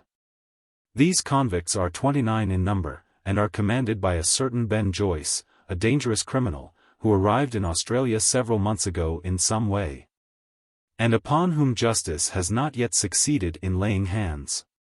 The inhabitants of the cities, and the colonists and squatters of the stations, are warned to be on their guard, and requested to send to the undersigned any information which may assist his investigations. J. P. Mitchell, Surveyor General.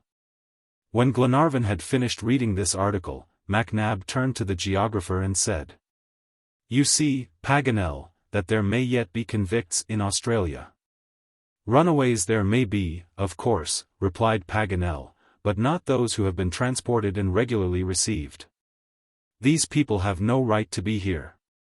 "Well, at any rate they are here," continued Glenarvan, "but I do not suppose that their presence need cause us to change our plans or delay our journey.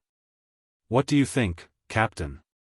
Captain Mangles did not answer immediately. He hesitated between the grief that the abandonment of the search would cause the 2 children, and the fear of compromising the safety of the party. "If Lady Glenarvan and Miss Grant were not with us," said he, I should care very little for this band of wretches." Glenarvan understood him, and added, "Of course it is not advisable to give up our undertaking. But perhaps it would be prudent for the sake of the ladies to join the Duncan at Melbourne, and continue our search for Captain Grant towards the east.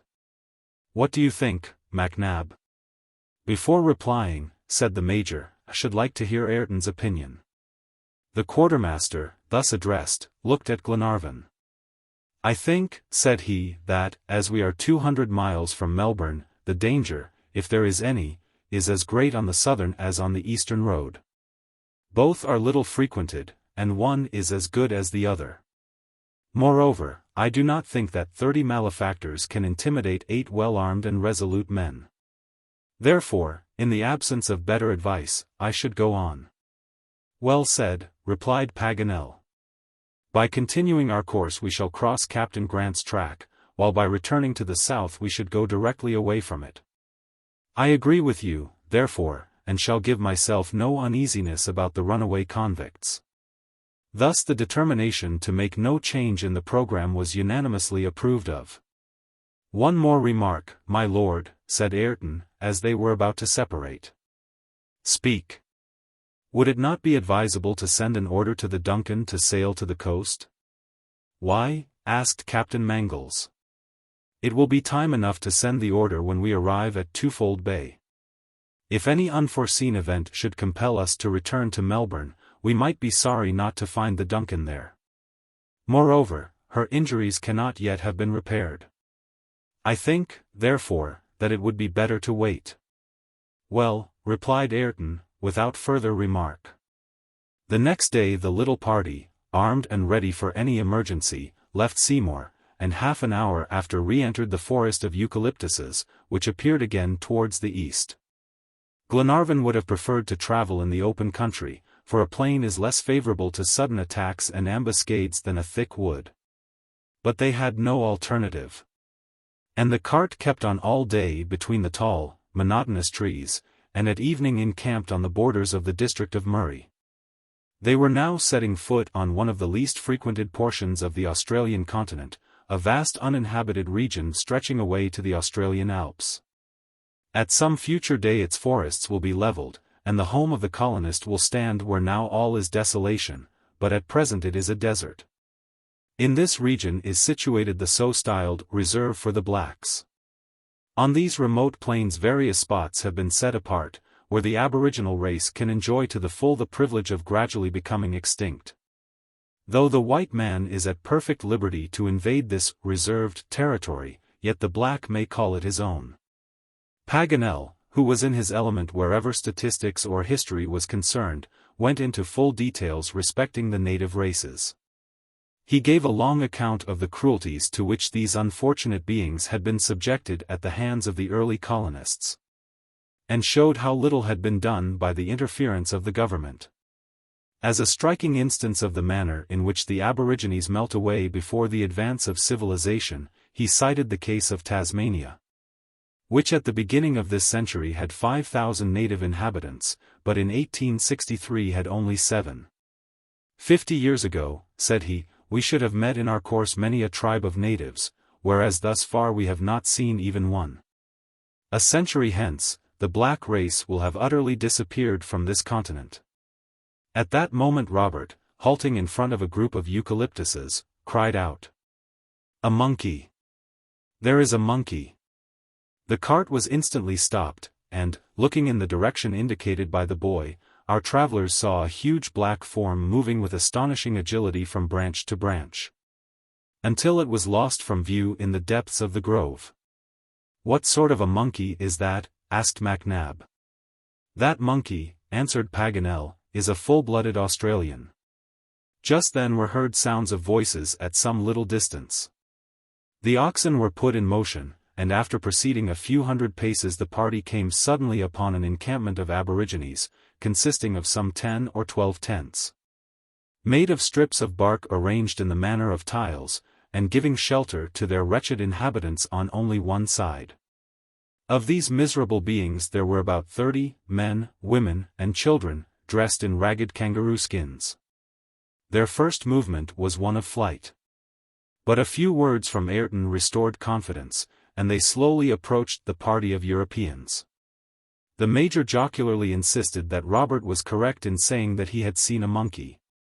But Lady Helena declined to accept his views, and, getting out of the cart, made friendly advances to these degraded beings, who seemed to look upon her as a divinity. Reassured by her gentle manner, they surrounded the travelers, and began to cast wishful glances at the provisions which the cart contained. Glenarvan, at the request of his wife, distributed a quantity of food among the hungry group. After this had been dispatched, our friends were favored by their new acquaintances with a sham fight, which lasted about 10 minutes. The women urging on the combatants and pretending to mutilate those who fell in the fray. Suddenly the excited crowd dropped their arms, and a profound silence succeeded to the din of war. A flight of cockatoos had made its appearance in the neighboring trees. And the opportunity to display their proficiency in the use of the boomerang was at once improved by the Australians. The skill manifested in the construction and use of this instrument served Lady Helena as a strong argument against the monkey theory, though the Major pretended that he was not yet convinced. Lord Glenarvan was now about to give the order to advance, when a native came running up with the news that he had discovered half a dozen cassowaries. The chase that followed, with the ingenious disguise assumed by the hunter, and the marvelous fidelity with which he imitated the movements and cries of the bird, was witnessed with interest by the travelers. Lady Helena adduced the skill displayed as a still further argument against the Major's theory. But the obstinate MacNab declined to recede from his position, citing to his antagonist the statement of the Negroes concerning the orangutans, that they are Negroes like themselves. Only that they are too cunning to talk, for fear of being made to work. Chapter 38. Wealth in the Wilderness. After a peaceful night, the travelers, at 7 o'clock in the morning, resumed their journey eastward over the plains. Twice they crossed the tracks of squatters, leading towards the north. And then the different hoofprints would have been confounded if Glenarvan's horse had not left upon the dust the black point mark, distinguishable by its 3 trefoils. Sometimes the plain was furrowed with winding creeks, bordered by boxwood, which took their source on the slopes of the Buffalo Range. A chain of mountains whose picturesque outlines stretched along the horizon, and which the party resolved to reach that evening. Ayrton urged on his oxen, and, after a journey of 35 miles, they reached the place. The tent was pitched beneath a great tree. Night had come, and supper was quickly dispatched. All thought more of sleeping than of eating, after the fatigues of the day. Paganel, to whom fell the first watch, did not lie down, but, rifle on shoulder, guarded the encampment, walking to and fro that he might the better resist sleep. In spite of the absence of the moon, the night was almost bright with the splendor of the southern constellations. And the geographer amused himself in reading the great book of the firmament, which is always open. The silence of sleeping nature was broken only by the sound of the horses' chains as they rattled against their feet.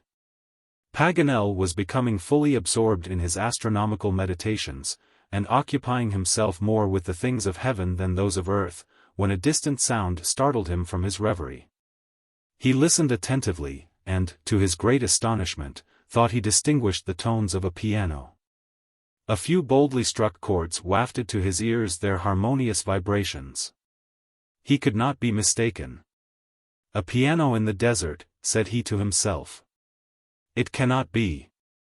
It was indeed very surprising, and Paganel began to think that some strange Australian bird was imitating the sound of the instrument. But at that moment a voice, harmoniously pitched, was heard. The pianist was accompanied by a vocalist. The geographer listened incredulously, but in a few moments was forced to recognize the sublime air that struck upon his ear.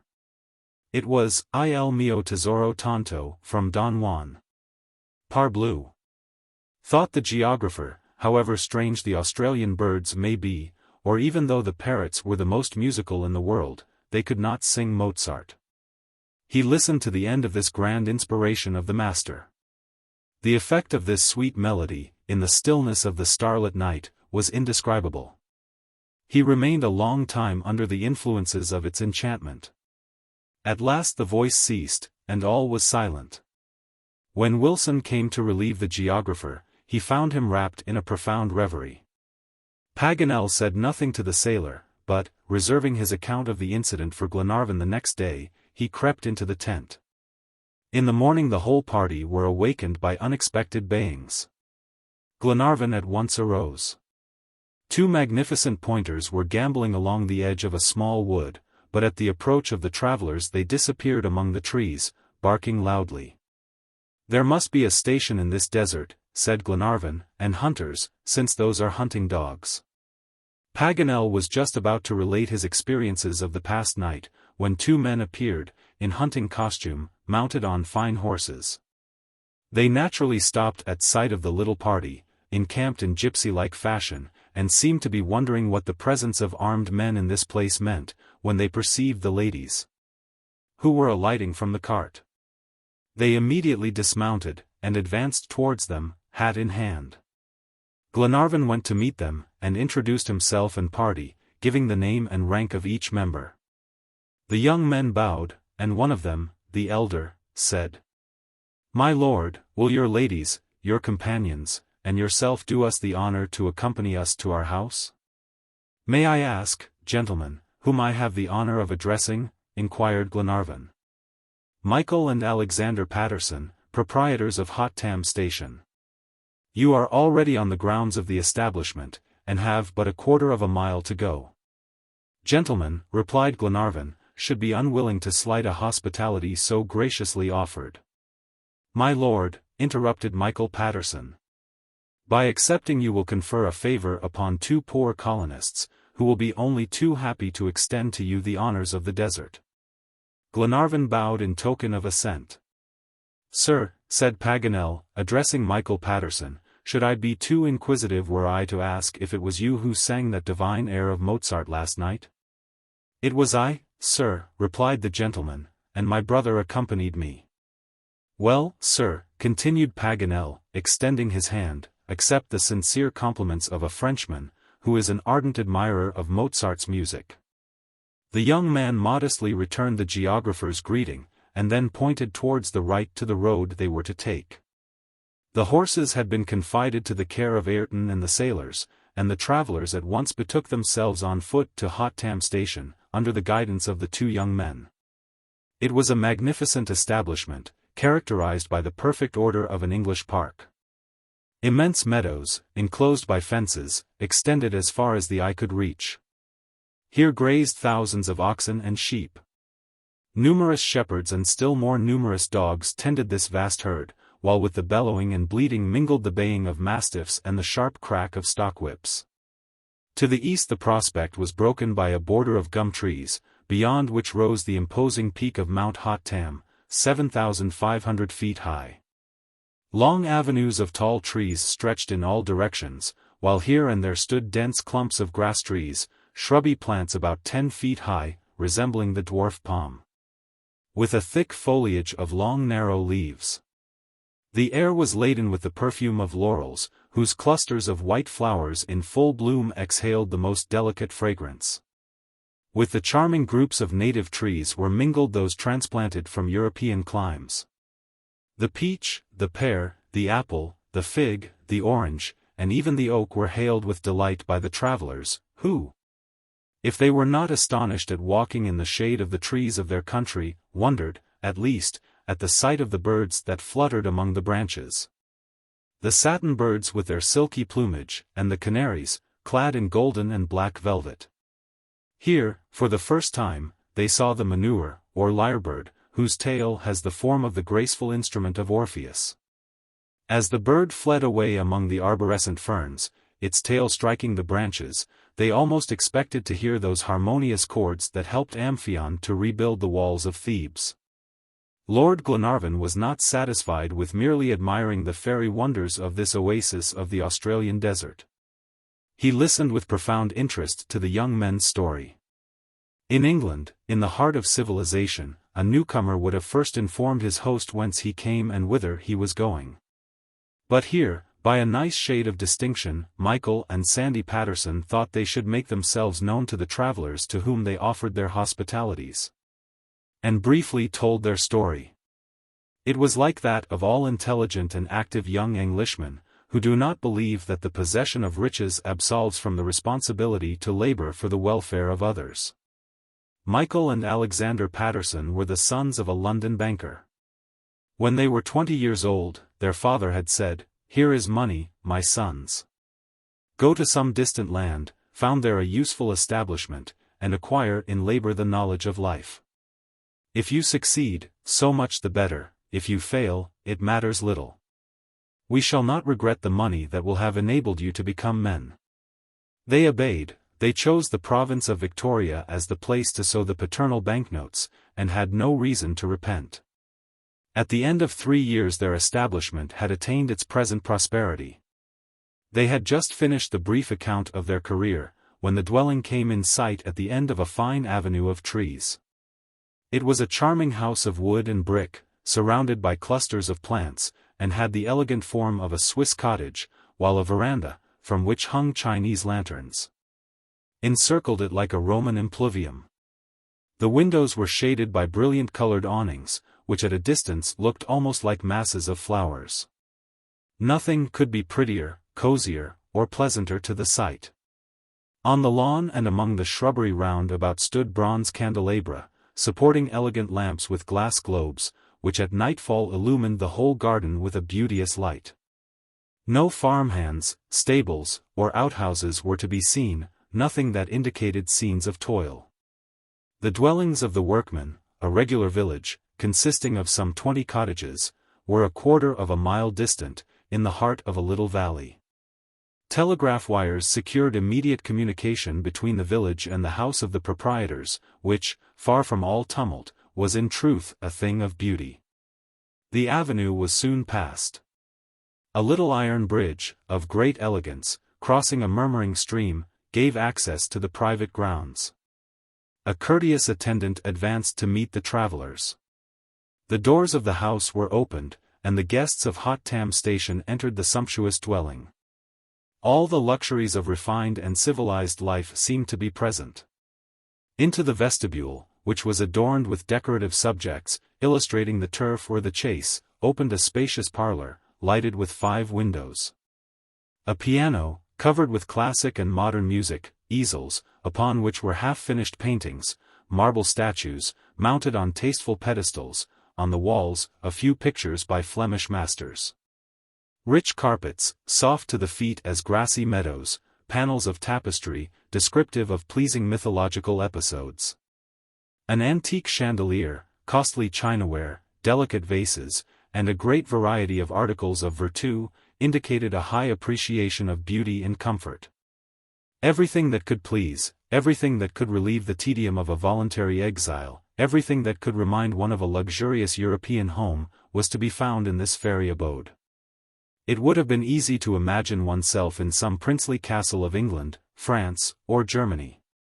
The 5 windows admitted, through delicate curtains, a light tempered and softened by the shadows of the veranda. Lady Helena looked out, and was astonished.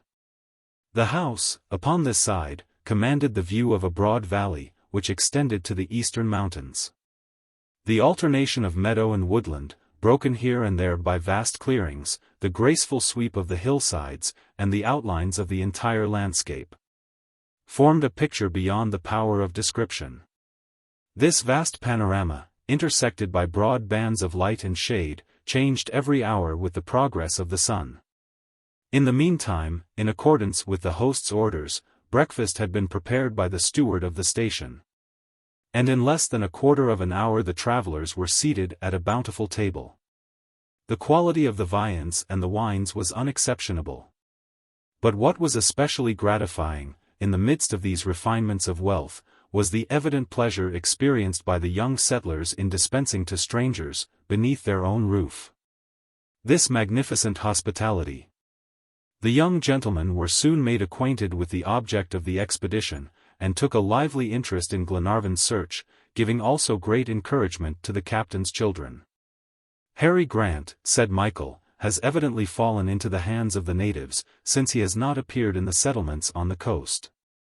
He knew his position exactly, as the document proves, and, as he has not reached any English colony, he must have been made prisoner by the natives as soon as he landed."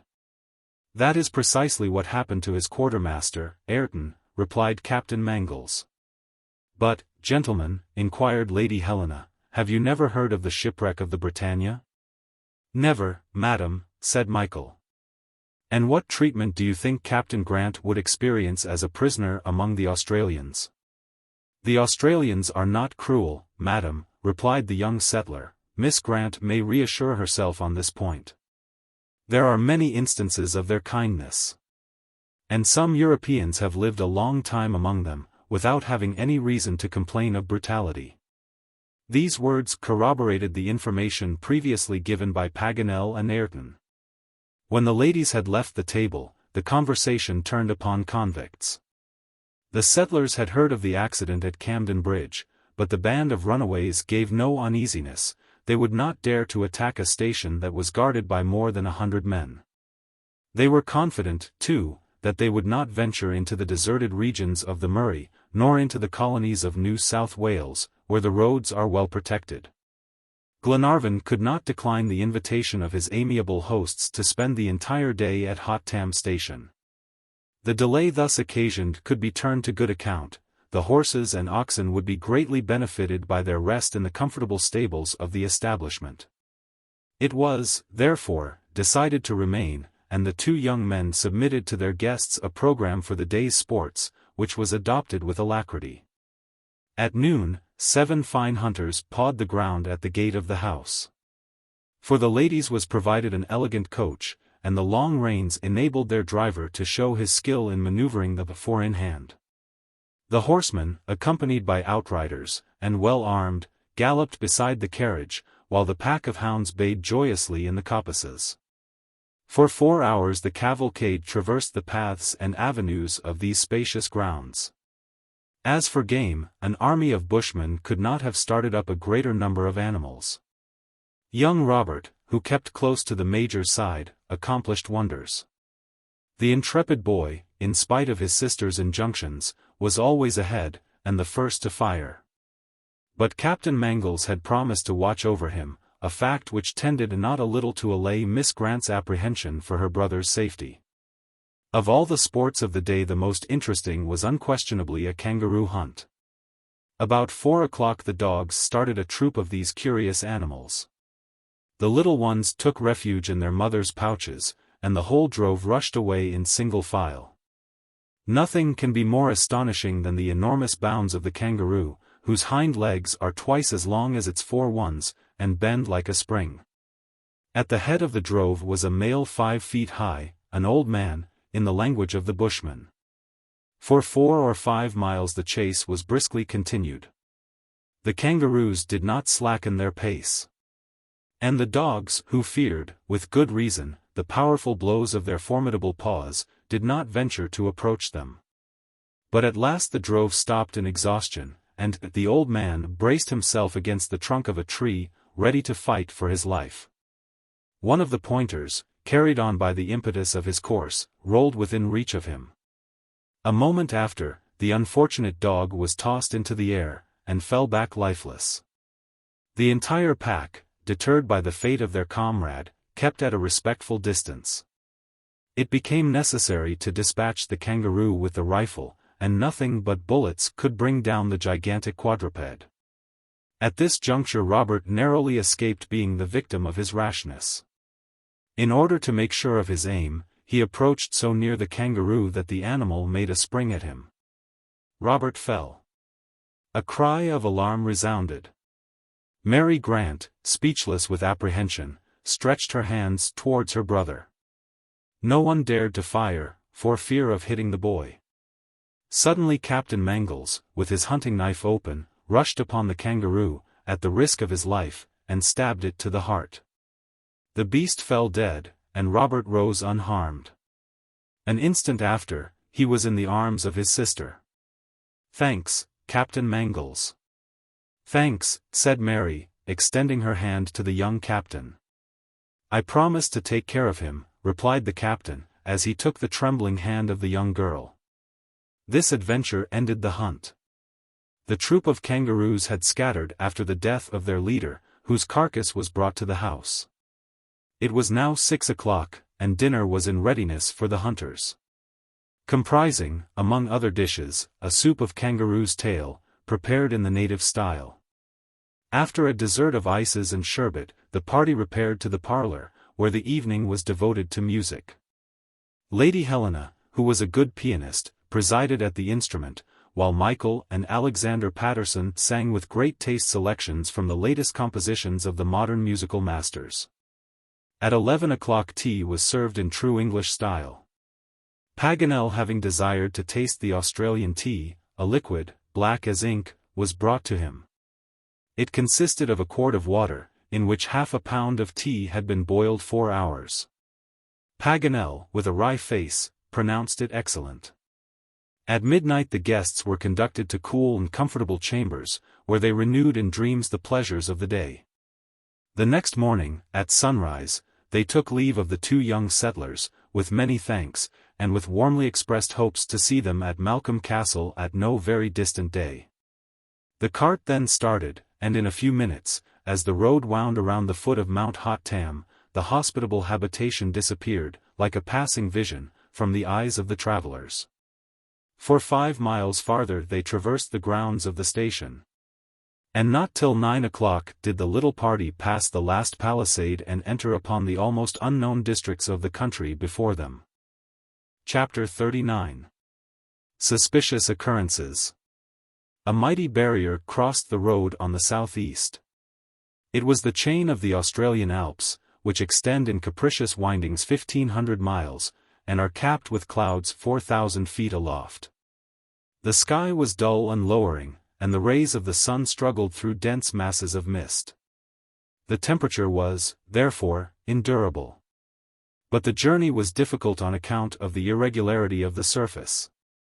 The unevenness of the plain constantly increased, and here and there rose mounds, covered with young green gum trees.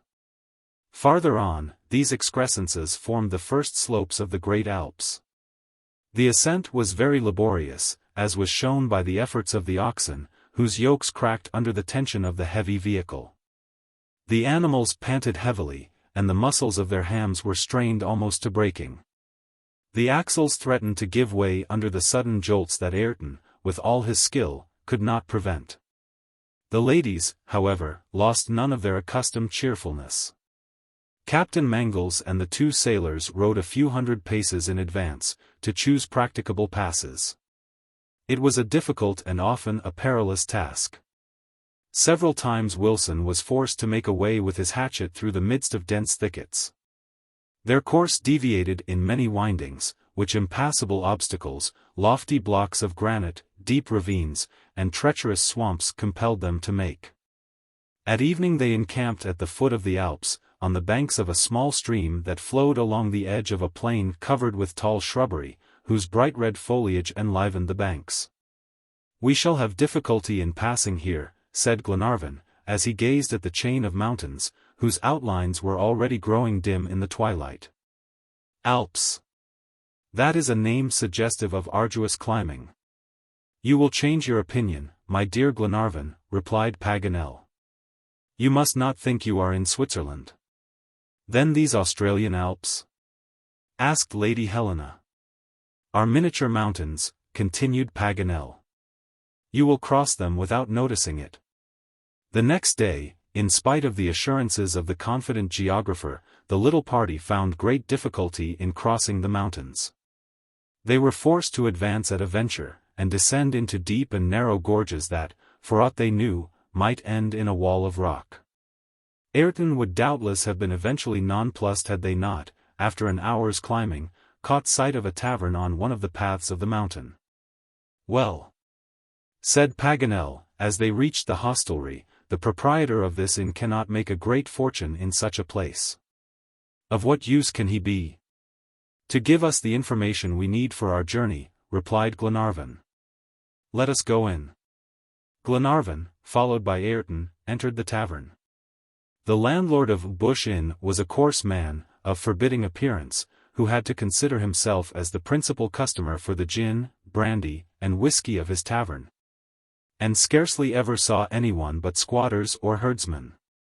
He replied in an ill-humored way to the questions that were addressed him, but his answers sufficed to determine Ayrton upon his course. Glenarvan, however, remunerated the tavern keeper for the little trouble they had given him, and was about to leave the inn, when a placard, affixed to the wall, attracted his attention. It was a notice of the colonial police, detailing the escape of the convicts from Perth, and setting a price upon the head of Ben Joyce, £100 to anyone who should deliver him up. "Indeed," said Glenarvan, "that is a rascal worth hanging." "And especially worth taking," replied Ayrton. £100. What a sum! He is not worth it. As for the innkeeper, added Glenarvan, as he left the room, I scarcely put faith in him, despite his placard. Nor I either, said Ayrton. Glenarvan and the quartermaster rejoined the party, and they all proceeded to where a narrow pass wound across the chain. Here they began the ascent. But it was an arduous task. More than once the ladies and their companions had to dismount, and it was often necessary to push the wheels of the heavy vehicle at some steep ascent, or to hold it back along the edge of some dangerous precipice. The oxen, as they could not work to advantage at sudden turns, had frequently to be unyoked, and the cart blocked to prevent it from sliding back. Ayrton was repeatedly forced to bring the already exhausted horses to his assistance. Whether this exertion was too prolonged, or whether from some other cause, one of the horses gave out during the ascent. He fell suddenly, without an instant's warning. It was Mulready's horse. And when the sailor attempted to help him up, he found that he was dead. Ayrton examined the animal carefully, but did not seem to understand the cause of this sudden death. The beast must have burst a blood vessel, said Glenarvan. Evidently, replied Ayrton. Take my horse, Mulready, added Glenarvan, I will join Lady Helena in the cart.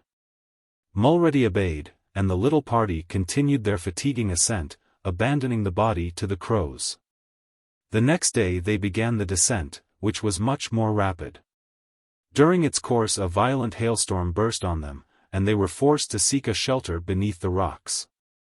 Not hailstones, but pieces of ice as large as one's hand, were precipitated from the angry clouds. A sling could not have hurled them with greater force, and several sharp blows warned Paganel and Robert to be on their guard. The cart was pierced through in many places, indeed, few roofs could have resisted the fall of these cutting missiles, some of which froze to the trunks of the trees. It was necessary to wait for the end of this avalanche, for fear of being stoned to death, and it was an hour before the party regained the steep path, still slippery with icy incrustations. At evening the cart, considerably shattered, but still firm on its wooden wheels, descended the last slopes of the Alps, between tall solitary pines, and reached the plains of Gippsland. All were impatient to gain their destination, the Pacific Ocean, where the Britannia had been wrecked. There only could traces of the shipwrecked seamen be found, and not in these desert regions. Ayrton urged Lord Glenarvan to send an order to the Duncan to repair to the coast, that he might have at his disposal all the aid possible in his search. In his opinion they ought to take advantage of the Lucknow road, which would lead them to Melbourne. Afterwards this might be difficult, for highways leading directly to the capital would be absolutely wanting. This advice of the quartermaster seemed reasonable. Paganel seconded it. He thought, too, that the yacht would be very useful under the present circumstances, and added that they could no longer communicate with Melbourne after passing the Lucknow road. Glenarvan was undecided, and perhaps would have sent the order that Ayrton so particularly desired, if the Major had not opposed this plan with great energy. He explained that Ayrton's presence was necessary to the expedition, that on approaching the coast the country would be unknown. That, if chance set them on the track of Captain Grant, the quartermaster would be more capable than anyone else of following it. In short, that he alone could point out the place where the Britannia was lost. MacNab, therefore, advocated their continuing on the journey without change. Captain Mangles was of the same opinion. The young captain observed that his lordship's orders could more easily reach the Duncan if sent from Twofold Bay, than by dispatching a messenger 200 miles over a wild country. The major carried his point, and it was therefore decided that they should proceed to Twofold Bay. MacNab noticed that Ayrton seemed quite disappointed, but he said nothing, and, according to his custom, kept his thoughts to himself. Early in the afternoon they passed through a curious forest of ferns. These arborescent plants, in full bloom, measured 30 feet in height. Horses and horsemen could easily pass beneath their drooping branches, and sometimes the rowel of a spur would ring, as it struck against their solid stalks. The coolness of the grove was very grateful to the wearied travelers. Paganel, always demonstrative, gave vent to exclamations of delight that startled flocks of parrots and cockatoos. All at once his companions saw the geographer reel in the saddle, and fall to the ground like a log. Was it giddiness, or sunstroke, caused by the heat? They hastened to him. "Paganel! Paganel! What is the matter?" cried Lord Glenarvan. "The matter is, my dear friend," replied Paganel, extricating himself from the stirrups, "that I no longer have a horse." "What? Your horse is dead, stricken like Mulready's." At once Glenarvan, Captain Mangles, and Wilson examined the animal. Paganel was right. His horse had been suddenly stricken dead. "This is singular," said the captain. "Very singular indeed," muttered the major. Glenarvan could not restrain a feeling of uneasiness at this strange occurrence. It was impossible for them to retrace their steps in this desert, while, if an epidemic were to seize all the horses, it would be very difficult to continue the journey. Before the end of the day his fears seemed to be justified. A third horse, Wilson's, fell dead, and, what was worse, one of the oxen was also stricken. Their means of conveyance now consisted of only 3 oxen and 4 horses. The situation had grown serious. The mounted horsemen could, of course, take turns in traveling on foot. But, if it should be necessary to leave the cart behind, what would become of the ladies? Could they accomplish the 120 miles that still separated them from Twofold Bay? Captain Mangles and Glenarvan anxiously examined the remaining horses. Perhaps preventives might be found against new calamities. No sign of disease, however, could be detected. The animals were in perfect health, and bravely endured the hardships of the journey. Glenarvan, therefore, was inclined to think that this mysterious epidemic would have no more victims. This was Ayrton's opinion too, who declared that he could not at all understand the cause of the frightful mortality. They started again, and the cart served to convey the pedestrians, who rode in it by turns. At evening, after a journey of only 10 miles, the signal to halt was given, the encampment arranged, and the night was passed comfortably beneath a large group of arborescent ferns, among whose branches fluttered enormous bats. The next day they made an excellent beginning, and accomplished 15 miles. Everything led them to hope that they would encamp that evening on the banks of the snowy river. Evening came, and a fog, clearly defined against the horizon, marked the course of the long-looked-for stream. A forest of tall trees was seen at a bend in the road, behind a moderate elevation. Ayrton guided his oxen towards the tall trunks dimly discerned in the shadow, and was just passing the boundary of the wood, when the cart sank into the earth to the hubs. "What is the matter?" asked Glenarvan, when he perceived that the cart had come to a stop. "We are fast in the mud," replied Ayrton. He urged his oxen with voice and whip, but they were up to their knees in the mire, and could not stir. "Let us encamp here," said Captain Mangles. "That is the best plan," answered Ayrton. "Tomorrow, at daybreak, we can see to extricate ourselves." "Very well, be it so," replied Glenarvan. Night had set in rapidly, after a short twilight, but the heat had not departed with the sun. The air was heavy with stifling mists. Flashes of lightning, the dazzling forerunners of a coming storm, every now and then illumined the horizon. The beds were prepared, and the sunken cart was made as comfortable as possible. The somber arch of the great trees sheltered the tent of the travelers. Provided no rain fell, they would have no reason to complain. Ayrton succeeded with difficulty in extricating his 3 oxen from the mud, in which they had by this time sunk to their flanks. The quartermaster picketed them with the 4 horses, and would allow no one to give them their fodder. This service he performed himself with great exactness, and that evening Glenarvan observed that his care was redoubled, for which he thanked him, as the preservation of the team was of paramount importance. Meantime, the travelers partook of a hasty supper. Fatigue and heat had driven away hunger, and they needed rest more than nourishment. Lady Helena and Miss Grant, wishing their companions good night, retired to their accustomed bedroom. As for the men, some crawled under the tent, while others stretched themselves on the thick grass at the foot of the trees. Gradually each sank into a heavy sleep. The darkness increased beneath the curtain of dense clouds that covered the sky.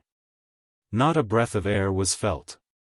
The silence of the night was only interrupted by the occasional howlings of wild animals. About 11 o'clock, after an uneasy slumber, the Major awoke. His half-closed eyes were attracted by a dim light that flickered beneath the great trees. One would have thought it was a whitish sheet glittering like the surface of a lake. MacNab imagined, at first, that the flames of a conflagration were spreading over the ground. He rose and walked towards the wood. His surprise was great when he found himself in the presence of a purely natural phenomenon.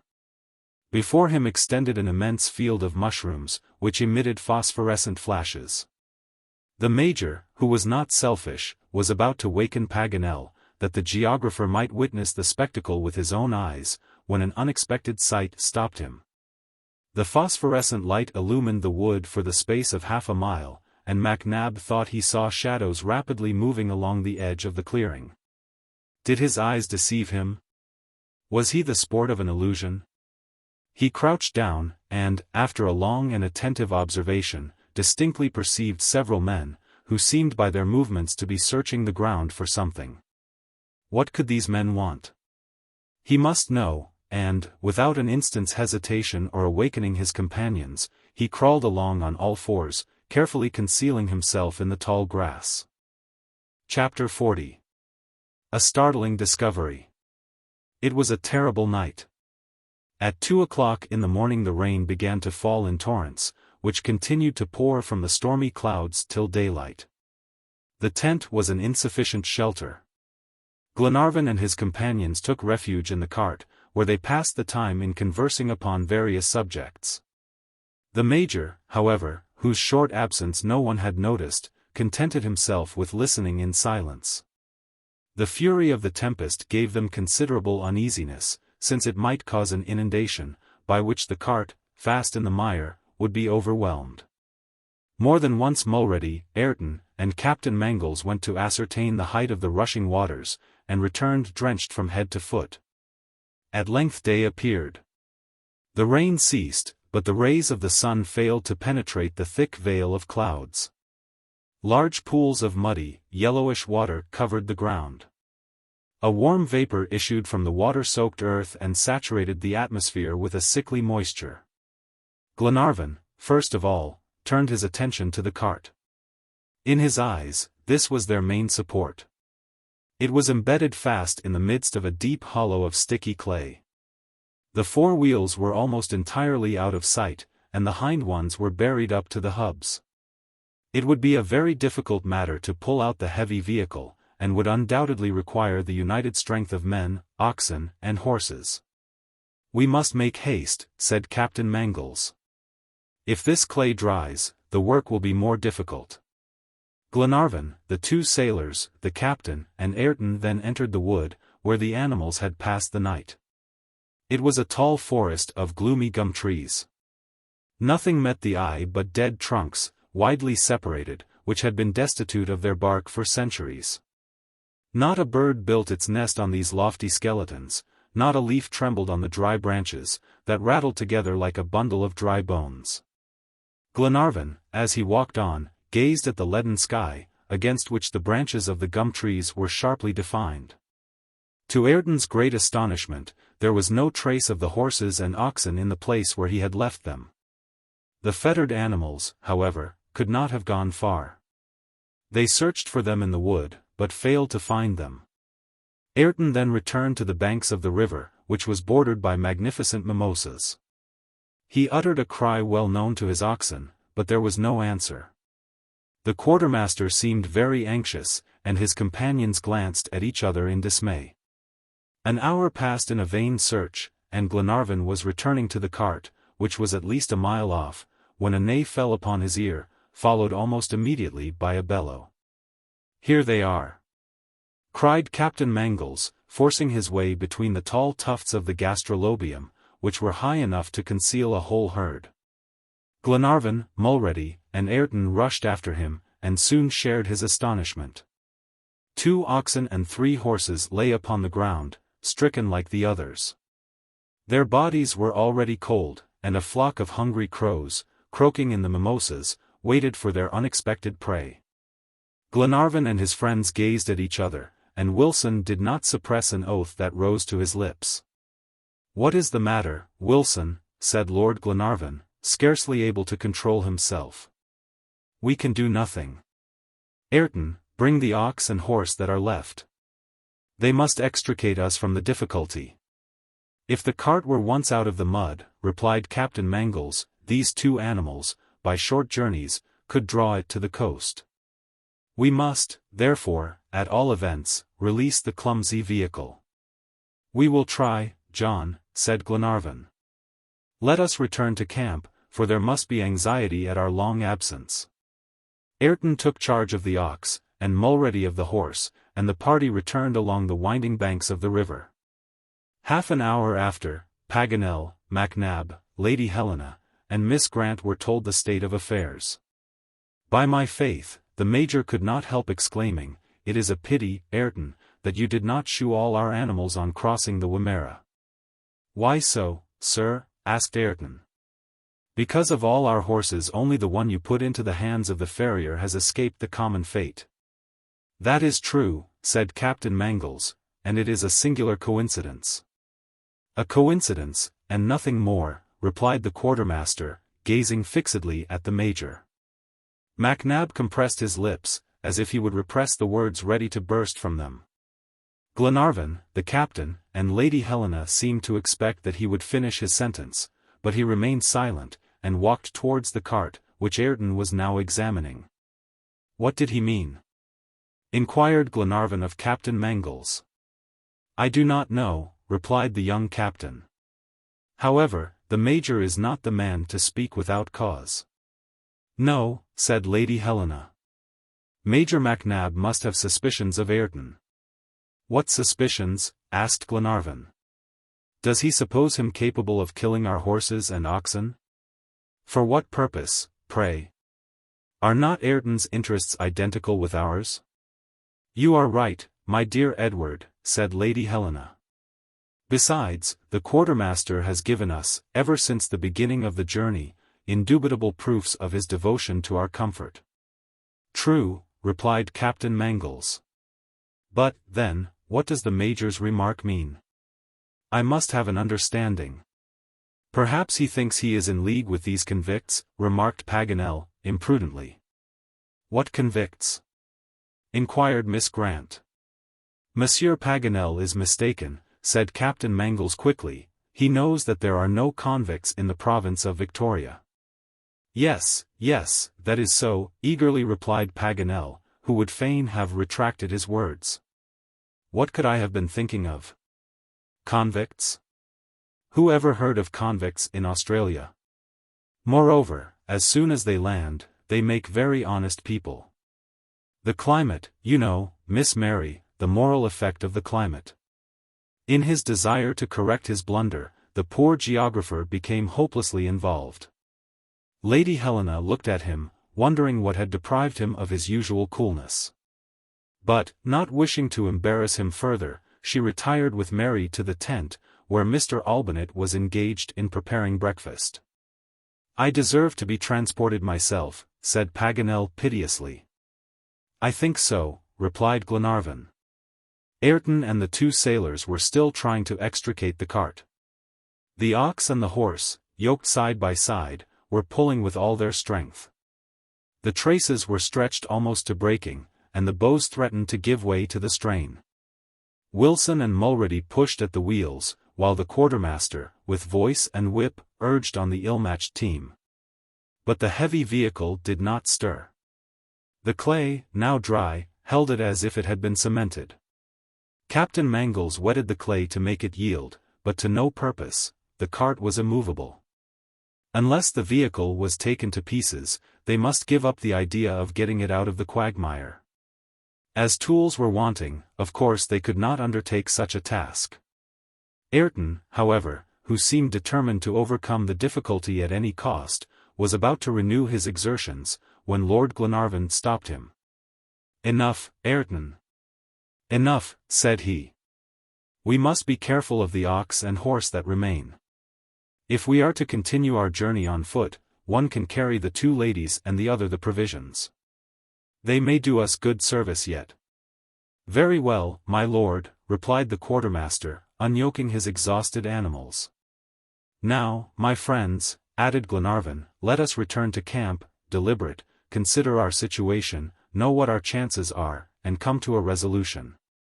A few minutes after, the travelers were indemnifying themselves for their sleeplessness the past night by a good breakfast, and the discussion of their affairs began. The first question was to determine the exact position of the encampment. Paganel was charged with this duty, and fulfilled it with his customary precision. "How far are we from Twofold Bay?" asked Glenarvan. 75 miles, replied Paganel. "And Melbourne is?" 200 miles distant, at least." "Very well. Our position being determined," continued Glenarvan, "what is it best to do?" The answer was unanimous: make for the coast without delay. Lady Helena and Mary Grant engaged to travel 15 miles a day. The courageous women did not shrink from traversing the entire distance on foot, if necessary. "But are we certain to find at the bay the resources that we need?" asked Glenarvan. "Without doubt," replied Paganel. "Eden is not a new municipality. And its harbor must have frequent communication with Melbourne. I even believe that 35 miles from here, at the parish of Delegete, we can obtain provisions and the means of conveyance." "And the Duncan?" asked Ayrton. "Do you not think it advisable to order her to the bay?" "What say you, Captain?" said Glenarvan. "I do not think that there is any necessity for such a proceeding," replied the young captain, after reflection. "There will be plenty of time to send your orders to Tom Austin and summon him to the coast." "That is quite true," added Paganel. "Besides," continued Captain Mangles, "in 4 or 5 days we shall be at Eden." "4 or 5 days," interposed Ayrton, shaking his head. "Say 15 or 20, Captain, if you do not wish to regret your error hereafter." 15 or 20 days to make 75 miles, exclaimed Glenarvan. "At least, my lord. You will have to cross the most difficult portion of Victoria, plains covered with underbrush, without any cleared roads, where it has been impossible to establish stations. You will have to travel with the hatchet or the torch in your hand, and, believe me, you will not advance rapidly." Ayrton's tone was that of a man who is thoroughly acquainted with his subject. Paganel, towards whom questioning glances were turned, nodded approvingly at the words of the quartermaster. "I acknowledge the difficulties," said Captain Mangles, at length. "Well, in 15 days, my lord, you can send your orders to the Duncan." "I may add," resumed Ayrton, "that the principal obstacles do not proceed from the roughness of the journey. We must cross the Snowy, and, very probably, have to wait for the subsidence of the waters." "Wait," cried the captain. "Can we not find a ford?" "I think not," replied Ayrton. "This morning I searched in vain for a practicable one. It is unusual to find a river so much swollen at this season. It is a fatality against which I am powerless." "This Snowy River is broad, then?" remarked Lady Glenarvan. "Broad and deep, madam," answered Ayrton, "a mile in breadth, with a strong current. A good swimmer could not cross it without danger." "Well, then, let us build a boat," cried Robert, who was never at fault for a plan. We can cut down a tree, hollow it out, embark, and the thing is done. Good for the son of Captain Grant," replied Paganel. "The boy is right," continued Captain Mangles. "We shall be forced to this. I therefore think it useless to waste our time in further discussions." "What do you think, Ayrton?" asked Glenarvan. "I think, my lord, that if no assistance comes, in a month we shall still be detained on the banks of the Snowy." "But have you a better plan?" inquired Captain Mangles, somewhat impatiently. "Yes, let the Duncan leave Melbourne, and sail to the eastern coast. How can her presence in the bay assist us to arrive there?" Ayrton meditated for a few moments, and then said, evasively, "I do not wish to obtrude my opinion. What I do is for the interest of all, and I am disposed to start as soon as your lordship gives the signal for departure." Then he folded his arms.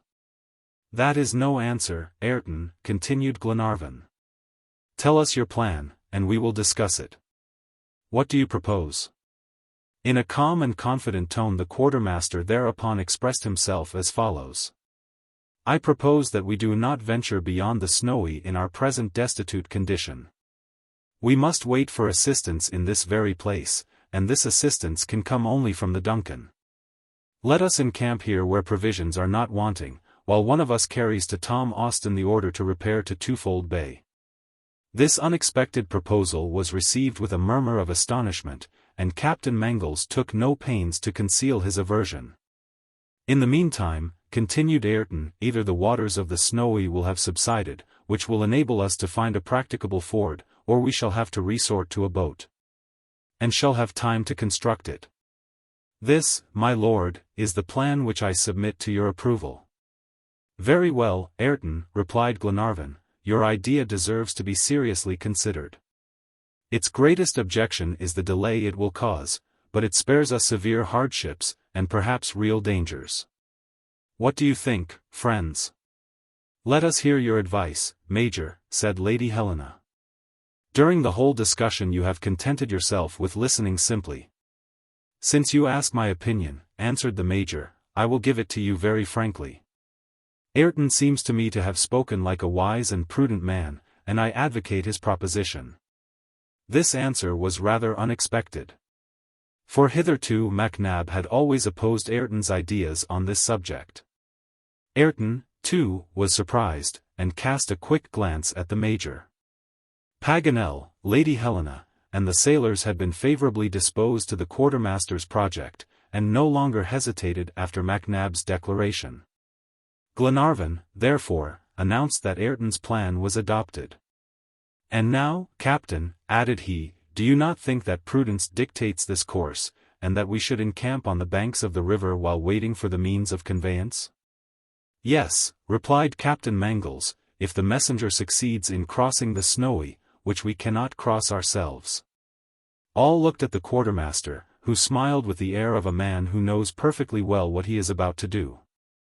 "The messenger will not cross the river," said he. "Ah!" cried Captain Mangles. "He will strike the Lucknow road, which will take him direct to Melbourne." 200 miles on foot," exclaimed the captain. "On horseback," continued Ayrton. "There is one good horse left. It will be a journey of but 4 days. Add 2 days for the Duncan to reach the bay, 24 hours for the return to the encampment, and in a week the messenger will be back again with the crew." The Major again nodded approvingly at these words, to the great astonishment of Captain Mangles. But the quartermaster's proposition had gained all the votes, and the only question was how to execute this apparently well-conceived plan. "Now, my friends," said Glenarvan, "it remains only to choose our messenger. He will have a difficult and dangerous mission, that is certain. Who is willing to devote himself for his companions, and carry our instructions to Melbourne?" Wilson, Mulready, Captain Mangles, Paganel, and Robert offered themselves immediately. The captain particularly insisted that this mission should be confided to him, but Ayrton, who had not yet finished, resumed the conversation, and said, "If it please your lordship, I will go. I am acquainted with the country, and have often crossed more difficult regions. I can extricate myself where another would fail. I therefore claim, for the common welfare, the right to go to Melbourne. One word will place me on a good footing with your mate, and in 6 days I engage to bring the Duncan to Twofold Bay. Well said, replied Glenarvan. You are a brave and intelligent man, Ayrton, and will succeed. The quartermaster was evidently more capable than anyone else of fulfilling this difficult mission. Captain Mangles raised one final objection, that Ayrton's presence was necessary to enable them to find traces of the Britannia or Captain Grant. But the Major observed that they should remain encamped on the banks of the Snowy till the messenger's return, that it was not proposed to resume the search without him, and that consequently his absence could be in no way prejudicial to their interests. Well then, Ayrton, start, said Glenarvan. Make haste, and return to the encampment by way of Eden. A gleam of satisfaction seemed to light up the eyes of the quartermaster. He turned his head to one side, though not so quickly but that Captain Mangles had intercepted his glance, and instinctively felt his suspicions increased. The quartermaster made his preparations for departure, aided by the 2 sailors, one of whom attended to his horse, and the other to his provisions. Meantime Glenarvan wrote the letter designed for Tom Austin. He ordered the mate of the Duncan to repair without delay to Twofold Bay, and recommended the quartermaster to him as a man in whom he could place entire confidence. As soon as he arrived at the bay, he was to send a detachment of sailors under the command of Ayrton. He had just reached this part of his letter, when the Major, who had been looking over his shoulder, asked him, in a singular tone, how he wrote the word Ayrton. As it is pronounced, replied Glenarvan. That is a mistake, said the Major coolly. It is pronounced Ayrton, but it is written Ben Joyce. Chapter 41. The Plot Unveiled. The sound of the name of Ben Joyce fell upon the party like a thunderbolt. Ayrton suddenly sprang to his feet. In his hand was a revolver. A report was heard. And Glenarvan fell, struck by a bullet. Before Captain Mangles and the sailors recovered from the surprise into which this unexpected turn of affairs had thrown them, the audacious convict had escaped, and joined his band. Scattered along the edge of the wood of gum trees. The tent did not offer a sufficient shelter against the bullets, and it was clearly necessary to beat a retreat. Glenarvan, who was but slightly injured, had risen. To the cart! To the cart! Cried Captain Mangles, as he hurried on Lady Helena and Mary Grant, who were soon in safety behind its stout sides. The captain, the Major, Paganel, and the sailors then seized their rifles, and stood ready to repel the convicts. Glenarvan and Robert had joined the ladies, while Olbinett hastened to the common defense. These events had transpired with the rapidity of lightning. Captain Mangles attentively watched the edge of the wood, but the report suddenly ceased on the arrival of Ben Joyce, and a profound silence succeeded the noisy fusillade. A few wreaths of white smoke were still curling up between the branches of the gum trees, but the tall tufts of gastrolobium were motionless and all signs of attack had disappeared. The Major and Captain Mangles extended their examinations as far as the great trees. The place was abandoned. Numerous footprints were seen, and a few half-burnt cartridges smoked on the ground. The Major, like a prudent man, extinguished them, for a spark was enough to kindle a formidable conflagration in this forest of dry trees. The convicts have disappeared, said Captain Mangles. Yes, replied the Major, and this disappearance alarms me. I should prefer to meet them face to face. It is better to encounter a tiger in the open plain than a serpent in the grass. Let us search these bushes around the cart. The Major and Captain scoured the surrounding country. But from the edge of the wood to the banks of the Snowy they did not meet with a single convict. Ben Joyce's band seemed to have flown away, like a flock of mischievous birds. This disappearance was too strange to inspire a perfect security. They therefore resolved to keep on the watch. The cart, which was a really immovable fortress, became the center of the encampment, and 2 men kept guard, relieving each other every hour. Lady Helena and Mary Grant's first care had been to dress Glenarvan's wound. At the very moment that her husband fell, from Ben Joyce's bullet, in her terror she had rushed towards him. Then, controlling her emotion, this courageous woman had assisted Glenarvan to the cart. Here the shoulder of the wounded man was laid bare, and the Major perceived that the ball had lacerated the flesh, causing no other injury. Neither bones nor large muscles seemed affected. The wound bled considerably, but Glenarvan, by moving the fingers of his hand and forearm, encouraged his friends to expect a favorable result. When his wound was dressed, he no longer desired any attention, and explanations followed. The travelers, except Wilson and Mulready, who were keeping guard outside, had taken seats as well as possible in the cart, and the Major was requested to speak. Before beginning his story, he informed Lady Helena of the escape of a band of convicts from Perth, their appearance in the province of Victoria, and their complicity in the railway disaster. He gave her the number of the Australian and New Zealand Gazette purchased at Seymour, and added that the police had set a price on the head of Ben Joyce, a formidable bandit, whom 18 months of crime had given a widespread notoriety. But how had MacNab recognized this Ben Joyce in the quartermaster Ayrton? Here was the mystery that all wished to solve, and the Major explained. Since the day of his meeting with Ayrton he had suspected him.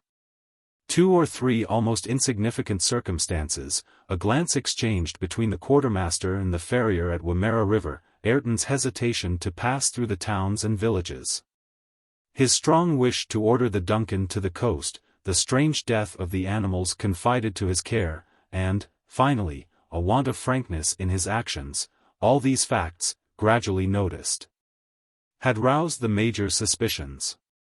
However, he could form no direct accusation until the events that had transpired the preceding night. Gliding between the tall clumps of shrubbery, as was related in the previous chapter, he approached near the suspicious shadows that had attracted his attention half a mile from the encampment. The phosphorescent plants cast their pale rays through the darkness. 3 men were examining some tracks on the ground, and among them he recognized the farrier of Black Point Station. "Here they are," said one. "Yes," replied another, "here is the trefoil of the hoofs again. It has been like this since leaving the Wimmera. All the horses are dead. The poison is not far away. There is enough here to settle an entire troop of cavalry. This gastrolobium is a useful plant." Then they were silent, added MacNab, and departed. I wanted to know more, I followed them. The conversation soon began again. "A cunning man, this Ben Joyce," said the farrier, a famous quartermaster, with his invented shipwreck. "If his plan succeeds, it will be a stroke of fortune. Devilish Ayrton. Call him Ben Joyce, for he has well earned his name." These rascals then left the wood of gum trees.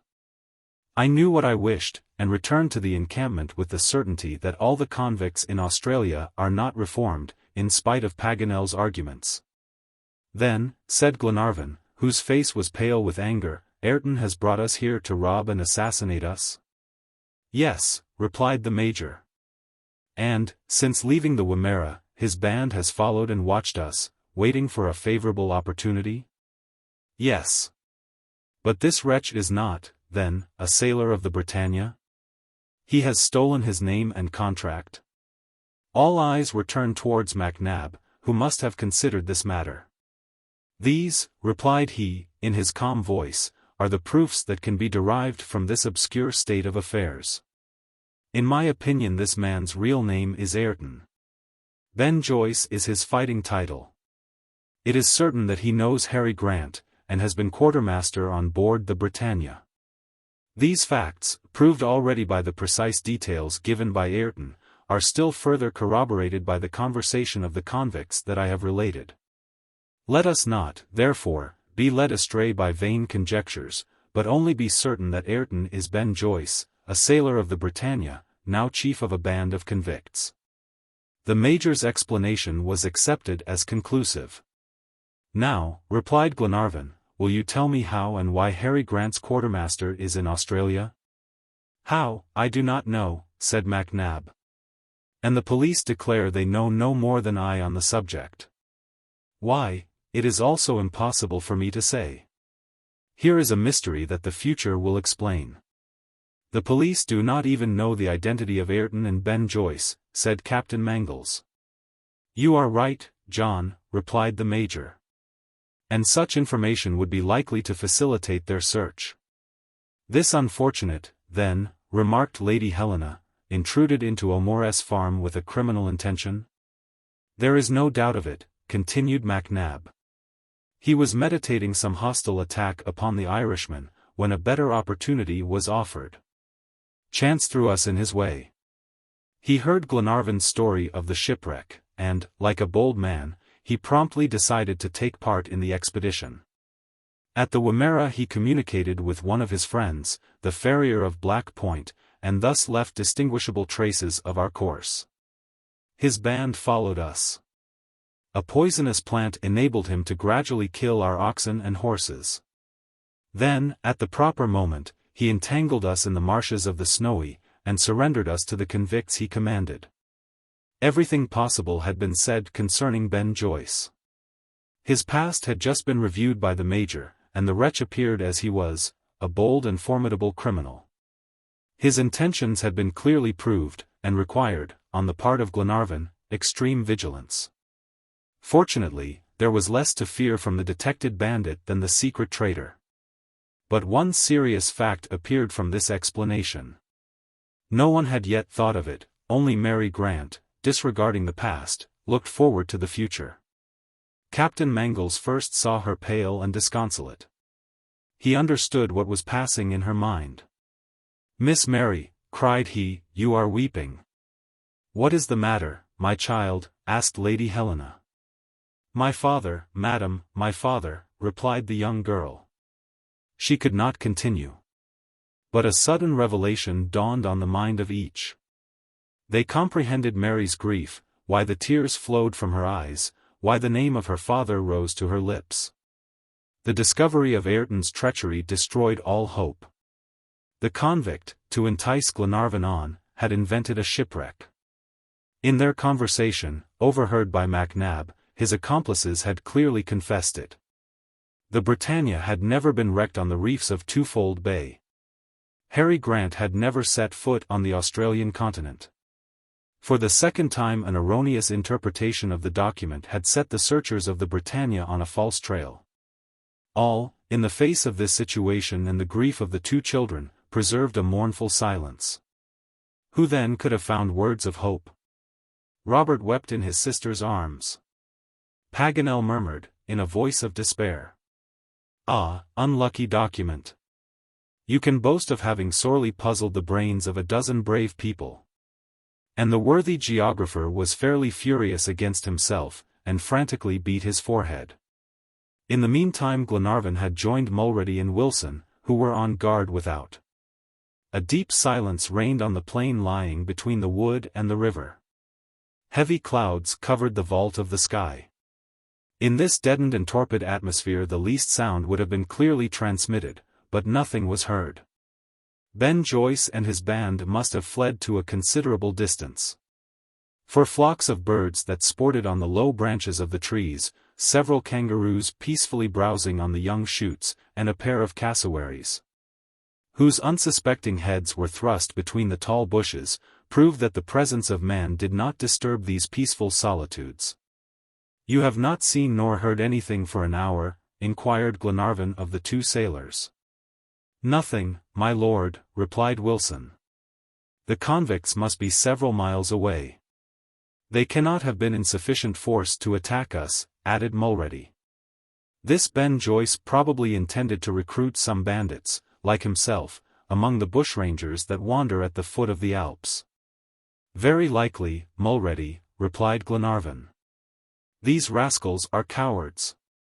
They know we are well armed, and are perhaps waiting for darkness to commence their attack.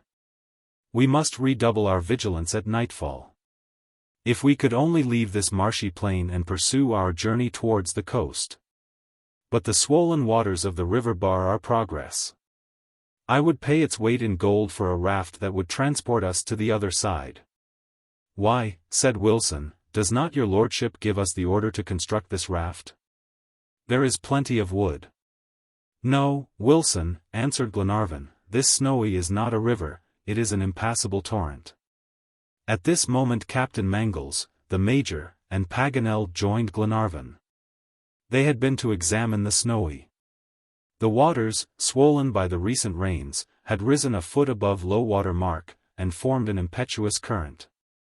It was impossible to venture upon this roaring deluge, these rushing floods, broken into 1,000 eddies by the depressions of the riverbed. Captain Mangles declared that the passage was impracticable. But, added he, we ought not to remain here without making any attempt. What we wished to do before Ayrton's treason is still more necessary now. What do you say, Captain? Asked Glenarvan. I say that assistance is needed. And since we cannot go to Twofold Bay, we must go to Melbourne. One horse is left. Let your lordship give him to me, and I will go. But it is a perilous venture, John, said Glenarvan. Aside from the dangers of this journey of 200 miles across an unknown country, all the roads may be guarded by Ben Joyce's accomplices. I know it, my lord. But I know, too, that our situation cannot be prolonged. Ayrton only asked 8 days' absence to bring back the crew of the Duncan. But I will return in 6 days to the banks of the Snowy. What are your lordship's orders? Before Glenarvan speaks, said Paganel, I must make a remark. It is well that one of us should go to Melbourne, but not that these dangers should be incurred by Captain Mangles. He is the captain of the Duncan, and must not, therefore, expose himself. Allow me to go in his place. Well said, replied the Major, but why should it be you, Paganel? Are we not here? Cried Wilson and Mulready. And do you believe, continued MacNab, that I am afraid to make a journey of 200 miles on horseback? My friends, said Glenarvan, if one of us is to go to Melbourne, let fate decide. Paganel, write our names. Not yours at least, my lord, insisted Captain Mangles. And why? Asked Glenarvan. Separate you from Lady Helena, when your wound is not yet healed? Glenarvan, interposed Paganel, you cannot leave the encampment. No, resumed the Major, your place is here. Edward, you must not go. There are dangers to incur, replied Glenarvan. And I will not leave my part to others. Right, Paganel, let my name be mingled with those of my companions, and heaven grant that it may be the first drawn. All yielded to this wish. And Glenarvan's name was added to the others. They then proceeded to draw, and the lot fell upon Mulready. The brave sailor uttered a cry of joy. My lord, I am ready to go, said he. Glenarvan clasped his hand, and then turned towards the cart, leaving the Major and Captain Mangles to guard the encampment. Lady Helena was at once informed of the decision taken to send a messenger to Melbourne, and of the result of the drawing by lot. She spoke words to Mulready that went to the heart of that noble sailor. They knew that he was brave, intelligent, hardy, and persevering. The lot could not have fallen better. It was decided that Mulready should depart at 8 o'clock, after the short twilight.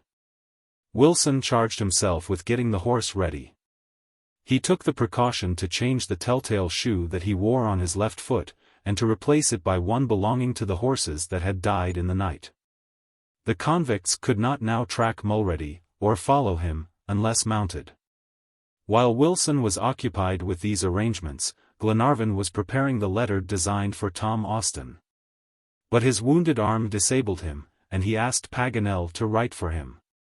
The geographer, who seemed absorbed in one idea, was oblivious to what was passing around him.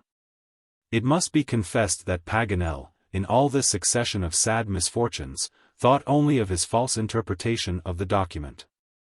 He turned the words about in every way to draw from them a new meaning, and remained wrapped in these meditations. Thus he did not hear Glenarvan's request, and the latter was forced to repeat it. Very well, replied Paganel, "I am ready." So saying, he mechanically produced his notebook. He tore out a blank page, and then, with his pencil in his hand, made ready to write. Glenarvan began to dictate the following instructions. Order for Tom Austin to put to sea. And bring the Duncan. Paganel had just finished this last word when his eyes fell upon the number of the Australian and New Zealand Gazette that lay upon the ground. The paper, being folded, only allowed him to see the two last syllables of its title. His pencil stopped, and he seemed to completely forget Glenarvan and his letter. "Well, Paganel?" said Glenarvan. "Ah," continued the geographer, uttering a cry. "What is the matter?" asked the Major. "Nothing. Nothing," replied Paganel. Then, in a lower tone, he repeated, "Alund. Alund. Alund." He had risen, he had seized the paper. He shook it, seeking to repress words ready to escape his lips.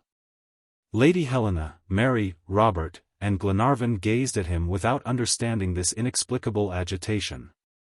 Paganel was like a man whom a sudden frenzy has seized. But this state of nervous excitation did not last. He gradually grew calm. The joy that gleamed in his eyes died away, and, resuming his place, he said, in a quiet tone, "When you wish, my lord, I am at your disposal." Glenarvan continued the dictation of his letter, which was distinctly worded as follows. Order for Tom Austin to put to sea, and bring the Duncan to the eastern coast of Australia. "Australia?" cried Paganel. "Ah, yes, Australia." The letter was now finished, and presented to Glenarvan for his signature, who, although affected by his recent wound, acquitted himself as well as possible of this formality. The note was then folded and sealed, while Paganel, with a hand that still trembled from excitement, wrote the following address. Tom Austin, mate of the yacht Duncan, Melbourne. Thereupon he left the cart, gesticulating, and repeating these incomprehensible words. Alund. Alund. Zealand. Chapter 42. 4 days of anguish. The rest of the day passed without any other incident. Everything was ready for the departure of Mulrady, who was happy to give his master this proof of his devotion. Paganel had regained his coolness and accustomed manners. His look still indicated an uneasy state of mind, but he appeared decided to keep his secret. He had doubtless strong reasons for acting thus, for the Major overheard him repeating these words, like a man who is struggling with himself. "No, no. They would not believe me. And, besides, what use is it? It is too late." This resolution taken, he occupied himself with giving Mulrady the necessary directions for reaching Melbourne, and, with the map before him, marked out his course. All the trails of the prairie converged towards the Lucknow road, which, after extending straight southward to the coast, suddenly turned in the direction towards Melbourne. It was simply necessary to follow this, and not attempt to cross the unknown country. Mulrady could not, therefore, go astray. As for dangers, they lay only a few miles beyond the encampment, where Ben Joyce and his band were probably lying in wait. This point once passed, Mulrady was sure he could easily distance the convicts and accomplish his important mission. At 6 o'clock supper was eaten in common. A heavy rain was falling. The tent no longer afforded sufficient shelter, and each had taken refuge in the cart, which was a safe retreat. The sticky clay held it in its place as firm as a fort on its foundations. The firearms consisted of 7 rifles and 7 revolvers, and thus enabled them to sustain a long siege, for neither ammunition nor provisions were wanting. In 6 days the Duncan would anchor in Twofold Bay. 24 hours after, her crew would reach the opposite bank of the river. And, if the passage was not then practicable, at least the convicts would be compelled to retreat before superior forces. But, first of all, it was necessary that Mulrady should succeed in his enterprise. At 8 o'clock the darkness became intense. It was the time to start. The horse was brought out. His feet had been muffled, as an additional precaution, and made no sound. The animal seemed fatigued, but upon his sure-footedness and endurance depended the safety of all. The Major advised the sailor to spare his beast as soon as he was out of reach of the convicts. It was better to lose half a day and reach his destination safely. Captain Mangles gave him a revolver, which he had loaded with the greatest care. Mulrady mounted. "Here is the letter which you are to take to Tom Austin," said Glenarvan. "Let him not lose an hour, but start for Twofold Bay, and, if he does not find us there, if we have not crossed the river, let him come to us without delay. Now go, my brave sailor, and may God guide you." Glenarvan, Lady Helena, Mary Grant, all clasped Mulrady's hand. This departure on a dark and stormy night, over a road beset with dangers, across the unknown stretches of a desert, would have appalled a heart less courageous than that of the sailor. "Adieu, my lord," said he, in a calm voice, and soon disappeared by a path along the edge of the wood. At that moment the tempest redoubled its violence. The lofty branches of the trees shook dismally in the darkness. You could hear the fall of the dry twigs on the drenched earth. More than one giant tree, whose sap was gone, but which had stood till then, fell during this terrible hurricane. The wind roared amid the cracking of the trees and mingled its mournful sounds with the rushing of the river. The heavy clouds that chased across the sky poured forth masses of mist, while a dismal darkness increased still more the horrors of the night. The travelers, after Mulrady's departure, ensconced themselves in the cart. Lady Helena, Mary Grant, Glenarvan, and Paganel occupied the front compartment, which had been made watertight. In the rear part Olbinett, Wilson, and Robert had found a sufficient shelter, while the Major and Captain Mangles were on guard without. This precaution was necessary, for an attack by the convicts was easy and possible. These two faithful guardians, therefore, took turns and philosophically received the blasts that blew sharply in their faces. They strove to pierce with their eyes the shades so favorable for an ambuscade, for the ear could detect nothing amid the din of the storm, the roaring of the wind, the rattling of the branches, the fall of trees, and the rushing of the impetuous waters. In the meantime there were several lulls in the fury of the tempest, the wind ceasing as if to take breath. The river only moaned adown the motionless reeds and the black curtain of the gum trees, and the silence seemed more profound during these momentary rests. The Major and Captain Mangles now listened attentively. During one of these intervals a sharp whistle reached their ears. The captain hastened to the Major. "Did you hear anything?" asked he. "Yes," replied MacNab. "Was it a man or an animal?" "A man," said the captain. They both listened again.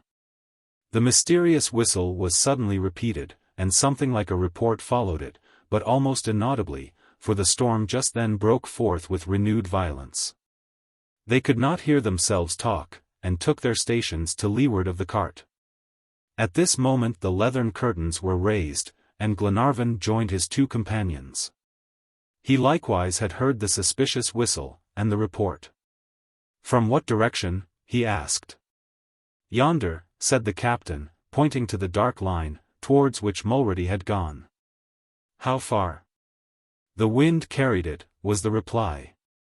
"It must be 3 miles distant at least." "Let us go," said Glenarvan, throwing his rifle over his shoulder. "No," interposed the Major. "It is a decoy to entice us away from the cart."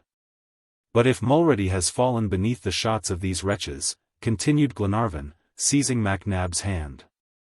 "We shall know tomorrow," replied the latter, firmly determined to prevent Glenarvan from committing a useless imprudence. "You cannot leave the encampment, my lord," said Captain Mangles. "I will go alone." "No," cried MacNab, with energy. "Will you have us, then, perish singly, diminish our numbers, and be left to the mercy of these criminals? If Mulrady has been their victim, it is a calamity that we must not repeat a second time. He has gone according to lot. If the lot had chosen me, I should have gone like him, but should neither have asked nor expected any assistance. In restraining Glenarvan and Captain Mangles, the Major was right from every point of view. To attempt to reach the sailor, to go on such a dark night to meet the convicts, ambuscaded in some coppice, was useless madness. Glenarvan's little party did not number enough men to sacrifice any more. However, Glenarvan seemed unwilling to yield to these reasons. His hand played nervously with his rifle. He walked to and fro around the cart, he listened to the least sound, he strove to pierce the dismal obscurity. The thought that one of his friends was mortally wounded, helplessly abandoned, calling in vain upon those for whose sake he had sacrificed himself, tortured him. MacNab feared that he should not succeed in restraining him, that Glenarvan, carried away by his feelings, would cast himself into the power of Ben Joyce. "Edward," said he, "be calm. Listen to a friend, think of Lady Helena, Mary Grant, all who remain. Besides, where will you go? Where find Mulready? He was attacked 2 miles distant at least. On what road? What path take?" At this very moment, as if in answer to the Major, a cry of distress was heard. "Listen," said Glenarvan. The cry came from the very direction whence the report had sounded, but less than 1/4 of a mile distant. Glenarvan, pushing back MacNab, was advancing along the path, when, not far from the cart, these words were uttered. "Help! Help!" It was a plaintive and despairing voice. Captain Mangles and the Major rushed towards it. In a few moments they perceived, on the edge of the coppice, a human form that was dragging itself along and groaning piteously. It was Mulready, wounded and half dead. When his companions raised him, they felt their hands dabbling in blood. The rain now increased, and the wind howled through the branches of the dead trees. In the midst of these terrific gusts, Glenarvan, the Major, and the captain bore the body of Mulready. On arriving at the cart, Paganel, Robert, Wilson, and Albinett came out, and Lady Helena gave up her room to the poor sailor. The Major took off Mulready's vest, wet with blood and rain. He discovered the wound. It was a poniard stab, which the unfortunate had received in his right side. MacNab dressed it skillfully. Whether the weapon had reached the vital parts, he could not say. A stream of bright red blood spurted forth, while the paleness and the swoon of the wounded man proved that he had been seriously injured. The Major accordingly placed upon the opening of the wound, after first washing it with fresh water, a thick wad of tinder, and then a few layers of lint, confined by a bandage. And thus succeeded in stopping the hemorrhage. The patient was then laid on his side, his head and breast raised, and Lady Helena gave him a refreshing draught. At the end of 1/4 of an hour, the wounded man, who had been motionless till then, made a movement. His eyes half opened, his lips murmured disconnected words, and the Major, putting down his ear, heard him say, "My lord, the letter, Ben Joyce." The Major repeated these words, and glanced at his companions. What did Mulready mean? Ben Joyce had attacked the sailor, but why? Was it not simply for the purpose of preventing him from reaching the Duncan? This letter, Glenarvan examined the sailor's pockets. The letter addressed to Tom Austin was gone. The night passed in anxiety and anguish. They feared every moment that the wounded man would die. A burning fever consumed him. Lady Helena and Mary Grant, as though his sisters, did not leave him, never was patient better nursed, or by more tender hands. Day appeared. The rain had ceased. Heavy clouds still rolled along the vault of the sky, and the earth was strewn with the fragments of branches. The clay, soaked by floods of water, had yielded. And the sides of the cart became unsteady, but sank no deeper. Captain Mangles, Paganel, and Glenarvan took a tour of exploration around the camp. They traversed the path still marked with blood, but found no trace of Ben Joyce or his band. They went to the place where the attack had been made. Here 2 corpses lay on the ground, shot by Mulready. One was the farrier of Black Point. His face, which had mortified, was a horrible sight. Glenarvan did not pursue his investigations farther, prudence forbidding. He therefore returned to the cart, much alarmed by the seriousness of the situation. "We cannot think of sending another messenger to Melbourne," said he. "But we must," replied Captain Mangles, "and I will make the attempt, since my sailor has failed." "No, John. You have not even a horse to carry you these 200 miles. Indeed, Mulready's horse, the only one that remained, had not reappeared. Had he fallen beneath the shots of the murderers? Was he running wild over the desert? Had the convicts captured him? Whatever happens, continued Glenarvan, we will separate no more. Let us wait 8 or 15 days, till the waters of the river resume their natural level. We will then reach Twofold Bay by short journeys, and from there send to the Duncan by a surer way the order to sail for the coast." "This is the only feasible plan," replied Paganel. "Well, then, my friends," resumed Glenarvan, "no more separation. A man risks too much to venture alone across this desert, infested with bandits. And now may God save our poor sailor and protect ourselves." Glenarvan was right in both resolves, first to forbid any single attempt to cross the plains, and next to wait patiently on the banks of the river for a practicable passage. Scarcely 35 miles separated them from Delegete, the first frontier town of New South Wales, where they would find means of reaching Twofold Bay. From this point he could telegraph his orders to the Duncan. These measures were wise, but they had been adopted rather tardily. If they had not sent Mulready with the letter, what misfortunes would have been avoided, not to speak of the attack upon the sailor. On arriving at the camp, Glenarvan found his companions less anxious. They seemed to have regained hope. "He is better," cried Robert, running to meet him. "Mulready?" "Yes, Edward," replied Lady Helena. "A reaction has taken place. The Major is more encouraged. Our sailor will live." "Where is MacNab?" asked Glenarvan. "With him. Mulready wished to speak with him. We must not disturb them." Indeed, within an hour the wounded man had rallied from his swoon, and the fever had diminished.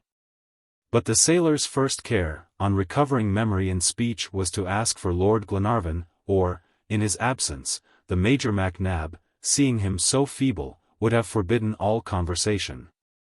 But Mulready insisted with such energy that he was forced to yield. The interview had already lasted some time, and they were only waiting for the Major's report.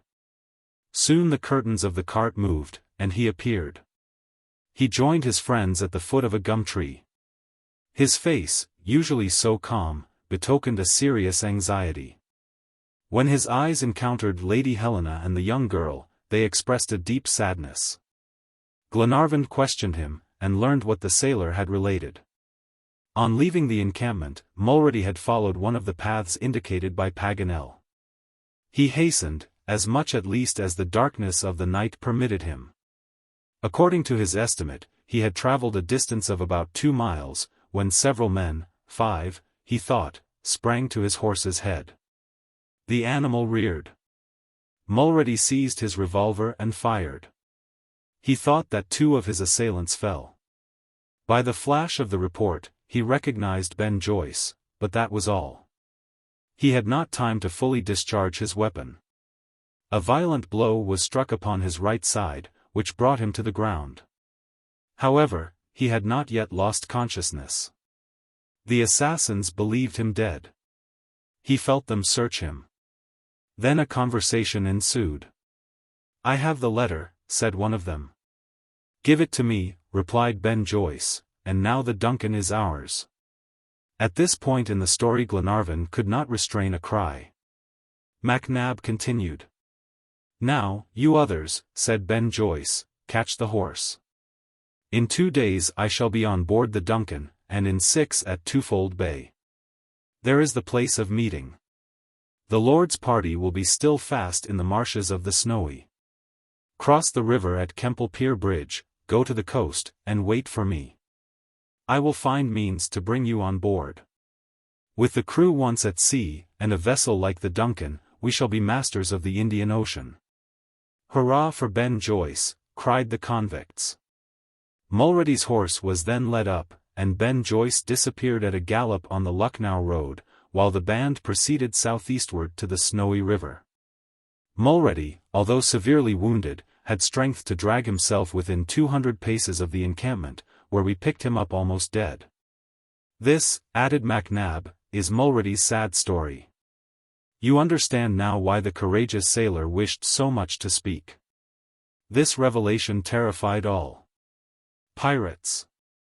Pirates! Cried Glenarvan. My crew massacred, my Duncan in the hands of these bandits. Yes, for Ben Joyce will surprise the vessel, replied the Major, and then. Well, we must reach the coast before these wretches, said Paganel. But how cross the Snowy? Asked Wilson. Like them, answered Glenarvan. They will cross Kemple Pier Bridge, and we will do the same. But what will become of Mulready? Inquired Lady Helena. We will take turns in carrying him. Shall I give up my defenseless crew to Ben Joyce's band? The plan of crossing Kemple Pier Bridge was practicable, but perilous. The convicts might locate themselves at this point to defend it. It would be at least 30 against 7. But there are moments when we do not think of these things, when we must advance at all hazards. My lord, said Captain Mangles, at length, before risking our last chance, before venturing towards the bridge, it is prudent to reconnoiter it first. I will undertake this. I will accompany you, Captain, replied Paganel. This proposal was accepted, and the captain and Paganel prepared to start immediately. They were to follow along the bank of the river till they came to the place indicated by Ben Joyce, and keep out of sight of the convicts, who were probably lying in wait. These two courageous men accordingly, well furnished with arms and provisions, set out, and soon disappeared among the tall rushes of the river. All day the little party waited for them. At evening they had not yet returned, and great fears were entertained. At last, about 11 o'clock, Wilson announced their approach. They arrived, worn out with the fatigues of a 6-mile journey. The bridge? Is it there? Asked Glenarvan, rushing to meet them. Yes, a bridge of rushes, said Captain Mangles. The convicts passed, it is true, but... But what? Cried Glenarvan, who foresaw a new calamity. They burned it after their passage, replied Paganel. Chapter 43. Helpless and hopeless. It was not the time to despair, but to act. If Kemple Pier Bridge was destroyed, they must cross the Snowy at all events, and reach Twofold Bay before Ben Joyce's band. They lost no time, therefore, in vain words. But the next day Captain Mangles and Glenarvan went to examine the river, preparatory to a passage. The tumultuous waters, swollen by the rains, had not subsided. They whirled along with indescribable fury. It was certain death to brave this torrent. Glenarvan, with folded arms and lowered head, stood motionless. Do you wish me to try to swim to the opposite bank? Asked Captain Mangles. No, John, replied Glenarvan, seizing the bold young man by the hand, let us wait. They both returned to the encampment. The day was passed in the most lively anxiety. 10 times did Glenarvan return to the river. He sought to contrive some bold plan of crossing it, but in vain. It would not have been more impassable if a torrent of lava had flowed between its banks. During these long hours of delay, Lady Helena, with the Major's assistance, bestowed upon Mulready the most skilful care. The sailor felt that he was returning to life. MacNab ventured to affirm that no vital organ had been injured, the loss of blood sufficiently explained the patient's weakness. Thus, as soon as his wound was healed and the hemorrhage stopped, only time and rest were needed for his complete restoration. Lady Helena had insisted upon his occupying her end of the cart. Mulready felt greatly honored. His greatest anxiety was in the thought that his condition might delay Glenarvan, and he forced them to promise that they would leave him at the camp in charge of Wilson, as soon as the river became fordable. Unfortunately, this was not possible either that day or the next. At seeing himself thus detained, Glenarvan despaired. Lady Helena and the Major tried in vain to pacify and exhort him to patience. Patience. When, at that moment perhaps, Ben Joyce was going on board the yacht, when the Duncan was weighing anchor and steaming towards that fatal coast, to which every hour brought her nearer. Captain Mangles felt at heart all Glenarvan's anguish, and, as he wished to overcome the difficulty at all hazards, he constructed a canoe in the Australian fashion, with large pieces of the bark of the gum trees. These slabs, which were very light, were held together by wooden crossbars, and formed a very frail craft.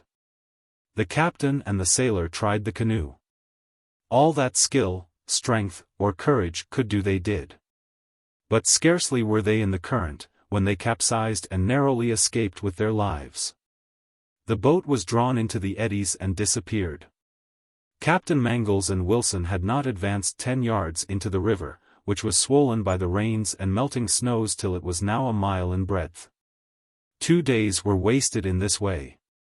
The Major and Glenarvan went 5 miles upstream without finding a practicable ford. Everywhere was the same impetuosity, the same tumultuous rush of water. All the southern slopes of the mountains had poured their liquid torrents into this single stream. They were forced, therefore, to give up any hope of saving the Duncan. 5 days had passed since Ben Joyce's departure. The yacht was probably that very moment at the coast, in the hands of the convicts. However, this state of things could not last long. Indeed, on the morning of the 3rd day, Paganel perceived that the waters were beginning to subside. He reported to Glenarvan the result of his observations. "What does it matter now?" replied Glenarvan. "It is too late." "That is no reason for prolonging our stay at the encampment," replied the Major. "Certainly not," said Captain Mangles. "Tomorrow, perhaps, it will be possible to cross." "But will that save my unfortunate crew?" cried Glenarvan. "Listen to me, my lord," continued Captain Mangles. "I know Tom Austin. He was to execute your orders, and start as soon as his departure was possible. Who knows whether the Duncan was ready, or her injuries repaired, on the arrival of Ben Joyce at Melbourne? Supposing the yacht could not put to sea, and suffered 1 or 2 days of delay?" "You are right, John," replied Glenarvan. "We must reach Twofold Bay. We are only 35 miles from Delegete." "Yes," said Paganel, "and in that town we shall find rapid means of conveyance. Who knows whether we shall not arrive in time to prevent this calamity?" "Let us start," cried Glenarvan. Captain Mangles and Wilson at once occupied themselves in constructing a raft of large dimensions. Experience had proved that pieces of bark could not resist the violence of the torrent. The captain cut down several gum trees, of which he made a rude but substantial raft. It was a tedious task, and that day ended before the work was completed, but the next day it was finished. The waters had now considerably subsided. The torrent had become a river again, with a rapid current. However, with proper management, the captain hoped to reach the opposite bank. At noon they put on board as much provisions as each could carry for 2 days' travel. The rest was abandoned with the cart and the tent. Mulready was well enough to be moved. He was recovering rapidly. Each took his place on the raft, which was moored to the bank. Captain Mangles had arranged on the starboard side, and confided to Wilson, a kind of oar to sustain the raft against the current, and prevent its drifting. As for himself, he stood at the stern, and steered by means of a clumsy rudder.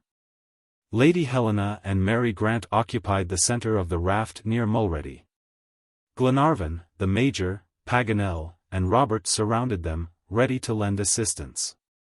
"Are we ready, Wilson?" asked Captain Mangles. "Yes, Captain," replied the sailor, seizing his oar with a firm hand. "Attention, and bear up against the current." Captain Mangles unmoored the raft, and with one push launched it into the current of the river. All went well for some time, and Wilson resisted the leeway. But soon the craft was drawn into the eddies, and turned round and round, so that neither oar nor rudder could keep it in a straight course. In spite of their efforts, they were soon placed in a position where it was impossible to use the oars. They were forced to be passive, there was no means of preventing this gyratory motion. They were whirled about with a giddy rapidity, and sent out of their course. The captain, with pale face and set teeth, stood and gazed at the eddying water. However, the raft was entangled in the midst of the river, half a mile below where they started. The current here was very strong, and, as it broke the eddies, it lessened the whirling motion. The captain and Wilson resumed their oars, and succeeded in propelling the craft in an oblique direction. In this way they approached nearer the left bank, and were only a few yards distant, when Wilson's oar broke. The raft, no longer sustained against the current, was carried downstream. The captain endeavored to prevent it, at the risk of breaking his rudder, and Wilson with bleeding hands assisted him. At last they succeeded, and the raft, after a voyage of more than half an hour, ran upon the steeply sloping bank. The shock was violent.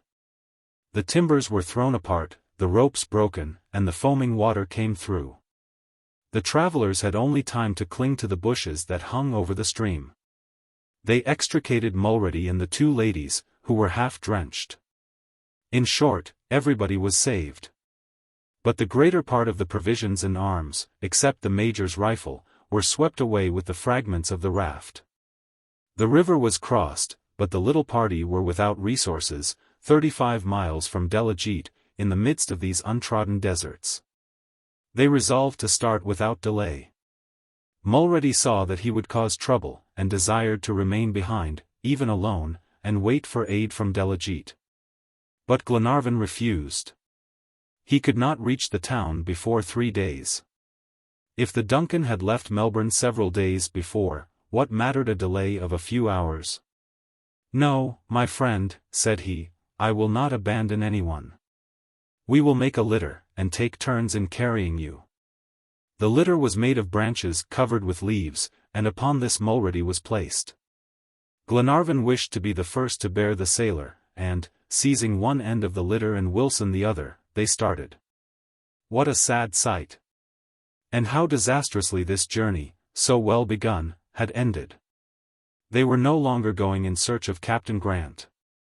This continent, where he was not, nor had ever been, threatened to be fatal to those who were seeking traces of him, and perhaps new discouragements still awaited them. The first day passed silently and painfully. Every 10 minutes they took turns in carrying the litter. All the sailors' companions uncomplainingly imposed upon themselves this duty, which was made still more arduous by the great heat. At evening, after accomplishing only 5 miles, they encamped under a group of gum trees. The rest of the provisions that had escaped the shipwreck furnished the evening meal. They must hereafter rely on the major's rifle, but he found no opportunity to fire a single shot.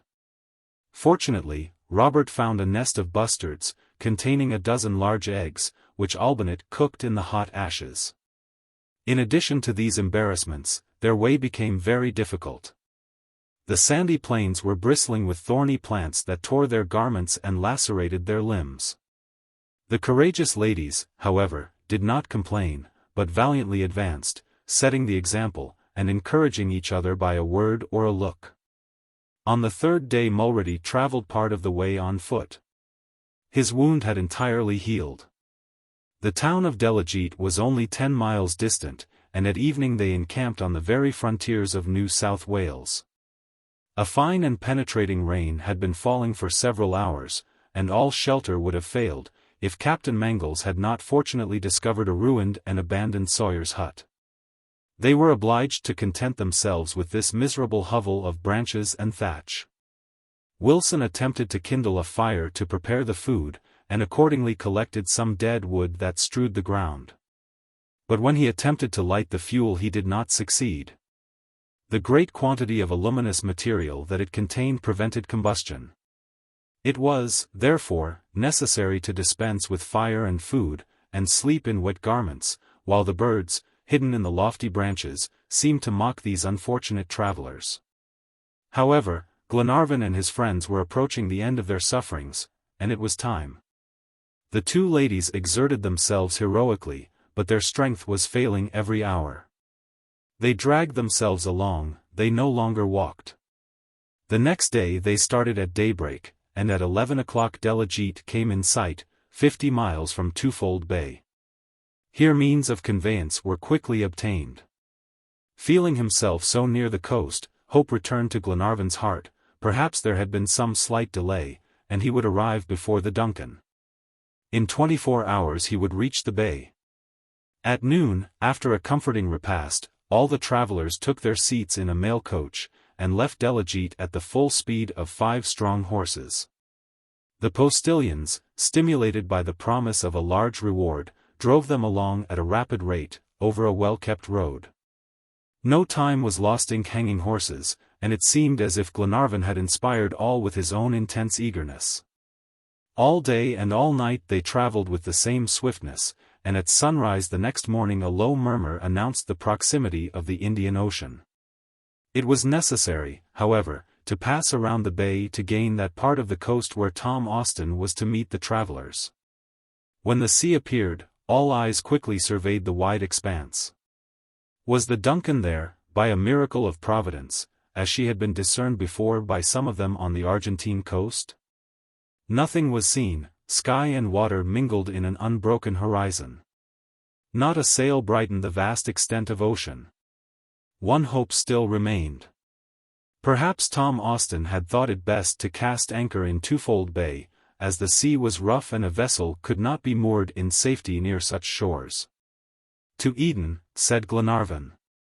The mail coach at once took the road to the right, which ran along the edge of the bay, and proceeded towards the little town of Eden, only 5 miles distant. The postilion stopped not far from the light that guarded the entrance to the harbor. Several ships were anchored in the roadstead, but none displayed the flag of Malcolm Castle. Glenarvan, Captain Mangles, and Paganel alighted immediately, and hastened to the custom-house. Here they questioned the employees, and consulted the latest arrivals. No vessel had entered the bay for a week. "She may not have started," cried Glenarvan, who would not despair.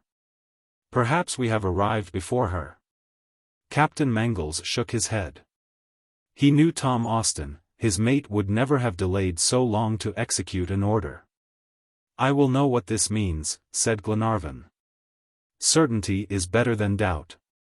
15 minutes later a telegram was sent to the shipbrokers of Melbourne, and the travelers repaired to the Victoria Hotel.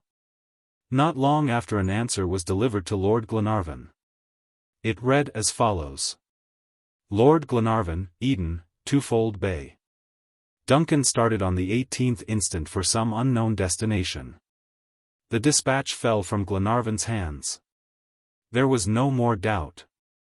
The honest Scotch yacht, in Ben Joyce's hands, had become a pirate vessel. Thus ended their search in Australia, begun under such favorable auspices. The traces of Captain Grant and his shipwrecked sailors seemed irrecoverably lost. This failure had cost the lives of an entire crew. Lord Glenarvan was crushed by the blow, and this courageous searcher, whom the leagued elements had failed to deter, was now baffled by the malice of men. Chapter 44. A rough captain. If ever the searchers for Captain Grant had reason to despair of seeing him again, was it not when every hope forsook them at once? To what part of the world should they venture a new expedition?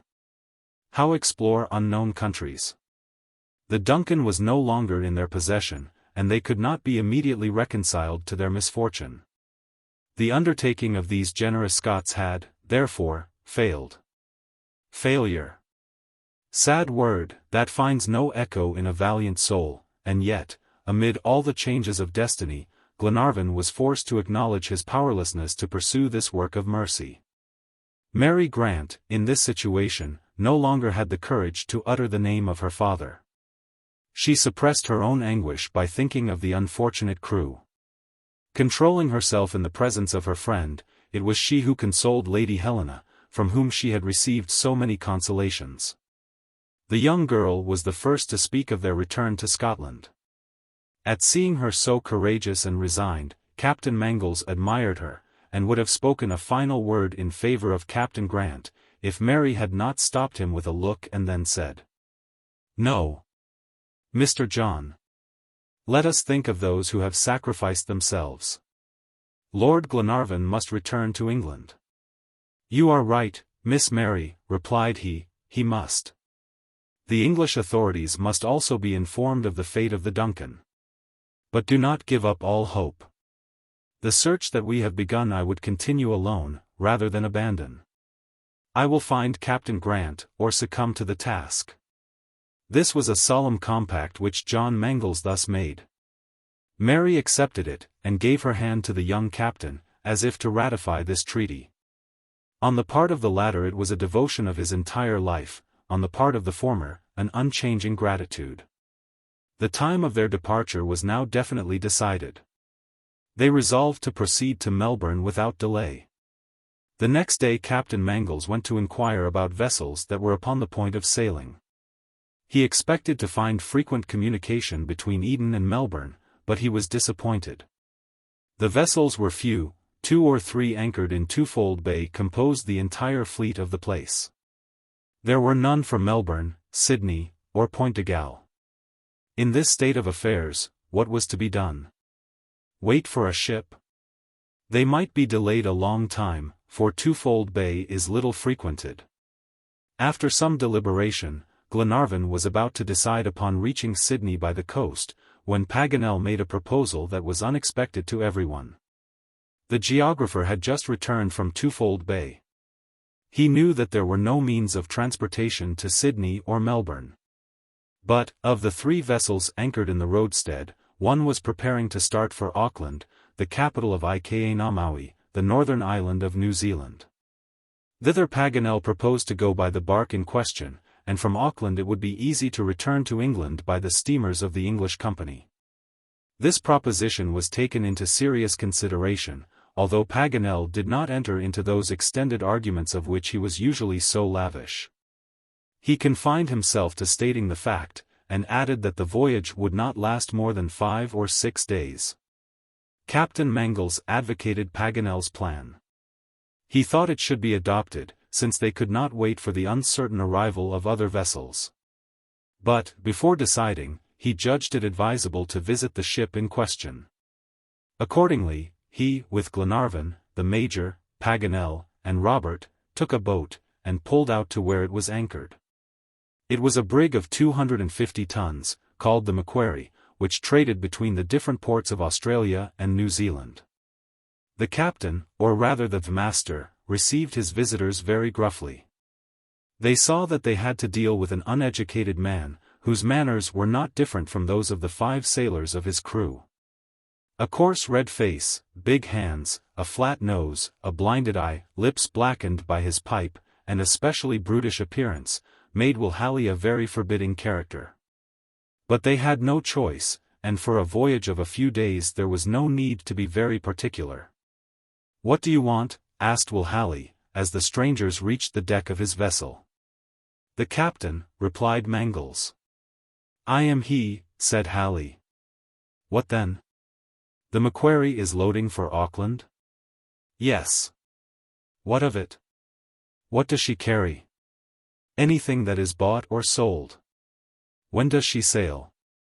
"Tomorrow, at the noon tide." "Would she take passengers?" "That depends upon the passengers, and whether they would be satisfied with the ship's mess." "They would take their own provisions." "Well, how many are there?" 9, 2 of them ladies." "I have no cabins." "We will arrange a place for their exclusive use." "What then?" "Do you accept?" asked Captain Mangles, who was not embarrassed by this curtness. "I must see," replied the master of the Macquarie. He took a turn or two, striking the deck with his heavy, hobnailed boots, then, turning to Captain Mangles, said, "What do you pay?" "What do you ask?" was the reply. £50. Glenarvan nodded assent. "Very well. £50. But the passage in cash," added Halley. "In cash. Food separate?" "Separate." "Agreed." "Well," said Will Halley, holding out his hand. "What?" "The advance money. Here is half the fare, £25, said Captain Mangles, counting out the sum, which the master pocketed without saying, "Thank you." "Be on board tomorrow," said he. "Whether you are here or not, I shall weigh anchor." "We will be here." Thereupon Glenarvan, the Major, Robert, Paganel, and Captain Mangles left the vessel, without Will Halley's having so much as touched the brim of his hat. "What a stupid fellow!" was their first remark. "Well, I like him," replied Paganel. "He is a real sea wolf." "A real bear," remarked the Major. "And I imagine," added Captain Mangles, "that this bear has at some time traded in human flesh." "What matter," replied Glenarvan, "so long as he commands the Macquarie, which goes to New Zealand? We shall see very little of him on the voyage." Lady Helena and Mary Grant were very much pleased to know that they were to start the next day. Glenarvan observed, however, that the Macquarie could not equal the Duncan for comfort, but, after so many hardships, they were not likely to be overcome by trifles. Mr. Olbinett was requested to take charge of the provisions.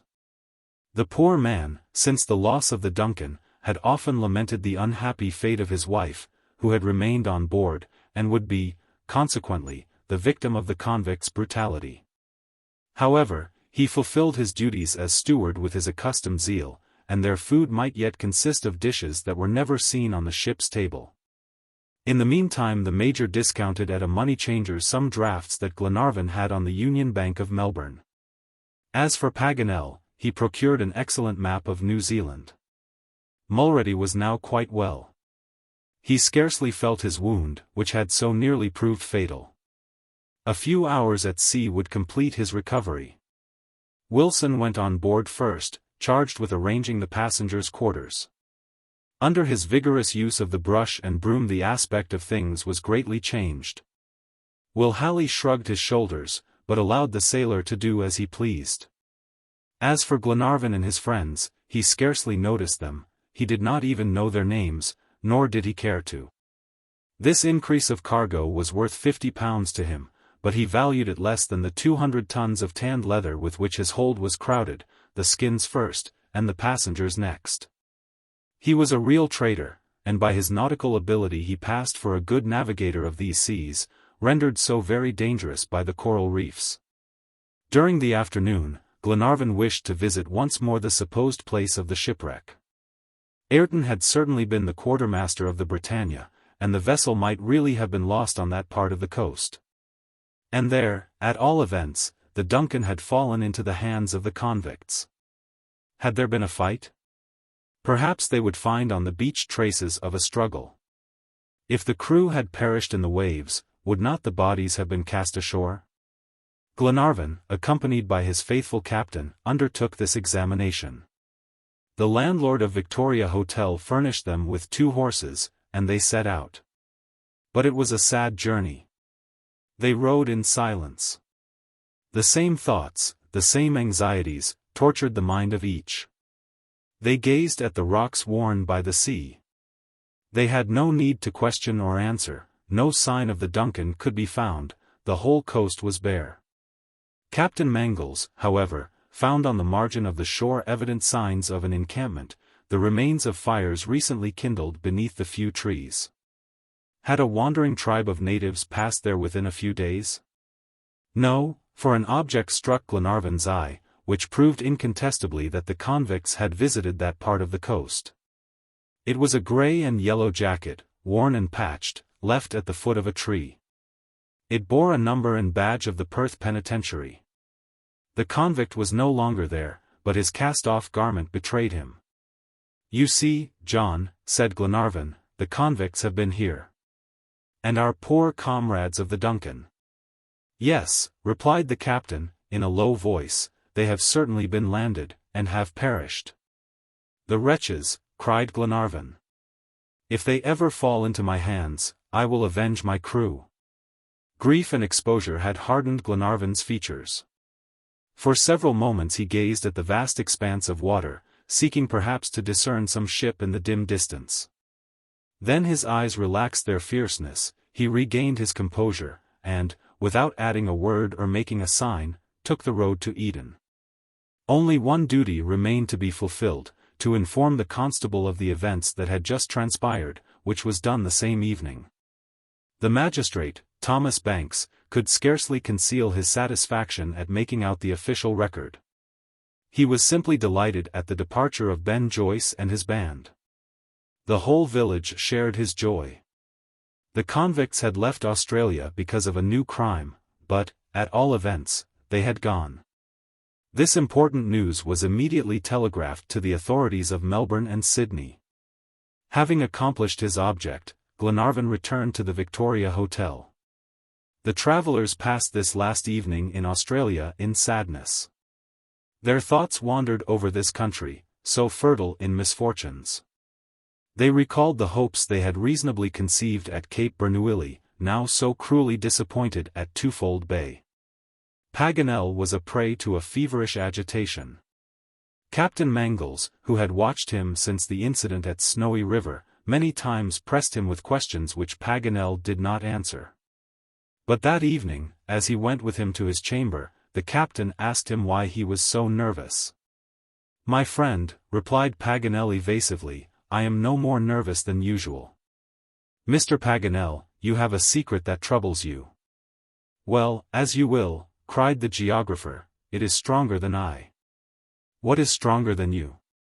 "My joy on the one hand, and my despair on the other." "You are joyful and despairing at the same time?" "Yes, joyful and despairing at visiting New Zealand." "Have you any news?" asked Captain Mangles. "Have you discovered the lost trail?" "No, friend. People never return from New Zealand. But yet, well, you know human nature. As long as we breathe we can hope. And my motto is Dum Spiro, Spiro, which is the best in the world." Chapter 45. The Wreck of the Macquarie. The next day the travellers were installed on board the Macquarie. Will Halley had not offered the ladies his cabin, which was not to be regretted, as the lair was only fit for the brute. At noon they made ready to take the flood tide. The anchor was weighed. A moderate breeze blew from the southwest. The sails were gradually set, but the 5 men worked slowly. At last, incited by the oaths of the skipper, they accomplished their task. But in spite of her spread of canvas the brig scarcely advanced. Yet, however poorly she sailed, in 5 or 6 days they hoped to reach the harbour of Auckland. At 7 o'clock in the evening they lost sight of the shores of Australia, and the lighthouse at Eden. The sea was rough, and the vessel laboured heavily in the trough of the waves. The passengers found their situation very uncomfortable, but, as they could not remain on deck, they were forced to submit to confinement.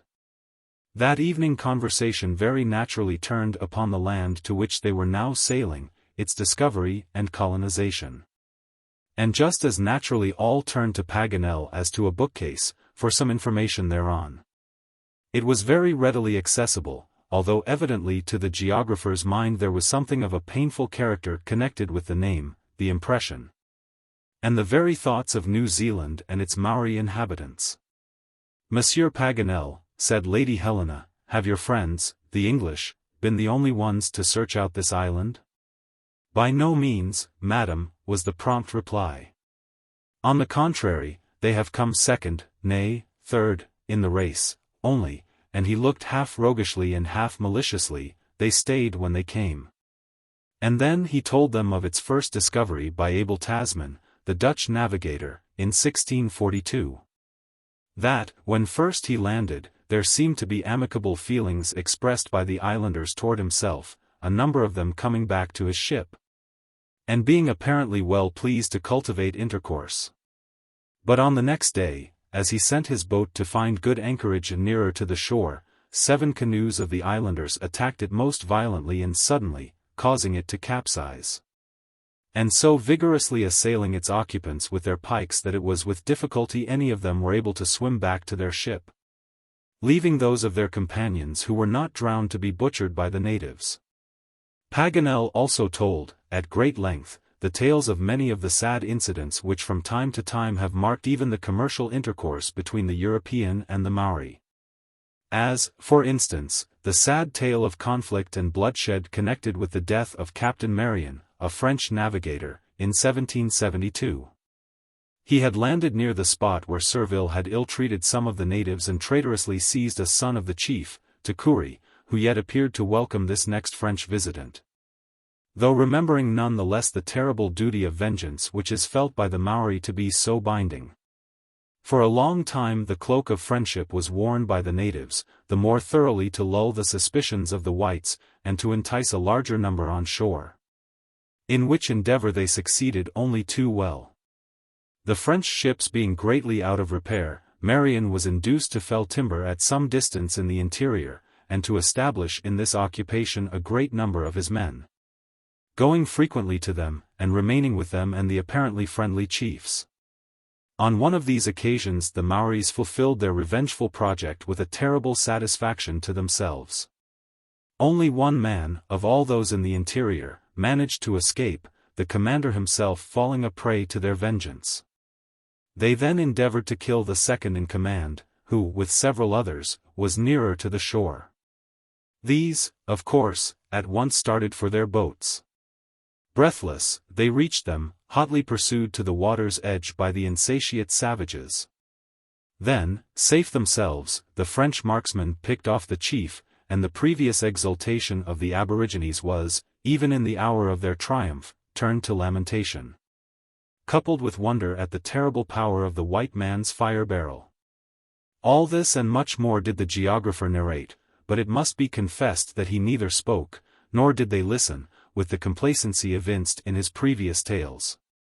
Besides, their surroundings were at the time uncomfortable, and the first prognostications of a speedy passage were not likely to be verified.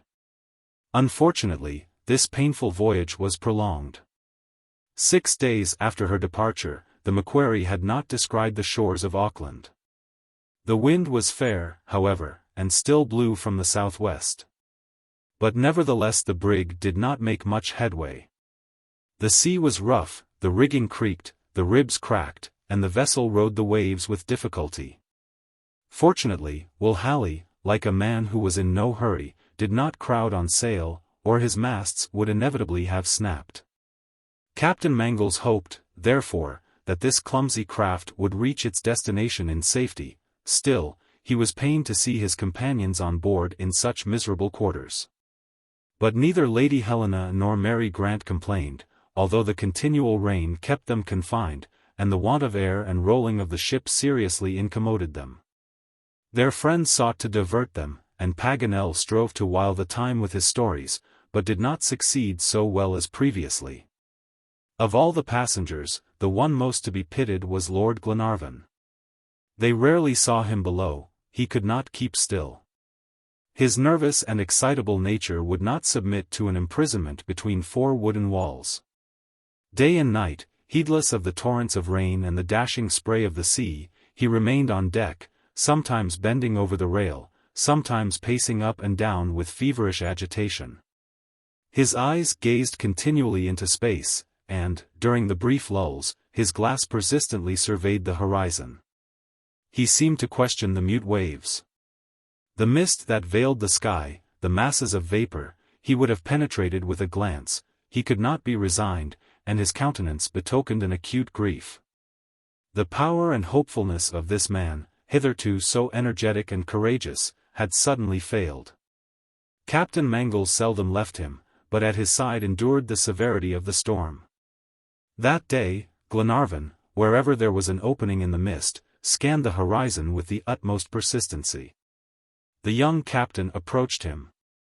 "Is your lordship looking for land?" he asked. Glenarvan shook his head. "It will yet be some time before we leave the brig. We ought to have sighted Auckland light 36 hours ago." Glenarvan did not answer.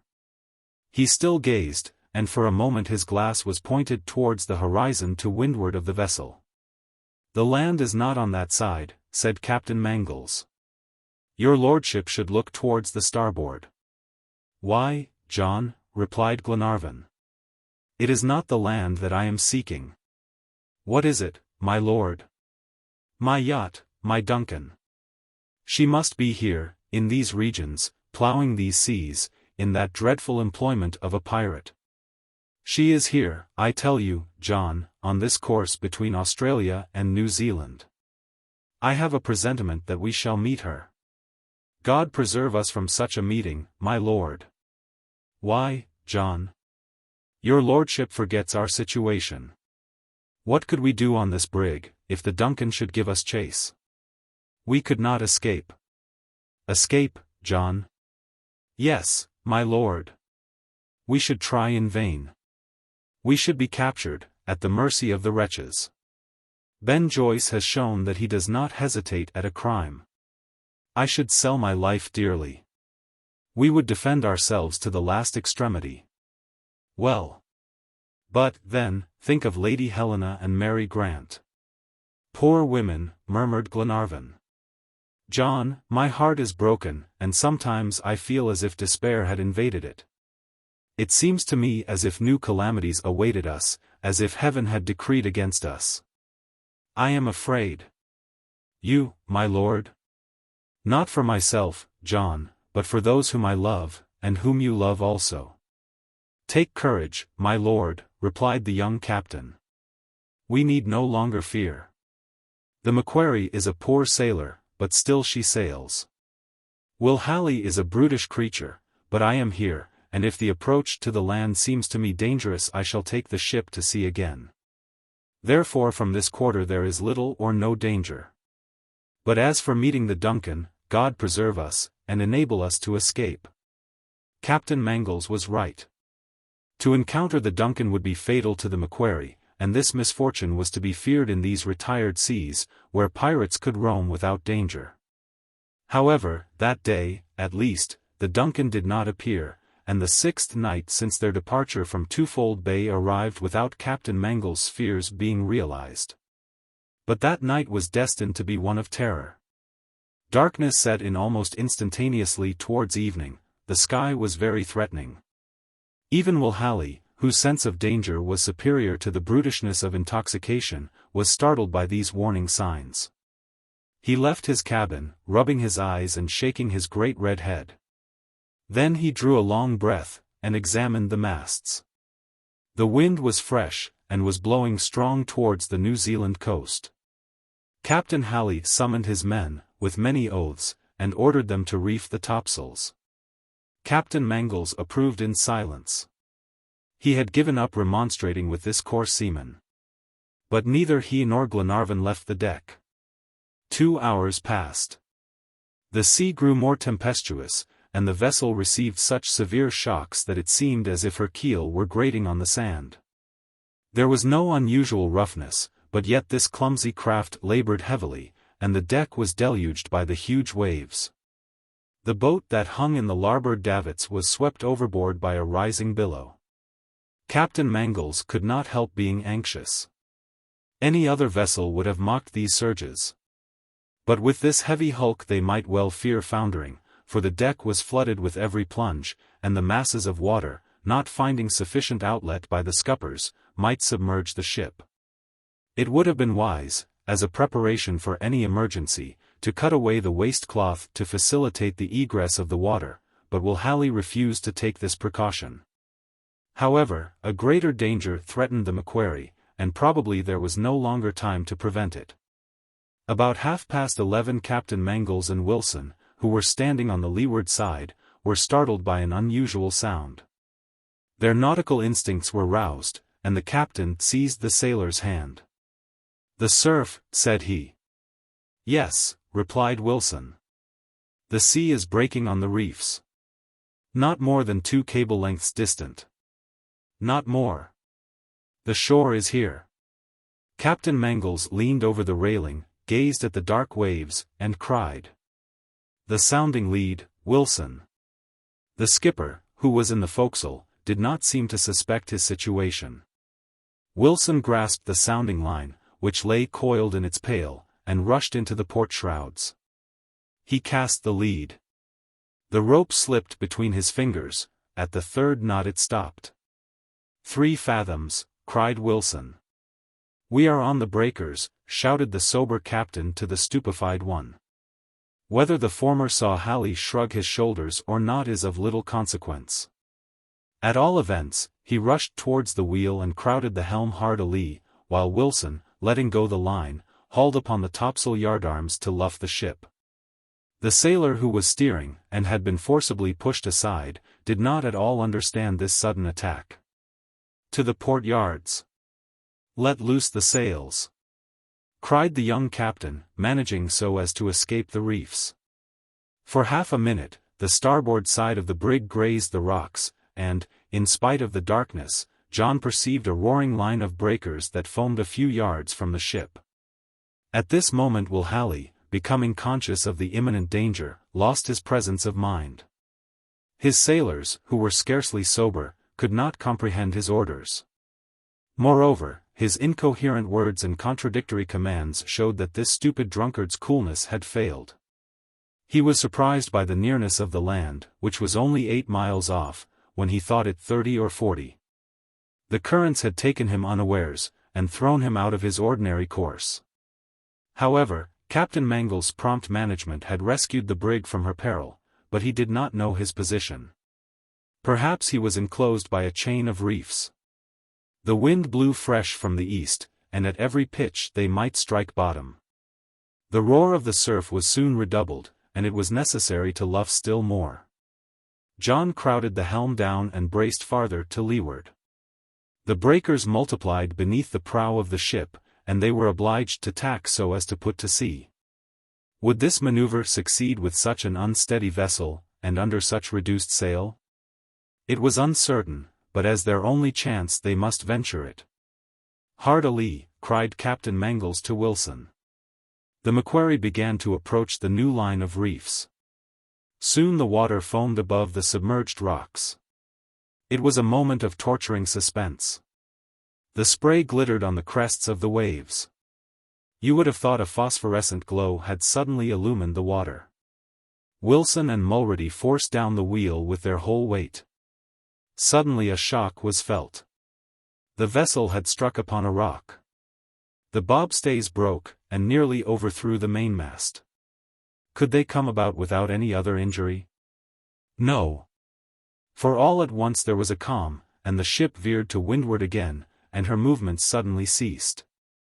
A lofty wave seized and bore her forward towards the reefs, while she rolled heavily. The mainmast went by the board with all its rigging, the brig heaved twice and was motionless, leaning over to starboard. The pump-lights were shattered in pieces, and the passengers rushed to the deck, but the waves were sweeping it from one end to the other, and they could not remain without danger. Captain Mangles, knowing that the ship was firmly embedded in the sand, besought them for their own sakes to go below again. "The truth, John?" asked Glenarvan, faintly. "The truth, my lord, is that we shall not founder. As for being destroyed by the sea, that is another question, but we have time to take counsel." "Is it midnight?" "Yes, my lord, and we must wait for daylight. Can we not put to sea in the boat? In this storm and darkness it is impossible. And, moreover, where should we strike land? Well, John, let us remain here till morning." Meantime Will Halley was running about the deck like a madman. His sailors, who had recovered from their stupor, stove in a brandy barrel and began to drink. Mangles foresaw that their drunkenness would lead to terrible scenes. The captain could not be relied upon to restrain them. The miserable man tore his hair and wrung his hands. He thought only of his cargo, which was not insured. "I am ruined. I am lost," cried he, running to and fro. Captain Mangles scarcely thought of consoling him. He armed his companions, and all stood ready to repel the sailors, who were filling themselves with brandy, and cursing frightfully. "The first of these wretches who approaches," said the Major calmly, "I will shoot like a dog." The sailors doubtless saw that the passengers were determined to keep them at bay, for, after a few attempts at plunder, they disappeared. Captain Mangles paid no more attention to these drunken men, but waited impatiently for day. The ship was now absolutely immovable. The sea grew gradually calm, and the wind subsided. The hull could, therefore, hold out a few hours longer. At sunrise they would examine the shore. If it seemed easy to land, the yawl, now the only boat on board, would serve to transport the crew and passengers. It would require 3 trips, at least, to accomplish this, for there was room for only 4 persons. As for the gig, it had been swept overboard, during the storm, as before mentioned. While reflecting on the dangers of his situation, the young captain, leaning against the binnacle, listened to the roar of the surf.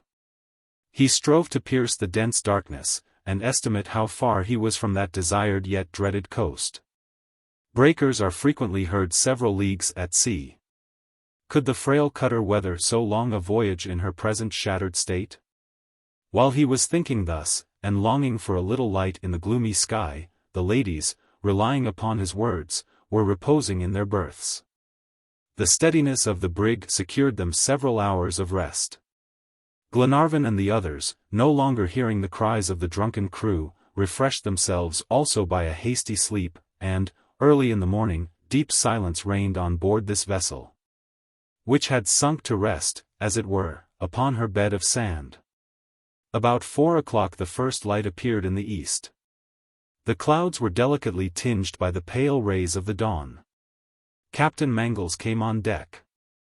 Along the horizon extended a curtain of mist. A few vague outlines floated in the vapors of the morning. A gentle swell still agitated the sea, and the outer waves were lost in the dense, motionless fog. He waited. The light gradually brightened, and the horizon glowed with crimson hues. The misty curtain gradually enveloped the vast vault of the firmament. Black rocks emerged from the water.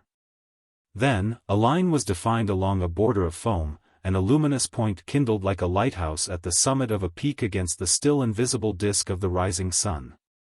"Land!" cried Captain Mangles. His companions, awakened by his voice, rushed on deck, and gazed in silence at the coast that was seen on the horizon.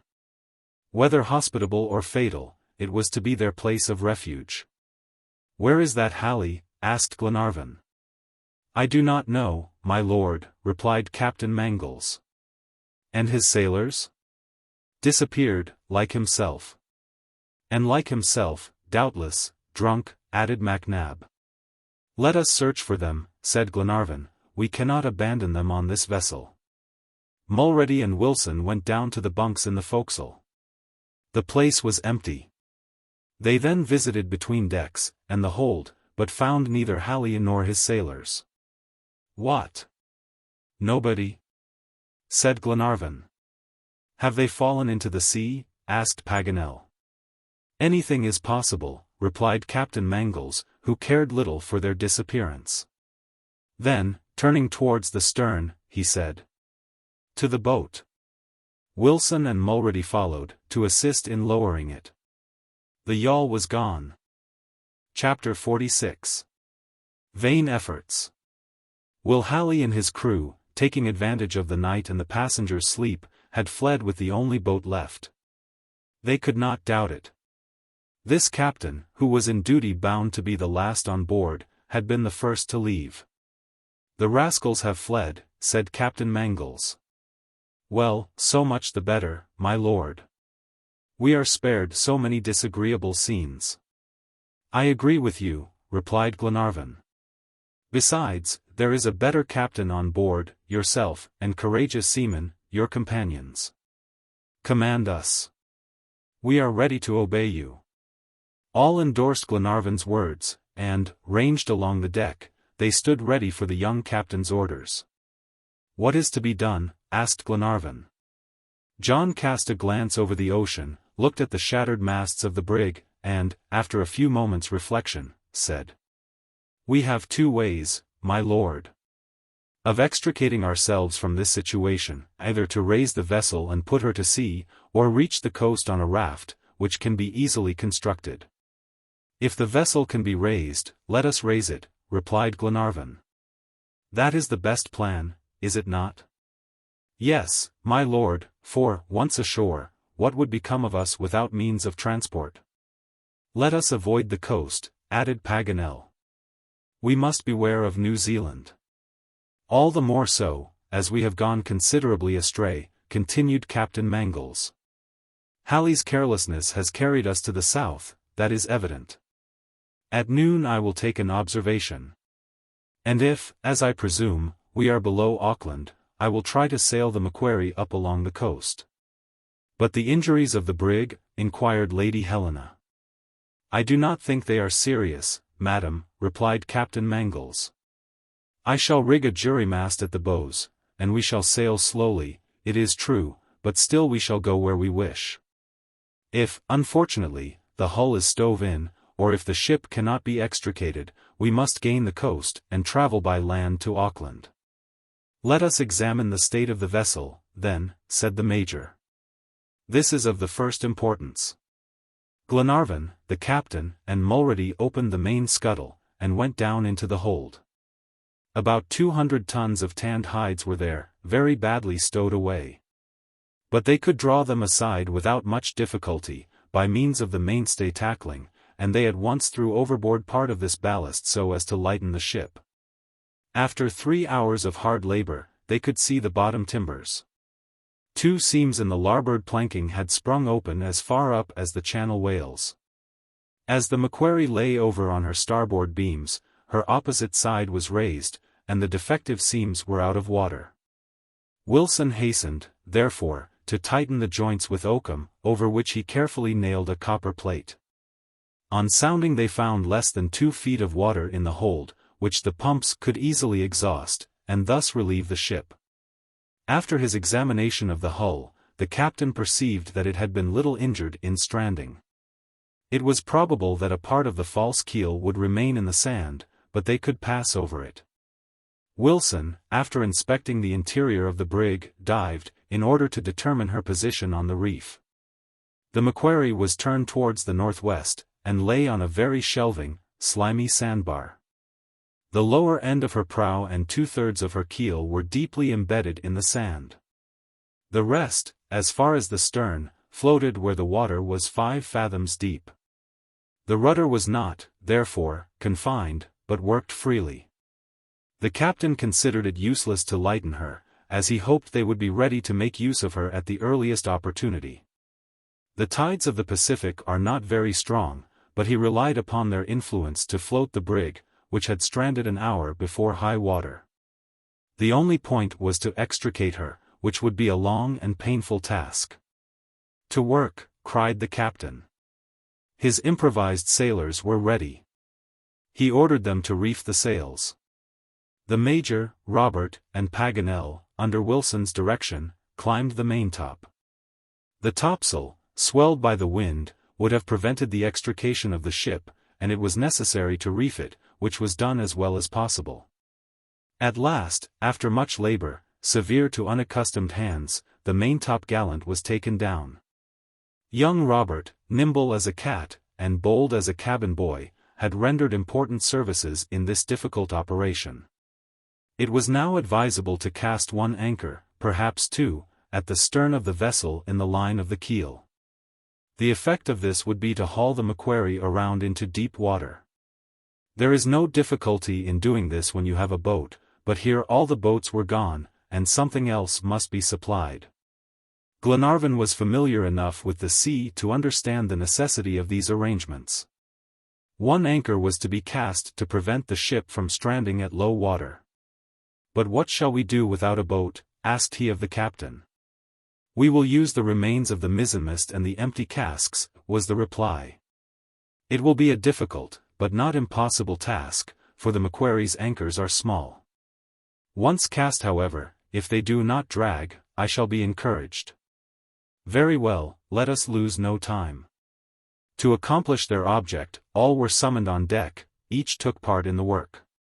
The rigging that still confined the mizzenmast was cut away, so that the maintop could be easily withdrawn. Out of this platform Captain Mangles designed to make a raft. He supported it by means of empty casks, and rendered it capable of carrying the anchors. A rudder was fastened to it, which enabled them to steer the concern. This labor was half accomplished and the sun neared the meridian. The captain left Glenarvan to follow out his instructions, and turned his attention to determining his position, which was very important. Fortunately, he had found in Will Halley's cabin a nautical almanac and a sextant, with which he was able to take an observation. By consulting the map Paganel had bought at Eden, he saw that they had been wrecked at the mouth of Ayodhya Bay, above Kawa Point, on the shores of the province of Auckland. As the city was on the 37th parallel, the Macquarie had been carried a considerable distance out of her course. It was, therefore, necessary to sail northward to reach the capital of New Zealand. A journey of not more than 25 miles, said Glenarvan. It is nothing. What is nothing at sea will be long and difficult on land, replied Paganel. Well, then, said Captain Mangles, let us do all in our power to float the Macquarie. This question being settled, their labors were resumed.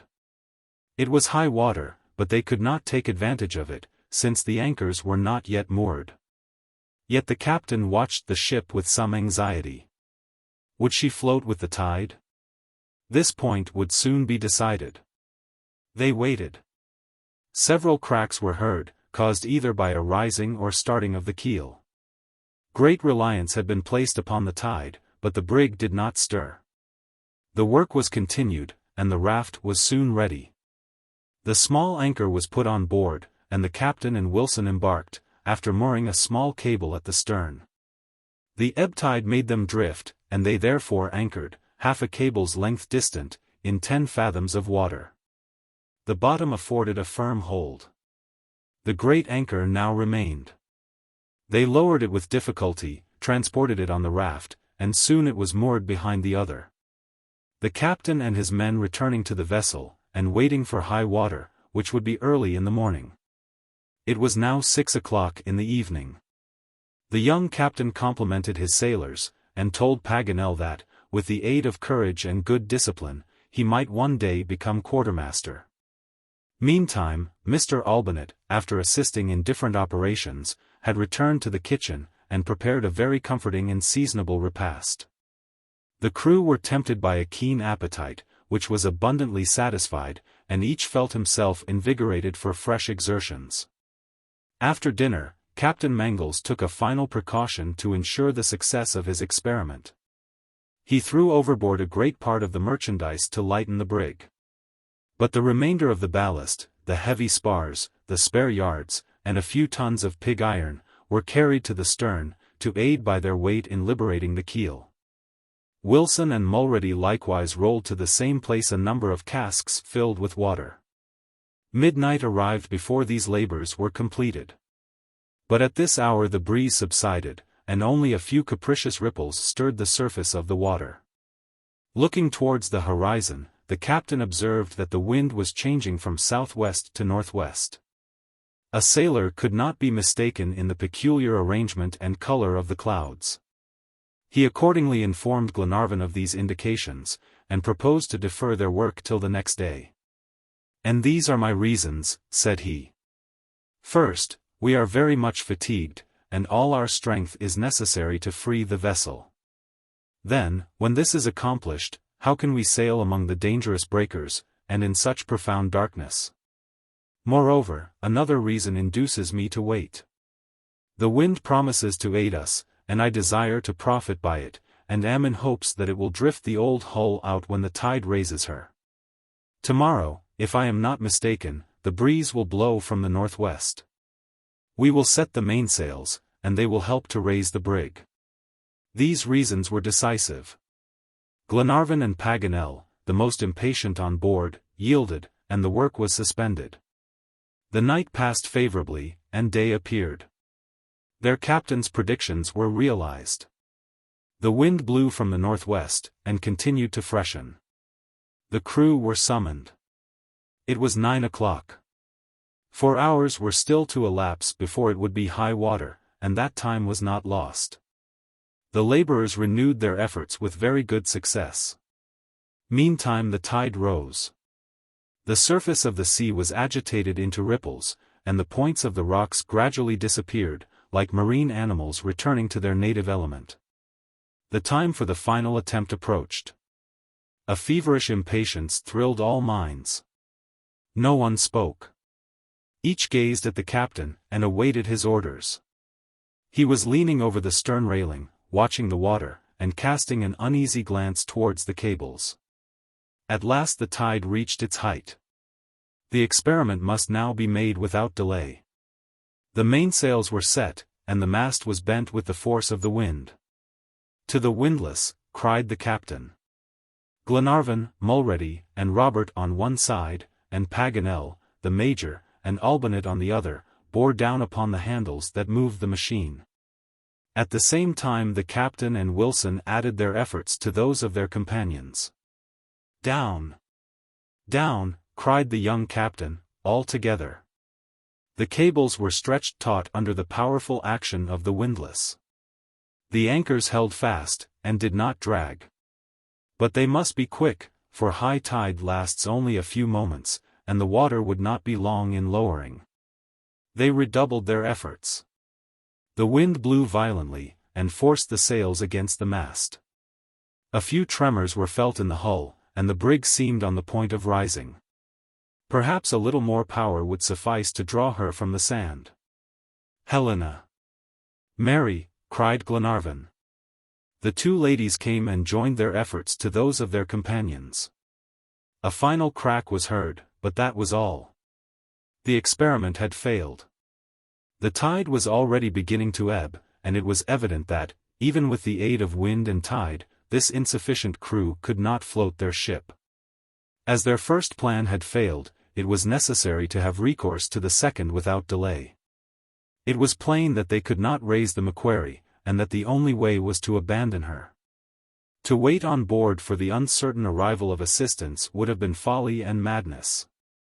The captain therefore proposed to construct a raft strong enough to convey the passengers and a sufficient quantity of provisions to the New Zealand coast.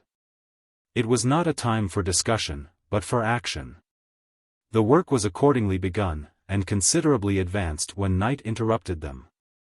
In the evening, after supper, while Lady Helena and Mary Grant were reposing in their berths, Paganel and his friends conversed seriously as they paced the deck. The geographer had asked Captain Mangles whether the raft could not follow the coast as far as Auckland, instead of landing the passengers at once. The captain replied that it would be impossible with such a rude craft. "And could we have done with the boat what we cannot do with the raft?" "Yes, candidly speaking, we could," was the reply. "But with the necessity of sailing by day and anchoring by night. Then these wretches, who have abandoned us—" "Oh," said Captain Mangles, "they were drunk, and in the profound darkness I fear they have paid for their cowardly desertion with their lives." "So much the worse for them," continued Paganel, "and for us, too, as this boat would have been useful." "What do you mean, Paganel?" said Glenarvan. "The raft will take us ashore." "That is precisely what I would avoid," replied the geographer. "What? Can a journey of not more than 20 miles terrify us, after what has been done on the Pampas and in Australia?" "My friends," resumed Paganel, "I do not doubt your courage, nor that of our fair companions. 20 miles is nothing in any other country except New Zealand. Here, however, anything is better than venturing upon these treacherous shores. Anything is better than exposing yourself to certain death on a wrecked vessel," returned Captain Mangles. "What have we to fear in New Zealand?" asked Glenarvan. "The savages," replied Paganel. "The savages," said Glenarvan. "Can we not avoid them by following the coast? Besides, an attack from a few wretches cannot intimidate 10 well-armed and determined Europeans." "It is not a question of wretches," rejoined Paganel. "The New Zealanders form terrible tribes that struggle against the English government, fight with invaders, frequently conquer them, and always eat them." "Cannibals! Cannibals!" cried Robert. And then he murmured, as though afraid to give full utterance to the words, "My sister, Lady Helena." "Never fear, my boy," said Glenarvan, "our friend Paganel exaggerates." "I do not exaggerate," replied Paganel. "With these New Zealanders war is what the sports of the chase are to civilized nations, and the game they hunt for they feast upon." "Paganel," said the Major, "this may be all very true, but have you forgotten the introduction of Christianity?" Has it not destroyed these anthropophagous habits? No, it has not, was the prompt reply. The records are yet fresh of ministers who have gone out to proclaim Christianity and have fallen victims to the murderous and cannibal instincts of those to whom they preached. Not long since, in the year 1864, one of these clergymen was seized by the chiefs, was hung to the tree, was tantalized and tortured to his last moments. And then, whilst some tore his body to pieces, others devoured the various members. No, the Maoris are still cannibals, and will remain so for some time to come. But Paganel was on this point a pessimist, contrary to his usual characteristic. Chapter 47. A Dreaded Country. What Paganel had stated was indisputable. The cruelty of the New Zealanders could not be doubted. There was, therefore, danger in landing. But if the danger had been 100 times greater, it must have been faced.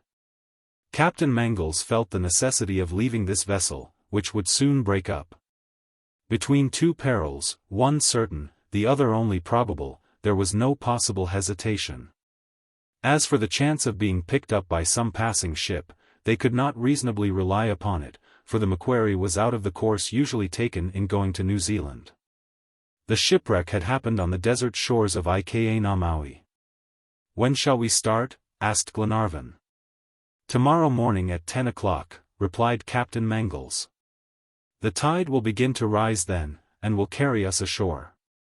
Early the next day the raft was finished. The captain had given his entire attention to its construction. They needed a steady and manageable craft, and one capable of resisting the waves for a voyage of 9 miles. The masts of the brig could alone furnish the necessary materials. The raft was at length completed. It could doubtless sustain the shock of the surges, but could it be steered, and the coast be reached, if the wind should veer? This was a question only to be decided by trial. At 9 o'clock the loading began. The provisions were first put on board in sufficient quantities to last until the arrival at Auckland, for there could be no reliance upon the products of this dreaded country. Albonnet furnished some preserved meats, the remains of the Macquarie supplies. There was very little, however. And they were forced to depend upon the coarse fare of the mess, which consisted of very inferior ship biscuits and 2 barrels of salt fish, greatly to the steward's regret. These stores were enclosed in sealed cans and then secured to the foot of the mast. The arms and ammunition were put in a safe and dry place. Fortunately, the travelers were well supplied with rifles and revolvers. A small anchor was taken on board, in case they should reach the shore at low tide and be forced to anchor in the offing. Flood tide soon began, the breeze blew gently from the northwest, and a slight swell agitated the surface of the sea. "Are we ready?" asked Captain Mangles. "All is ready, Captain," replied Wilson. "Aboard, then." Lady Helena and Mary Grant descended the ship's side by a clumsy rope ladder, and took their seats at the foot of the mast near the cases of provisions, their companions around them. Wilson took the helm, the captain stationed himself at the sail tackling, and Mulready cut the cable that confined the raft to the brig. The sail was spread, and they began to move towards the shore under the combined influence of wind and tide. The coast was only 9 miles distant, not a difficult voyage for a well-manned boat. But with the raft it was necessary to advance slowly. If the wind held out, they might perhaps reach land with this tide. But if there should be a calm, the ebb would carry them back, or they would be compelled to anchor and wait for the next tide. However, Captain Mangles hoped to succeed. The wind freshened. As it had been flood now for some hours, they must either reach land soon, or anchor. Fortune favored them. Gradually the black points of the rocks and the yellow sand of the bars disappeared beneath the waves. But great attention and extreme skill became necessary, in this dangerous neighborhood, to guide their unwieldy craft. They were still 5 miles from shore. A clear sky enabled them to distinguish the principal features of the country. To the northeast rose a lofty mountain, whose outline was defined against the horizon in a very singular resemblance to the grinning profile of a monkey. Paganel soon observed that all the sandbars had disappeared. "Except one," replied Lady Helena. "Where?" asked Paganel. "There," said Lady Helena, pointing to a black speck a mile ahead. "That is true," answered Paganel. "Let us try to determine its position, that we may not run upon it when the tide covers it." "It is exactly at the northern projection of the mountain," said Captain Mangles. "Wilson, bear away towards the offing." "Yes, Captain," replied the sailor, bearing with all his weight upon the steering oar. They approached nearer, but, strange to say, the black point still rose above the water. The captain gazed at it attentively, and, to see better, employed Paganel's telescope. "It is not a rock," said he, after a moment's examination. "It is a floating object, that rises and falls with the swell." "Is it not a piece of the Macquarie's mast?" asked Lady Helena. "No," replied Glenarvan. "No fragment could have drifted so far from the ship." "Wait," cried Captain Mangles. "I recognize it. It is the boat." "The brig's boat?" said Glenarvan. "Yes, my lord, the brig's boat, bottom upwards." "The unfortunate sailors," exclaimed Lady Helena, "they have perished." "Yes, madam," continued the captain, "and they might have foreseen it. For in the midst of these breakers, on a stormy sea, and in such profound darkness, they fled to certain death." "May heaven have pity on them," murmured Mary Grant. For a few moments the passengers were silent. They gazed at this frail bark towards which they drew nearer and nearer. It had evidently capsized a considerable distance from land, and of those who embarked in it probably not one had survived. "But this boat may be useful," said Glenarvan. "Certainly," replied Captain Mangles. "Come about, Wilson." The direction of the raft was changed, but the wind subsided gradually, and it cost them much time to reach the boat. Mulready, standing at the bow, warded off the shock, and the yawl was drawn alongside. "Empty?" asked Captain Mangles. "Yes, Captain," replied the sailor, "the boat is empty, and her seams have started open. She is of no use to us." "Can we not save any part?" asked MacNab. "No," answered the captain. "She is only fit to burn." "I am sorry," said Paganel, "for the yawl might have taken us to Auckland." "We must be resigned, Mr. Paganel," rejoined the captain. "Moreover, on such a rough sea, I prefer our raft to that frail conveyance. A slight shock would dash it in pieces. Therefore, my lord, we have nothing more to stay here for." "As you wish, John," said Glenarvan. "Forward, Wilson," continued the young captain, "straight for the coast." The tide would yet flow for about an hour, and in this time they could accomplish a considerable distance. But soon the breeze subsided almost entirely, and the raft was motionless. Soon it even began to drift towards the open sea under the influence of the ebb. The captain did not hesitate a moment. "Anchor," cried he. Mulready, who was in an instant ready to execute this order, let fall the anchor, and the raft drifted till the cable was taut. The sail was reefed, and arrangements were made for a long detention. Indeed, the tide would not turn till late in the evening, and, as they did not care to sail in the dark, they anchored for the night in sight of land. Quite a heavy swell agitated the surface of the water, and seemed to set steadily towards the shore. Glenarvan, therefore, when he learned that the whole night would be passed on board, asked why they did not take advantage of this current to approach the coast. "My lord," replied the young captain, "is deceived by an optical illusion. The apparent onward movement is only an oscillation of the water, nothing more. Throw a piece of wood into the water, and you will see that it will remain stationary, so long as the ebb is not felt. We must therefore have patience." "And dinner," added the major. Olbinett took out of a case of provisions some pieces of dried meat and a dozen biscuits, though reluctant to offer such meager fare. It was accepted, however, with good grace, even by the ladies, whose appetites the fresh sea air greatly improved. Night approached. Already the sun's disk, glowing with crimson, was disappearing beneath the horizon, and the waters glistened and sparkled like sheets of liquid silver under his last rays. Nothing could be seen but sky and water, except one sharply defined object, the hull of the Macquarie, motionless on the reefs. The short twilight was rapidly followed by the darkness, and soon the land that bounded the horizon some miles away was lost in the gloom. In this perplexing situation these shipwrecked people lapsed into an uneasy and distressing drowsiness, and as the result at daybreak all were more exhausted than refreshed. With the turn of the tide the wind rose. It was 6 o'clock in the morning, and time was precious. Preparations were made for getting under way, and the order was given to weigh anchor. But the flukes, by the strain of the cable, were so deeply embedded in the sand that without the windlass even the tackling that Wilson arranged could not draw them out. Half an hour passed in useless efforts. The captain, impatient to set sail, cut the cable, and thus took away all possibility of anchoring, in case the tide should not enable them to reach the shore. The sail was unfurled, and they drifted slowly towards the land that rose in grayish masses against the background of the sky, illumined by the rising sun.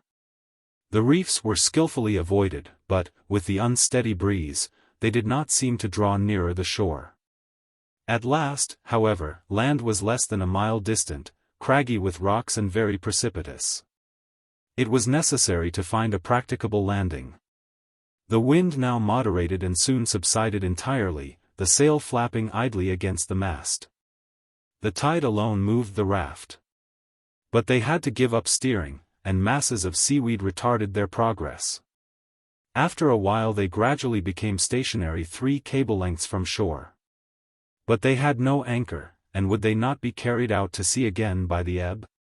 With eager glance and anxious heart the captain looked towards the inaccessible shore. Just at this moment a shock was felt. The raft stopped. They had stranded on a sandbar, not far from the coast. Glenarvan, Robert, Wilson, and Mulrady leaped into the water, and moored their bark firmly with cables on the adjoining reefs. The ladies were carried in their companions' arms, and reached the shore without wetting a single fold of their garments. And soon all, with arms and provisions, had set foot on the inhospitable shores of New Zealand. Glenarvan, without losing an hour, would have followed the coast to Auckland. But since early morning the sky had been heavy with clouds, which, towards noon, descended in torrents of rain. Hence it was impossible to start on their journey, and advisable to seek a shelter. Wilson discovered, fortunately, a cavern, hollowed out by the sea in the basaltic rocks of the shore, and here the travelers took refuge with their arms and provisions. There was an abundance of dry seaweed, lately cast up by the waves. This formed a soft couch, of which they availed themselves. Several pieces of wood were piled up at the entrance and then kindled. And while the fire served to dry their garments conversation beguiled the hours, as they lay or stood at ease. Paganel, as usual, upon being appealed to, could tell them of the rise, extension, and consolidation of the British power upon the island.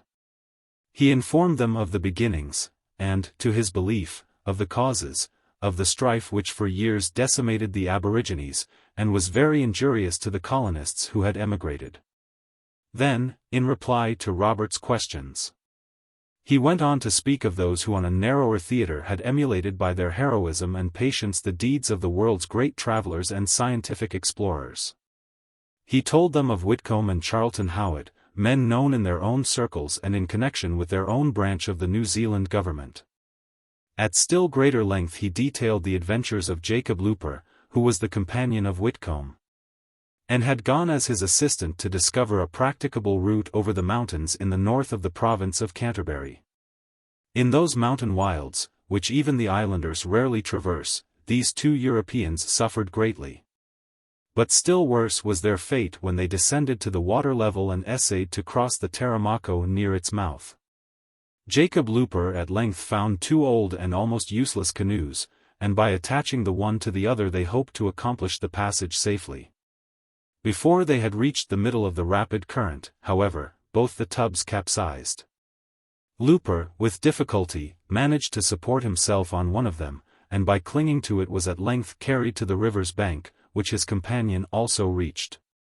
But when after a period of insensibility Looper returned to consciousness and found the body of Whitcomb, it was lifeless. Though terribly bruised and still bleeding from his wounds, Looper hollowed a grave for the remains, and then, after many more days of privation and danger, came to the huts of some of the Maoris, by whose assistance he at length reached the settled parts of the colony. These facts and reminiscences, it must be confessed, were not of the most inspiriting character. But they were in the same key as most of Paganel's disquisitions and information concerning these islands, and they were before a late hour exchanged for peaceful though probably dreamy slumbers by his hearers. Early the next morning the signal for departure was given. The rain had ceased during the night, and the sky was covered with grayish clouds, which intercepted the rays of the sun, so that the temperature thus moderated enabled them to endure the fatigues of the journey. By consulting the map, Paganel had calculated that they would have to travel 8 days. But, instead of following the windings of the coast, he considered it best to proceed to the village of Ngarnavahia, at the junction of the Waikato and Waipa rivers. Here the overland mail road passed, and it would thence be easy to reach Drury, and rest, after their hardships, in a comfortable hotel. But before they left the shore their attention was drawn to the large number of seals, of a peculiar appearance and genus, which lay on the broad sands daily washed by the tidal water. These seals, with their rounded heads, their upturned look, their expressive eyes, presented an appearance, almost a physiognomy, that was mild and well-nigh tender, and served to recall to the traveler's memory the tales about the sirens of the olden and modern times, who served as the enchantresses to just such inhospitable shores as that seemed on which they had themselves been cast. These animals, which are very numerous on the coast of New Zealand, are hunted and killed for the sake of their oil and their skins. And Paganel was of course able to tell how much within the last few years they had been searched for by the traders and navigators on these seas. Whilst speaking of these matters, Robert drew Paganel's attention to some curious amphibious creatures, resembling the seals, but larger, which were devouring with rapidity the large stones lying on the shore. "Look," said he, "here are seals which feed on pebbles." Paganel assured them that these sea elephants were only weighting themselves preparatory to their descent into the water, and protested that if they would but wait for a time they might see them descend and subsequently return when they had unloaded themselves. The first part of this program they saw accomplished. But, greatly to Paganel's grief, Glenarvan would not longer delay the party, and they soon began to see inland beauties and curiosities of another sort. The district through which they had to walk this day and the next was one very thick with brush and underwood, and there was no possibility of horse or vehicle passing or meeting them.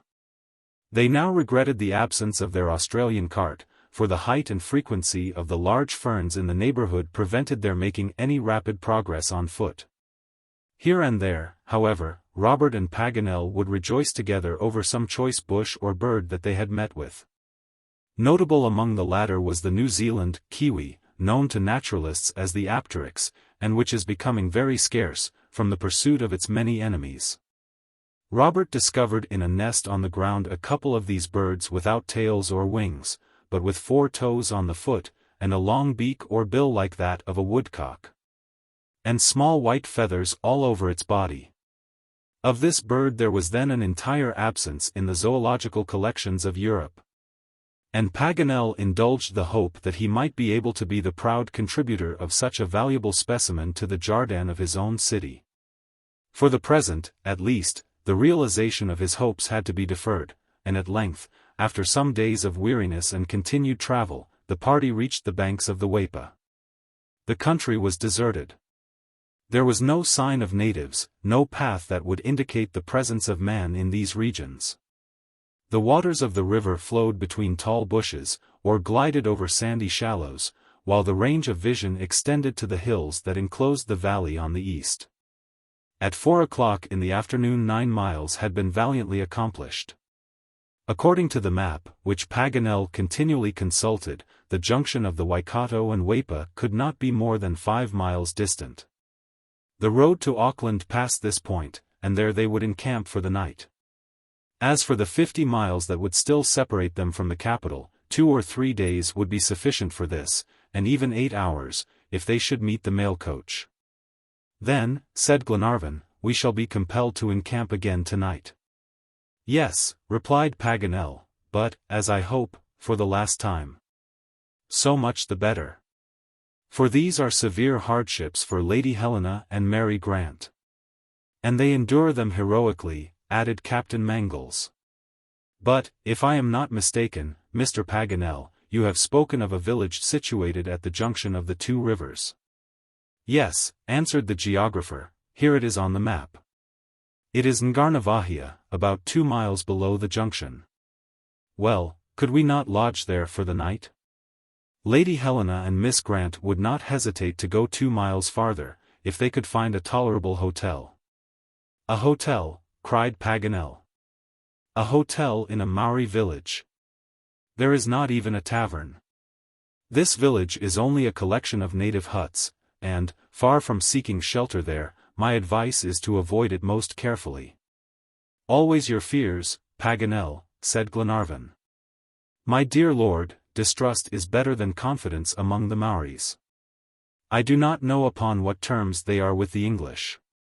Now, timidity aside, such as ourselves would be fine prizes, and I dislike to try New Zealand hospitality. I therefore think it wise to avoid this village, and likewise any meeting with the natives. Once at Drury, it will be different, and there our courageous ladies can refresh themselves at their ease for the fatigues of their journey. The geographer's opinion prevailed. Lady Helena preferred to pass the last night in the open air rather than to expose her companions. Neither she nor Mary Grant required a halt, and they therefore continued to follow the banks of the river. 2 hours after, the first shadows of evening began to descend the mountains. The sun before disappearing below the western horizon had glinted a few rays through a rift in the clouds. The eastern peaks were crimsoned with the last beams of day. Glenarvan and his friends hastened their pace. They knew the shortness of the twilight in this latitude, and how quickly night sets in. It was important to reach the junction of the 2 rivers before it became dark. But a dense fog rose from the earth, and made it very difficult to distinguish the way. Fortunately, hearing availed in place of sight. Soon a distinct murmur of the waters indicated the union of the 2 streams in a common bed. And not long after the little party arrived at the point where the Weipa mingles with the Waikato in resounding cascades. Here is the Waikato, cried Paganel, and the road to Auckland runs along its right bank. We shall see tomorrow, replied the Major. Let us encamp here. It seems to me as if those deeper shadows yonder proceeded from a little thicket of trees that has grown here expressly to shelter us. Let us eat and sleep. Eat, said Paganel, but of biscuits and dried meat, without kindling a fire. We have arrived here unseen, let us try to go away in the same manner. Fortunately, this fog will render us invisible. The group of trees was reached, and each conformed to the geographer's rigorous regulations. The cold supper was noiselessly eaten, and soon a profound sleep overcame the weary travelers. Chapter 48. Introduction to the Cannibals. The next morning at break of day a dense fog was spreading heavily over the river, but the rays of the sun were not long in piercing the mist, which rapidly disappeared under the influence of the radiant orb. The banks of the stream were released from their shroud, and the course of the Waikato appeared in all its morning beauty. A narrow tongue of land bristling with shrubbery ran out to a point at the junction of the 2 rivers. The waters of the Weipa, which flowed more swiftly, drove back those of the Waikato for a quarter of a mile before they mingled. But the calm power of the one soon overcame the boisterous impetuosity of the other, and both glided peacefully together to the broad bosom of the Pacific. As the mist rose, a boat might have been seen ascending the Waikato. It was a canoe 70 feet long and 5 broad. The lofty prow resembled that of a Venetian gondola, and the whole had been fashioned out of the trunk of a pine. A bed of dry fern covered the bottom. 8 oars at the bow propelled it up the river, while a man at the stern guided it by means of a movable paddle. This man was a native, of tall form, about 45 years old, with broad breast and powerful limbs. His protruding and deeply furrowed brow, his fierce look and his sinister countenance, showed him to be a formidable individual. He was a Maori chief of high rank, as could be seen by the delicate and compact tattooing that striped his face and body. 2 black spirals, starting from the nostrils of his aquiline nose, circled his tawny eyes, met on his forehead, and were lost in his abundant hair. His mouth, with its shining teeth, and his chin, were hidden beneath a network of varied colors, while graceful lines wound down to his sinewy breast. There was no doubt as to his rank. The sharp albatross bone, used by Maori tattooers, had furrowed his face 5 times, in close and deep lines. That he had reached his 5th promotion was evident from his haughty bearing. A large flaxen mat, ornamented with dog skins, enveloped his person, while a girdle, bloody with his recent conflicts, encircled his waist. From his ears dangled earrings of green jade, and around his neck hung necklaces of pounamus, sacred stones to which the New Zealanders attribute miraculous properties. At his side lay a gun of English manufacture, and a patu-patu, a kind of double-edged hatchet. Near him 9 warriors, of lower rank, armed and of ferocious aspect, some still suffering from recent wounds, stood in perfect immobility, enveloped in their flaxen mantles. 3 dogs of wild appearance were stretched at their feet. The 8 rowers seemed to be servants or slaves of the chief. They worked vigorously, and the boat ascended the current of the Waikato with remarkable swiftness. In the center of this long canoe, with feet tied, but hands free, were 10 European prisoners clinging closely to each other. They were Lord Glenarvan and his companions. The evening before, the little party, led astray by the dense fog, had encamped in the midst of a numerous tribe of natives. About midnight, the travelers, surprised in their sleep, were made prisoners and carried on board the canoe. They had not yet been maltreated, but had tried in vain to resist. Their arms and ammunition were in the hands of the savages, and their own bullets would have quickly stretched them on the earth had they attempted to escape. They were not long in learning, by the aid of a few English words which the natives used, that, being driven back by the British troops, they were returning, vanquished and weakened, to the regions of the upper Waikato. Their chief, after an obstinate resistance, in which he lost his principal warriors, was now on his way to rouse again the river tribes. He was called Kaikumu, a terrible name, which signified in the native language, he who eats the limbs of his enemy. He was brave and bold, but his cruelty equaled his bravery. No pity could be expected from him. His name was well known to the English soldiers, and a price had been set upon his head by the governor of New Zealand. This terrible catastrophe had come upon Glenarvan just as he was about reaching the long-desired harbor of Auckland, whence he would have returned to his native country. Yet, looking at his calm and passionless countenance, you could not have divined the depth of his anguish, for in his present critical situation he did not betray the extent of his misfortunes. He felt that he ought to set an example of fortitude to his wife and his companions, as being the husband in chief. Moreover, he was ready to die first for the common safety, if circumstances should require it. His companions were worthy of him. They shared his noble thoughts, and their calm and haughty appearance would scarcely have intimated that they were being carried away to captivity and suffering. By common consent, at Glenarvan's suggestion, they had resolved to feign a proud indifference in the presence of the savages. It was the only way of influencing those fierce natures. Since leaving the encampment, the natives, taciturn like all savages, had scarcely spoken to each other. However, from a few words exchanged, Glenarvan perceived that they were acquainted with the English language. He therefore resolved to question the chief in regard to the fate that was in store for them. Addressing Kaikumu, he said, in a fearless tone, "Where are you taking us, chief?" Kaikumu gazed at him coldly without answering. "Say, what do you expect to do with us?" continued Glenarvan. The chief's eyes blazed with a sudden light, and in a stern voice he replied, "To exchange you, if your friends will ransom you, to kill you, if they refuse." Glenarvan asked no more, but hope returned to his heart. Doubtless, some chiefs of the Maori tribe had fallen into the hands of the English, and the natives would attempt to recover them by way of exchange. Their situation, therefore, was not one for despair. Meantime the canoe rapidly ascended the river. Paganel, whose changeable disposition carried him from one extreme to another, had regained his hopefulness. He believed that the Maoris were sparing them the fatigue of their journey to the English settlements, and that they were certain to arrive at their destination.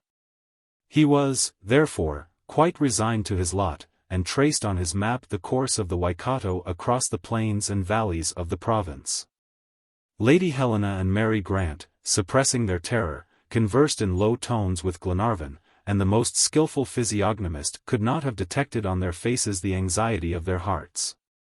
The Waikato River is worshipped by the natives, as Paganel knew, and English and German naturalists have never ascended beyond its junction with the Waipa.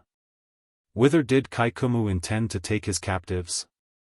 The geographer could not have guessed if the word taupo, frequently repeated, had not attracted his attention.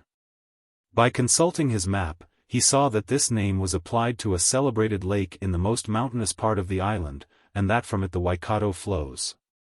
Paganel, addressing Captain Mangles in French, so as not to be understood by the savages, asked him how fast the canoe was going. The captain thought about 3 miles an hour. "Then," replied the geographer, "if we do not travel during the night, our voyage to the lake will last about 4 days." "But whereabouts are the English garrisons?" asked Glenarvan. "It is difficult to say," replied Paganel. "At all events, the war must have reached the province of Taranaki, and probably the troops are collected beyond the mountains. On the side of the lake where the habitations of the savages are concentrated." "God grant it," said Lady Helena. Glenarvan cast a sorrowful glance at his young wife and Mary Grant, exposed to the mercy of these fierce natives, and captives in a wild country, far from all human assistance. But he saw that he was watched by Kaikumu, and, not wishing to show that one of the captives was his wife, he prudently kept his thoughts to himself, and gazed at the banks of the river with apparent indifference. The sun was just sinking below the horizon as the canoe ran upon a bank of pumice stones, which the Waikato carries with it from its source in the volcanic mountains. Several trees grew here, as if designed to shelter an encampment. Kaikumu landed his prisoners. The men had their hands tied, the ladies were free. All were placed in the center of the encampment, around which large fires formed an impassable barrier. Before Kaikumu had informed his captives of his intention to exchange them, Glenarvan and Captain Mangles had discussed various methods of recovering their liberty. What they could not venture in the boat they hoped to attempt on land, at the hour for encamping, under cover of the night. But since Glenarvan's conversation with the chief, it seemed wise to abandon this design. They must be patient. It was the most prudent plan. The exchange offered chances that neither an open attack nor a flight across these unknown regions could afford. Many circumstances might indeed arise that would delay, and even prevent, such a transaction, but still it was better to await the result. What, moreover, could 10 defenseless men do against 30 well-armed savages? Besides, Glenarvan thought it likely that Kaikumu's tribe had lost some chief of high rank whom they were particularly anxious to recover, and he was not mistaken. The next day the canoe ascended the river with increased swiftness. It stopped for a moment at the junction of a small river which wound across the plains on the right bank. Here another canoe, with 10 natives on board, joined Kaikumu. The warriors merely exchanged salutations, and then continued their course. The newcomers had recently fought against the English troops, as could be seen by their tattered garments, their gory weapons, and the wounds that still bled beneath their rags. They were gloomy and taciturn, and, with the indifference common to all savage races, paid no attention to the captives. Towards evening Kaikumu landed at the foot of the mountains, whose nearer ridges reached precipitously to the riverbank. Here 20 natives, who had disembarked from their canoes, were making preparations for the night. Fires blazed beneath the trees. A chief, equal in rank to Kaikumu, advanced with measured pace, and, rubbing his nose against that of the latter, saluted him cordially. The prisoners were stationed in the center of the encampment, and guarded with extreme vigilance. The next morning the ascent of the Waikato was resumed. Other boats came from various affluents of the river. 60 warriors, evidently fugitives from the last insurrection, had now assembled, and were returning, more or less wounded in the fray, to the mountain districts. Sometimes a song arose from the canoes, as they advanced in single file. One native struck up the patriotic ode of the mysterious Pai, the national hymn that calls the Maoris to battle. The full and sonorous voice of the singer waked the echoes of the mountains, and after each stanza his comrades struck their breasts, and sang the warlike verses in chorus. Then they seized their oars again, and the canoes were headed upstream. During the day a singular sight enlivened the voyage. About 4 o'clock the canoe, without lessening its speed, guided by the steady hand of the chief, dashed through a narrow gorge. Eddies broke violently against numerous small islands, which rendered navigation exceeding dangerous. Never could it be more hazardous to capsize, for the banks afforded no refuge, and whoever had set foot on the porous crust of the shore would probably have perished. At this point the river flowed between warm springs, oxide of iron colored the muddy ground a brilliant red, and not a yard of firm earth could be seen. The air was heavy with a penetrating sulphurous odor. The natives did not regard it, but the captives were seriously annoyed by the noxious vapors exhaled from the fissures of the soil and the bubbles that burst and discharged their gaseous contents. Yet, however disagreeable these emanations were, the eye could not but admire this magnificent spectacle. The canoes soon after entered a dense cloud of white smoke, whose wreaths rose in gradually decreasing circles above the river.